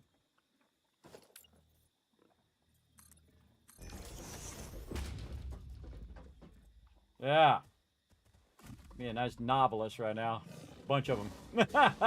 Toss about 50 of them around in there and there and in there. Yeah, see, I didn't know you could do that. Learn something new every playthrough. Alright. Let's keep going. We got things to do. Oh, I was coming down to also use my chainsaw. That's why I was going to clear them, so I could clear them out, so I could use my chainsaw without them running into me. But they're hopefully pacified for a moment.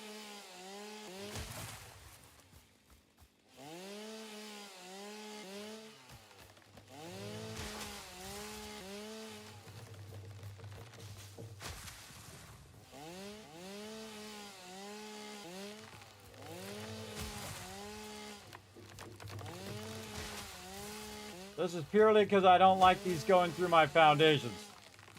That's why I cut all these down.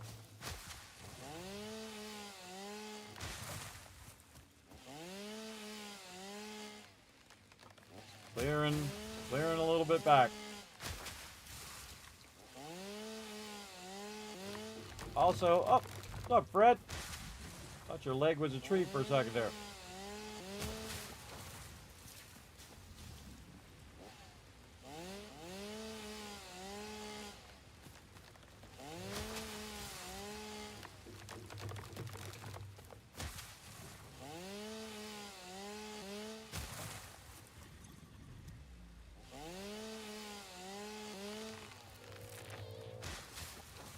Oh, I'm on single mode. Must have accidentally hit it.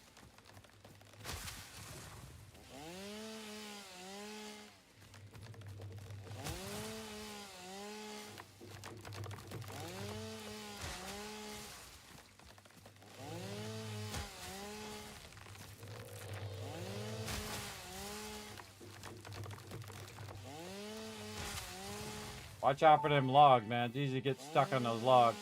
The fruit of this fungus-like flora does not seem to show much potential for use. However, its mycelial network is worth further investigation. Research it in the MAM to establish classification and potential application. Alright, really cutting his back. Alright, much better.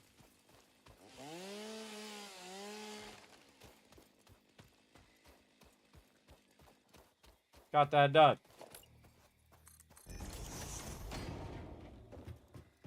I'll be back to check on you mobs. See if you're still stuck in there. Okay. This way it is.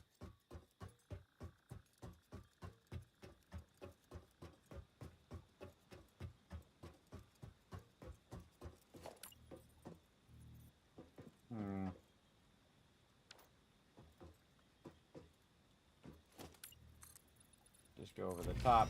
Eventually, I'm gonna... Maybe I should just work my way down now.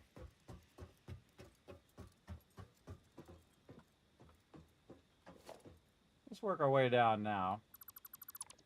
We can hit both of these things at the same time.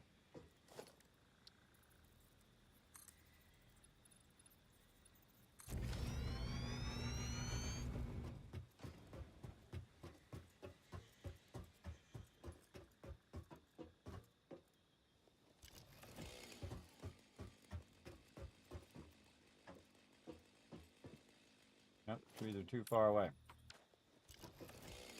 I feel like we could down a little bit earlier.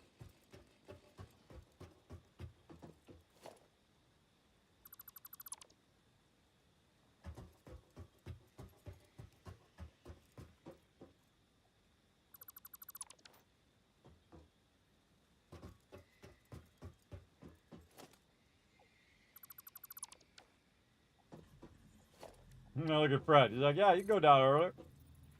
Yeah, let's start way back there. Maybe one more back. I'm working on it, Fred. I got it going on.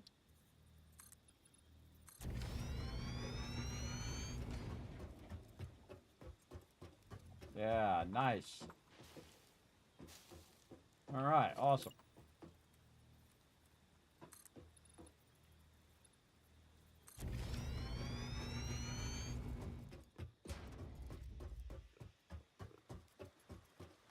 Wow, okay. That was really nice. That was really good. Okay. Uh-oh.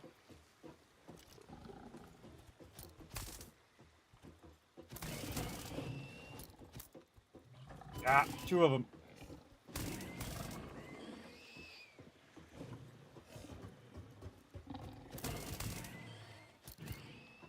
Later, bro.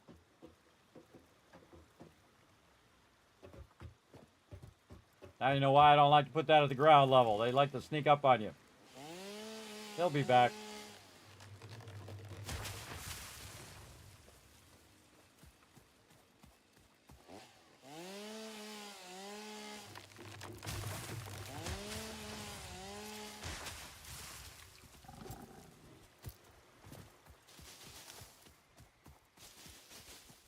Oh, by me. Sneaky. Sneaky guy.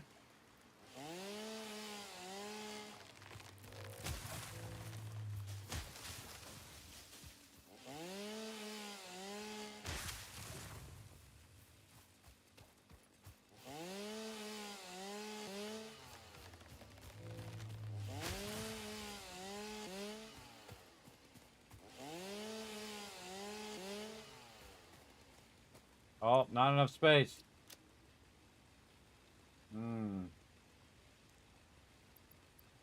Just throw away the leaves.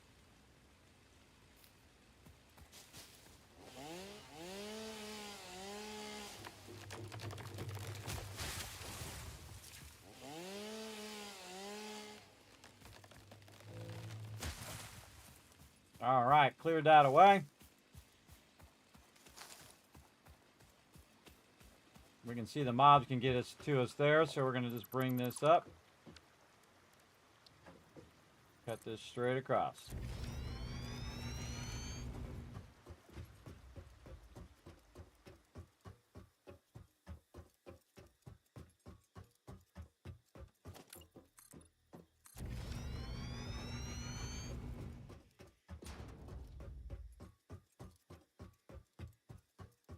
This is going to be an unusual one. Normally I don't go straight across like this. Normally I come over from the other side, but this is fun. Try something different. Should have went all the way to the water. Yeah, we should just go... Just start with the water straight away. Yeah, maybe straight that way. Better idea. Back up.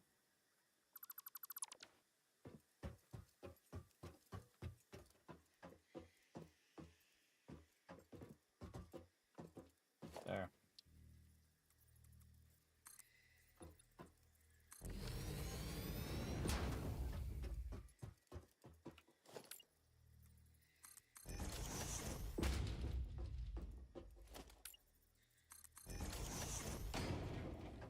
Wow, looks like I'm at the water each time, but I'm not. There we go. Oh, yeah, perfect. Okay. That was awesome. Perfect. And so this helps us in another minute when we do some other stuff. Okay. Let's say we probably want to start ramping up maybe a little bit more. 2 meters. Back up again. And then... Where's our foundations doing? Maybe down here again. Now remember, this foundation comes all the way from our actual base on the other side, though I could just as easily use the world grid. We know this for sure lines up with our base. Okay, now we're going to search for coal. Oh, my headphones are dying. Headphones are dead. They're dying. Let those charge up. And we're going to come over here and get ourselves some perpetual power going. Gonna be awesome. Let's go over here.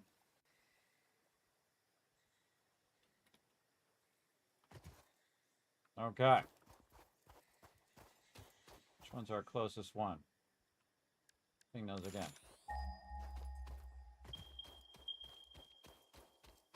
These ones.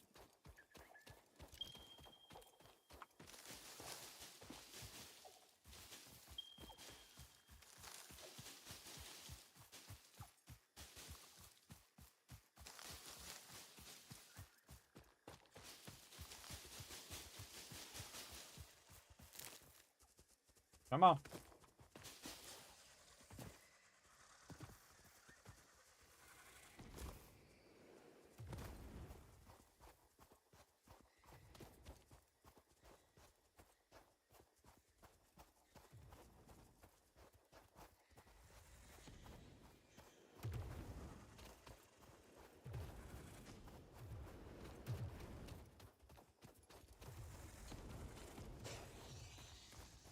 Trying to get them to shoot at each other.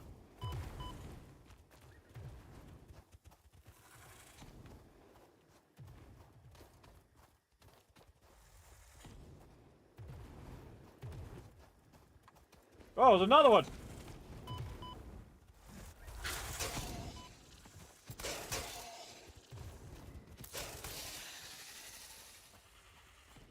What happens when you screw around?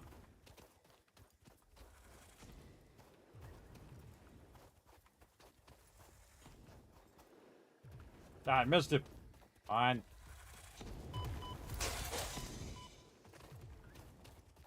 Pick one and get that one first. Whew. All right, that was some work. Them barrels at. Eat them suckers. All right. Why'd you help me out, Fred? Sitting over there going duh. All right. Man, we got a whole inventory full of stuff. I know exactly what we do. Fill this up a nice little box because our inventory is going to fill. Nope. No rods. Oh, boy. Not bring any rods? Nope. Didn't think that through. All right. Well, we're over here, though, so we are making some progress. We got ourselves a nice normal mode here. We still need our stuff. No, actually, that's running. Okay. I'm not going to build anything fancy here other than just building this out. Figuring out where to run this. You know what? We're actually going to run it the other way this time. We're going to run it. We're going to run it into the zone this way.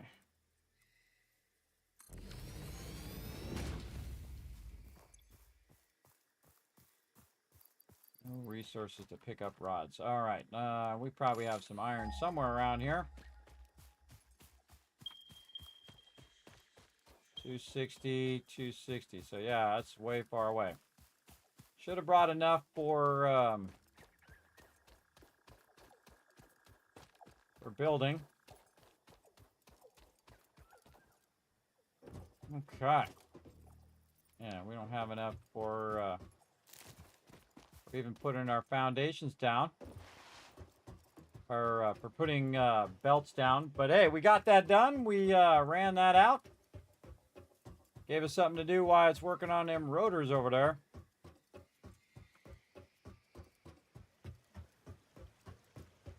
And again, building it much lower than I normally do. Normally I just build it up really high, up above everything. But we'll build it a bit lower. We'll try to follow along with the train.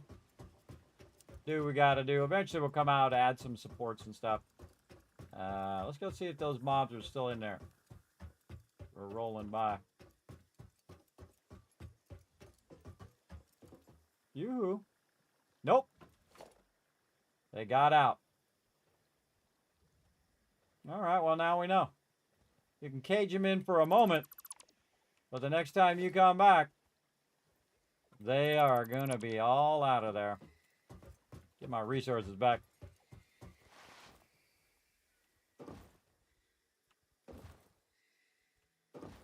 Use my little jump technique to go a little faster. This takes practice, by the way, to do it just right. Otherwise, you slow down again like that.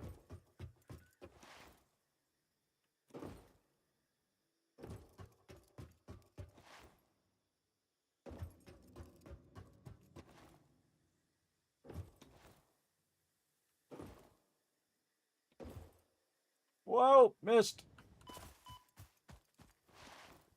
Happens.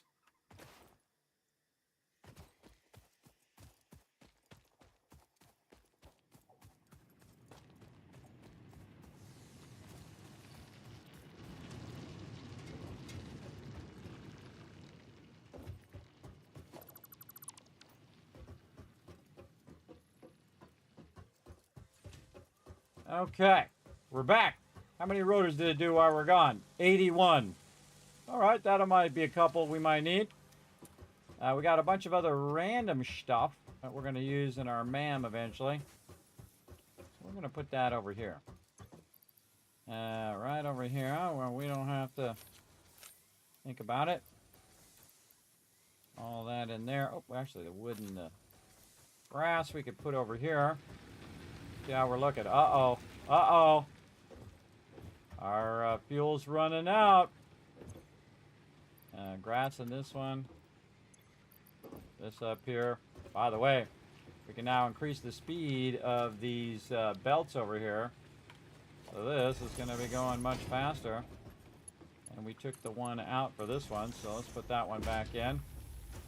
And then faster on this side, faster on the combine, faster on going this way, and faster going into the box. And faster here, all this faster. Faster, faster, we did all of those faster, we did this faster. And now we want to distribute it faster as well. I can see that my power is running down.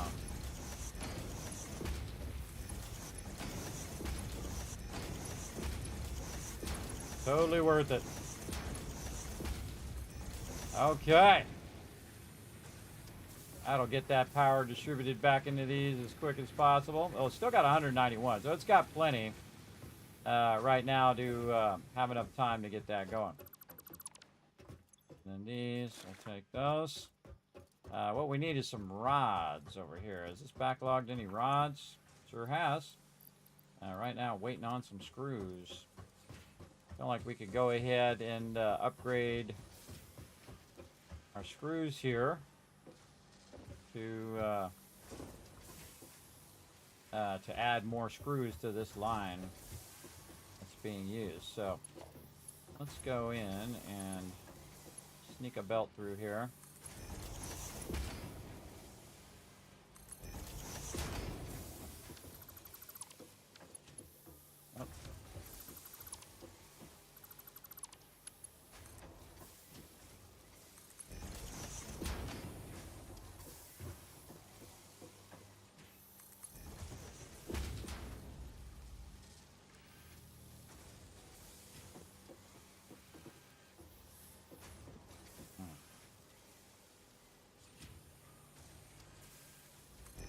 Do that and we'll fix it here in a second.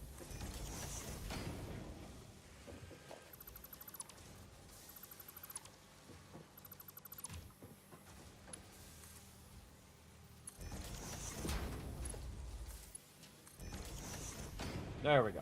So now what we're doing is we're bringing 120 in from there on top of the 60 that we're splitting here.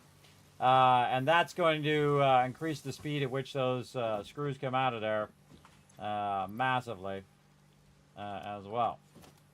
Again, I feel like they're not going. Why are they not going at 120? There must be a belt. Ah, right there. We forgot to do our little belt there. Ah, there we go. Yes, make sure we upgrade that little belt. So I can see the box had a whole bunch in there, which it should have burnt through already. And now that's going to go ahead and increase the speed of them screws. Plus, we're also running the screws from a separate line. So that's going to run in, actually it'll probably run in at 60 at this point. And still have enough rods to keep these rotors going as well. So very cool.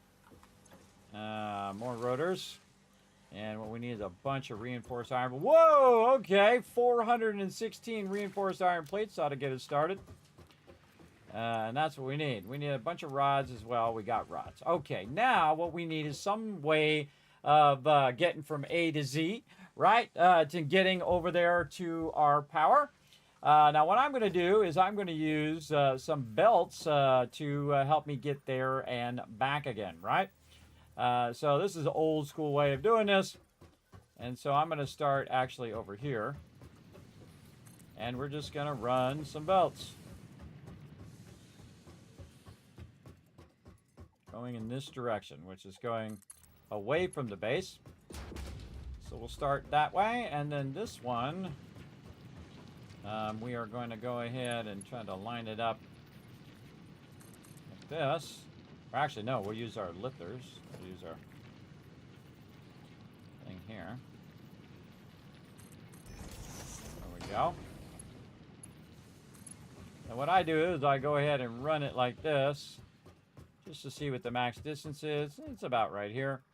And then this one is actually going to go in the other direction, because this is our way back. Right? So we can have a way there and a way back separately. You could go ahead and go under that and just have a double height, so that when you kind of crouch through that area, you step up, or you can crouch the whole time. And we could do it up high, or we could do it down low. Now in this case, this is actually just a transport system and not actually for our resources. If it was for our resources, I would start to stack them, because I'm not going to actually bring the coal back to my primary base here. We're going to build it at the node. And then right now, this is all we have for transport, which is our belts. So we're going to go ahead, again, do that, but then again, turn this around the other direction. Nope, or not.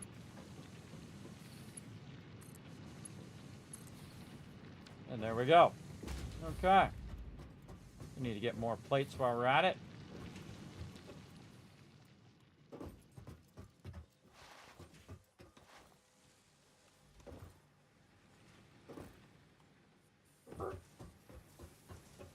We have any? Oh my goodness, we have a ton. Okay. Ton of plates. What do we not need? Drop off some of these temp resources over here. Oh, I forgot I had it in here too. Let's see. What do we not need? Put that in there for now. Actually, put that in the box on the way back. We don't need this. Rotors we're going to need. We don't need this right now. Probably don't need screws either. You can always make screws from rods. Those screws are seriously backlogging. Very nice. What else? We're all good. Maybe a full stack of our items here. Nice 200 stack there. And then a crazy ton of plates. We're going to do a whole lot of plate stuff. Let's go.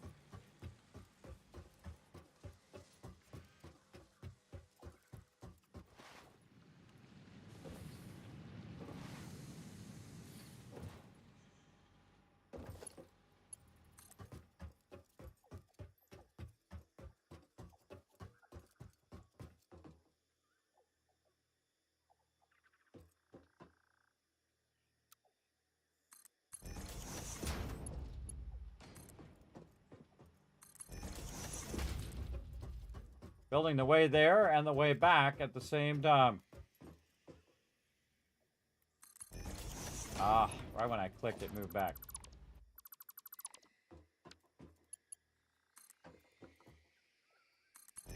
Ah, why does it do that? Don't do that. Don't move back when I'm clicking. Oh, that's weird. Don't do that. Don't like it.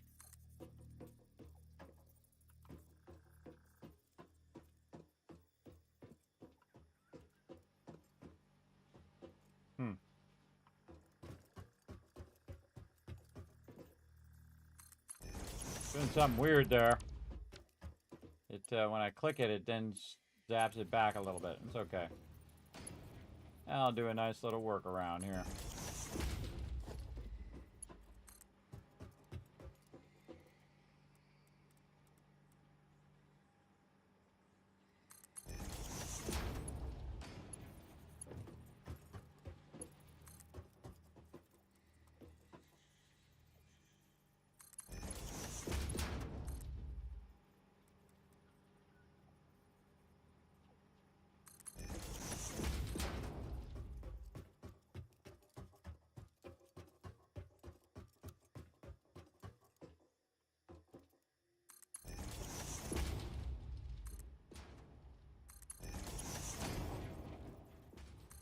Yeah, see, it slides it back. It's weird. Yeah, you got to go one more extra forward for it not to slide it back. You put it in the corner, it slides back. See, when you left click? But if you put it out, then it just does the corner. I see. I see. Does help you do these corners, though. You know that little trick part. You know that secret.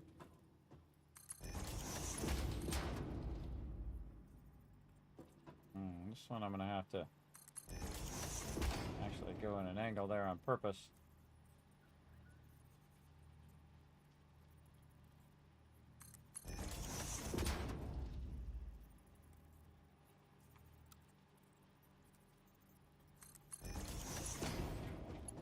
A little awkward spot there.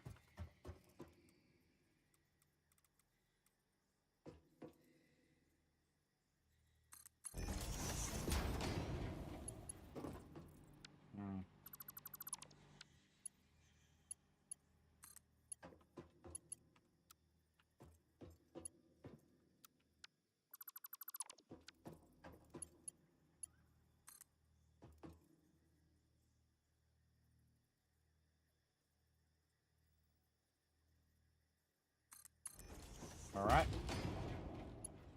Again, trying to use the straight function to see if it'll help with this. It does help if you know that you can't just go one. You got to go 2 out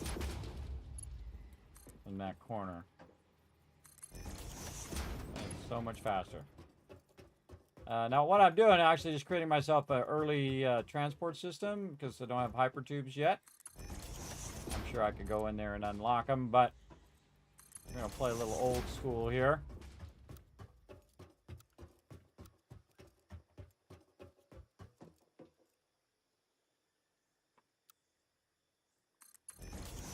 I think I did that on curve.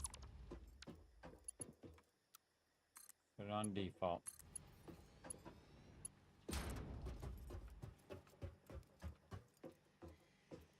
Yeah, let's just sink them.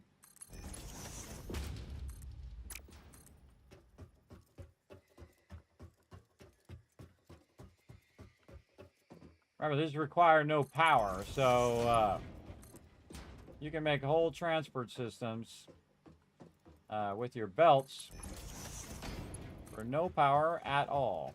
The thing about your hypertubes is they're always on unless you have some sort of power switch to turn them on, whether you're at the entrance or whether you're remote. I'm just going to go old school. That didn't quite go same distance. Put that up here.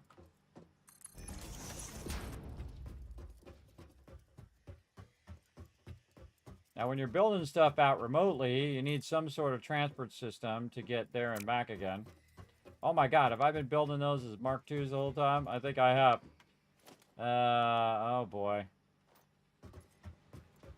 I need those back. I didn't even notice.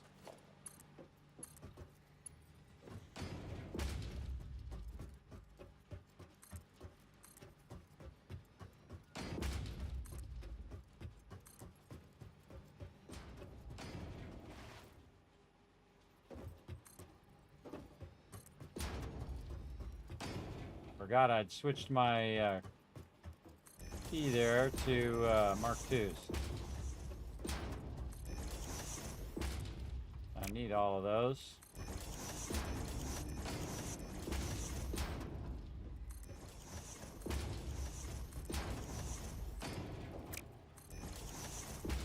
can downgrade belts, which you're seeing me do here.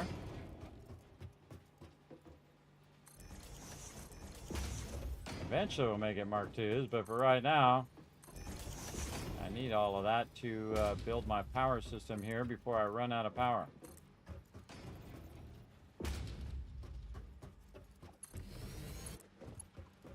Okay, and again, we can still use this to go a little faster.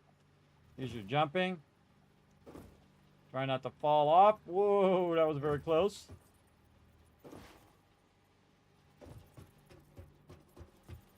Yeah, it's faster than walking.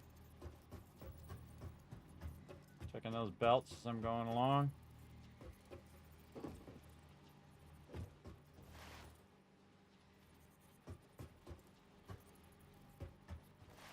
Those really long straightaways are awesome.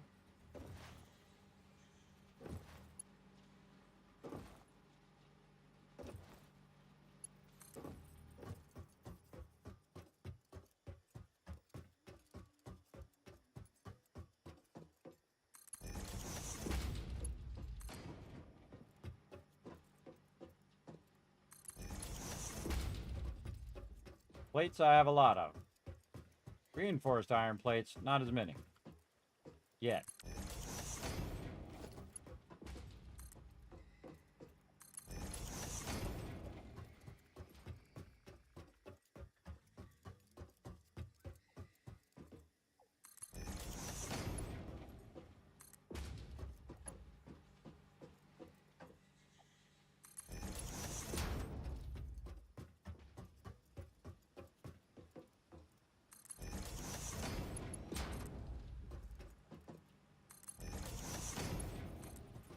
This is when it gets awkward.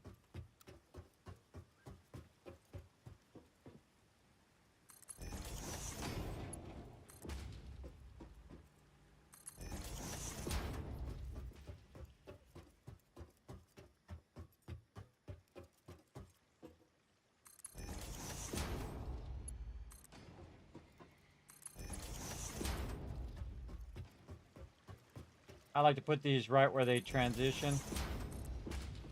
They still haven't got these where you can angle them so they angle with the platform. Well, you know, they doing what they can do. All right, where's my turn? Right here.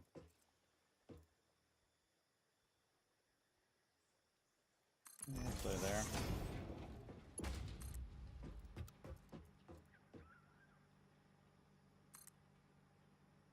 A little too long. Go there first.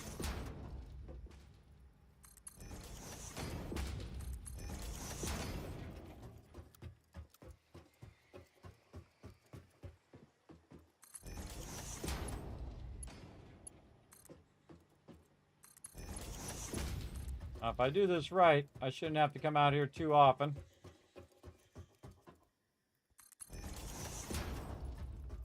But I'm going to come out here every now and again, and there's other resources that I need to get from over here too. So, let's just invest the time in those upgrades. Okay, now we need to reverse engineer from over here. Actually, no, we don't need to. We don't need to do, yeah, we don't need to do any of this for right now. We can just do this. This. And then just go off the road.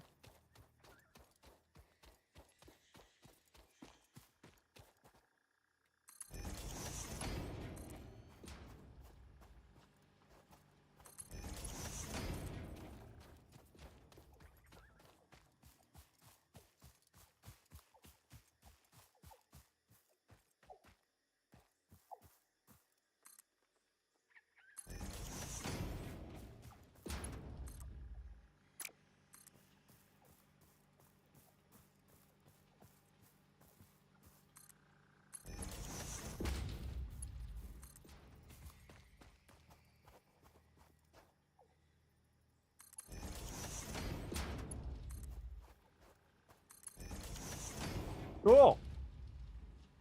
All right, gets us where we're going.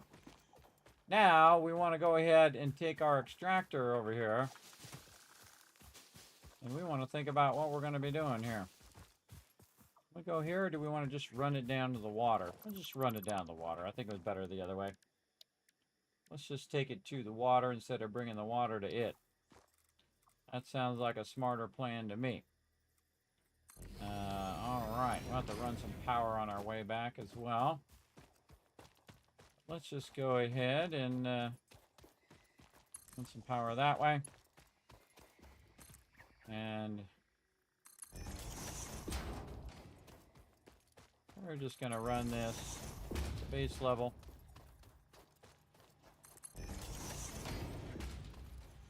Right under here. Right now. Okay.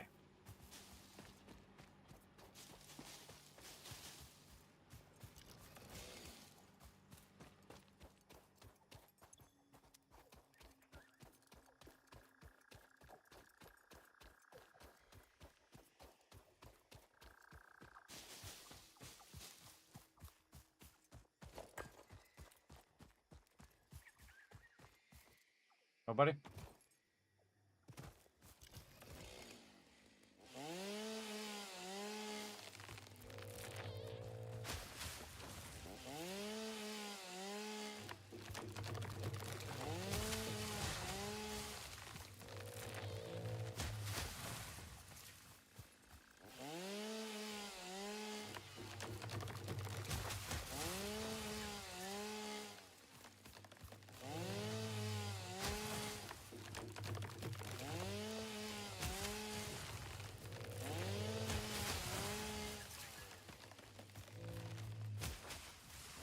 Clear these trees out of the way. Okay. And we got 2 more coal nodes back here that we can go ahead and utilize. And luckily we brought enough to run those as well. Run those powers together. Run that power toward that other one over there. Oh no, we're out of... Really? Wow, I forgot to bring the wire. Man, I'm forgetting a lot of stuff. I don't think there's any copper nearby either. It's way on the other side up the ramp. This is not all the way back. 200 that way, 300 that way. All right, well, we can at least run our belts.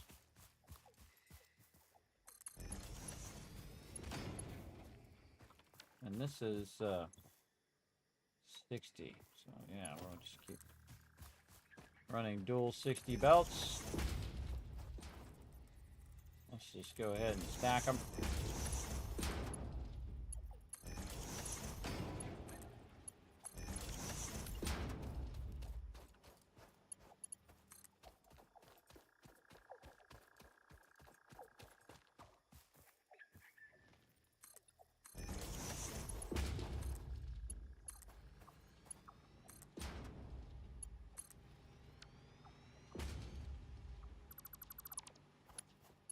Sometimes this game just does nothing but troll me.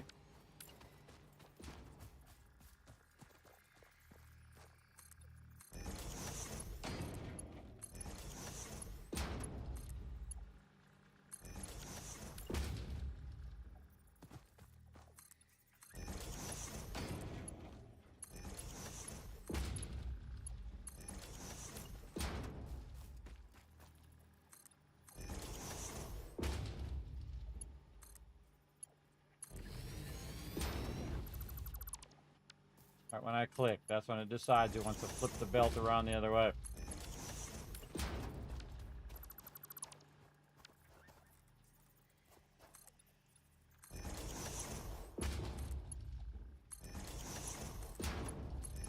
Look at us organizing our belts and everything. Look at this.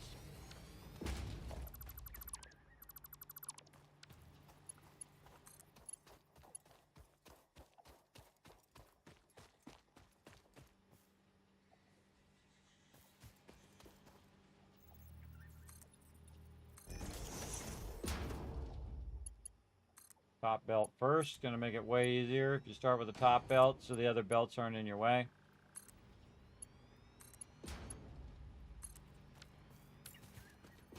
What's up, Fred? Getting it done. Getting it done. So we're doing it. Go ahead and get her started up. We got an absolute ton of wire back there that I couldn't bring in. I get underneath here? Yeah. I feel like I want that one to be up a little higher, though. Let's bring it a little closer.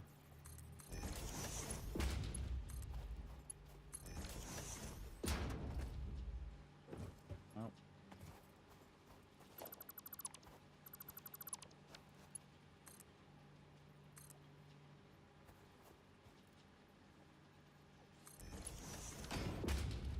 The difference? Oh.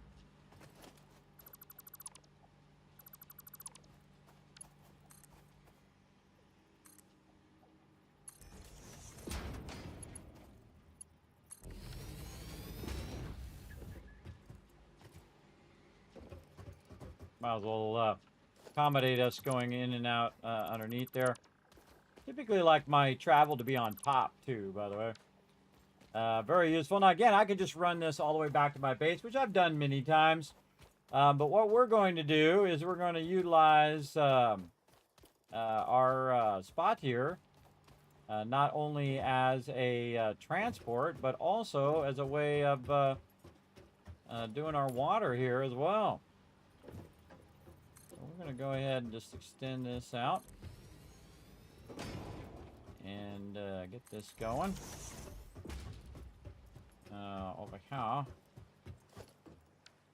Okay. Yeah, we'll just go ahead and build it right here at the end. I don't think I've ever bothered to build it right here. Not too far right there.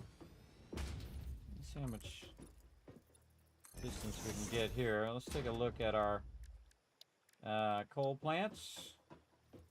How big are they? That's actually pretty good. All right, that's pretty good. All right, we'll just do this.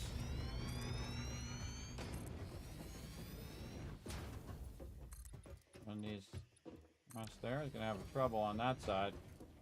I feel like we might want to back this up. Nope. Nope.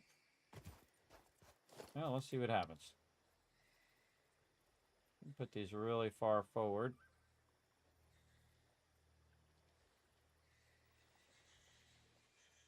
Yeah. Interesting, most pioneers already had coal power set up by this point, because they understood their responsibility to humanity. Adjusting pioneer attitude metrics. Reminder, coal-powered generators require coal. Yeah, dear.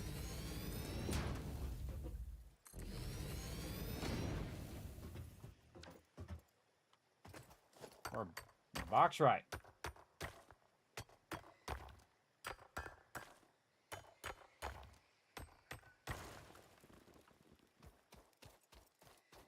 Yeah, it's kind of uneven on that side, so I'm going to extend it further down this way.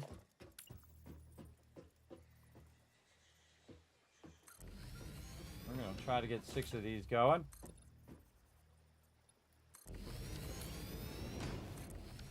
We brought enough resources for all 6. 1, 2, 3, 4, 5. 1,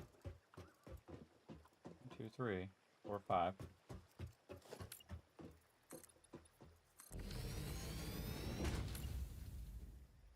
There's number 6. All right, nice. Okay.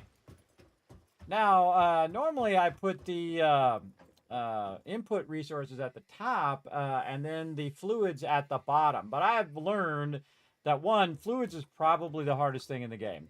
It absolutely is. It's super awkward to run fluids and stuff. So what I'm going to do is the exact opposite. So we're going to go in here and we're going to run some splitters along here. I'm going to offset them just a little bit here to help us out here in a minute. You'll see. And we're going to run these splitters down like so. which again is a manifold. So it's going to run all of our coal down here to our coal plants. And man, we're so close to getting this started up. Oop, that is not lined up.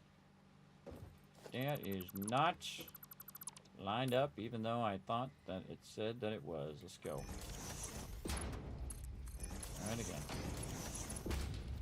By the way, you want the yellow side to be facing this way because that means that's an input. And you're like, Kismet, these are going to be in the way of your pipes. Ah, you'll see. You'll see here in just a moment. Okay. Now, we're going to bring the water in from that side, and it's going to go in here. And so what we want to do is go ahead and switch over to our pipes now. And I'm going to make a pipe way back over here. And that pipe's going to come along and then make its way up to the top here. So what I want to do is have it actually go up like this, back here. So it's up a little bit. There we go. Oh, and there's some pipes. Fix-it pipelines can contain any fluid, including the water necessary for coal-powered generators.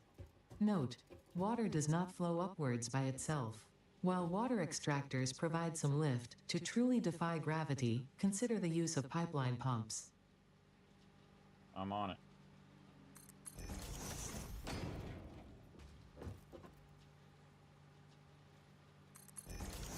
Okay, now what I like to do is actually make the water flow downward. Now one of the things I would love it to do is to snap to this vertically, but I see that it still doesn't. So I'm just going to go ahead and eyeball it and see how we do. Oh my goodness, that is a thing of beauty right there. Nice, nice. Let's see if we can do it the other way as well. Now if we do it this way, it actually snaps. Like that, and then we can just run that down if we have the shape. Yes, we can just go noodle. Perfect. All right, we offset it just enough to where we can noodle that down. Let's do it on the rest of these. Oh, not in the way. Oh boy. Come on, you did it on that other one. Nope, just that one's gonna work, is it? I see how it's going to be. Okay, and we're going to angle it.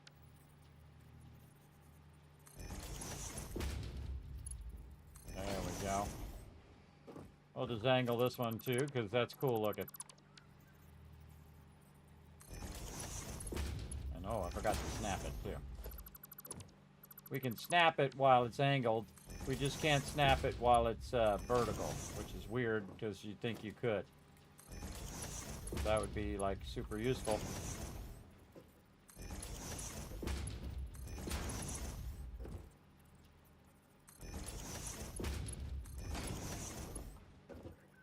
Now this also helps it from backlogging back up into the pipe.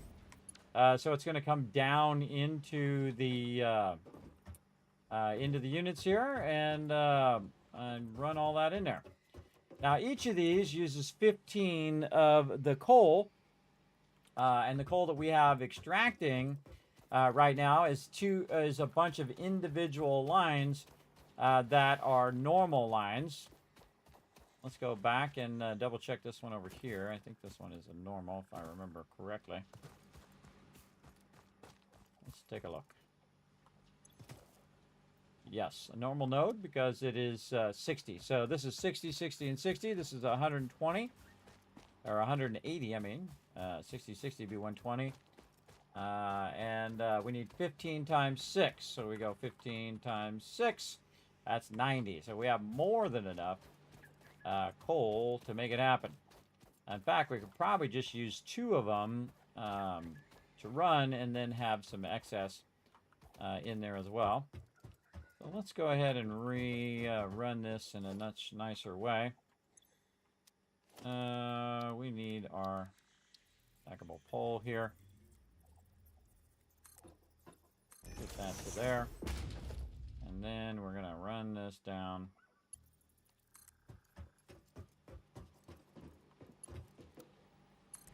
A straight function. Of course it goes right through the pole. I expect nothing less.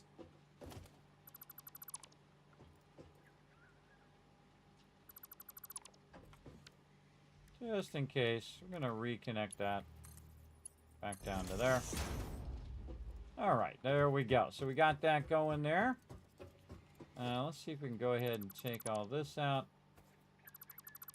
And we'll get this bottom one down there. Nope, that is not what I wanted it to do. Trying to get that straight edge on, but I'm just going to go ahead and have it go default. And then we'll take this one. Put it there. And the other one up there in case we need it later. So this is 60 right here, which is not enough to go in there. So we want to probably, now is the good time to use our merging. We want our 120 belts here. And then we want our merger. We can merge it way down on the low side, as a matter of fact. And then take this and merge that into there. And then we can turn this back into a level 1, get some of that back. And then we're just using the 120 there. And that allows us to use our 120s on here just to speed up the input. Again, normally you want to load balance your stuff into your power. I'm just going to go ahead and make it run really, really fast. All of these. Get it started up. Now, it would have been awesome if I had brought some cables or wire. Wire would have been amazing to get that going, but we'll deal with that in a bit. And now we need 3 water extractors. Start way over here on the end. Now, one of the things that I like to do is I like to take the pipeline junction and put it at the edge because it allows me to line it up on there. So we'll go in and use our water extractor. And again, we can just hold down control, and you can see you have really good control on lining that up. There we go. That may indeed be water. Try submerging your arm. If it does not dissolve, that will narrow down the range of possibilities. Or you could just pipe it to a coal-powered generator and see what happens. Gotta move over just a little bit. Oh, we're gonna go ahead and do another one of these. And put it in the center.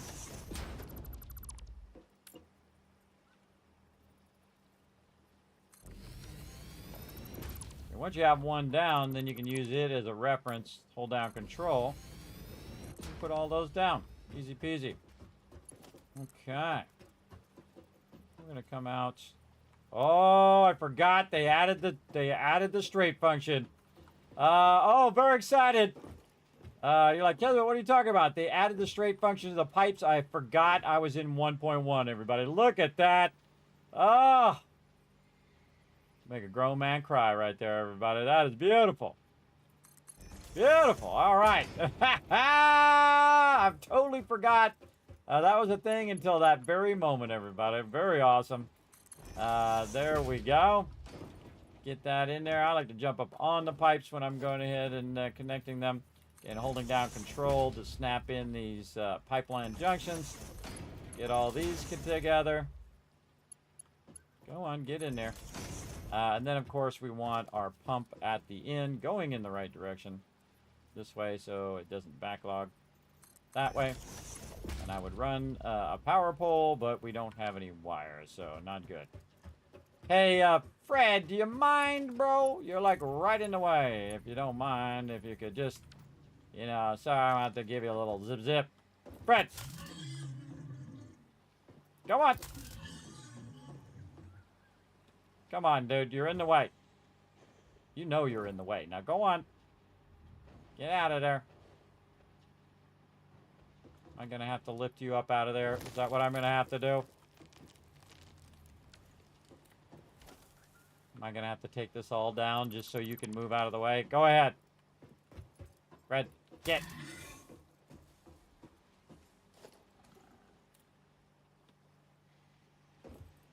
I hear a mob. I hear a mob somewhere.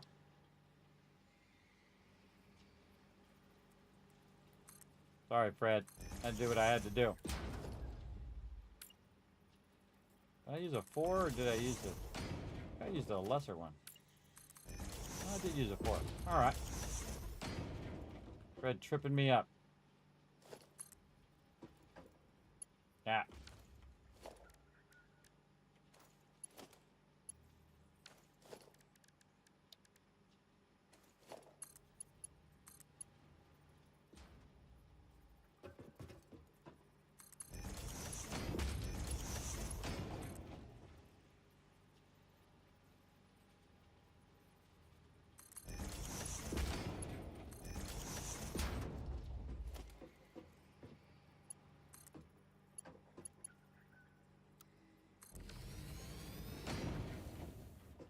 Yeah, close enough. Okay.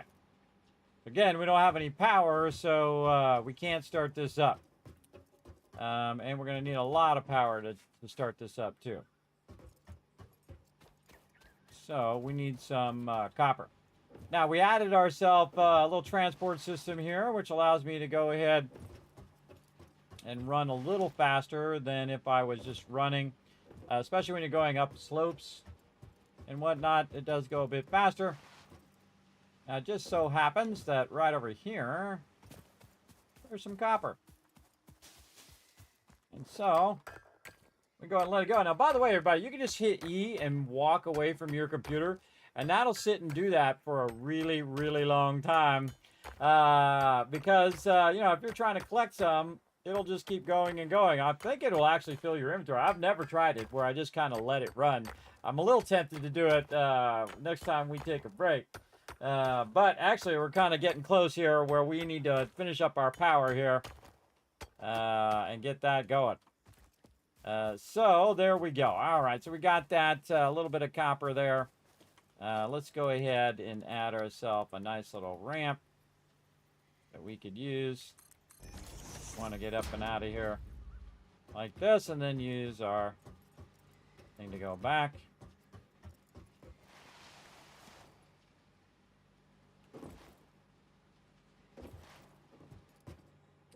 Okay, and we'll do ourselves a favor and make ourselves a little thing here, which we can use. Okay, now we can just go ahead and make ourselves some of this, even though we have a ton of it back at the base. Should have brought it with me. It was my bad. My bad. We'll make sure to pick it up on the way back. We get back there, but when all else fails, just make some more. No big deal.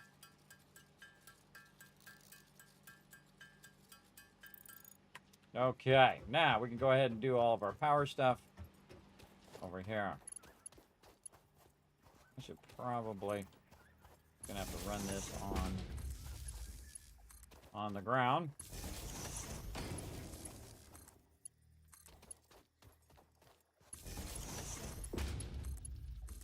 Okay, nice. And then we're gonna cross this over to that. That's running that power line to there, and we probably want to bring this right up through here.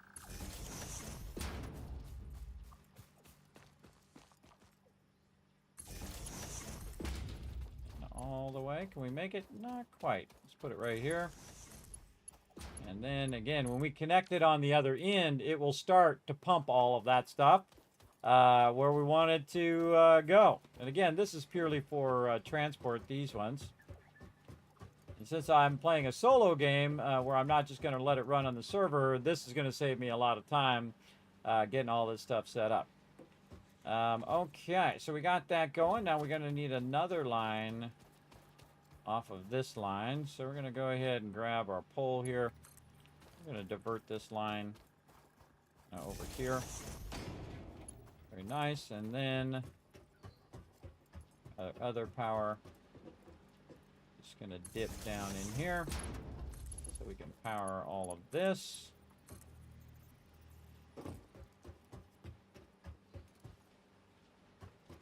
And stay here.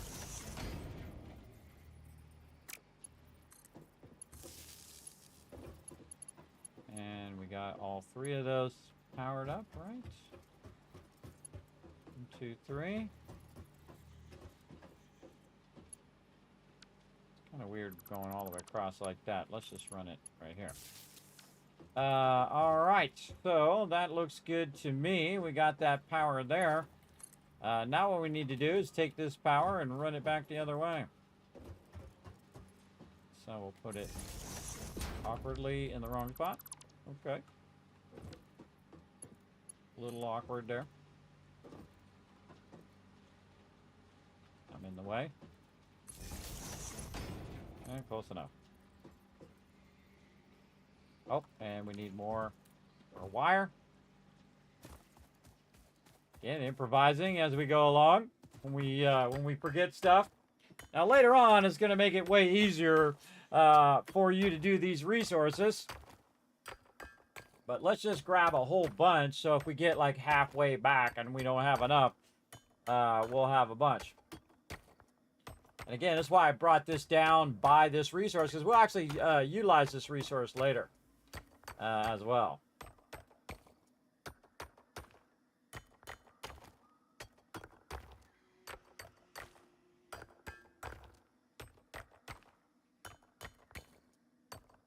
That should be good.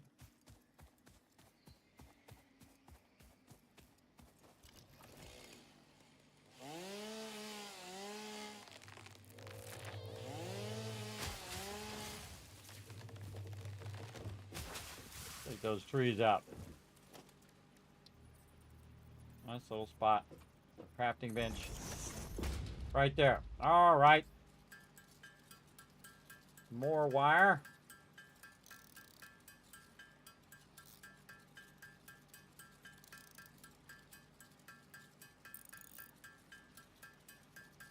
All we got to do is run this wire back, everybody, and we'll have our perpetual power going.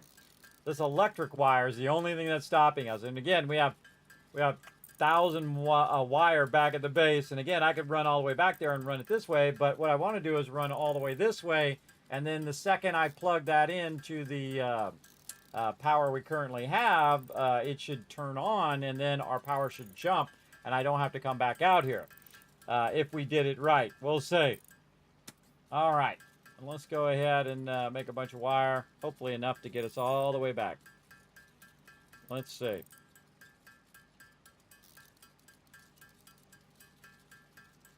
Let's see what happens.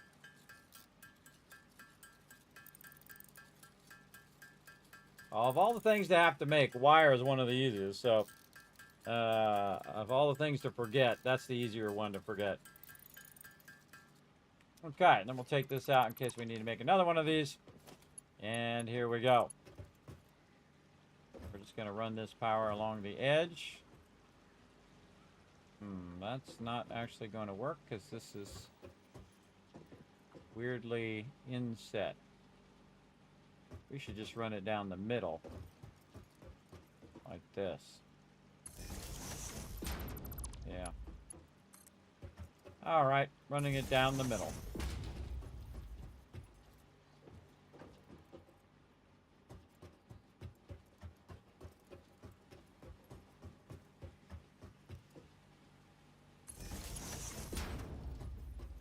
Again, using the belt to help us go faster. You get on the edge of the belt, by the way, it will stop you from moving.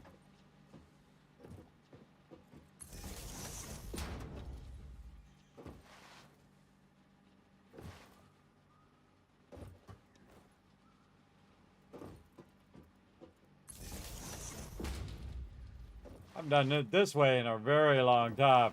Cool to revisit stuff from the old school. From when the game first came out.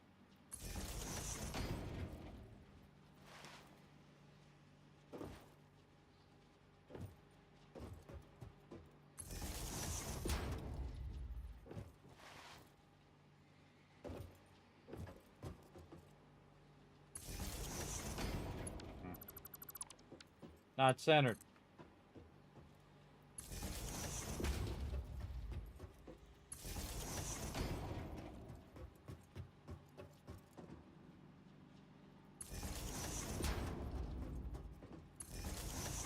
offset that one a little bit because it's hard to go into that corner.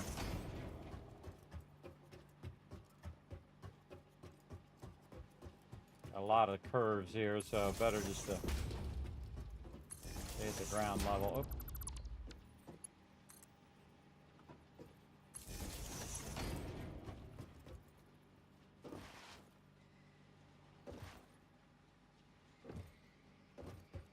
Go in until it turns red. That maximum line distance. Oh, go, baby! All right, that's going to start that power up, everybody.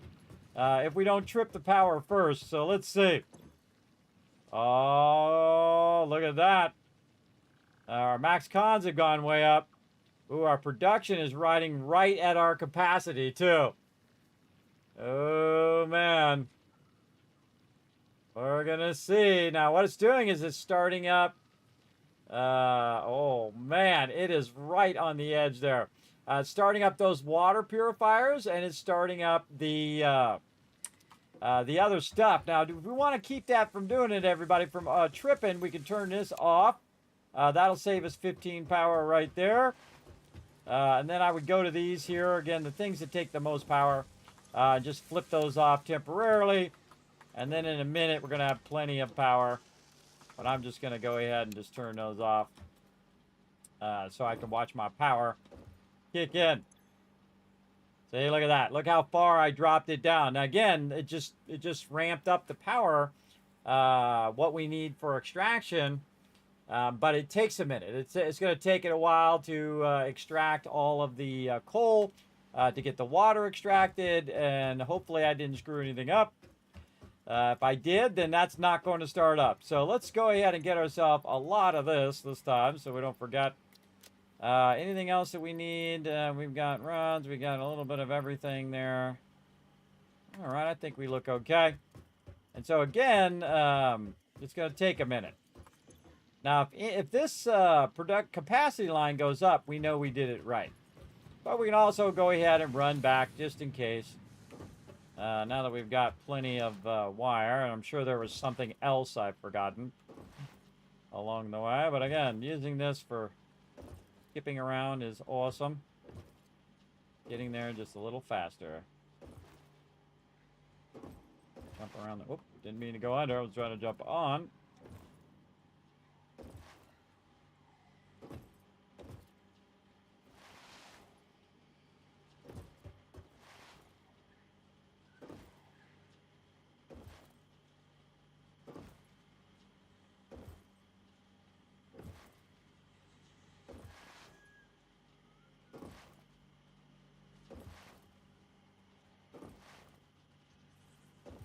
Much faster than walking. Absolutely. This is old school. Sliding downwards, too. Whoa! Fix-It's gonna be mad. Damaging Fix-It property. Ooh, that was a good one. Okay. Oh, I thought I missed one. That one going again. All right, I see some water going. That's a good sign. Let's see if any of our plants are up and running. Oh, 390, look at it go. Oh yeah, it's definitely spiking. But look at this, our production's spiking along with the actual, along with the thing there, see? Nice, nice. Trying to get that coal in there. Coal's not coming in from this one. Oh, it's not. It didn't make it here yet. All right, we don't have enough coal yet to get that running. And we did all of these at 120s, yes. We're trying to get this second one to make its way over here. And then when that gets there, it should be maxed out. I guess we could run the third one here just because. And then we'd have all three of them piping in there, and that's going to be way more than enough. In fact, we should have that going into a box.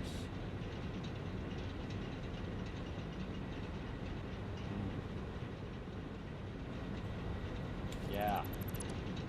Hold on.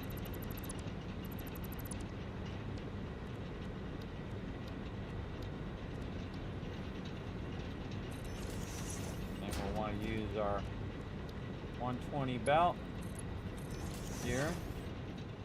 Oh, actually, we can just take the splitter out. Hold on. We'll take all this out. Just run this into there and then upgrade it. 120. Now we'll take, oh, not that. Not the power line. Take all that out and then just do a merger back here. Actually, we can do it up here. Awkward. Awkward spot to do it, but here we gotta do. And then upgrade that one to 120. And then this one can go our side there. This one go there. Go there. Alright, now we can take the coal and we can put it in here. And what we're doing is we're merging it at 120. See, it takes a while to start up. So that's why you want to use the fastest belts that you can if you have enough resources. And I could actually grab more of those resources so that it just gets there faster, right? Not only does it need it for the thing, but it needs it to make it go faster into the thing. And again, this is definitely going to backlog in here because the belt can only go 120. So again, we want to see these spiking all the way up, and we want to see a nice solid line all the way across. And this is 75 times 6, so 75 times 6 power, 450 power is what we should have. We were using around 240, right? So from 240 to 450 is a huge jump. That's going to be pretty nice. Again, it's going to take a minute to fill that up. We're getting there. It's trying to fill it up. Might want to add a water buffer here too. Yeah, way up high. Yeah, let's do that. We're going to take our water out and stack this up like that. It's a ramp over here. Oh. My zoop off. Put a ramp up here, and then that would put a let me put a fluid buffer up here, which is going to be slightly higher than the rest of the pipe, which means that it's actually going to be going down into the pipe. Or actually, we'll take out the 2 segments, so it's just 1 segment. There we go. And then this is going to bring this up into that, and then backlog into that fluid buffer. Let's go look at our head lift over here. I think this is probably good.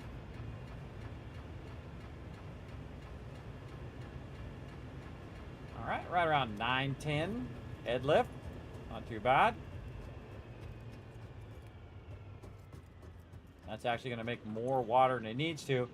Now, the thing is, you want these pipes to be completely filled. When I took that out, I actually kind of messed myself up a little bit. But because it's actually using 45 water and not 50 water, I'm actually producing excess water, which I do want to do because this way the pipes are completely full and they flow better. Also, when you're flowing water, you want water to flow downward, which is why we are running the water up to a higher source, just like you would do with a... Oh, okay. Hold on, everybody. I got to be right back. I'll be right back.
Hey everybody, it's alright, take care of some IRL stuff, no big deal.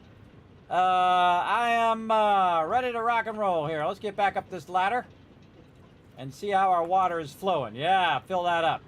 Again, we want these pipes to be completely filled. We want it to backlog at least a little extra. So they max out. Look at that, starting to max out. They stay maxed out. And you can see I don't do them at the ground level anymore. That's how I used to do them, at the ground level, or I do floor holes and I'd run them up. I don't do it. I run all fluids down.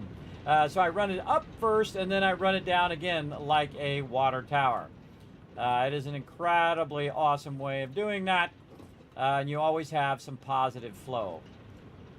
Very, very cool as well. Look at this. All right. And again, we'll go check and see if we got a nice solid line here.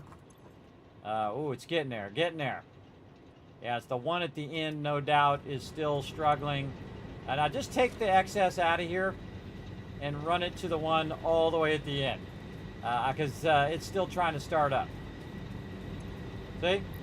Just put that 100 in there, and it'll have some time. Oh, this one too, still trying to overflow. Right here, same thing. In fact, we could probably make this go even faster by taking this excess line and putting it on top. This one right here, that's kind of a cool curved thing there. Where we take this excess one and we run it separately here into there. So that one's going to run 60 separately, and then these are going to run double to 120, and it's only going to use 90. So this one's going to backlog 2 eventually, but this one will allow us to actually backlog and then take it out of there and then put it directly into the box to make it go a little faster and get fully up to speed. And that's the thing about manifolds. There it goes.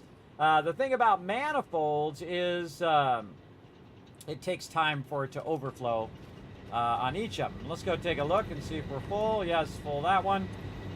This one full. That one's pretty close. This one's the one that's still waiting to get filled. And then this one and this one. So we're still going to have an issue of it not completely staying stable. And we want it to be as stable as possible. And you can do it 100% efficient. I've done it many, many times. I feel like 100% efficient is not as efficient. I like to be 110% efficient, if you know what I mean. So I like to have extra so I never have it go off. And you don't want it starting and stopping and starting and stopping and starting and stopping. You want to always have a bit of excess so it keeps it from turning off. And that's what I really like to do, is to make sure that we have that excess running in there. Now, another thing that we can do, since we do have this excess line here that we're utilizing, we can go ahead and merge that excess line in about halfway down. Remember, we've got 3 and 3, right? And so this is a splitter, but we could go ahead and add a merger in here. Let's say right there. And then just run this extra 60 line. Let's say something like this. And we'll run that into there. And that will bring that excess and then feed it into the end where it's starving right now, which will help it go and basically backlog all of this much faster. Because we can't make these belts go any faster until we get the upgrades for those belts. But if we just wait, it'll do it as well. But I like to go ahead and supercharge it, as I like to call it, and get it going as quickly as possible. Yeah, so just this last one here.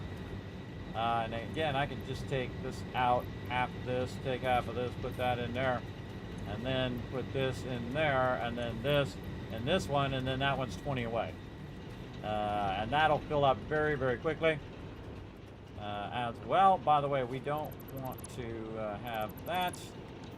We can do something like this, by the way, called looping, where you loop it back into the same system. So there's no end to it, right? Because if it goes to the end, it does a thing called hammering, where it hammers the water into the end, where you can loop it back in there. Like that. I think it looks stupid, so I'm not going to do it, but we don't need that end piece anymore anyway. And again, now see, look, this is feeding in here. Oh, wait a minute. Wait a minute, that's actually not connected. All right, awesome. Let's fix that. I thought it looked connected. Let's try it where it's actually connected there. And that's going to feed into the line.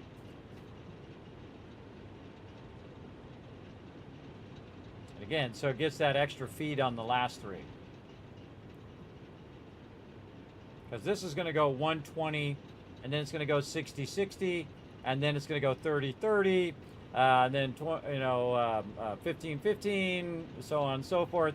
But if I infuse it with another line, then that is going 60, and then that's going to max out the end, and you're going to see it start to backlog. Look at it go. See it start to backlog. Back here, back here. This is going to start slowing down. And then both lines are going to backlog into the box, and both these boxes will be full with coal eventually, and we have a rock-solid foundation for our power. So we went from 240 power to 450, and now that is perpetual power. Nothing else I need to do on it. It'll just run forever. And if I need to get more, I can always come out here, add more. Or I can take the ore and run it back to my primary base, which is normally what I do, but I feel like, you know, this time we'll go ahead and just do it way out here. Now this part right here is going to bug me, so I'm going to have to fix this. That is for sure. Get that properly lined up. How that should be. There we go, much better.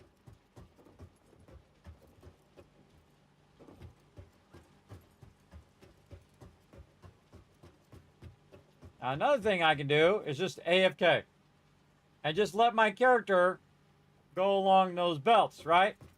Now, as I get faster belts, I will of course add more stuff. Boing, boing, oh,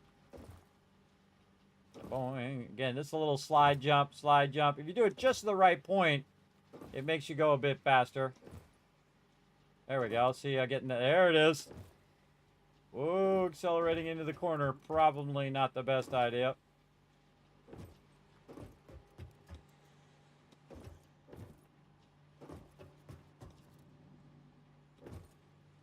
We got one belt going one way and one belt going the other way because this costs 0 power.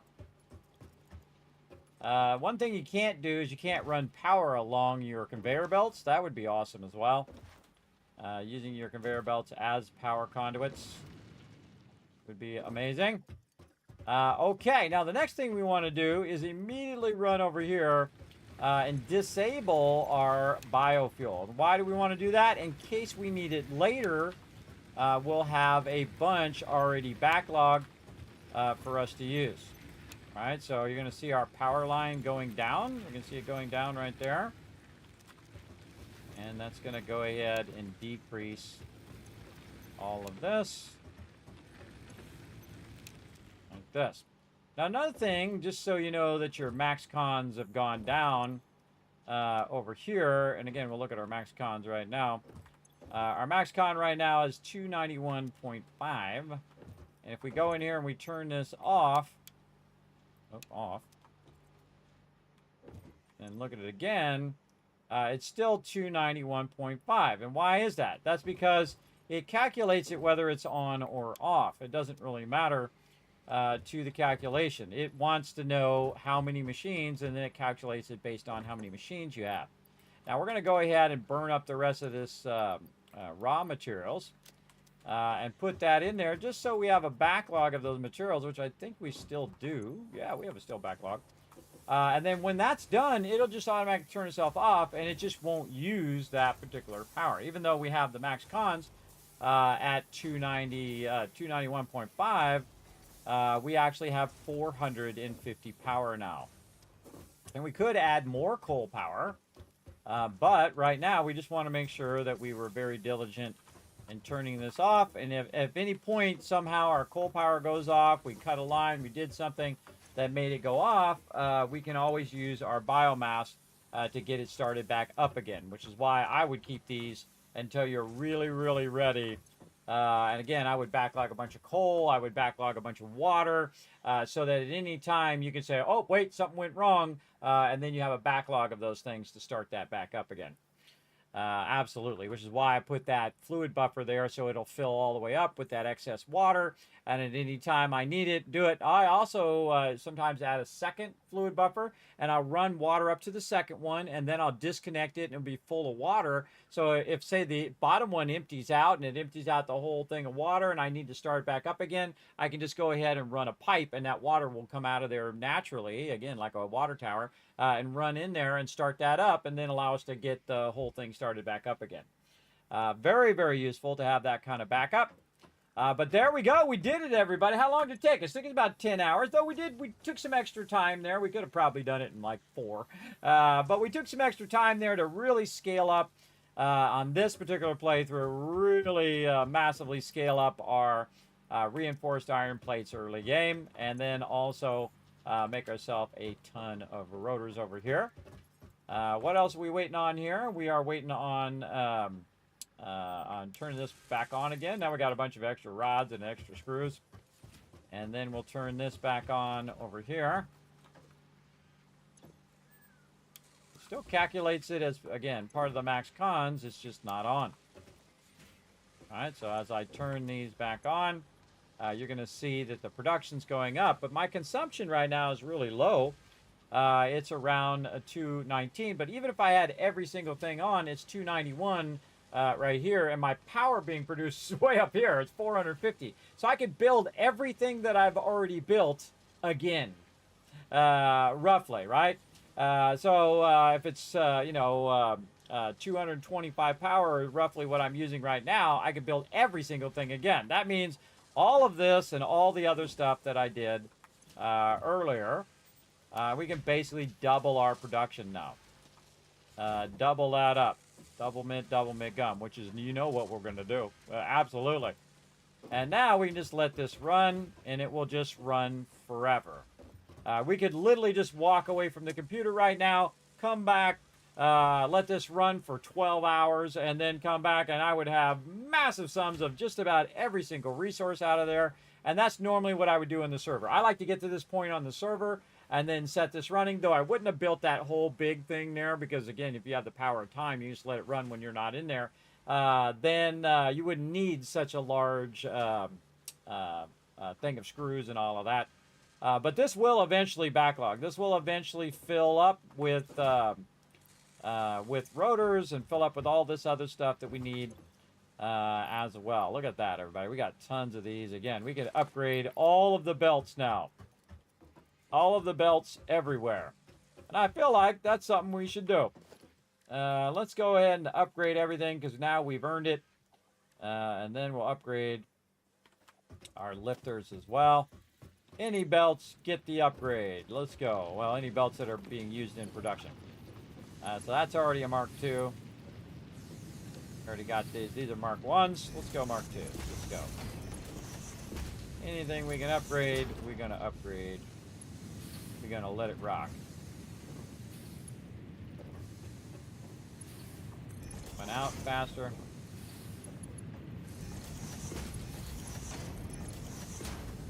These are already Mark 2s. We're just going to follow the process. See, these are Mark 1s and Mark 1s. Guess what? We don't need to do that anymore, everybody. We don't need to split that anymore. Right there. We're just going to take this out.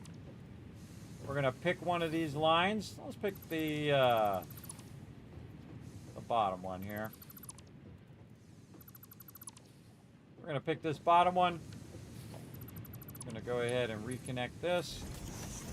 And now that line's just going to be a Mark II. So now, instead of just having 2 lines, we only need the 1. And then into there, take this line out. Upgrade our lifter. Same thing over here. Kind of like the left line, so we're going to do the left line here. Take that out. No longer need the splitter. Go ahead and reconnect this. A straight corner there. And get up here. These are already upgraded. One belt that's too slow, and all of this will go slow.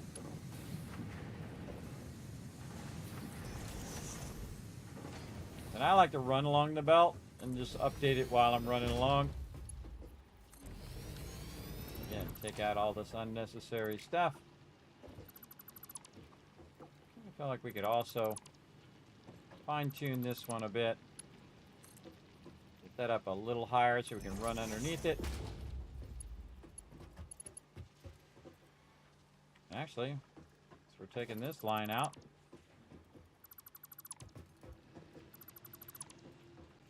We could just take this. Oh, we don't even need the merger anymore. Take all the mergers out. Streamline the process. Run that right in there. Let's do a cool little curve.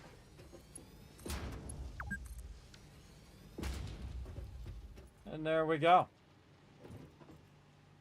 These are all Mark IIs. Nice flow there.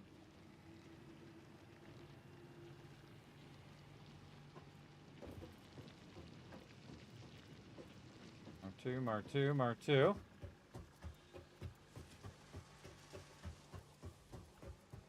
All right. It's all looking good. Double check all of our lifters. All good, all good, all good. All right, so same thing here. You can eliminate the second line.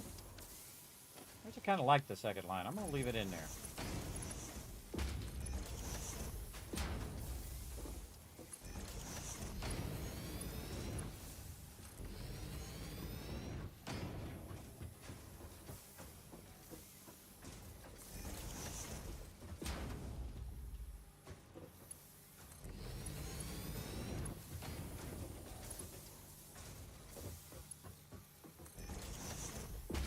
Alright, that's going to speed that up greatly.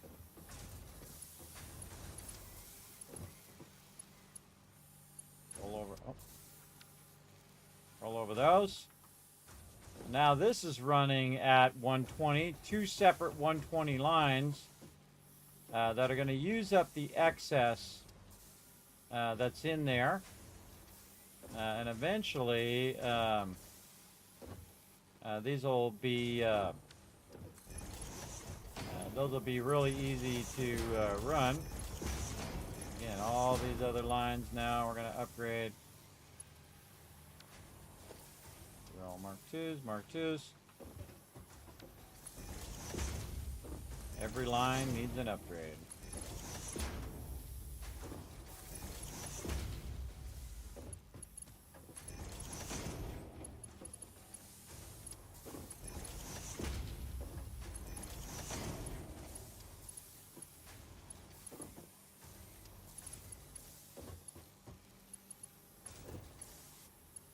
Both that one up there and this one down here. Okay, just double checking that I'm doing all the levels. Yep. Wow, this is shaping up now. This one right here.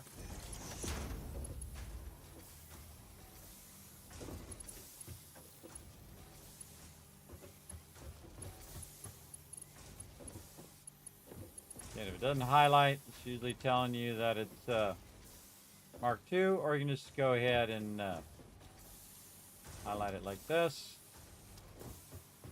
2 Mark II.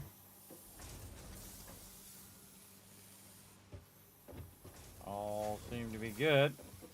Now we're going to check them all the way down. This is one of the things about this, that when you're doing this much stuff early on, it's very easy to have one belt that's a Mark I that's slowing everything else down. 2 Mark II. Double check them all. And then you have peace of mind that you checked them all.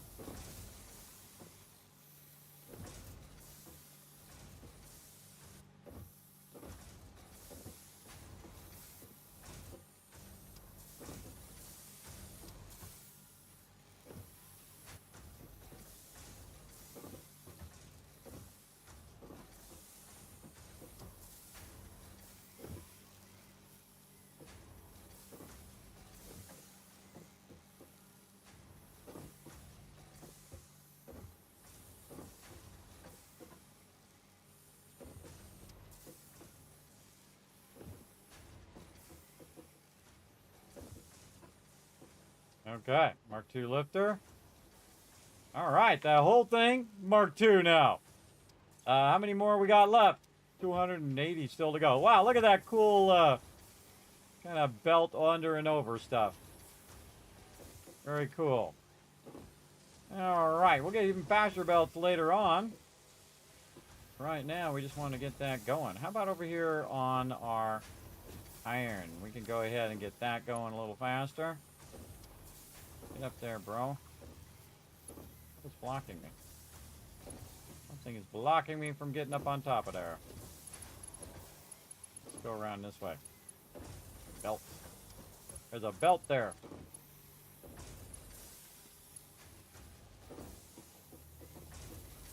There we go.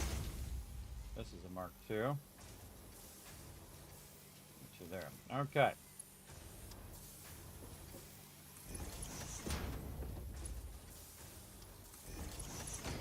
Faster.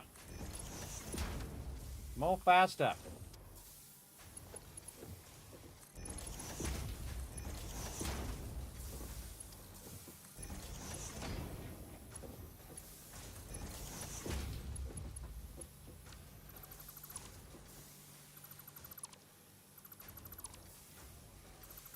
Let's revamp this a bit and put the splitter over here.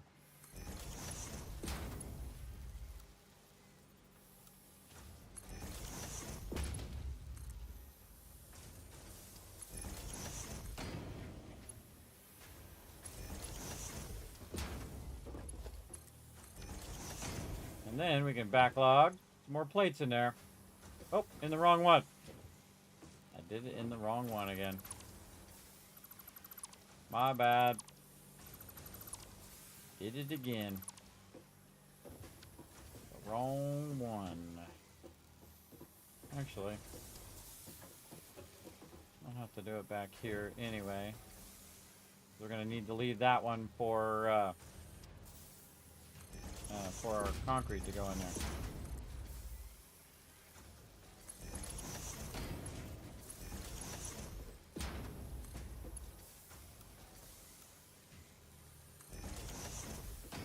Okay, now we don't have any concrete production, which we do want to get going for sure. Very awesome production going on. Again, I love to watch everything just kind of run, everybody. And again, every playthrough typically is unique because of the way that you build. If you build differently each time, you build the same thing every time, obviously going to be the thing. But again, as you progress, it depends on if you really build it out big time, or do you build it out just partially, or how do you build it out? And again, one of the things also to let run is other things that you might need. I could do some modular frames. Modular frames would be awesome. Let's see if we can just go ahead, say, put one this way. Let's just take that out now and tap into some of these resources and run it this way. And then modular frames. Take those modular frames and we'll run them over here. And what we need is reinforced plates and iron rods. Well, reinforced plates, we're definitely making a lot of those. We'll just tap those right over into here. And nice little curved one there. There we go. And then the other thing we need is rods. Now, rods we're utilizing for over here, and those rods seem to be backlogging now. So we can just very easily just go up here and just split it right there and run this down here. Now, I haven't done vertical splitters yet. Let's try some vertical splitters. We put it. Oh, yeah. I like that even better. So as it's coming down, we can go ahead and utilize our vertical splitter there to actually split that. I've never done the vertical splitters yet. Those are awesome, man. I love it. And with a cool curve coming down as well. And there we go. All we need is a little bit of power. And this thing will be firing off. What do we got down here? Some power that way. Let's go to this one right here and split the line. Just just by using our pole. There we go. And now that is going to make us a bunch of modular frames. And again, we have plenty of power now. We don't have to worry about the power constantly being at that edge, and the power will just continuously run. So there we go. So we've got all of those things going. Now we do need to get back to running our stuff over here as well. So again, I like to set this stuff up. And if I was on the server, I would get all this stuff set up first before going anywhere, so that I could let it run all night and day and come back and have 1,000 of them there. Now I need some reinforced iron plates and rotors here.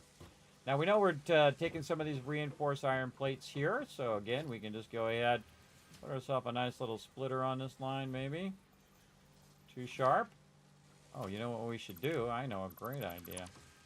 We could go ahead and do a lifter way up like this, and then come over here. And which one is this? This one's the rod, and then these are these. So we'll bring this out. And what is this? This is a Mark 1. We should go through, upgrade all of these as well.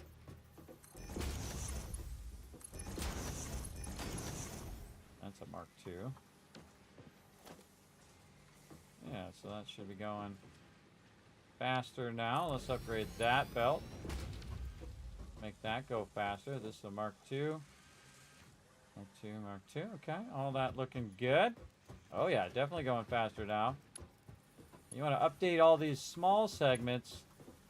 Otherwise, you'll end up doing what I did earlier, where I'm like, why is this going so slow? Oh, I forgot to upgrade that little spot. Okay, so we want to go ahead and take this, and actually we'll go take that completely out and make it one segment. It's going to go right there. And then we can take this, run it with a cool curve right up in there, neato.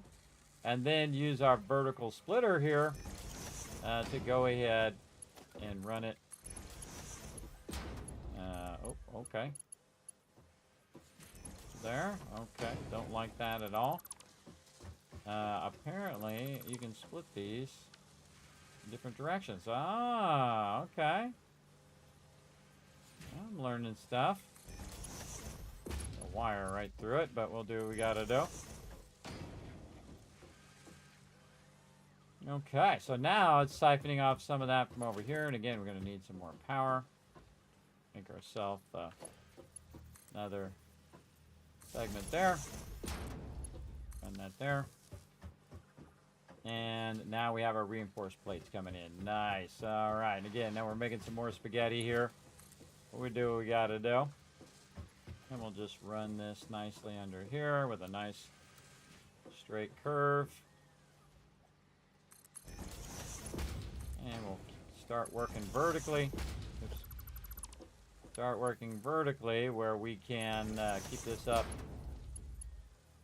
off of the floor here, so we can run in and out of here. And we'll put a curve on it, because that's cool. All right, that's cool. Maybe same thing here. We'll go ahead and just bring this up, just to get that up out of the way.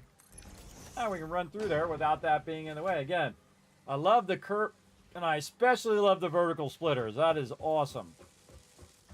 And now we're going to be making more smart plating again. And that smart plating, we're just going to run it and curve it right into there. Like this. And now it's going to make smart plating as well. Now we have all that stuff running, except for a bunch of things that we did take out, like our concrete and all of our copper stuff as well. Now, I've got a crazy ton of concrete on me right here, but I don't like not having my concrete running, because that's going to trigger me big time. But we took out all of our concrete run here. We've got it right down here. So what we can do is just go ahead and go off the edge here and just get the final product done. And then we'll run the final product here to the edge. Get up over here.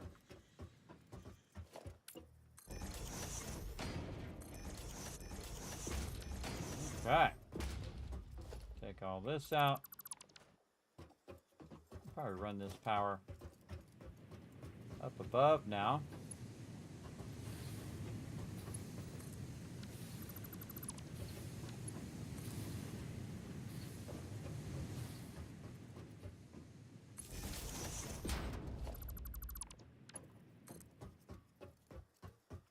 Over this way. Oh, I'm using the force. Let's take those back out. No reason to crowd our headroom here. We can just go with the 1 meters.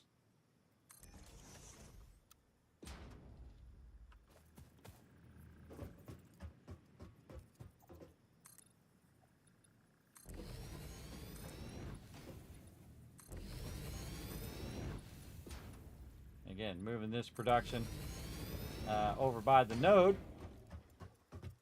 Looks good. Okay, now this is really easy. And what we want to do is think about, okay, we're going to scale up our concrete now.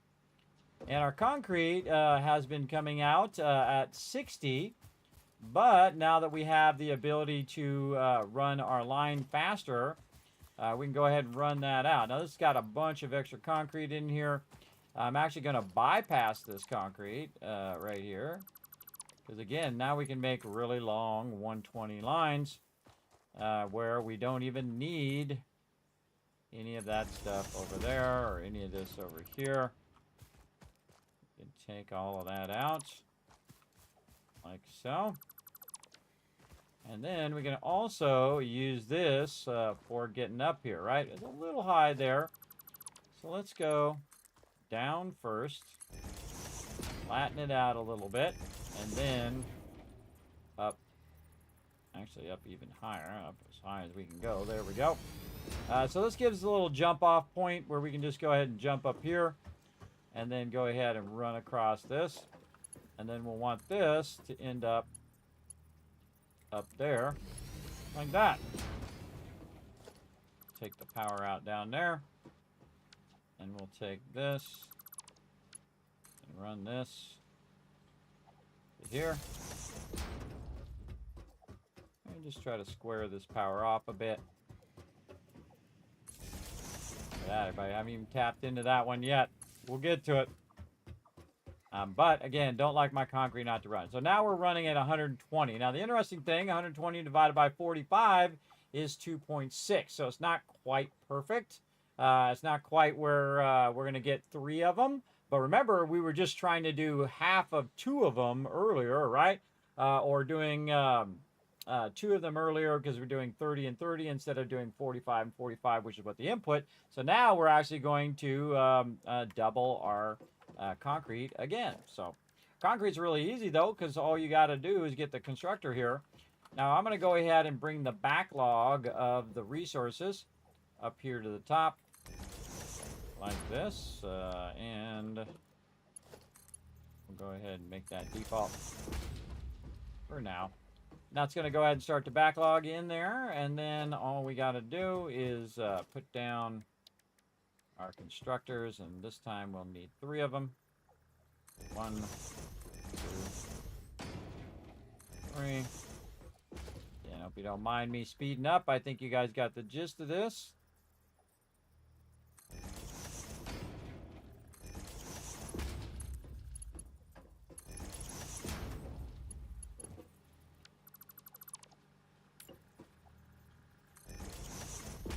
Yep, I was going the wrong way.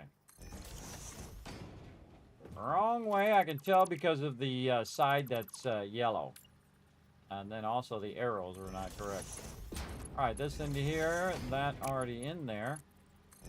That there, this here, that there, this over there.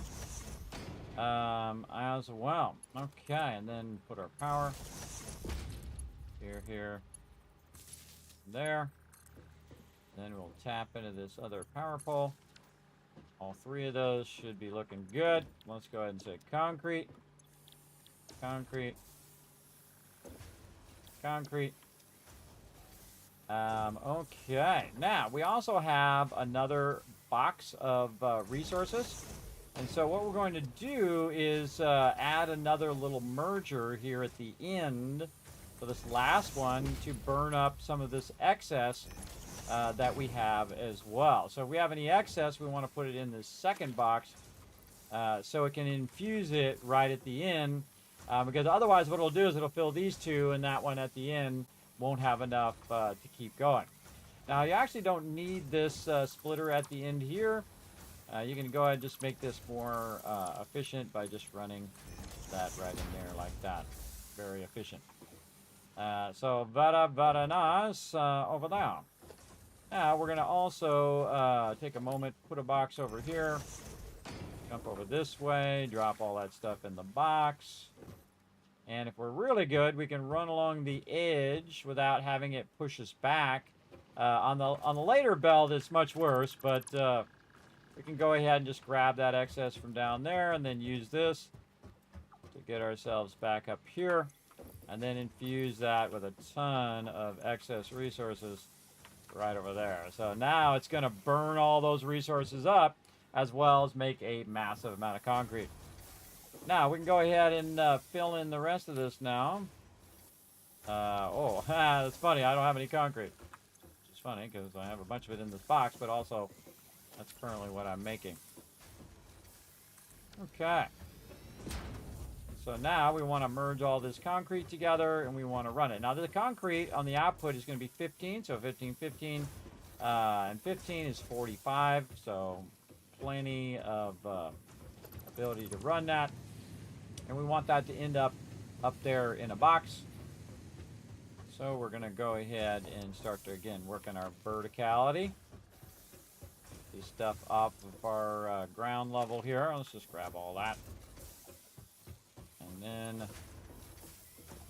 our merger in. Put our merger in there, and then put this into there. Get up on top here. This one we actually don't need. We can just do that. Save us a little bit of time. And again, now we're just using our 120 belts as default. And now we just need to take all this concrete and get it in that box. So we're going to go ahead and go right here. Lift that up a bit. Then we're going to use our port poles here. I got it up by a couple. Just going to run this way over here. Really bring that up. Way up there. Use our belt over here to get up to the top part. See, we're really getting it going. I think we just need to go a little bigger too. What's this doing over here? This is doing copper sheets. Really need to get that back up and running, but I don't need it right now. And plus, we're gonna kind of build it off over there where the concrete is, or where the copper is, I mean.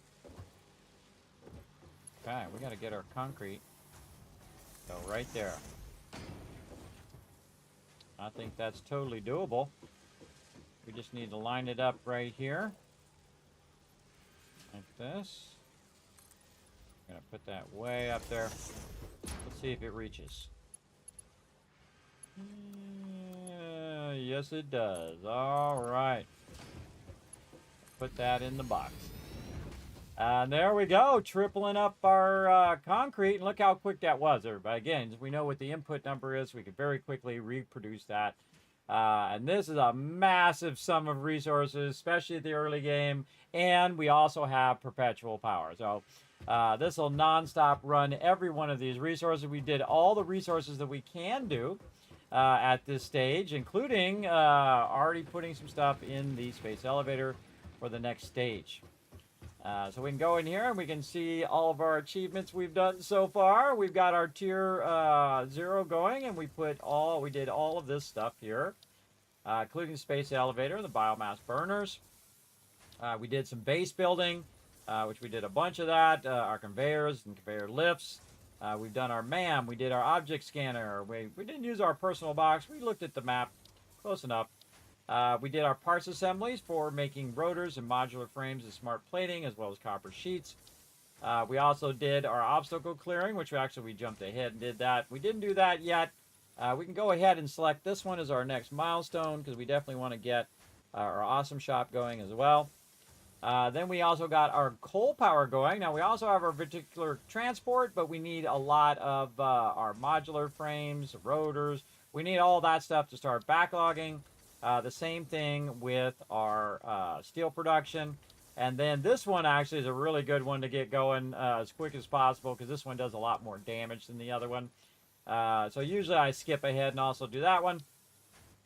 And then we're ready for our blueprinter once we get our steel going and all sorts of really cool stuff that we're going to be doing, including our hypertubes and our new in 1.1 hypertube junctions and hypertube branches. Can't wait to try those out as well, everybody. Now, again, we're going to be streaming 2 days for Satisfactory now from Tuesday and Wednesday of this week, and then next week. And then we're going to be doing our Fallout playthrough start for that first week, and then we'll be back to Satisfactory the week after that. Because we're going to do a stream takeover for my birthday and 10-year anniversary here on Twitch. So yeah, pretty awesome. Actually, I think it's like my 10-year anniversary also on YouTube, by the way. Yeah, pretty wild. Pretty wild that 10 years have gone by.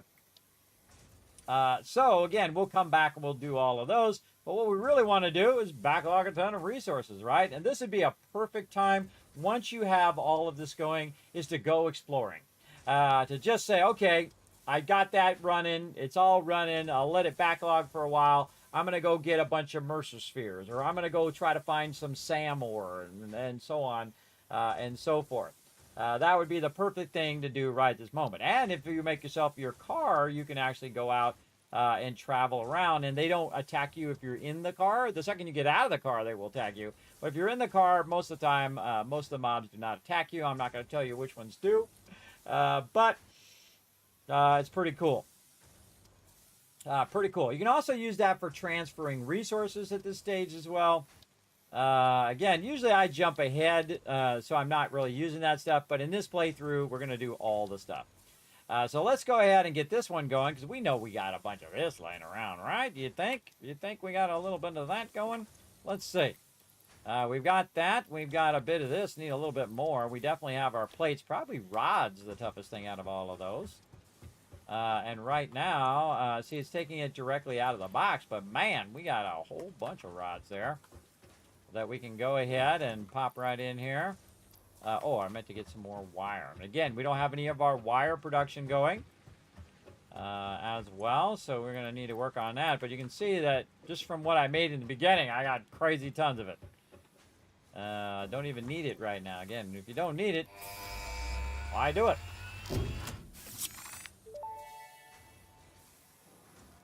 Milestone reached. You have been given access to the anti-waste effort for stress testing of materials on Exoplanet's bonus program, also known as Awesome. Your awesome input allows Fixit to comprehend our amazing universe more clearly. In appreciation of this, we have generously set up an internal, closed economy with exclusive rewards and currency. Directing parts of varying quantity and complexity into the Awesome resource sink will grant Fixit coupons. These coupons can be redeemed in the Awesome shop for highly desirable items such as new foundations, walls, factory attachments, cosmetics, parts, and more. Next time you have additional resources, just remember to go that extra kilometer. Go Awesome. Let's go Awesome. All right, got to switch my headphones again because, man, we've been going a long time. We're going to keep going. We're going to go a little bit further here because we want to go ahead and set up our Awesome sink and our Awesome shop as well, so we can get some of our extra items that we're going to need for exploring and a whole bunch of other stuff as well. So normally what I do is Caterium ore is when I unlock the Awesome shop. And I always like to put the Awesome shop somewhere near my hub here so it's easy to find. So we're going to actually put the actual shop right here. Oh, we don't have enough screws. Let's go see if we have some extra screws in here. We sure do. We got a ton of them. Oh, we got too many of these on us. There we go. A couple stacks of those. Get a couple stacks of screws. And then we're going to put our awesome shop right here. Okay. Now, the awesome shop has a bunch of stuff. I like this little cart here. It's pretty fun to drive. I've never unlocked these. This will be the playthrough in which I unlock those, everybody. And, of course, they got conveyor wall holes now they added, which is pretty cool, where you can just put it in there however you want in the wall. Have not tried that yet. Our conveyor throughput monitor, also new in 1.1. Let's see what else we got in here. Of course, it also picks up your signs and what it says on the sign, just like it does with your machines now.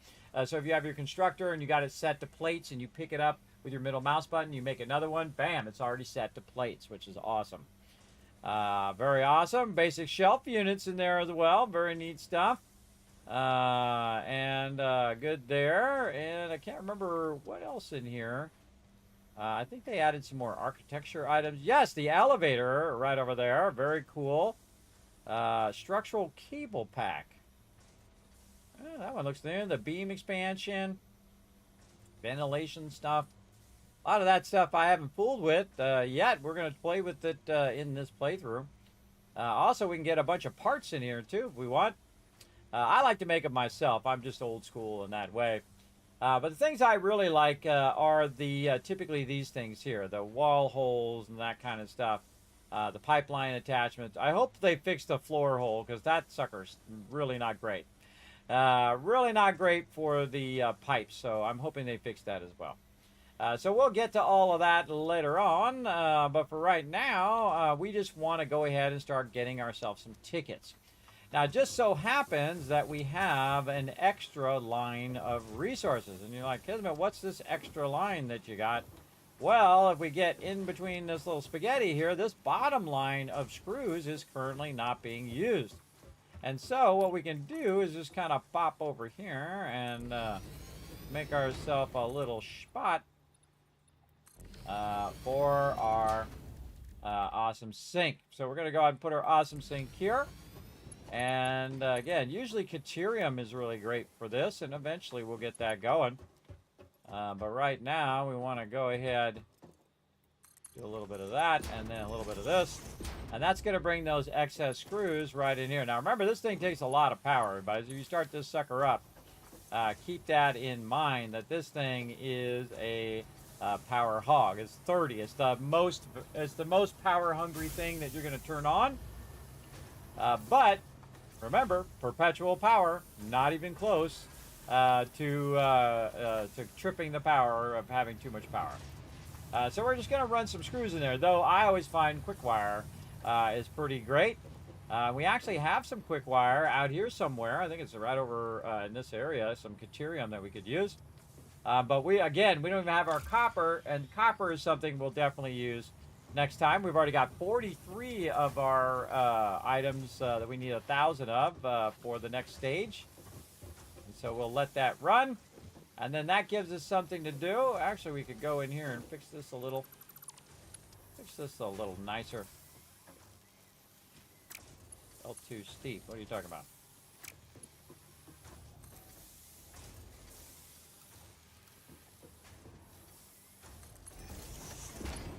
Too crazy. There we go. Put that around there, make that a little nicer. Okay, now it's time to take a look at our handiwork, everybody. You're going to get this thing right here called the Lookout Tower. And I'm going to go ahead and just put it right here next to my awesome sink. And we're going to go admire what we got done so far. So we got our massive plant of both rods and plates going. Of course, we got our plates going here and our rods. We've maxed out our extraction node so that we could use that to get ourselves that power, and then it made it a lot easier to get that power early on without having to let the game run. Again, we're trying to play the game as, or trying to build stuff as we go. So we have to scale up earlier so that we can get that stuff faster as we're playing. So we massively scaled that up. That's 12 screw constructors and then 8 rods. And of course, we have a pure node right at the very beginning. So our Mark 1 extractor is extracting 120. That's all getting converted into ignits. Those ignits are then being run down to the end there. You can see they're actually spread out now. That means they're running at 60 per belt, even though the belt is 120. And that's just going to make that a little easier to work with later on, which we're going to do some more stuff with that. But you can see we can just make a whole nother one if we wanted to. If we wanted to do even more screws and whatnot. But screws are very important for a lot of the stuff that we've done. Over here, we've got a bunch of stuff done. We got our space elevator in there, and it's automatically building those resources into the space elevator. And then also we're making our modular frame. So very important. By the way, do not be on top of this thing when that thing takes off. I've done it several times and ended up way on the edge of the map dead where I couldn't get my stuff back. So look out for that. So we got some work to do on copper as well. So again, we're at 49 of those, and we want to just kind of look and see if everything seems like it's running, right? Does everything seem good? We got a bunch of rods going there. And all those extra rods that we had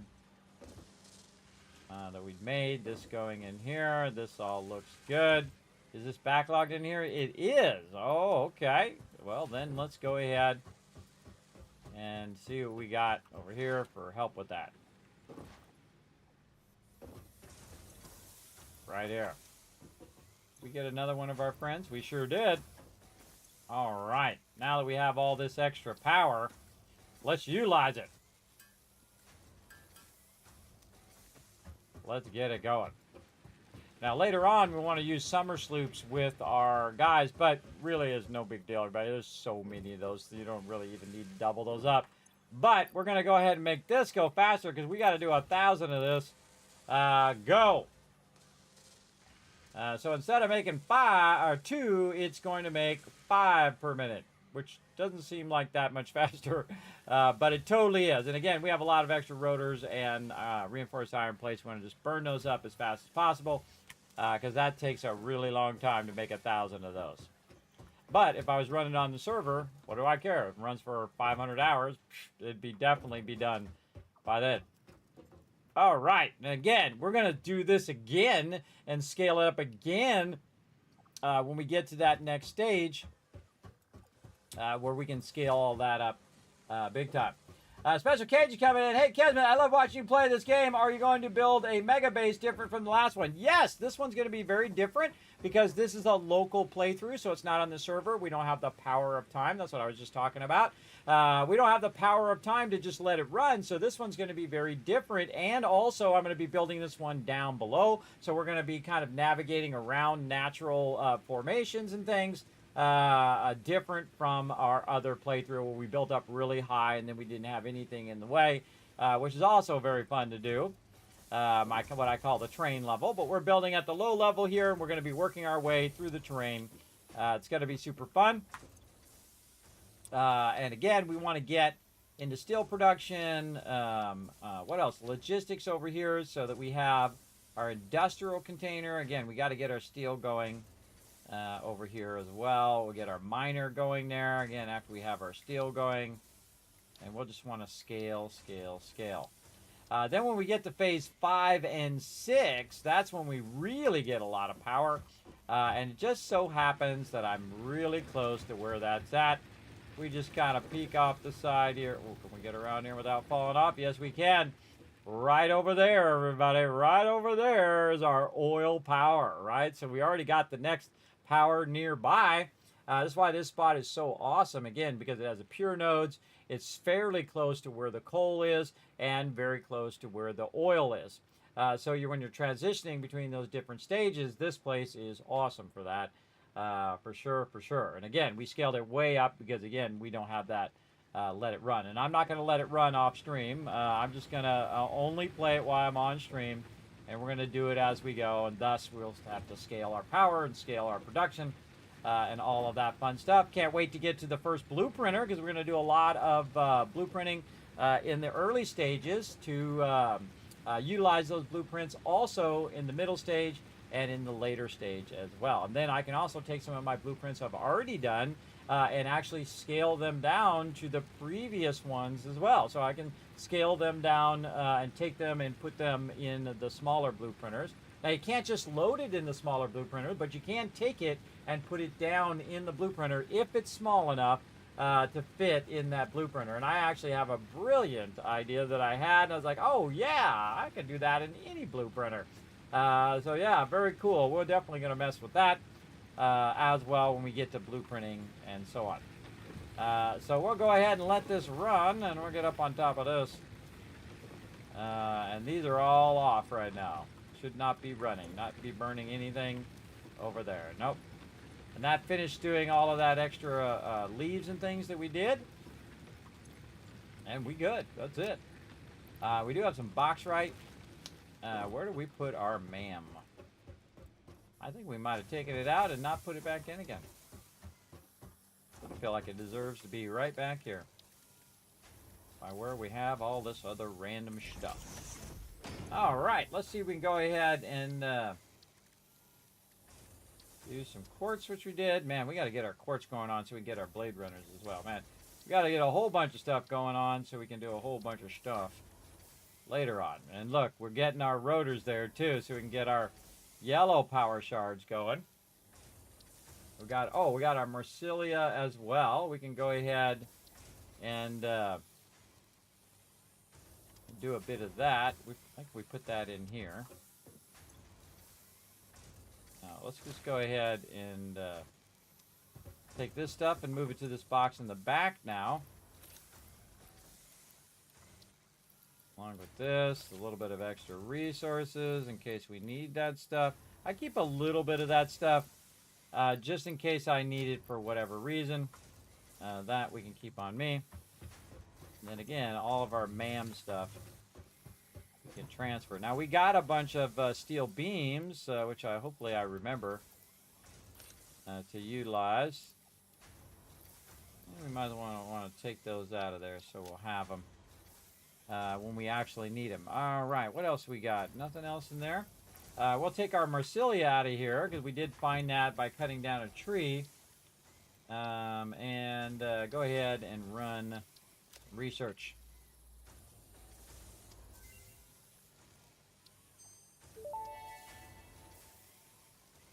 The mycelial networks of these fungi possess unusually resilient hyphae, which show potential for making a strong but lightweight natural fabric.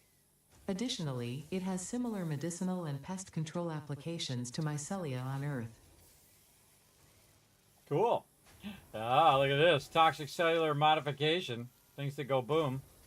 As well. Man, we got a whole bunch of stuff to have fun with later on. I don't think we have anything else that we can unlock over here yet. We might have enough cable to get ourselves more inventory slots. Let's go check that out.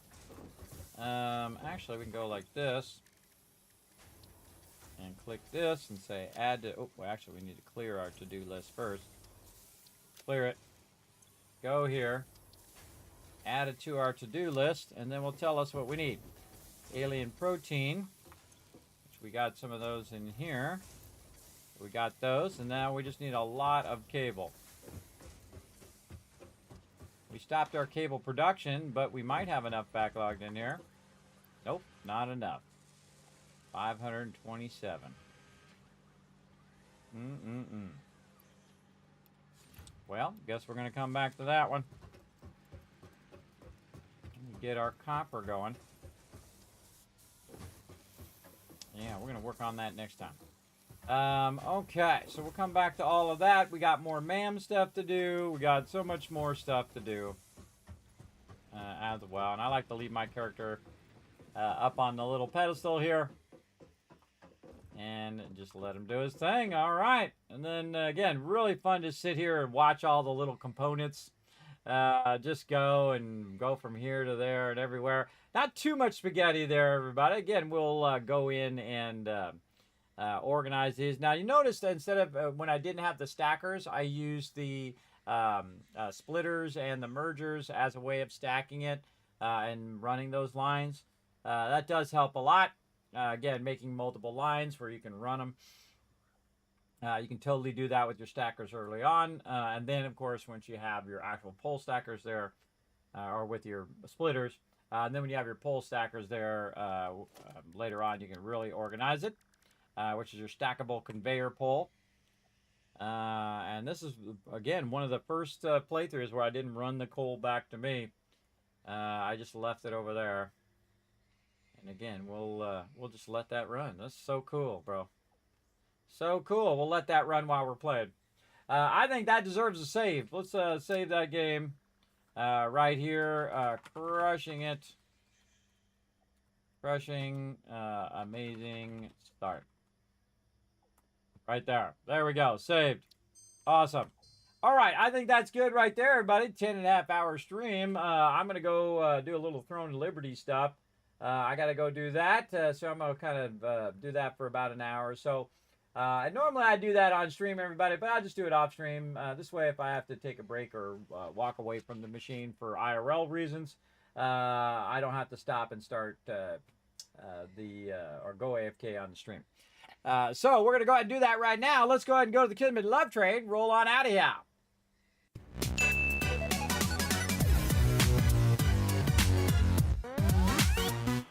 All right, everybody, let's go ahead and bring in the schedule right over here. Here it is, everybody. Again, we're playing Throne of Liberty Monday and Thursday this week. Satisfactory Tuesday, Wednesday, 10 p.m. Eastern Standard Time. So later tonight at 10 p.m., which is in about 12.5 hours, whatever time that is for you.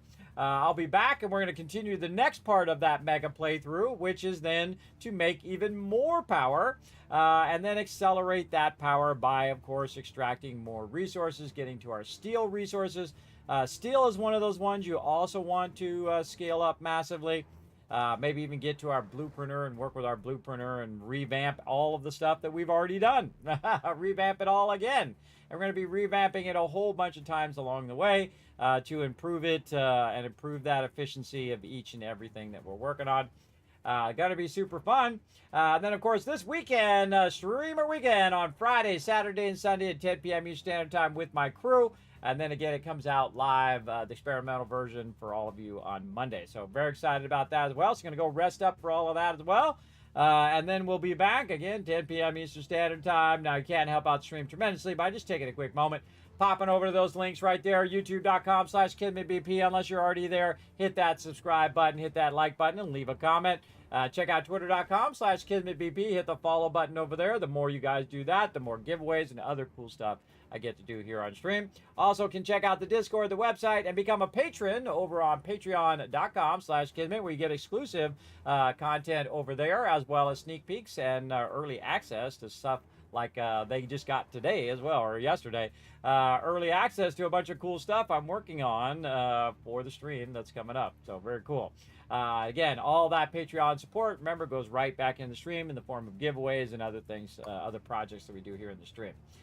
So I do appreciate everybody. Now, again, you were super smart. You hanged out all the way to the end of the stream, so I'm going to go ahead and shower you with a bunch of Kiz Caps right over there, and we're going to go ahead and roll on out of here.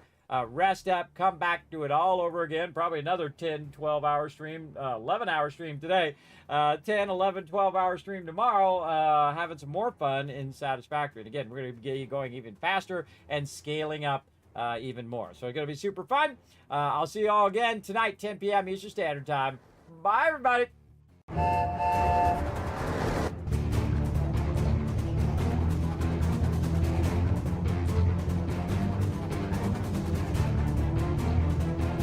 Hi, this is Norbert. Thanks for watching.